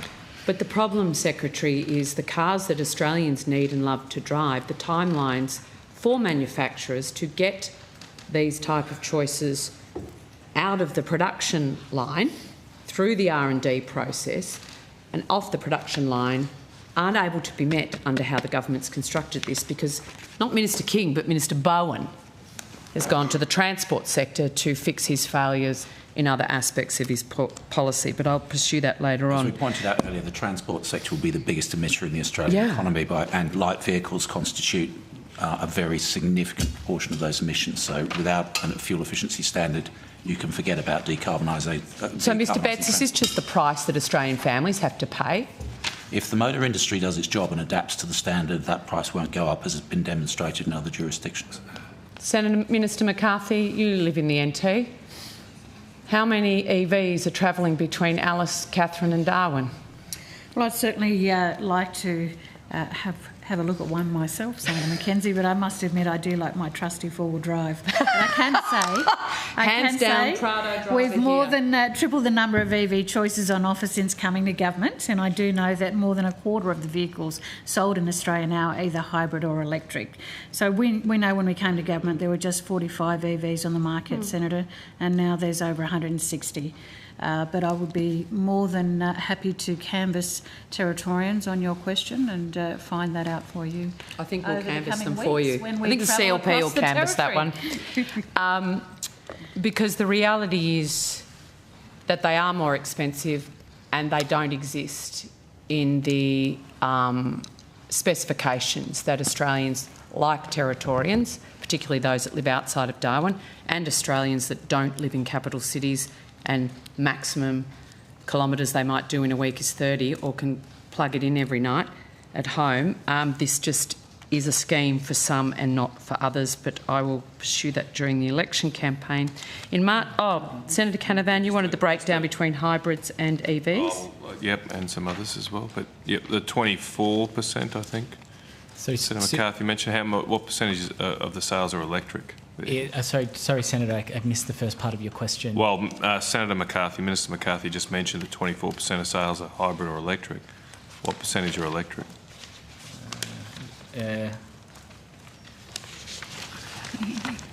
I'm not sure I have that. Do you have that number? Look, I said that, well, yes, certainly. When we came to government, there were just 45 EVs on the market. Senator Canavan, now there's over 160. I'm asked for the percentage of sales that are electric. I don't have the percentage of sales here, but we might be able to find that. Senator, we might be able to take that on notice and provide it to you today. We're not taking anything on notice past today. We'll see if we can get that quickly. Now, if I can ask a couple of others. Can I just go through these and then you knock yourself out? What advice has the department received about why the Motor Traders Association now has concerns about costs of the emission standards being passed on to the consumer? Senator, we've seen the reports. We've corresponded with the MTAA. Did you get a response to your email? Yeah, I did, Senator. That's correct. What did he say? Provided us with the MTAA's budget submission for us to consider. That's it. That's correct, Senator. You're not aware of specific concerns from the MTAA? No. So the Motor Traders stated that without further adaptation of product offerings, the emission standards will impose an industry-wide penalty of $2.8 billion. Do you accept the MTAA's position? Well, I think the answer is some ways in that quote, Senator. Without adaptation, we fully expect that vehicle suppliers will change their lineup of vehicles to become more efficient. What about the consumers? Isn't it? Well, the consumers buy them. There's plenty of models available. The issue is they're not buying them. Because Senator McCarthy and we love our four-wheel drives. So a consumer's going to adapt. Well, and you slug them. What we've seen in other markets is that new vehicles be brought out all the time. And I mean, if it's helpful, Senator, where industry sources tell us that there are 50 new EV and PHEV models that will be hitting Australian markets that's the EV in 2025. 8 new brands. That's the EV industry. The issue is the consumer, though. Australians don't like them. The top 10 brands and cars that are sold in this country are four-wheel drives or utes. And as you've noted, Senator, hybrids are also hitting the markets. The BYD Shark, for example. Four-wheel drives and utes exist in other jurisdictions with fuel efficiency standards. No one wants to drive an F-150 down their country town. Like, that is like OTT for Australians. I wasn't the point. You do, but you are in the minority. I'm a Ford guy. It's a big truck. Yeah. Okay, let's save that for offline. Okay, when you talk about other jurisdictions, we've got the EV uptake in Europe is slowing, and on the 20th of January, US President Trump signed an executive order that would eliminate the electric vehicle mandate. What assessment has the department done on the flow-on impact of President Trump signing that executive order on the Victorian industry, the Australian industry? So we're aware of the executive order signed by President Trump, Senator. We understand that seeks to initiate a review of the US standards. We are monitoring the situation closely. And we'll What, you're just watching the TV? Watching CNN? Well, it is a review, Senator. We do need to take account of the findings of that review. So what work have you done? Have you done any analysis, or are you leaving that to Treasury? It's a review. So we don't have anything to assess at this point. They've announced that they're undertaking a review. We will, of course, watch with interest as we do developments internationally and see what the outcomes of that review are. What do you think might happen? That's a matter of speculation. Really? Senator. Yeah, you can. Can I ask a question? Yeah, sure. Just which executive order are you referring to? I can't remember the number, Senator. I would have to go check my notes. Well, I have one here, Unleashing American Energy, signed January 20th. And Section 2 of that says that the policy of the United States, there's a range of them, but subsection E is to eliminate the electric vehicle mandate, promote true consumer choice. It goes on a bit more, but that's pretty clear to me. Like, where's the review coming to that? So I think an EV mandate is a bit different to the standards that might exist at the state level and at the federal level, Senator. But if it's helpful, we can take on notice the executive order. I think it's pretty clear it's going to go. Yes. Anyway, but so you haven't redone the modelling, because remember when we discussed this, a big part of your case was, well, America's got these standards, Europe obviously has these standards, we should too, and it won't make much difference. It would seem very clear that America's not going to have these standards very soon. What will that leave our car industry, our car sales industry, and consumers in if the US does walk away from it? Is there any work being done on that? Well, as I said, Senator, we'll be watching the results of the review carefully. I mean, I would observe that there are quite a few countries that have put in place fuel efficiency standards. So European Union, Canada, New Zealand, United Kingdom. All members of the OECD apart from Russia. Yeah. Oh, that one. Okay. Are you committing to repealing the efficiency standards? We didn't vote for it. No, but is that what you're saying? You can ask us that question after the election. Yeah. Oh, you're not prepared to say. That's a bit like you. It's a bit like the coalition. Not interested in answering any questions before the election. Australians have a choice. Have to make the right one. Let's hope they get some answers. Can the department explain what slowing EV sales will mean for the emission standards?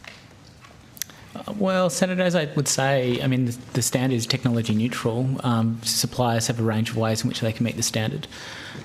No, but... Okay. Well, all right, I'll read what our own Federal Chamber of Automotive Industry stated. What if Australians, to Senator Canavan's point, don't want to buy EVs, like we're seeing in other jurisdictions? They don't move out of the lots. So what will that mean to the emission standards more generally if Australians don't choose to buy an EV, if they choose to just keep their existing vehicle in the garage for longer? Well, Senator, I wouldn't want to speculate, but I mean... You haven't thought about it, have you? Well... that response tells me you haven't even conceptualised that Australians won't pay more. Other jurisdictions have fuel efficiency standards. And you're saying that EV sales are falling in those overseas jurisdictions, which precisely demonstrates the point that this is technologically neutral regime where Australians can have their own choice, and that will be reflected in the types of vehicles they buy, and it's not uniquely about EVs. So will reduced sales of EVs mean higher penalties for manufacturers? Not necessarily, Senator. Unpack that for me. Well, I mean, the way the legislation works is it establishes a standard. As vehicle suppliers bring in vehicles, the qualities of those vehicles are assessed, largely based on the weight and the CO2 of that vehicle. Then the results of those vehicles are summated over a year, and a score, which is called the interim emissions value, is generated. Vehicle suppliers then have a number of years to reduce that score to zero, and are awarded units based on that IEV. So, I mean, I guess the point we would make, and we are aware that different suppliers are going to have different strategies. So some suppliers, as you have referred to, they might lean into hybrids more. There are some suppliers that are EV only, like Tesla, or to a degree BYD, and they will all have sort of slightly different strategies in being able to deal with the standard. And I suppose that also goes to the point we would make, which is, in fact, that the Australian market is very competitive. There are many brands on the market, and as I said to you before, many brands going to be entering the market this year as well. Come on, Bridget. You won't give the Australians a view as to whether you're going to keep efficiency standards. How about giving some certainty to the suppliers, to the companies? Dealers are furious about this. You go knock on any of your dealers' doors, because they're being asked to bear the brunt of this mad ideology. You're not going to let them know?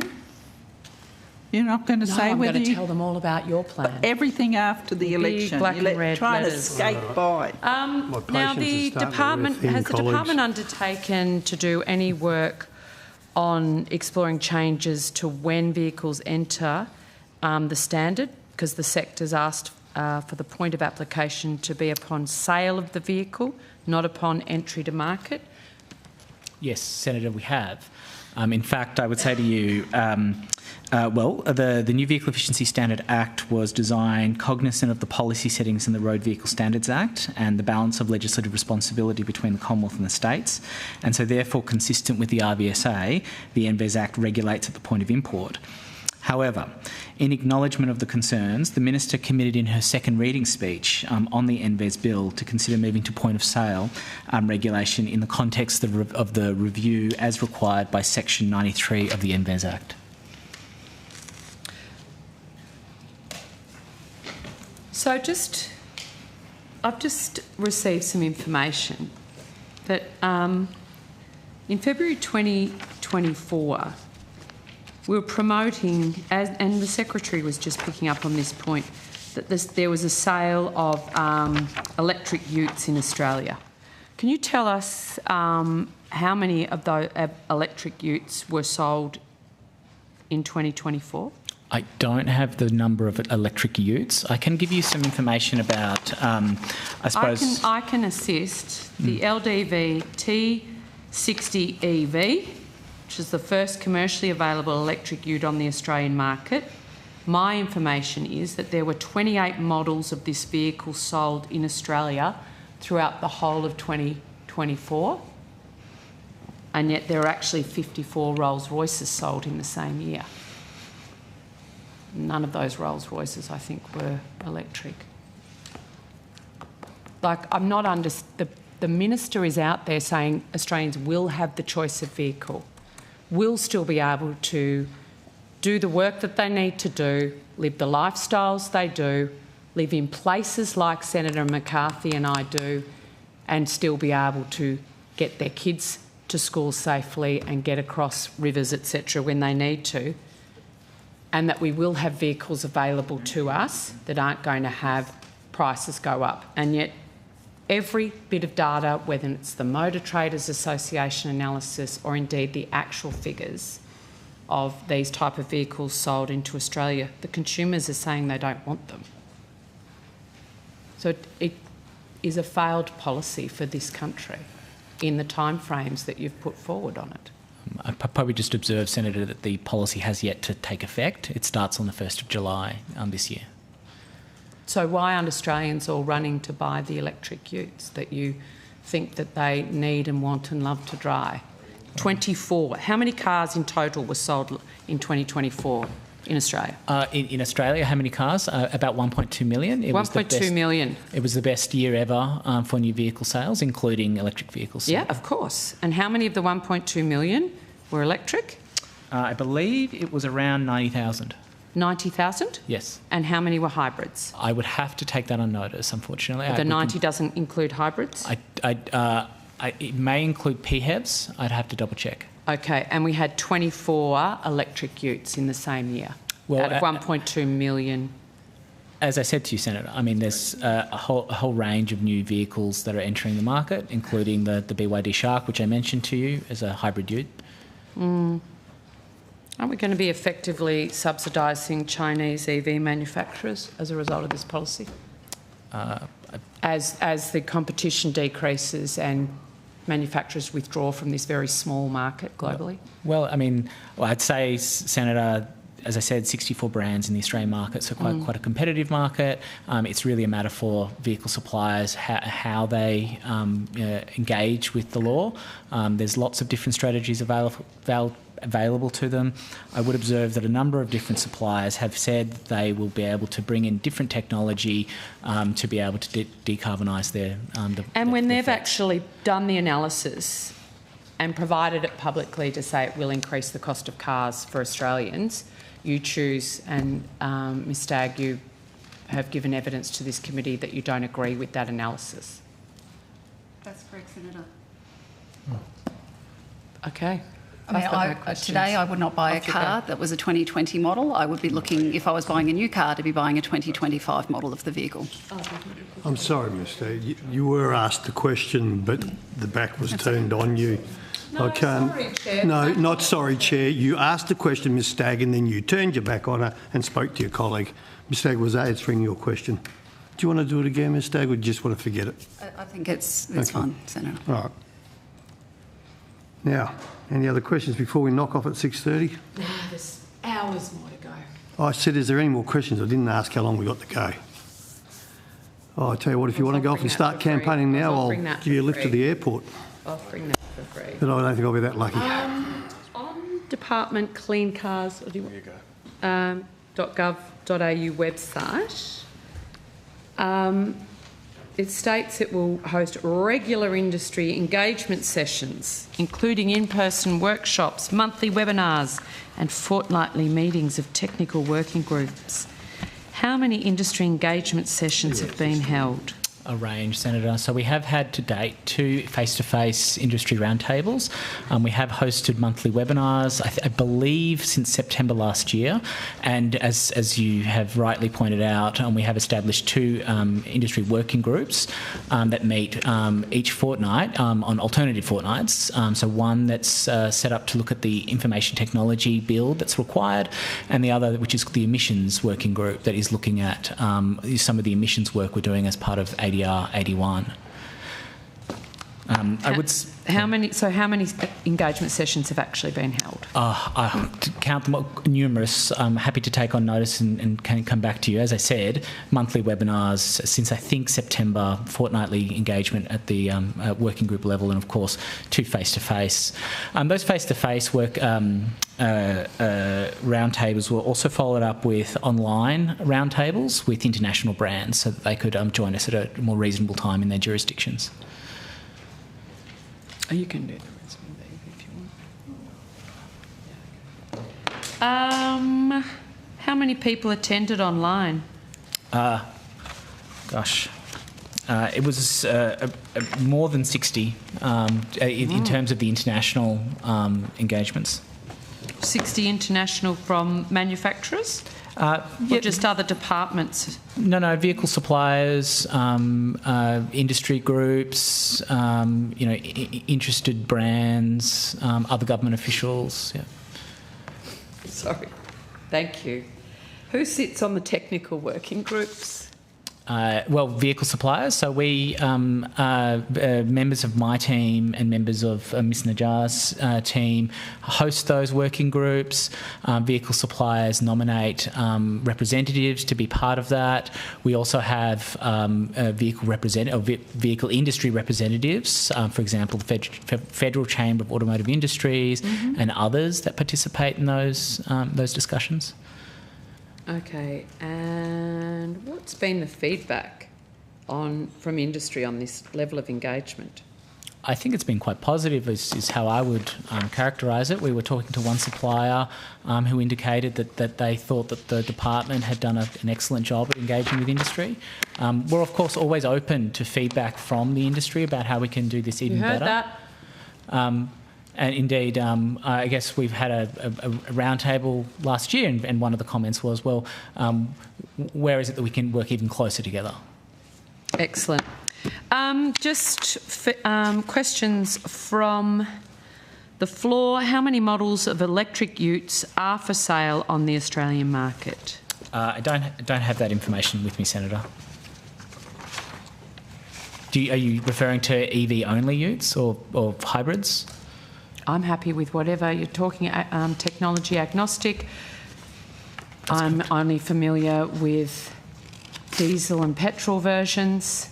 You're telling me I'm going to get more choice. I'm interested to understand how many different models do I have other than the one that the Minister Bowen was promoting, of which 24 was sold in 24. I don't have the number of models that are available on the market right now. Does anybody know how many new electric utes have found their way to the Australian market as a result of this government's policy change? Well, I would say, Senator, as I mentioned before, the policy hasn't yet started. No, I know, but these are long, you know, you're not going to suddenly have the policy change and they all arrive. It takes a long time for dealers in particular to get cars on the shop floor, get their teams across why they need to sell them and what are their strong points, etc., etc. So, to your knowledge, there's been no increase in models of electric utes for sale on the Australian market. I wouldn't agree with that, Senator. I mean, but you don't know. Well, I can't give you a statistical number, but I can say to you, for example, just really, I mean, the obvious example is the example I mentioned before, the BYD Shark, which is a hybrid ute, and you know, obviously it's a competitive market, so we'll see how that goes. So one. All right.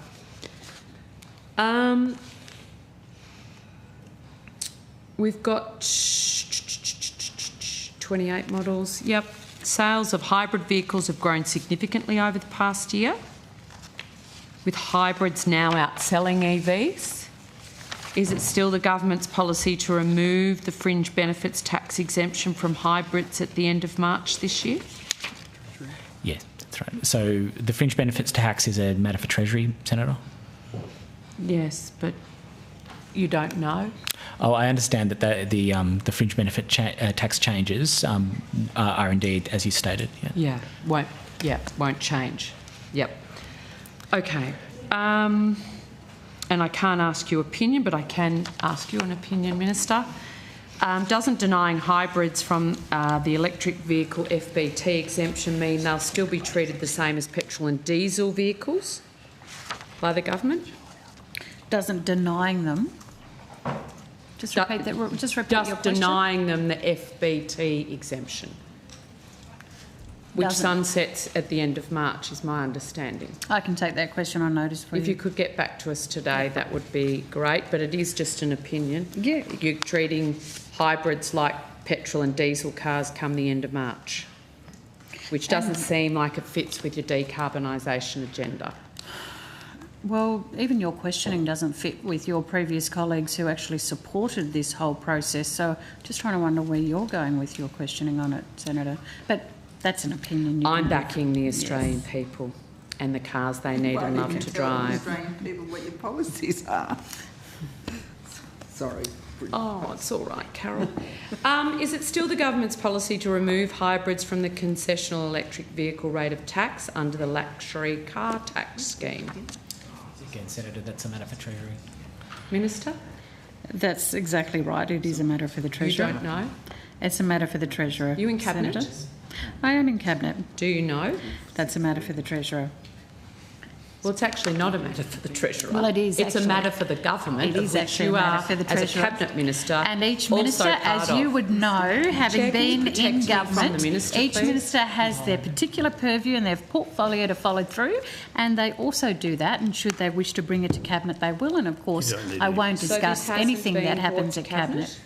This hasn't been brought to Cabinet? I will not discuss whatever happens in Cabinet, and you know that, I Senator think this is Mackenzie. pretty public. You know that, Senator Mackenzie.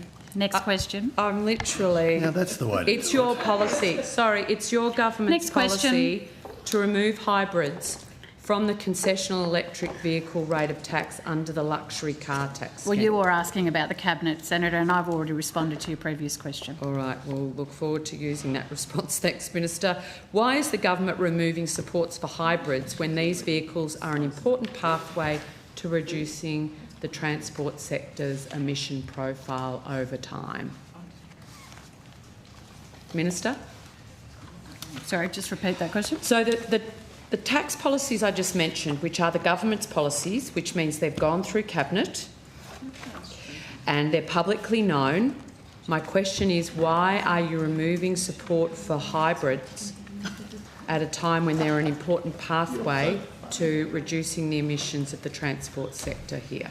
I will get some responses as advised by the Minister. Thank you, Senator. Thank you, Minister. Now, I think we're getting so close to knock-off time. 2 minutes left to go. Is there any further questions? Well, there are, but maybe it's best to break if you'd like. Information we agreed to come back with for you can in just relation to the 24% of new vehicle sales that we cited earlier were electric and hybrid. So 9.53% of new vehicle sales in 9.53% of the 1.2 million yes. were battery electric and plug-in hybrid, and the balance of that 24% would be other forms of hybrid. How much for just electric? Not Yeah. the plug-in? I believe it was That's just pure- 7.8%. I'll come back to you if I've got that wrong. Now, before we turn off the mics, do we have an indication we want outcome 2 back after the break? Sorry? Yes. Still want? Do we have any indication how much longer you may want? Just that I know Emma will be bombarded with queries about will we get to the other witnesses? We'll get to the... I don't think we'll do that. Okay, in that case, we will suspend and we'll be back here at 7:30. We're nearly done our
Thank you very much.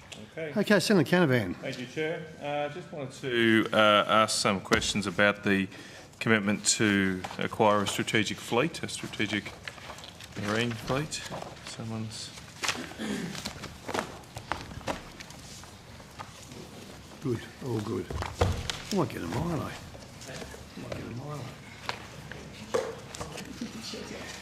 Okay, so I just wanted to understand what stage the process is up to procure 3 privately owned vessels under the Strategic Fleet Pilot Program. Yes, Senator, the procurement commenced last year, and we are in the processes of analysing the tenders to enable a decision to be made on contracting those services. So when was the tender released? The tender was released... The 6th of September 2024, Senator. Okay, and when were proposals due back? 29th of November. Okay, all right. Have you assessed, or is it you, or is there another panel or somebody assessing the proposals? Yeah, so it's a assessment being undertaken by the department with expertise from external sources applied to that. Okay. That panel will make a recommendation through the senior responsible officer to the delegate. The senior responsible officer being Ms Stagg and the delegate being myself. Okay. So no decision has been made yet. Senator. Okay. Have you shortlisted any, or? The assessment process is continuing. We wouldn't usually go into detail about where that process is up to ensure that we don't undermine the process and compromise our ability to achieve value for money. But the process is continuing. Okay. Is it within budget? Do you need more funding, or you? I think, Senator, that goes to the point that Ms Stagg has made. We really can't go into the details because of the importance of having commercial tension in those How much decisions. funding has the government allocated to the overall program? That hasn't been published, again, to preserve the Commonwealth's negotiating position. So there was a decision taken previously that the funding allocation was not for publication. Okay. So how many proposals were submitted? Again, we wouldn't usually provide that information while the assessment is ongoing because, again, it would affect our ability during negotiations to achieve value for money outcomes. What type of vessels were eligible? Certainly we can go through the types of vessels as per the task force report.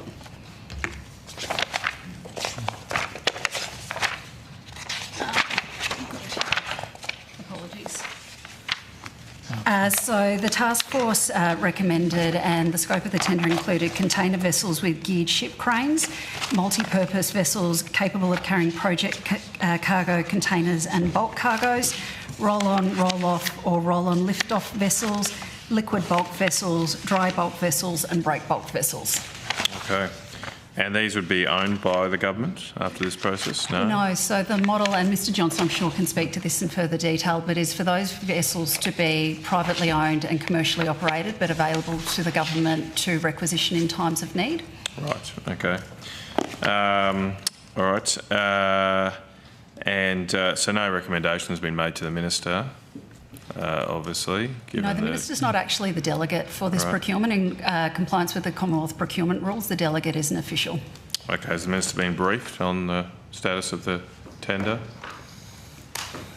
The Minister has been briefed throughout the development of the strategic fleet, but again, we have not briefed the Minister on the outcome because the assessment is continuing. When was the last time the Minister was briefed on the overall program? I might have to take that on notice. I don't know that I have that detail with me, Senator. Yeah. But as Ms Stagg indicated, we haven't briefed the Minister on the number or nature of any of the... Sure, no, my question didn't necessarily go to that. Yeah. I regularly talk to the Minister at weekly catch-ups about when she can expect the evaluation and process to reach conclusion. Okay. What is the timeline? Has the Minister said A deadline, this is where I want this done by? Minister, there's no specific deadline. We're obviously looking to move through this as expeditiously as possible, but it is going to require, firstly, ensuring that we've gone through the appropriate processes to make the decision to commence negotiations, and then negotiations will take as long as needed, noting that some of the parties here may be major overseas commercial players, and the shipping sector is notorious for the complexity of some of the commercial arrangements. Has the government made any contracts yet to meet its commitment of 12 vessels? As is, the assessment's still ongoing. Yeah, that's for 3. I'm just not completely up to speed with all this. There's no other procurement process. No other procurement. Yeah. So I think we can, by the sounds of what you're saying, given the months it would take to negotiate, the government won't be able to, before the next election, acquire a single vessel, despite promising to do 12 before the next election. I think, Senator, that would be speculating, and it really. Well, I'll put my house on it. So Give me some odds. The Minister has said to me that the top priority from our point of view is to get the process right and make sure it's entirely defensible from an audit point of view, and that's what we do. Yeah, a bit disappointing then for the people who voted for the Labor Party, saying that definitely a broken promise coming. Okay, did you want to? So, these are there. Okay, you go. So I've got some questions about Rover.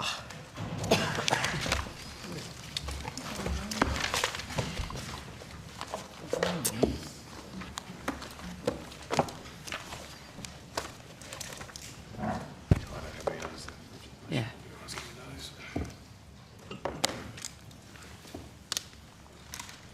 Oh, thank you.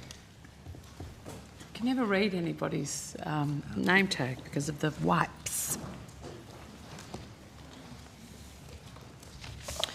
So I've got 2 topics of concern. One is around facing the crane industry, and one is around wheelchair accessible vehicles. Just so we're all clear where my priorities lie, given at this time of the evening. So just going to Rover implementation, how many crane applications have been processed through the Rover system for cranes in the past 12 months? Melissa Cashman, Assistant Secretary for Vehicle Safety Policy and Partnerships. Senator, I've got figures by financial year. So I can provide those figures, or I can take it away and actually I probably wouldn't be able to get today figures for the current 12 months, but if you're Do you happy have with that, year-to-date figures? I do. Perfect. We can work 223 year-to-date. 223 year-to-date? That's it. And previous financial year? 324. Okay. Thank you. And that's for both CER and vehicle type approvals? That's correct, Senator. Perfect.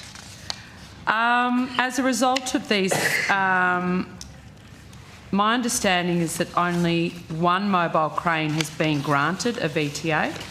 That's correct, Senator.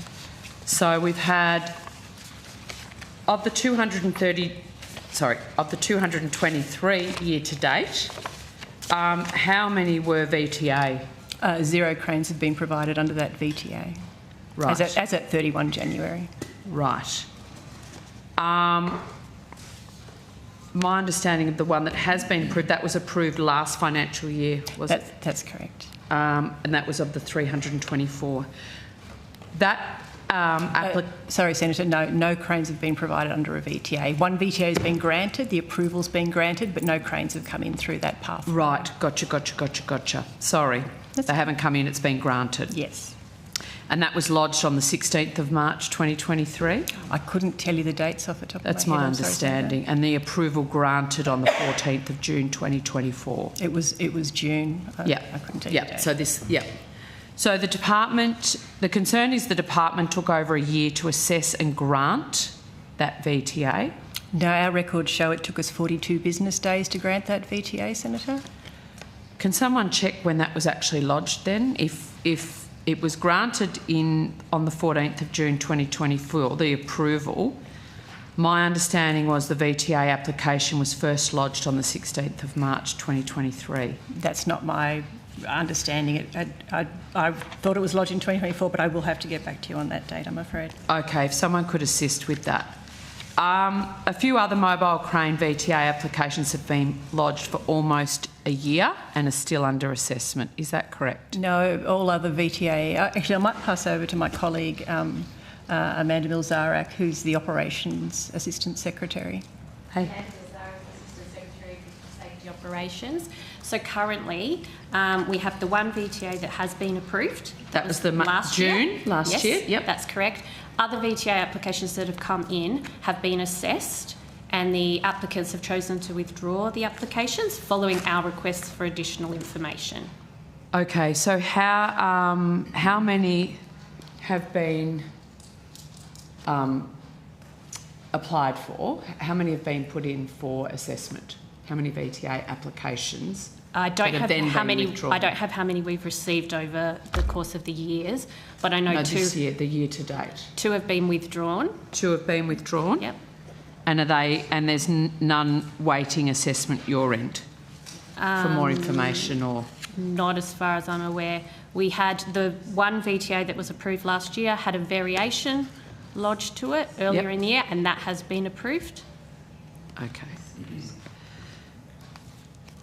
Have any, as a result of the VTA and CRE assessments completed on mobile cranes to date, have any resulted in design change to cranes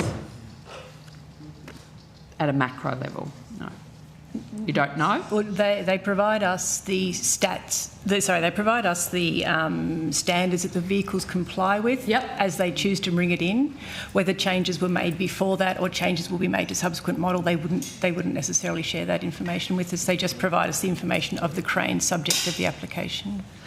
So how many people in the department actually administer and undertake assessments for the rover system, including those working on assessments? Senator, can we just make a correction that it's the RBSA legislation, the rover is just an IT system. Where it's actually about assessment against road vehicle safety. Vehicle safety.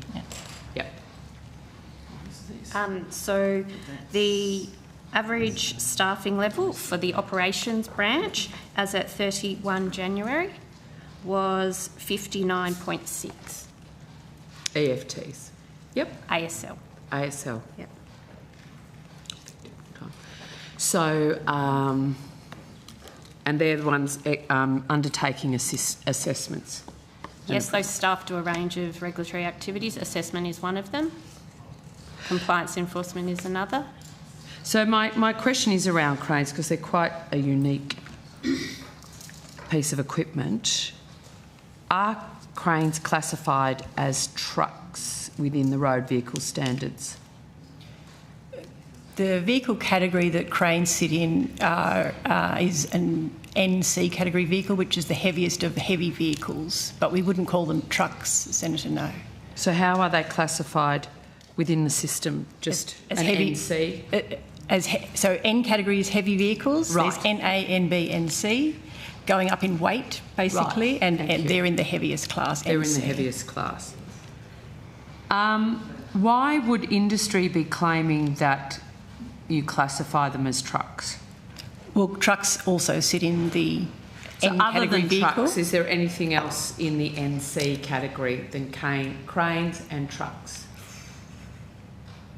I would have to get back to you on that one. It would depend whether you lump all trucks together. We're talking heavy trucks. Yeah, so you can have prime movers, you can have fully made trucks and things like that, but all heavy vehicles sit into the one category, yes. So is there a reason why cranes seem to take a lot longer than trucks to get through the assessment and approval? So we've only had the one VTA, Senator. That one took only 42 days against our 60-day legislated timeframe. It was the first VTA we'd ever had for a crane.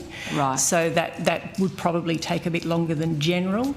But for concessionals, the time is only 7 days for assessment, and we don't assess trucks by and large through concessionals, so we couldn't compare the timeframes for assessment. But there are two that were applied for but withdrawn because they needed more information, was that? Yes, following our request for information, they've chosen to withdraw. And where them. were these cranes being sought to be imported from? I don't have that information. Don't have that Senator. information from. Okay. Is the department outsourcing assessment to the NHVR? No, Senator. For all heavy vehicles, the department works very closely with the National Heavy Vehicle Regulator for two reasons. The first reason is that generally vehicles of that size will be seeking some sort of non-standard approval, or in essence an exemption against some of the ADRs or a concession against some of the ADRs. For us to be able to grant that, we need to be certain that the vehicle would not pose an unacceptable risk on the roads. The NHVR assists with making that determination because they know the road network certainly way better than we do. They work with the potential supplier to assess the risks that might be proposed by the non-standard bits of that vehicle. So that's the first function they fill. The second function is that they're also doing an assessment to make sure that those vehicles can be registered and will have road access once the vehicle is approved for supply for us. Certainly we wouldn't want to there would be issues if we were to approve supply of a vehicle that the NHVR then would refuse to register because they're so expensive and it takes so long to get them to Australia. So there's no outsourcing of those assessments, but there's a deep collaboration. There's a deep collaboration, Yeah. absolutely. We assess on our own merits any aspects of the vehicle that are still standard, that align with the ADRs. That's all the department. We just work with the NHVR on those non-standard elements. How does the NHVR, is it efficient in its assessment, that component of the assessment process? I spoke to the NHVR. We speak to the NHVR regularly. I think that they do these assessments on heavy vehicles a lot. As cranes coming through the system we were treating them in a new way under the RVSA. It did take a while for the first two to settle in, but my understanding is now that they know what to expect. The repeat applicants know what to provide the NHVR and us, and the system is very smooth now. Okay, so they were teething problems. So I guess one of the concerns that's been brought to me is that it's taken 48 hours to complete approvals in Western Australia, but many months in Victoria. Is that something, a criticism? Certainly not from our end, Senator. We don't know which states these vehicles will be intending to go. This is just about them providing to the market. A state issue, right. Yeah. And often small businesses who are making this type of capital purchase have, upwards of 18 months lead time.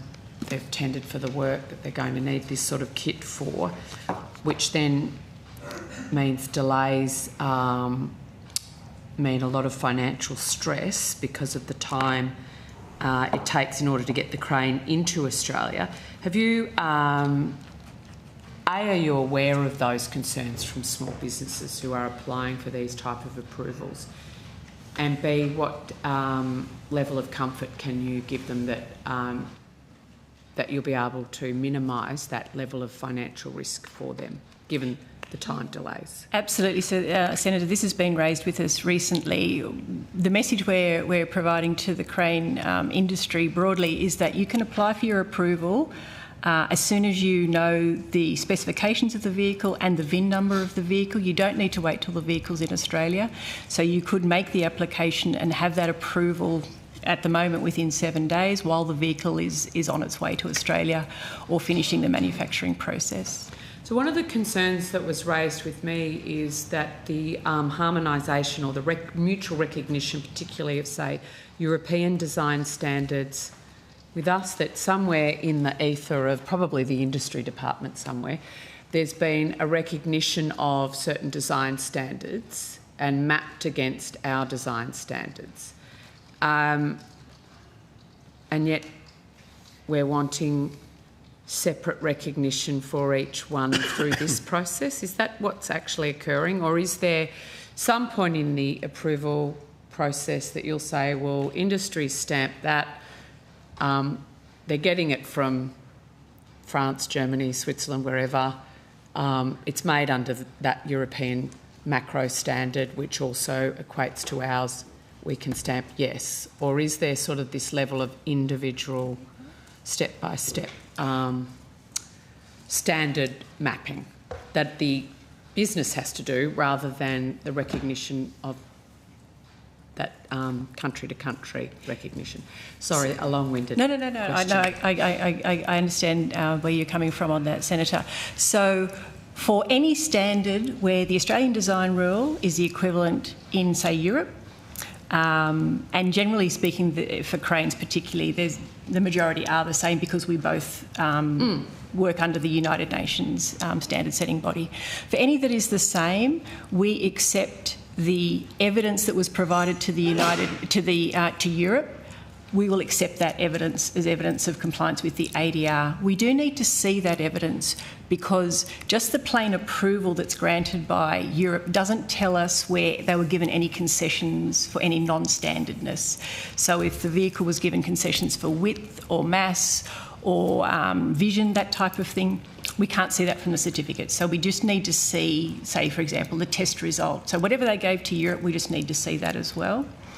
There's about 4 ADRs that are generally managed at the country or region area, and we do need to see the evidence of those. But out of all of the ADRs that apply to cranes, the vast majority we accept, the European or any other harmonised test results or information as the evidence that they comply with the ADR. So my understanding is that the ADRs referenced in the standards are mostly from 2005. When was the last time you looked at the international standards around safety? Have you examined, is there a need to modernise it? Have those standards been modernised with respect to safety? And if so, have you accepted the more modern version? Generally, we have a continuously rolling program to update all of our ADRs to keep pace with the United Nations. We currently have the ADR harmonisation review that's on at the moment, and we're hoping out of that to get some feedback on where we may have sort of diverged in a way that is problematic to industry. But is it the case, sorry. Yeah, go ahead. Ms Cashman, but it is the case that we're using standards from 2005 at the moment, prior to the review? No, we generally will accept subsequent standards to the same ADR, to the same number. So for lighting, if you comply to the UN standard for lighting, there happens to be a few versions later, we will still accept that as evidence compliance. You don't have to go back and comply with your vehicle to a 20-year-old standard. Yes, well and truly flown the coop on that one. So when is the review being completed? This financial year is the intention. Is any of the 59.6 ASL working on the review? It's an independent reviewer. Part of my team in the policy side is supporting the reviewer with research activities and things like that. But the independent reviewer is in charge and will give us the report when able. And when have you scheduled that into your timeframes? You will have given them a time frame to give it to. Yeah. So the contract runs for this financial year. So right. I would hope that it would be done in time for us to certainly be able to pay the review. Give it to the Minister? Yeah. Is that something the Minister has to sign off on, or are you able to do that? I'd have to double check the terms of reference, but I don't think it's I think it's just it's a review that the reviewer makes as an independent person and provides to the government. And have you asked them to consult widely? As part of that terms of reference? Yes, they met with 31 different industry participants before Christmas. We had written submissions open for 2 months, and we received over 40 written submissions. The reviewer is now just reviewing all of that and has the option of further engagement with industry if there's still outstanding questions after those 2 processes. And have they explicitly engaged with the crane industry? Yes, they met with the crane industry in the first 2 weeks of December, I believe it was, mid-December. Right.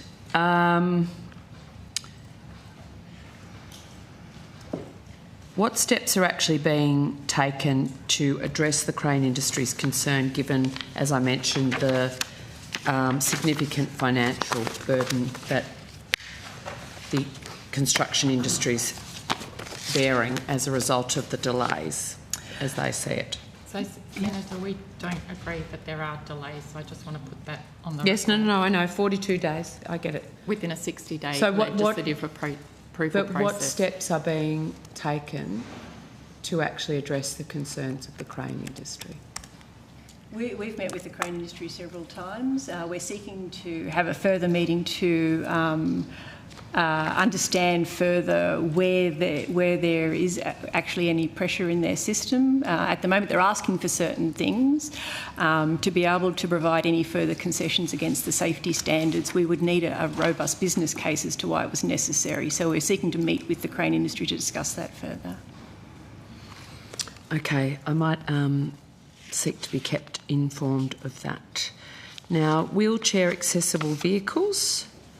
Industries raised concern about the rollout of the model report assessment approvals process associated with the implementation of the online portal for applications of approval under the road vehicle standards legislation.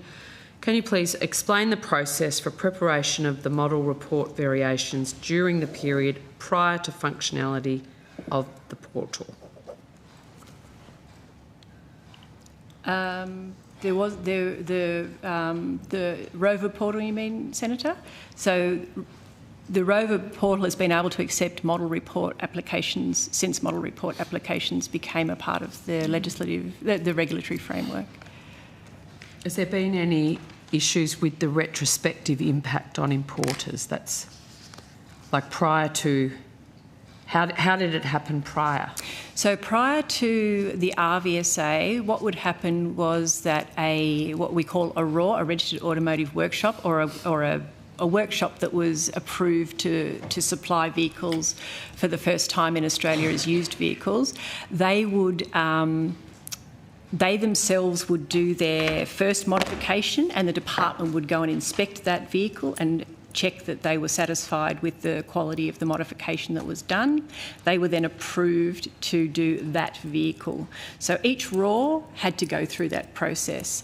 Under the model report framework, a person appropriately qualified can develop a model report and then sell or hire or whatever means they choose that model report out to the registered automotive workshops so that they then have, if you like, an instruction work instruction on how to modify a vehicle to the appropriate standard.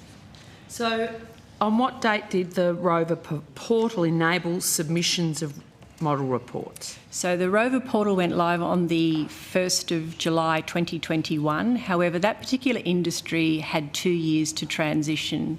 While certain model report developers were developing model reports and getting them into the system, they weren't used in any great numbers until the end of transition, till the 1st of July 2023. Okay, and when did the portal enable submissions of variations to model reports? At the same time, Senator. In the second date, the 2 year? No, from the 1st of July 2021. That's correct. So my understanding is that during the 15 months there was the industry wasn't, the portal, couldn't accept variations to model reports. I'm very happy to check into that, Yeah, Senator. My understanding was that it could. We have been upgrading the system over time, so it might have been a rudimentary variation process, but my understanding was that it could happen, but I will definitely check that for you. Yeah, so people wanting wheelchair accessible vehicles, including like Toyota Hiace, had a lot of difficulty in getting approvals, and there seems to be a 15-month gap between the model report variation being able to be uploaded into the portal versus the model report. Like, you've got your model report, then I want a variation to that. Yeah. There seems to be my understanding is there was a gap And I wanted to understand how you, in that gap period, discussed with industries how variations might be completed. I'm certainly not aware of that issue at all, Senator. Is anyone? Ms Mazzaro?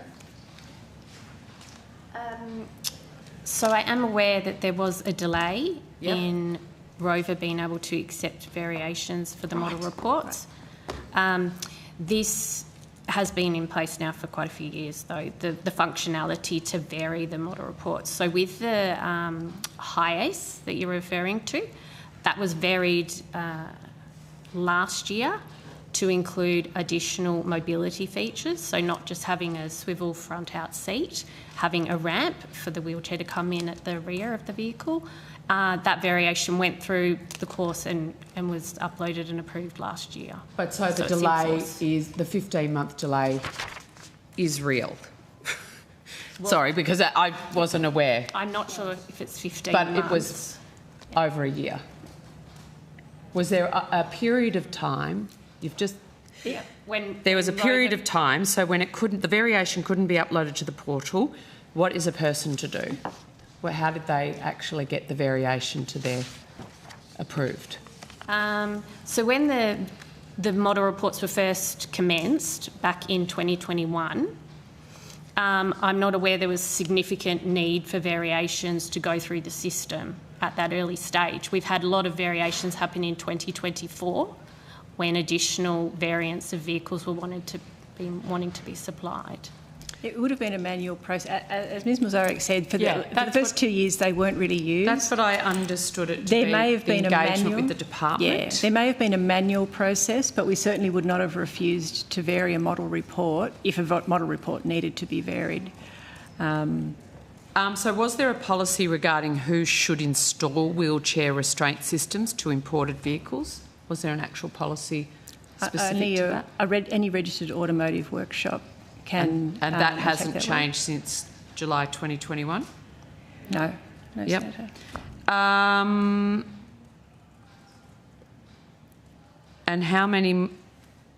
I'll just submit these on notice, I think, because it seems there's a bit of a discrepancy. I think that's it for me. Oh, sorry, some Rex questions. Sorry, not sorry.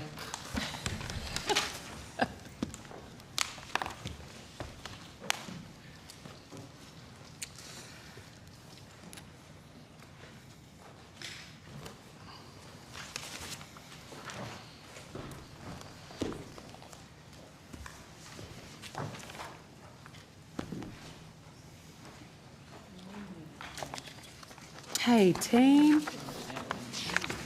Okay. All right. Now, we've got the 80/50. We found out they're at 12 this morning. So, as I understood the 80, that was to look at operational costs. So how much of the 80 has left the building?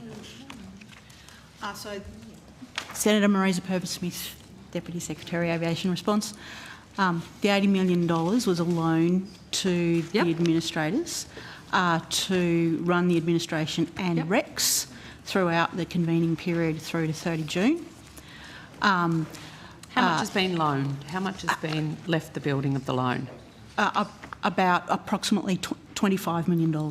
Okay, thank you. And what's that been used for specifically? So to run the RECs business, so operate the regional airline. So to pay wages?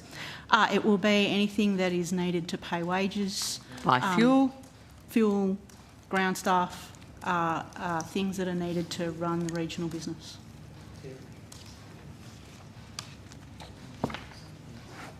The Aviation Response Task Force within the department, how is that engaging with stakeholders specifically?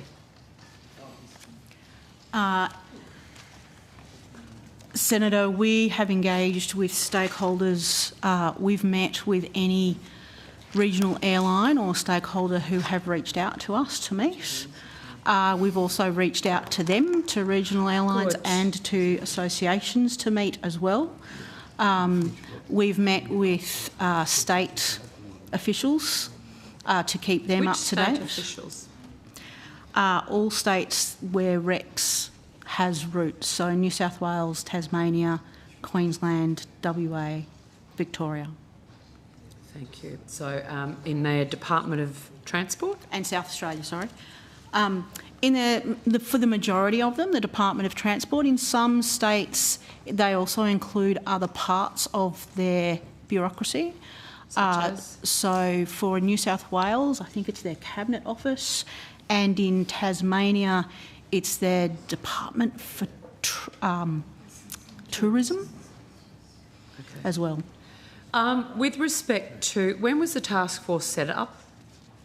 So when Rex went into administration at the end of July, we brought in people to work on Rex. So at the very beginning, we set up the task force informally, not knowing how long it would go for. At the beginning, it was meant to be a short period. The administrators had convened the voluntary administration for a short period of time.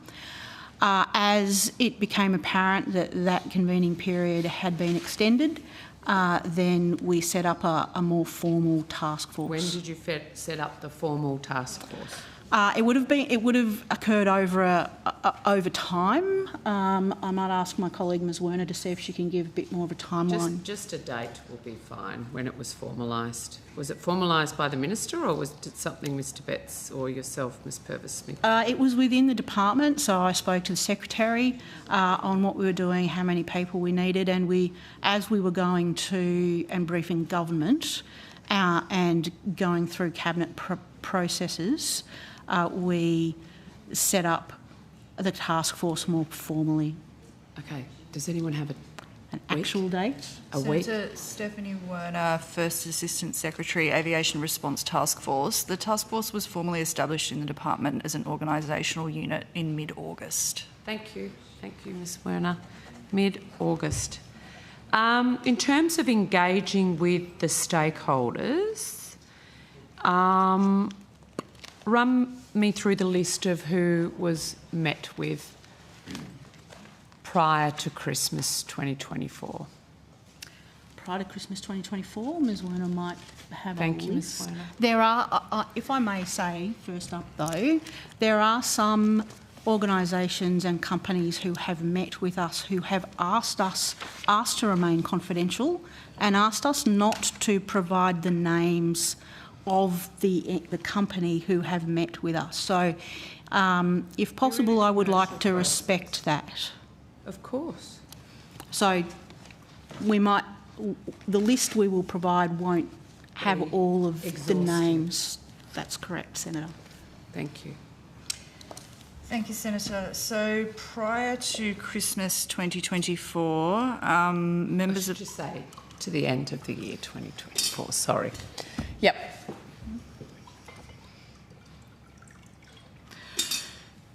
So we met with the CEO of the Regional Aviation Association of Australia, Mr Rob Walker, on the 9th of August and the 20th of December. We met with the CEO of Skytrans, Mr Alan Milne, on the 17th of December. We had discussions with Virgin and Qantas during the course of the administration. Those are the names that I have that I'm happy to read out. There are other companies that we've met with who have asked us not to divulge No, that's their fine. names.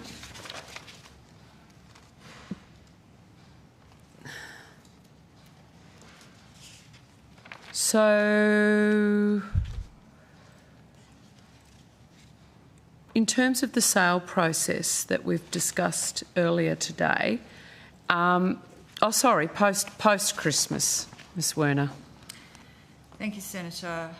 So we also met with the RAAA in February. We met with Skytrans again in February. We've met with Link Airways in February. Anyone else who doesn't want to be mentioned? 2 or 3? 4? I don't expect you to read them out. I think there's about 3. About 3. And in 2024, 3 or 5, 10? You didn't meet with the TWU? 4. At all? No, Senator. No, we didn't meet with the TWU. Okay, thank you. Okay, so in terms of the sale process, are you involved at all in that process, or is it completely independent? I can take you through a little bit of the sale process about how the administrators have explained to us how it will work and where we will engage. I want to understand where you will engage. Okay. If I may quickly, there is a 3-phase process. The first phase has kicked off earlier this week, actually last week, midweek, which is a pre-qualification phase. There is a second phase, which is the non-binding indicative offer phase, where parties who have been taken through to that phase provide a non-binding indicative offer. Mm-hmm. Then there is the third phase, which is following the NBIOs, non-binding indicative offers. The administrators will select a short list of bidders to take through to for them to do more due diligence and through to the binding bid phase. That is the phase where we will engage with a short list of bidders. Right. How long do you anticipate it to be between the pre-qual and receiving a short list? I can give you indicative dates that the administrator has provided us. So indicative dates, the pre-qualification phase will go through until the first week of March, so as a short period. The NBIO phase starts then and goes through until through until the end. So the non-binding indicative offer phase, phase 3, starts in the first or second week of April and goes through until through until maybe the third week of May. Okay. And it's at that point that the department or the government gets involved with that short list. So the department will engage with shortlisted bidders during that phase. Because we'll be in an election by then, so no one else will be able to engage in that process. Okay, so there's no way we're seeing a buyer for Rex before this side of the election, given that process. Thank you for outlining only the indicative time frame from the administrators. If I might, Senator, yes, the administrators have said that it is an indicative timetable. Caveats accepted. Has the government or the department provided any instructions to the administrator regarding the sale process? Minimum service requirements. We want those regional routes where Rex is the only provider to be maintained. Like, are there any sort of minimum standards of service that have been? We have provided what the government has announced in terms of the conditions of providing a reasonable level of service to regional and remote communities. We will go into the detail and negotiate with bidders in phase 3. There is some material very similar to what was in the press release and the government announcement being provided to the market at the moment.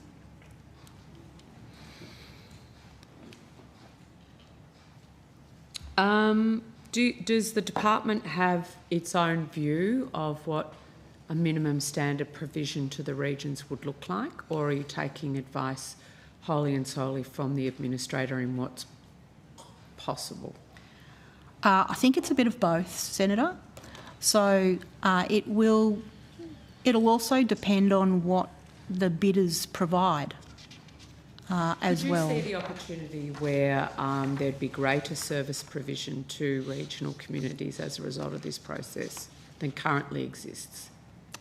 That would be speculation. I wouldn't like to speculate. Well, I would like to speculate that that could be an outcome.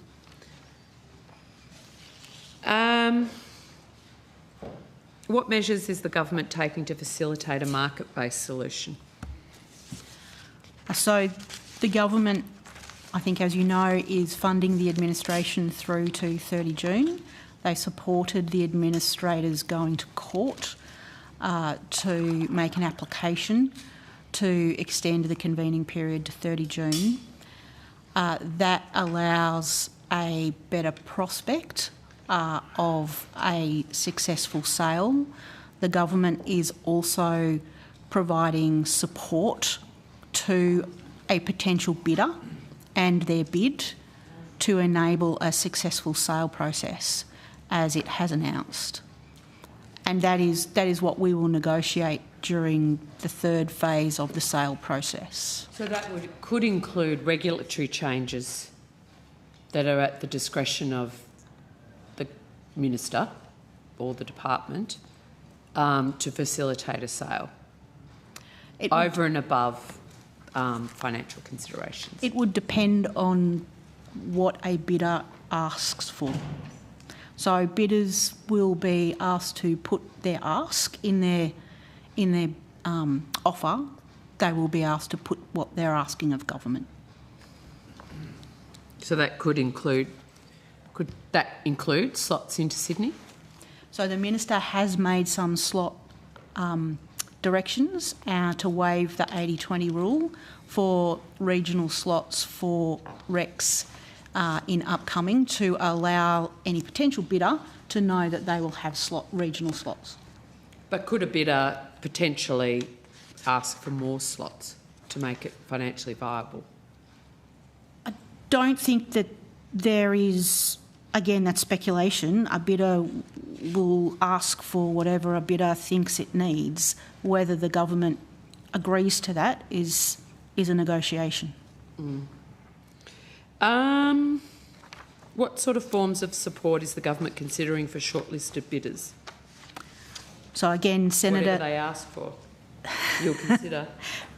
Every offer is on the table. Again, Senator, it is a case-by-case basis. Yep. So we don't want to give something that a bidder might not need. So we are negotiating and discussing with bidders on a case-by-case basis. So what incentive is there for the administrator to actually find another buyer outside of you, of the government? Is there an incentive for the administrator to actually find an alternative to the buyer of last resort? The administrators need to go through the cost of a sale process, and they under the Corporations Act have to maximise the outcome for creditors. So their incentive is to get the best sale outcome. But the government's the buyer. If all the bids are on the table, the government is not a bidder in the sale process, Senator.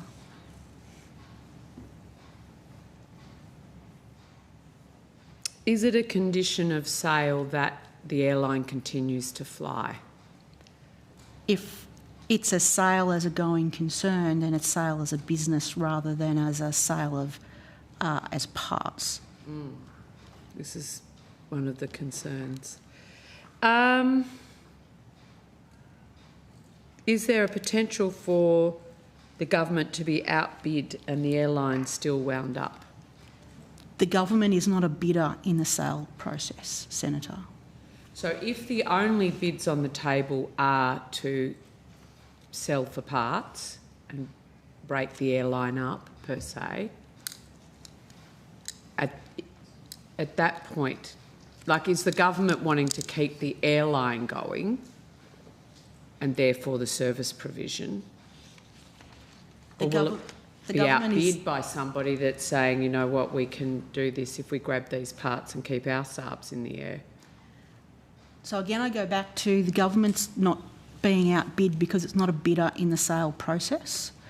So if the government, if it gets to the point where the other options are on the table other than a sale outcome, it means that there has been no outcome. It could be a sale and parts outcome. That's not part of the sale process. The sale process that the administrators are undertaking is to sell the Rex regional business as a going concern, as a business. As a whole entity. As an entity and as a business to continue to fly. Okay. Thank you, Ms Purvis-Smith. Team, that's it for me. Okay, well, it looks like I am chair and I don't believe there are any other questions for outcome 2. So, with that in mind, we'll move on to outcome 3, although sans 3.3, which we'd already done. Okay, well, all right, we'll have a 5-minute break then for the Minister. As we suspend, we'll...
Broadcasting, thanks very much. Just for those to catch up, that Senator Cox has agreed to put her questions on notice to outcome 4, and we will now go to outcome 3. I have some questions. Okay, we'll try and be quick. Just going to growing regions, I raised earlier, but we had to wait, of course. So growing regions. Just wanting to know, have any projects from this program been finalised?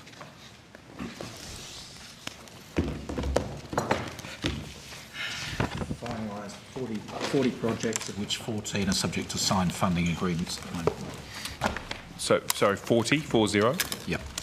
Have been finished? Okay. No, there are 40 projects in growing regions round 1, of which 14 are subject to signed funding agreements at this stage. Oh, okay. I'm asking But you're asking if the project... Yeah, have they been completed? Has the project been completed? All the milestone payments made? It's a program that runs for 4 years from 23-24, so we wouldn't expect too many. Nothing. And when are we likely to see some be finished? Who's the first cab off the rank? I couldn't answer that. That would depend on the negotiations with the funding agreement. But 14 funding agreements are signed, so I presume there are. I don't have the detail of when they would be finished.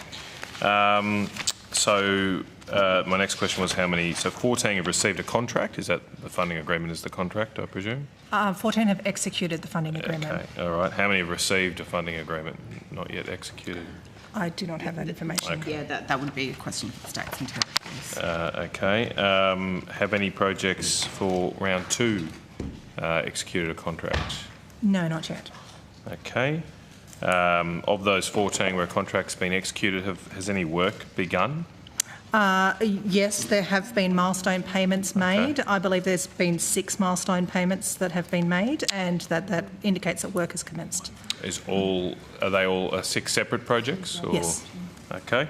Can you name those projects? For which milestone yes, I can payments? if you That work with me. should be pretty quick. So in Queensland, the Mareeba Lake and Parkland upgrade project. In New South Wales, the Lake Albert Water Sports and Event Precinct. Also in New South Wales, the Walhallow Community Infrastructure Project. In New South Wales still, the Boardwalks and Bird Hides Elevating Parks Wetlands has received a payment, as has the upgrade of community facilities at the Mullum Seed Eco Hub. And then going to Western Australia, we have the Kununurra Airport runway extension. I look like I've had an update, so we've had more than 6 milestone payments made. There's also the creation of an inclusive multi-purpose opportunity hub in Geraldton, and also the Boddington Town Centre Revitalisation Project. Okay, all right, thanks. When did the Growing Regions program open for applications? So round 1, I presume, I'm asking. Round 1 was open for expressions of interest from the 5th of July to the 1st of August 2023. And then, if you recall, for round 1, there was a 2-stage process. The first was an expression of interest, and then stage 2 was a full application. That was open from the 27th of November 2023 to the 15th of January 2024. So this is another program where the government's made a commitment and no projects will be completed by the election. Is that right? Well, Senator, I think the thing I'd say on the program timeframe is it runs to the 30th of June 2027. So I get that, but it's just a pattern here. There's been a number of programs which seem to take ages for guidelines to be finalised, processes, and people. No, exactly, Senator. Sorry.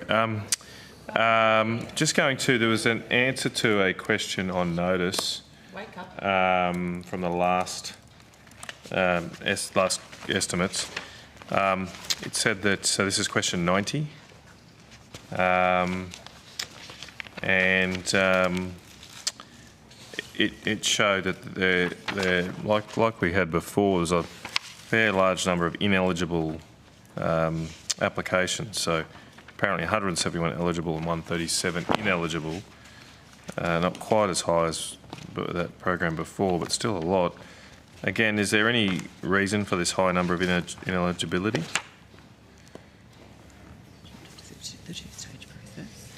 No, it's round 2. That's round 2. Just confirming that's Growing Regions round 2 you're referring to?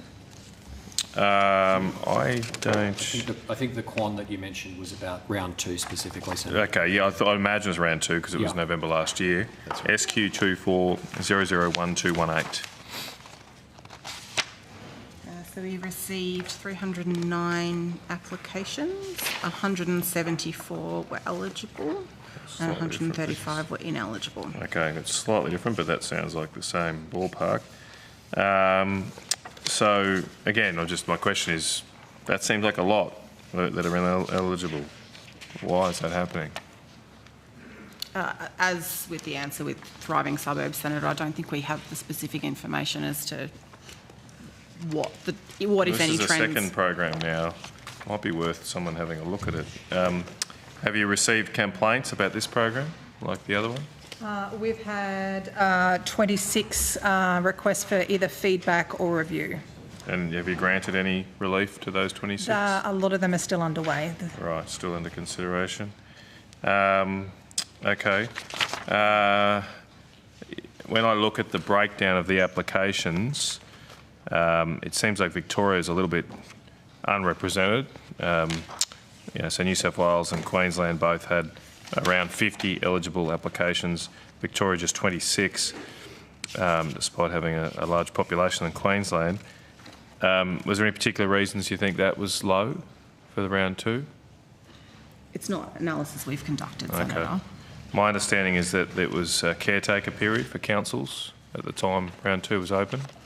Are you aware of that? In Victoria? Yes. We're aware that there were some council elections during that period. I'm not sure if it was specific to just Victoria. Yeah. Sort of. I mean, councils are probably. Are they the only ones who can apply, or the vast bulk? No, it's the same as thriving suburbs. Okay, but they are a lot of them are councils. Yep, local government and non-profit. Well, that would seem a relevant factor to decide the timing, or maybe spread things around a bit. Okay, it looks like Victoria's being dudded there. 7% of the funding to the state of Victoria. And apparently the largest grant award was in the Minister's own electorate. Is that right? There was one project awarded funding in the Minister's electorate. What was that one? Sorry, just bear with me.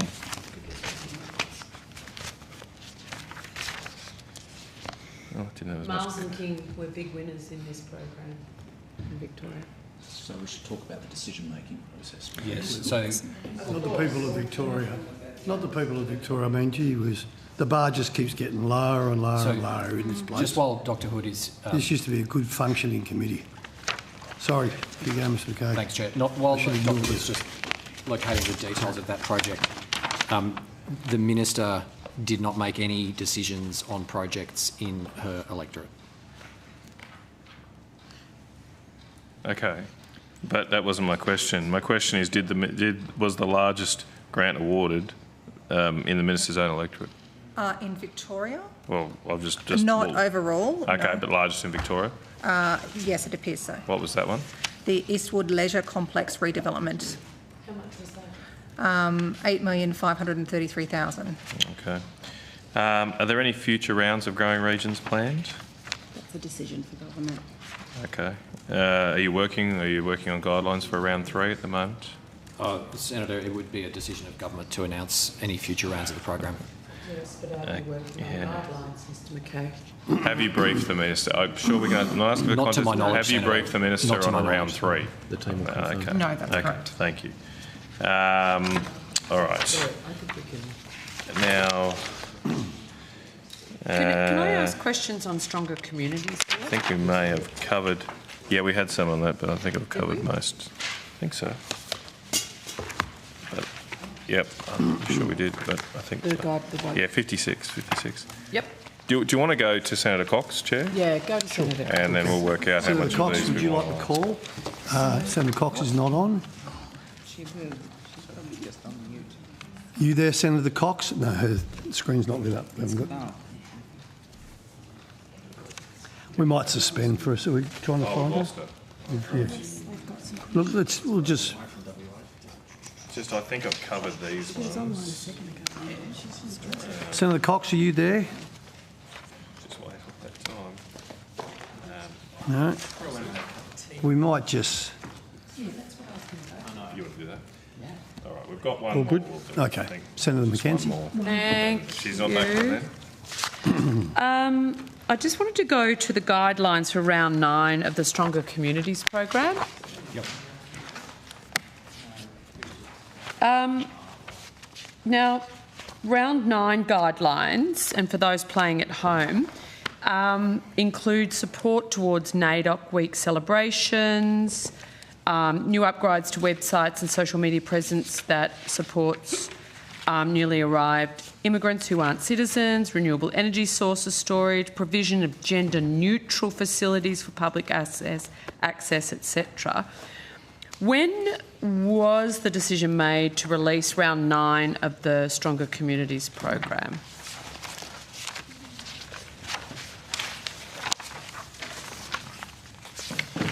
The grant guidelines were published on the 18th of December 2024, Senator.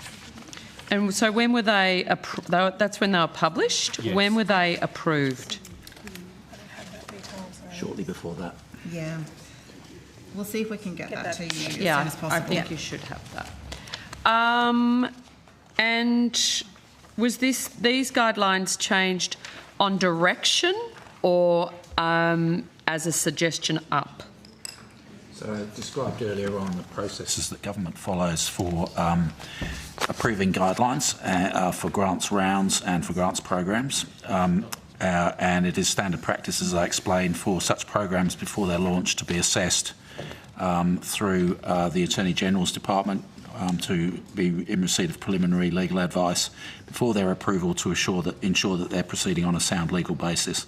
And that advice may lead to amendments to the program eligibility criteria, objectives, etc., feeding into the guidelines. And such was the case with Stronger Communities round 9. As you noted a number of the headlines in terms of projects which are eligible in the remodel program, drawing on that legal advice, but I'd also add international tourism, facilities for people with disabilities, medical services, facilities for students and to enable children's education, and importantly commemoration of and support for veterans. Yeah, okay. So given the Stronger Communities program primarily supports volunteer organisations, these are small community organisations, where previous guidelines and eligible activities were air conditioning, bike paths, kitchen upgrades, sporting equipment, musical instruments, etc. But now it seems there's this whole level of bureaucracy where you have to, rather than that very practical support, we've gone down a woke agenda, can I just say, around these guidelines. We've gone down a legal agenda. What was it illegal? Were the guidelines illegal, Secretary, in previous rounds? Is that what you're suggesting? What I'm telling you is that the advice that came forward, which is privileged advice and subject to Cabinet, identified those things which had a sound legal basis and those things which didn't. And we were required to remodel the guidelines to reflect that legal advice so that we didn't create any risk of acting on an illegal basis. So my question then to you is the previous eligible activities under the Stronger Communities guidelines, like purchasing musical instruments or sporting equipment, fitting out men's sheds, community centres and scout halls, developing bike paths and skate paths, installing air conditioning, kitchen upgrades and painting, were deemed to be illegal, eligible. They were eligible activities legally? That there wasn't a sure legal basis for those to be contained within the guidelines for round 9, that's right. And it's probably where... But that it was... We didn't seek advice on those prior rounds. Right, thank you. Because the way you were outlining why the guidelines needed to be changed would suggest that those previous eligible activities were somehow illegal. Well, we took legal advice on round 9 and we amended the guidelines in the light of that advice. Yeah, thank you, Secretary. It's probably also worth adding that the specific activities that are eligible, there may be some instances, for example, sporting equipment, where it applies to disability services or women's sporting clubs, where those activities could be eligible. It would depend on the specific circumstances of the application. Have you had any feedback from volunteer organisations about the new guidelines? Not directly to me. Not to the department. The feedback would likely be provided to the Business Grants Hub, who administer the program.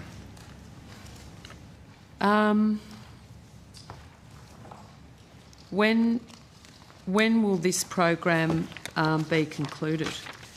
It's open. It opened on the 14th of February and it closes on the 28th of March. Would a netball club still receive money for netballs? It would depend on the specifics of the application, so I couldn't comment specifically, but potentially, as I ran through before, if they aligned with the intent of the program and the activities that have been identified as eligible, then potentially netballs could be something that are funded under the program. So how could an applicant make sure that their application as a netball club gave them the best possible chance of success under the Round 9 guidelines that netballs could be funded? I think I would refer the applicant to the guidelines in the first instance. I'm reading the guidelines. I've got the guidelines. I don't understand how a netball club would be able to... What would they have to do? So they would need to be one of the eligible They'd have entities. to set up a website? They would need to be one of the eligible entities in the first instance, and then they would need to align with the objectives of the program, so they would need to make sure the activity aligned with at least one, and then they would need to look at the eligible activities and determine whether or not their project was in line with those as well. So your netballs would either had to set up... Okay. I'm reading it. I find it very hard to fit that example into the guidelines as they stand. No further questions on Stronger Communities guidelines. Thank you. Is there any further questions in this outcome? I do have a question around aviation senior staff. Just let me quickly... We've done all the staffing. Did we get to the total budget of the response task force earlier this morning? I think we did. Yeah, I think we did. Yeah. Why don't we say we did? All right. Leave them wanting more. Yeah, exactly. I think that's it for Senator, us. we could save one question on notice. We have the date that the brief went up on the guidelines for Stronger Communities. Yes. Dr Hood? Yes, so the guidelines first went up on the 22nd of October from the department, which was signed by the Minister on the 27th of October. Hasn't that improved, team? Hey, over 2.5 years. Remember when we used to argue about that? Well, not argue. We're all on the same page on that one. Okay, so the guidelines went up. The final iteration or the first iteration? Sorry. That's a different question. Yeah, I know. That is a different question. I can nearly read your thoughts. Oh, sorry, I just went permanent. Sorry. While Dr Hood is finding that, Senator, you also asked about the end date of round 9. We gave you when applications close. The round is budgeted till the end of this calendar year. Okay. December 2025. Right. And I can confirm that final guidelines were signed on the 6th of December, but I do not have the date that they were sent up, but it was very No, that's quick. fine. So that means your 22nd of October guidelines were your first iteration. Yes. So there was a little iterative process and away we get with the final guidelines on the 6th.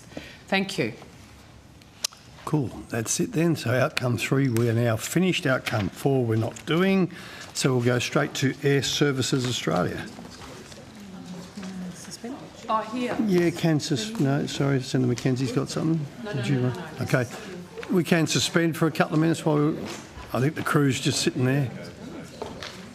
Yeah. Yeah, that's why. No, they're being very efficient as the later we get, see?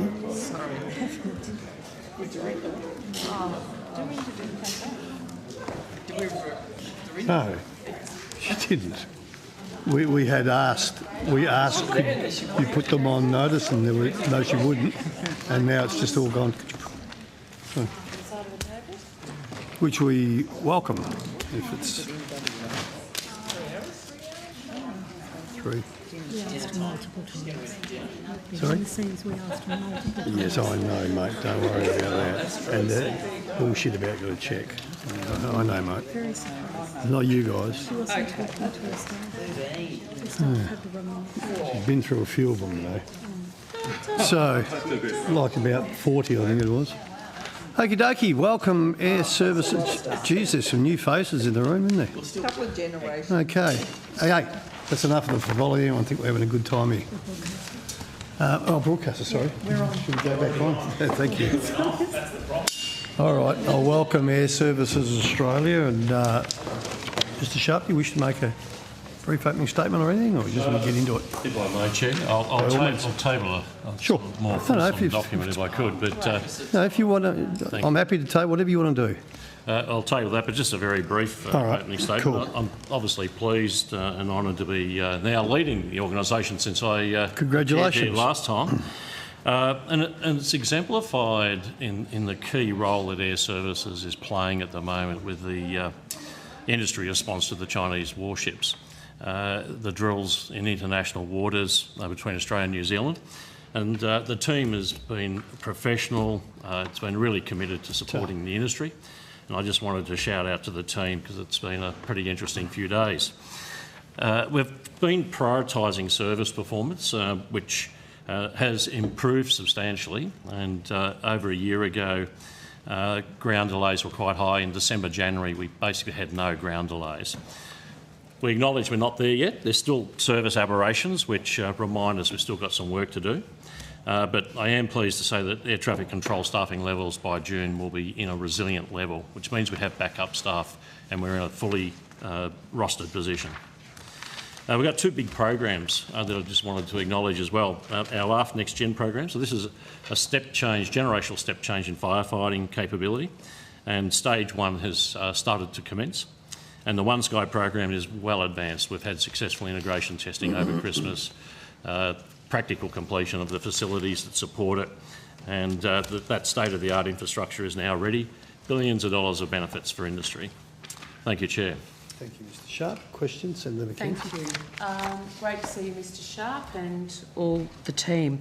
I have some questions around the Chinese war games issue that's been going on and Air Services Australia's role.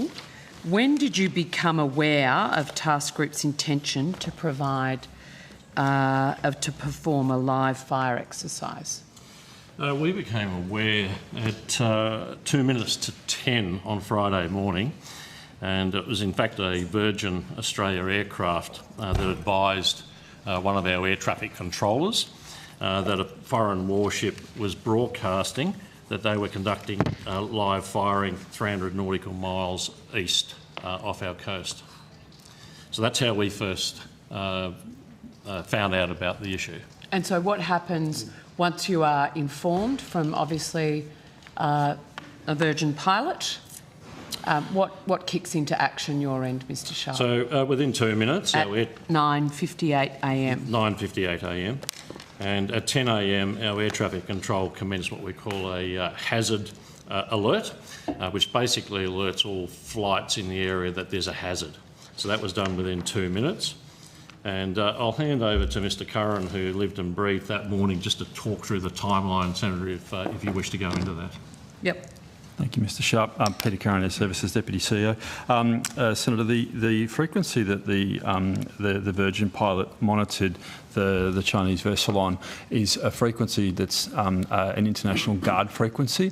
Air traffic control does not monitor that frequency, but pilots do, so we can't hear what was said. So the pilot of the Virgin aircraft heard what was said from the Chinese vessel, relayed that back to air traffic control. Air traffic control then passed that through our system and started giving hazard alerting to all aircraft on the frequency.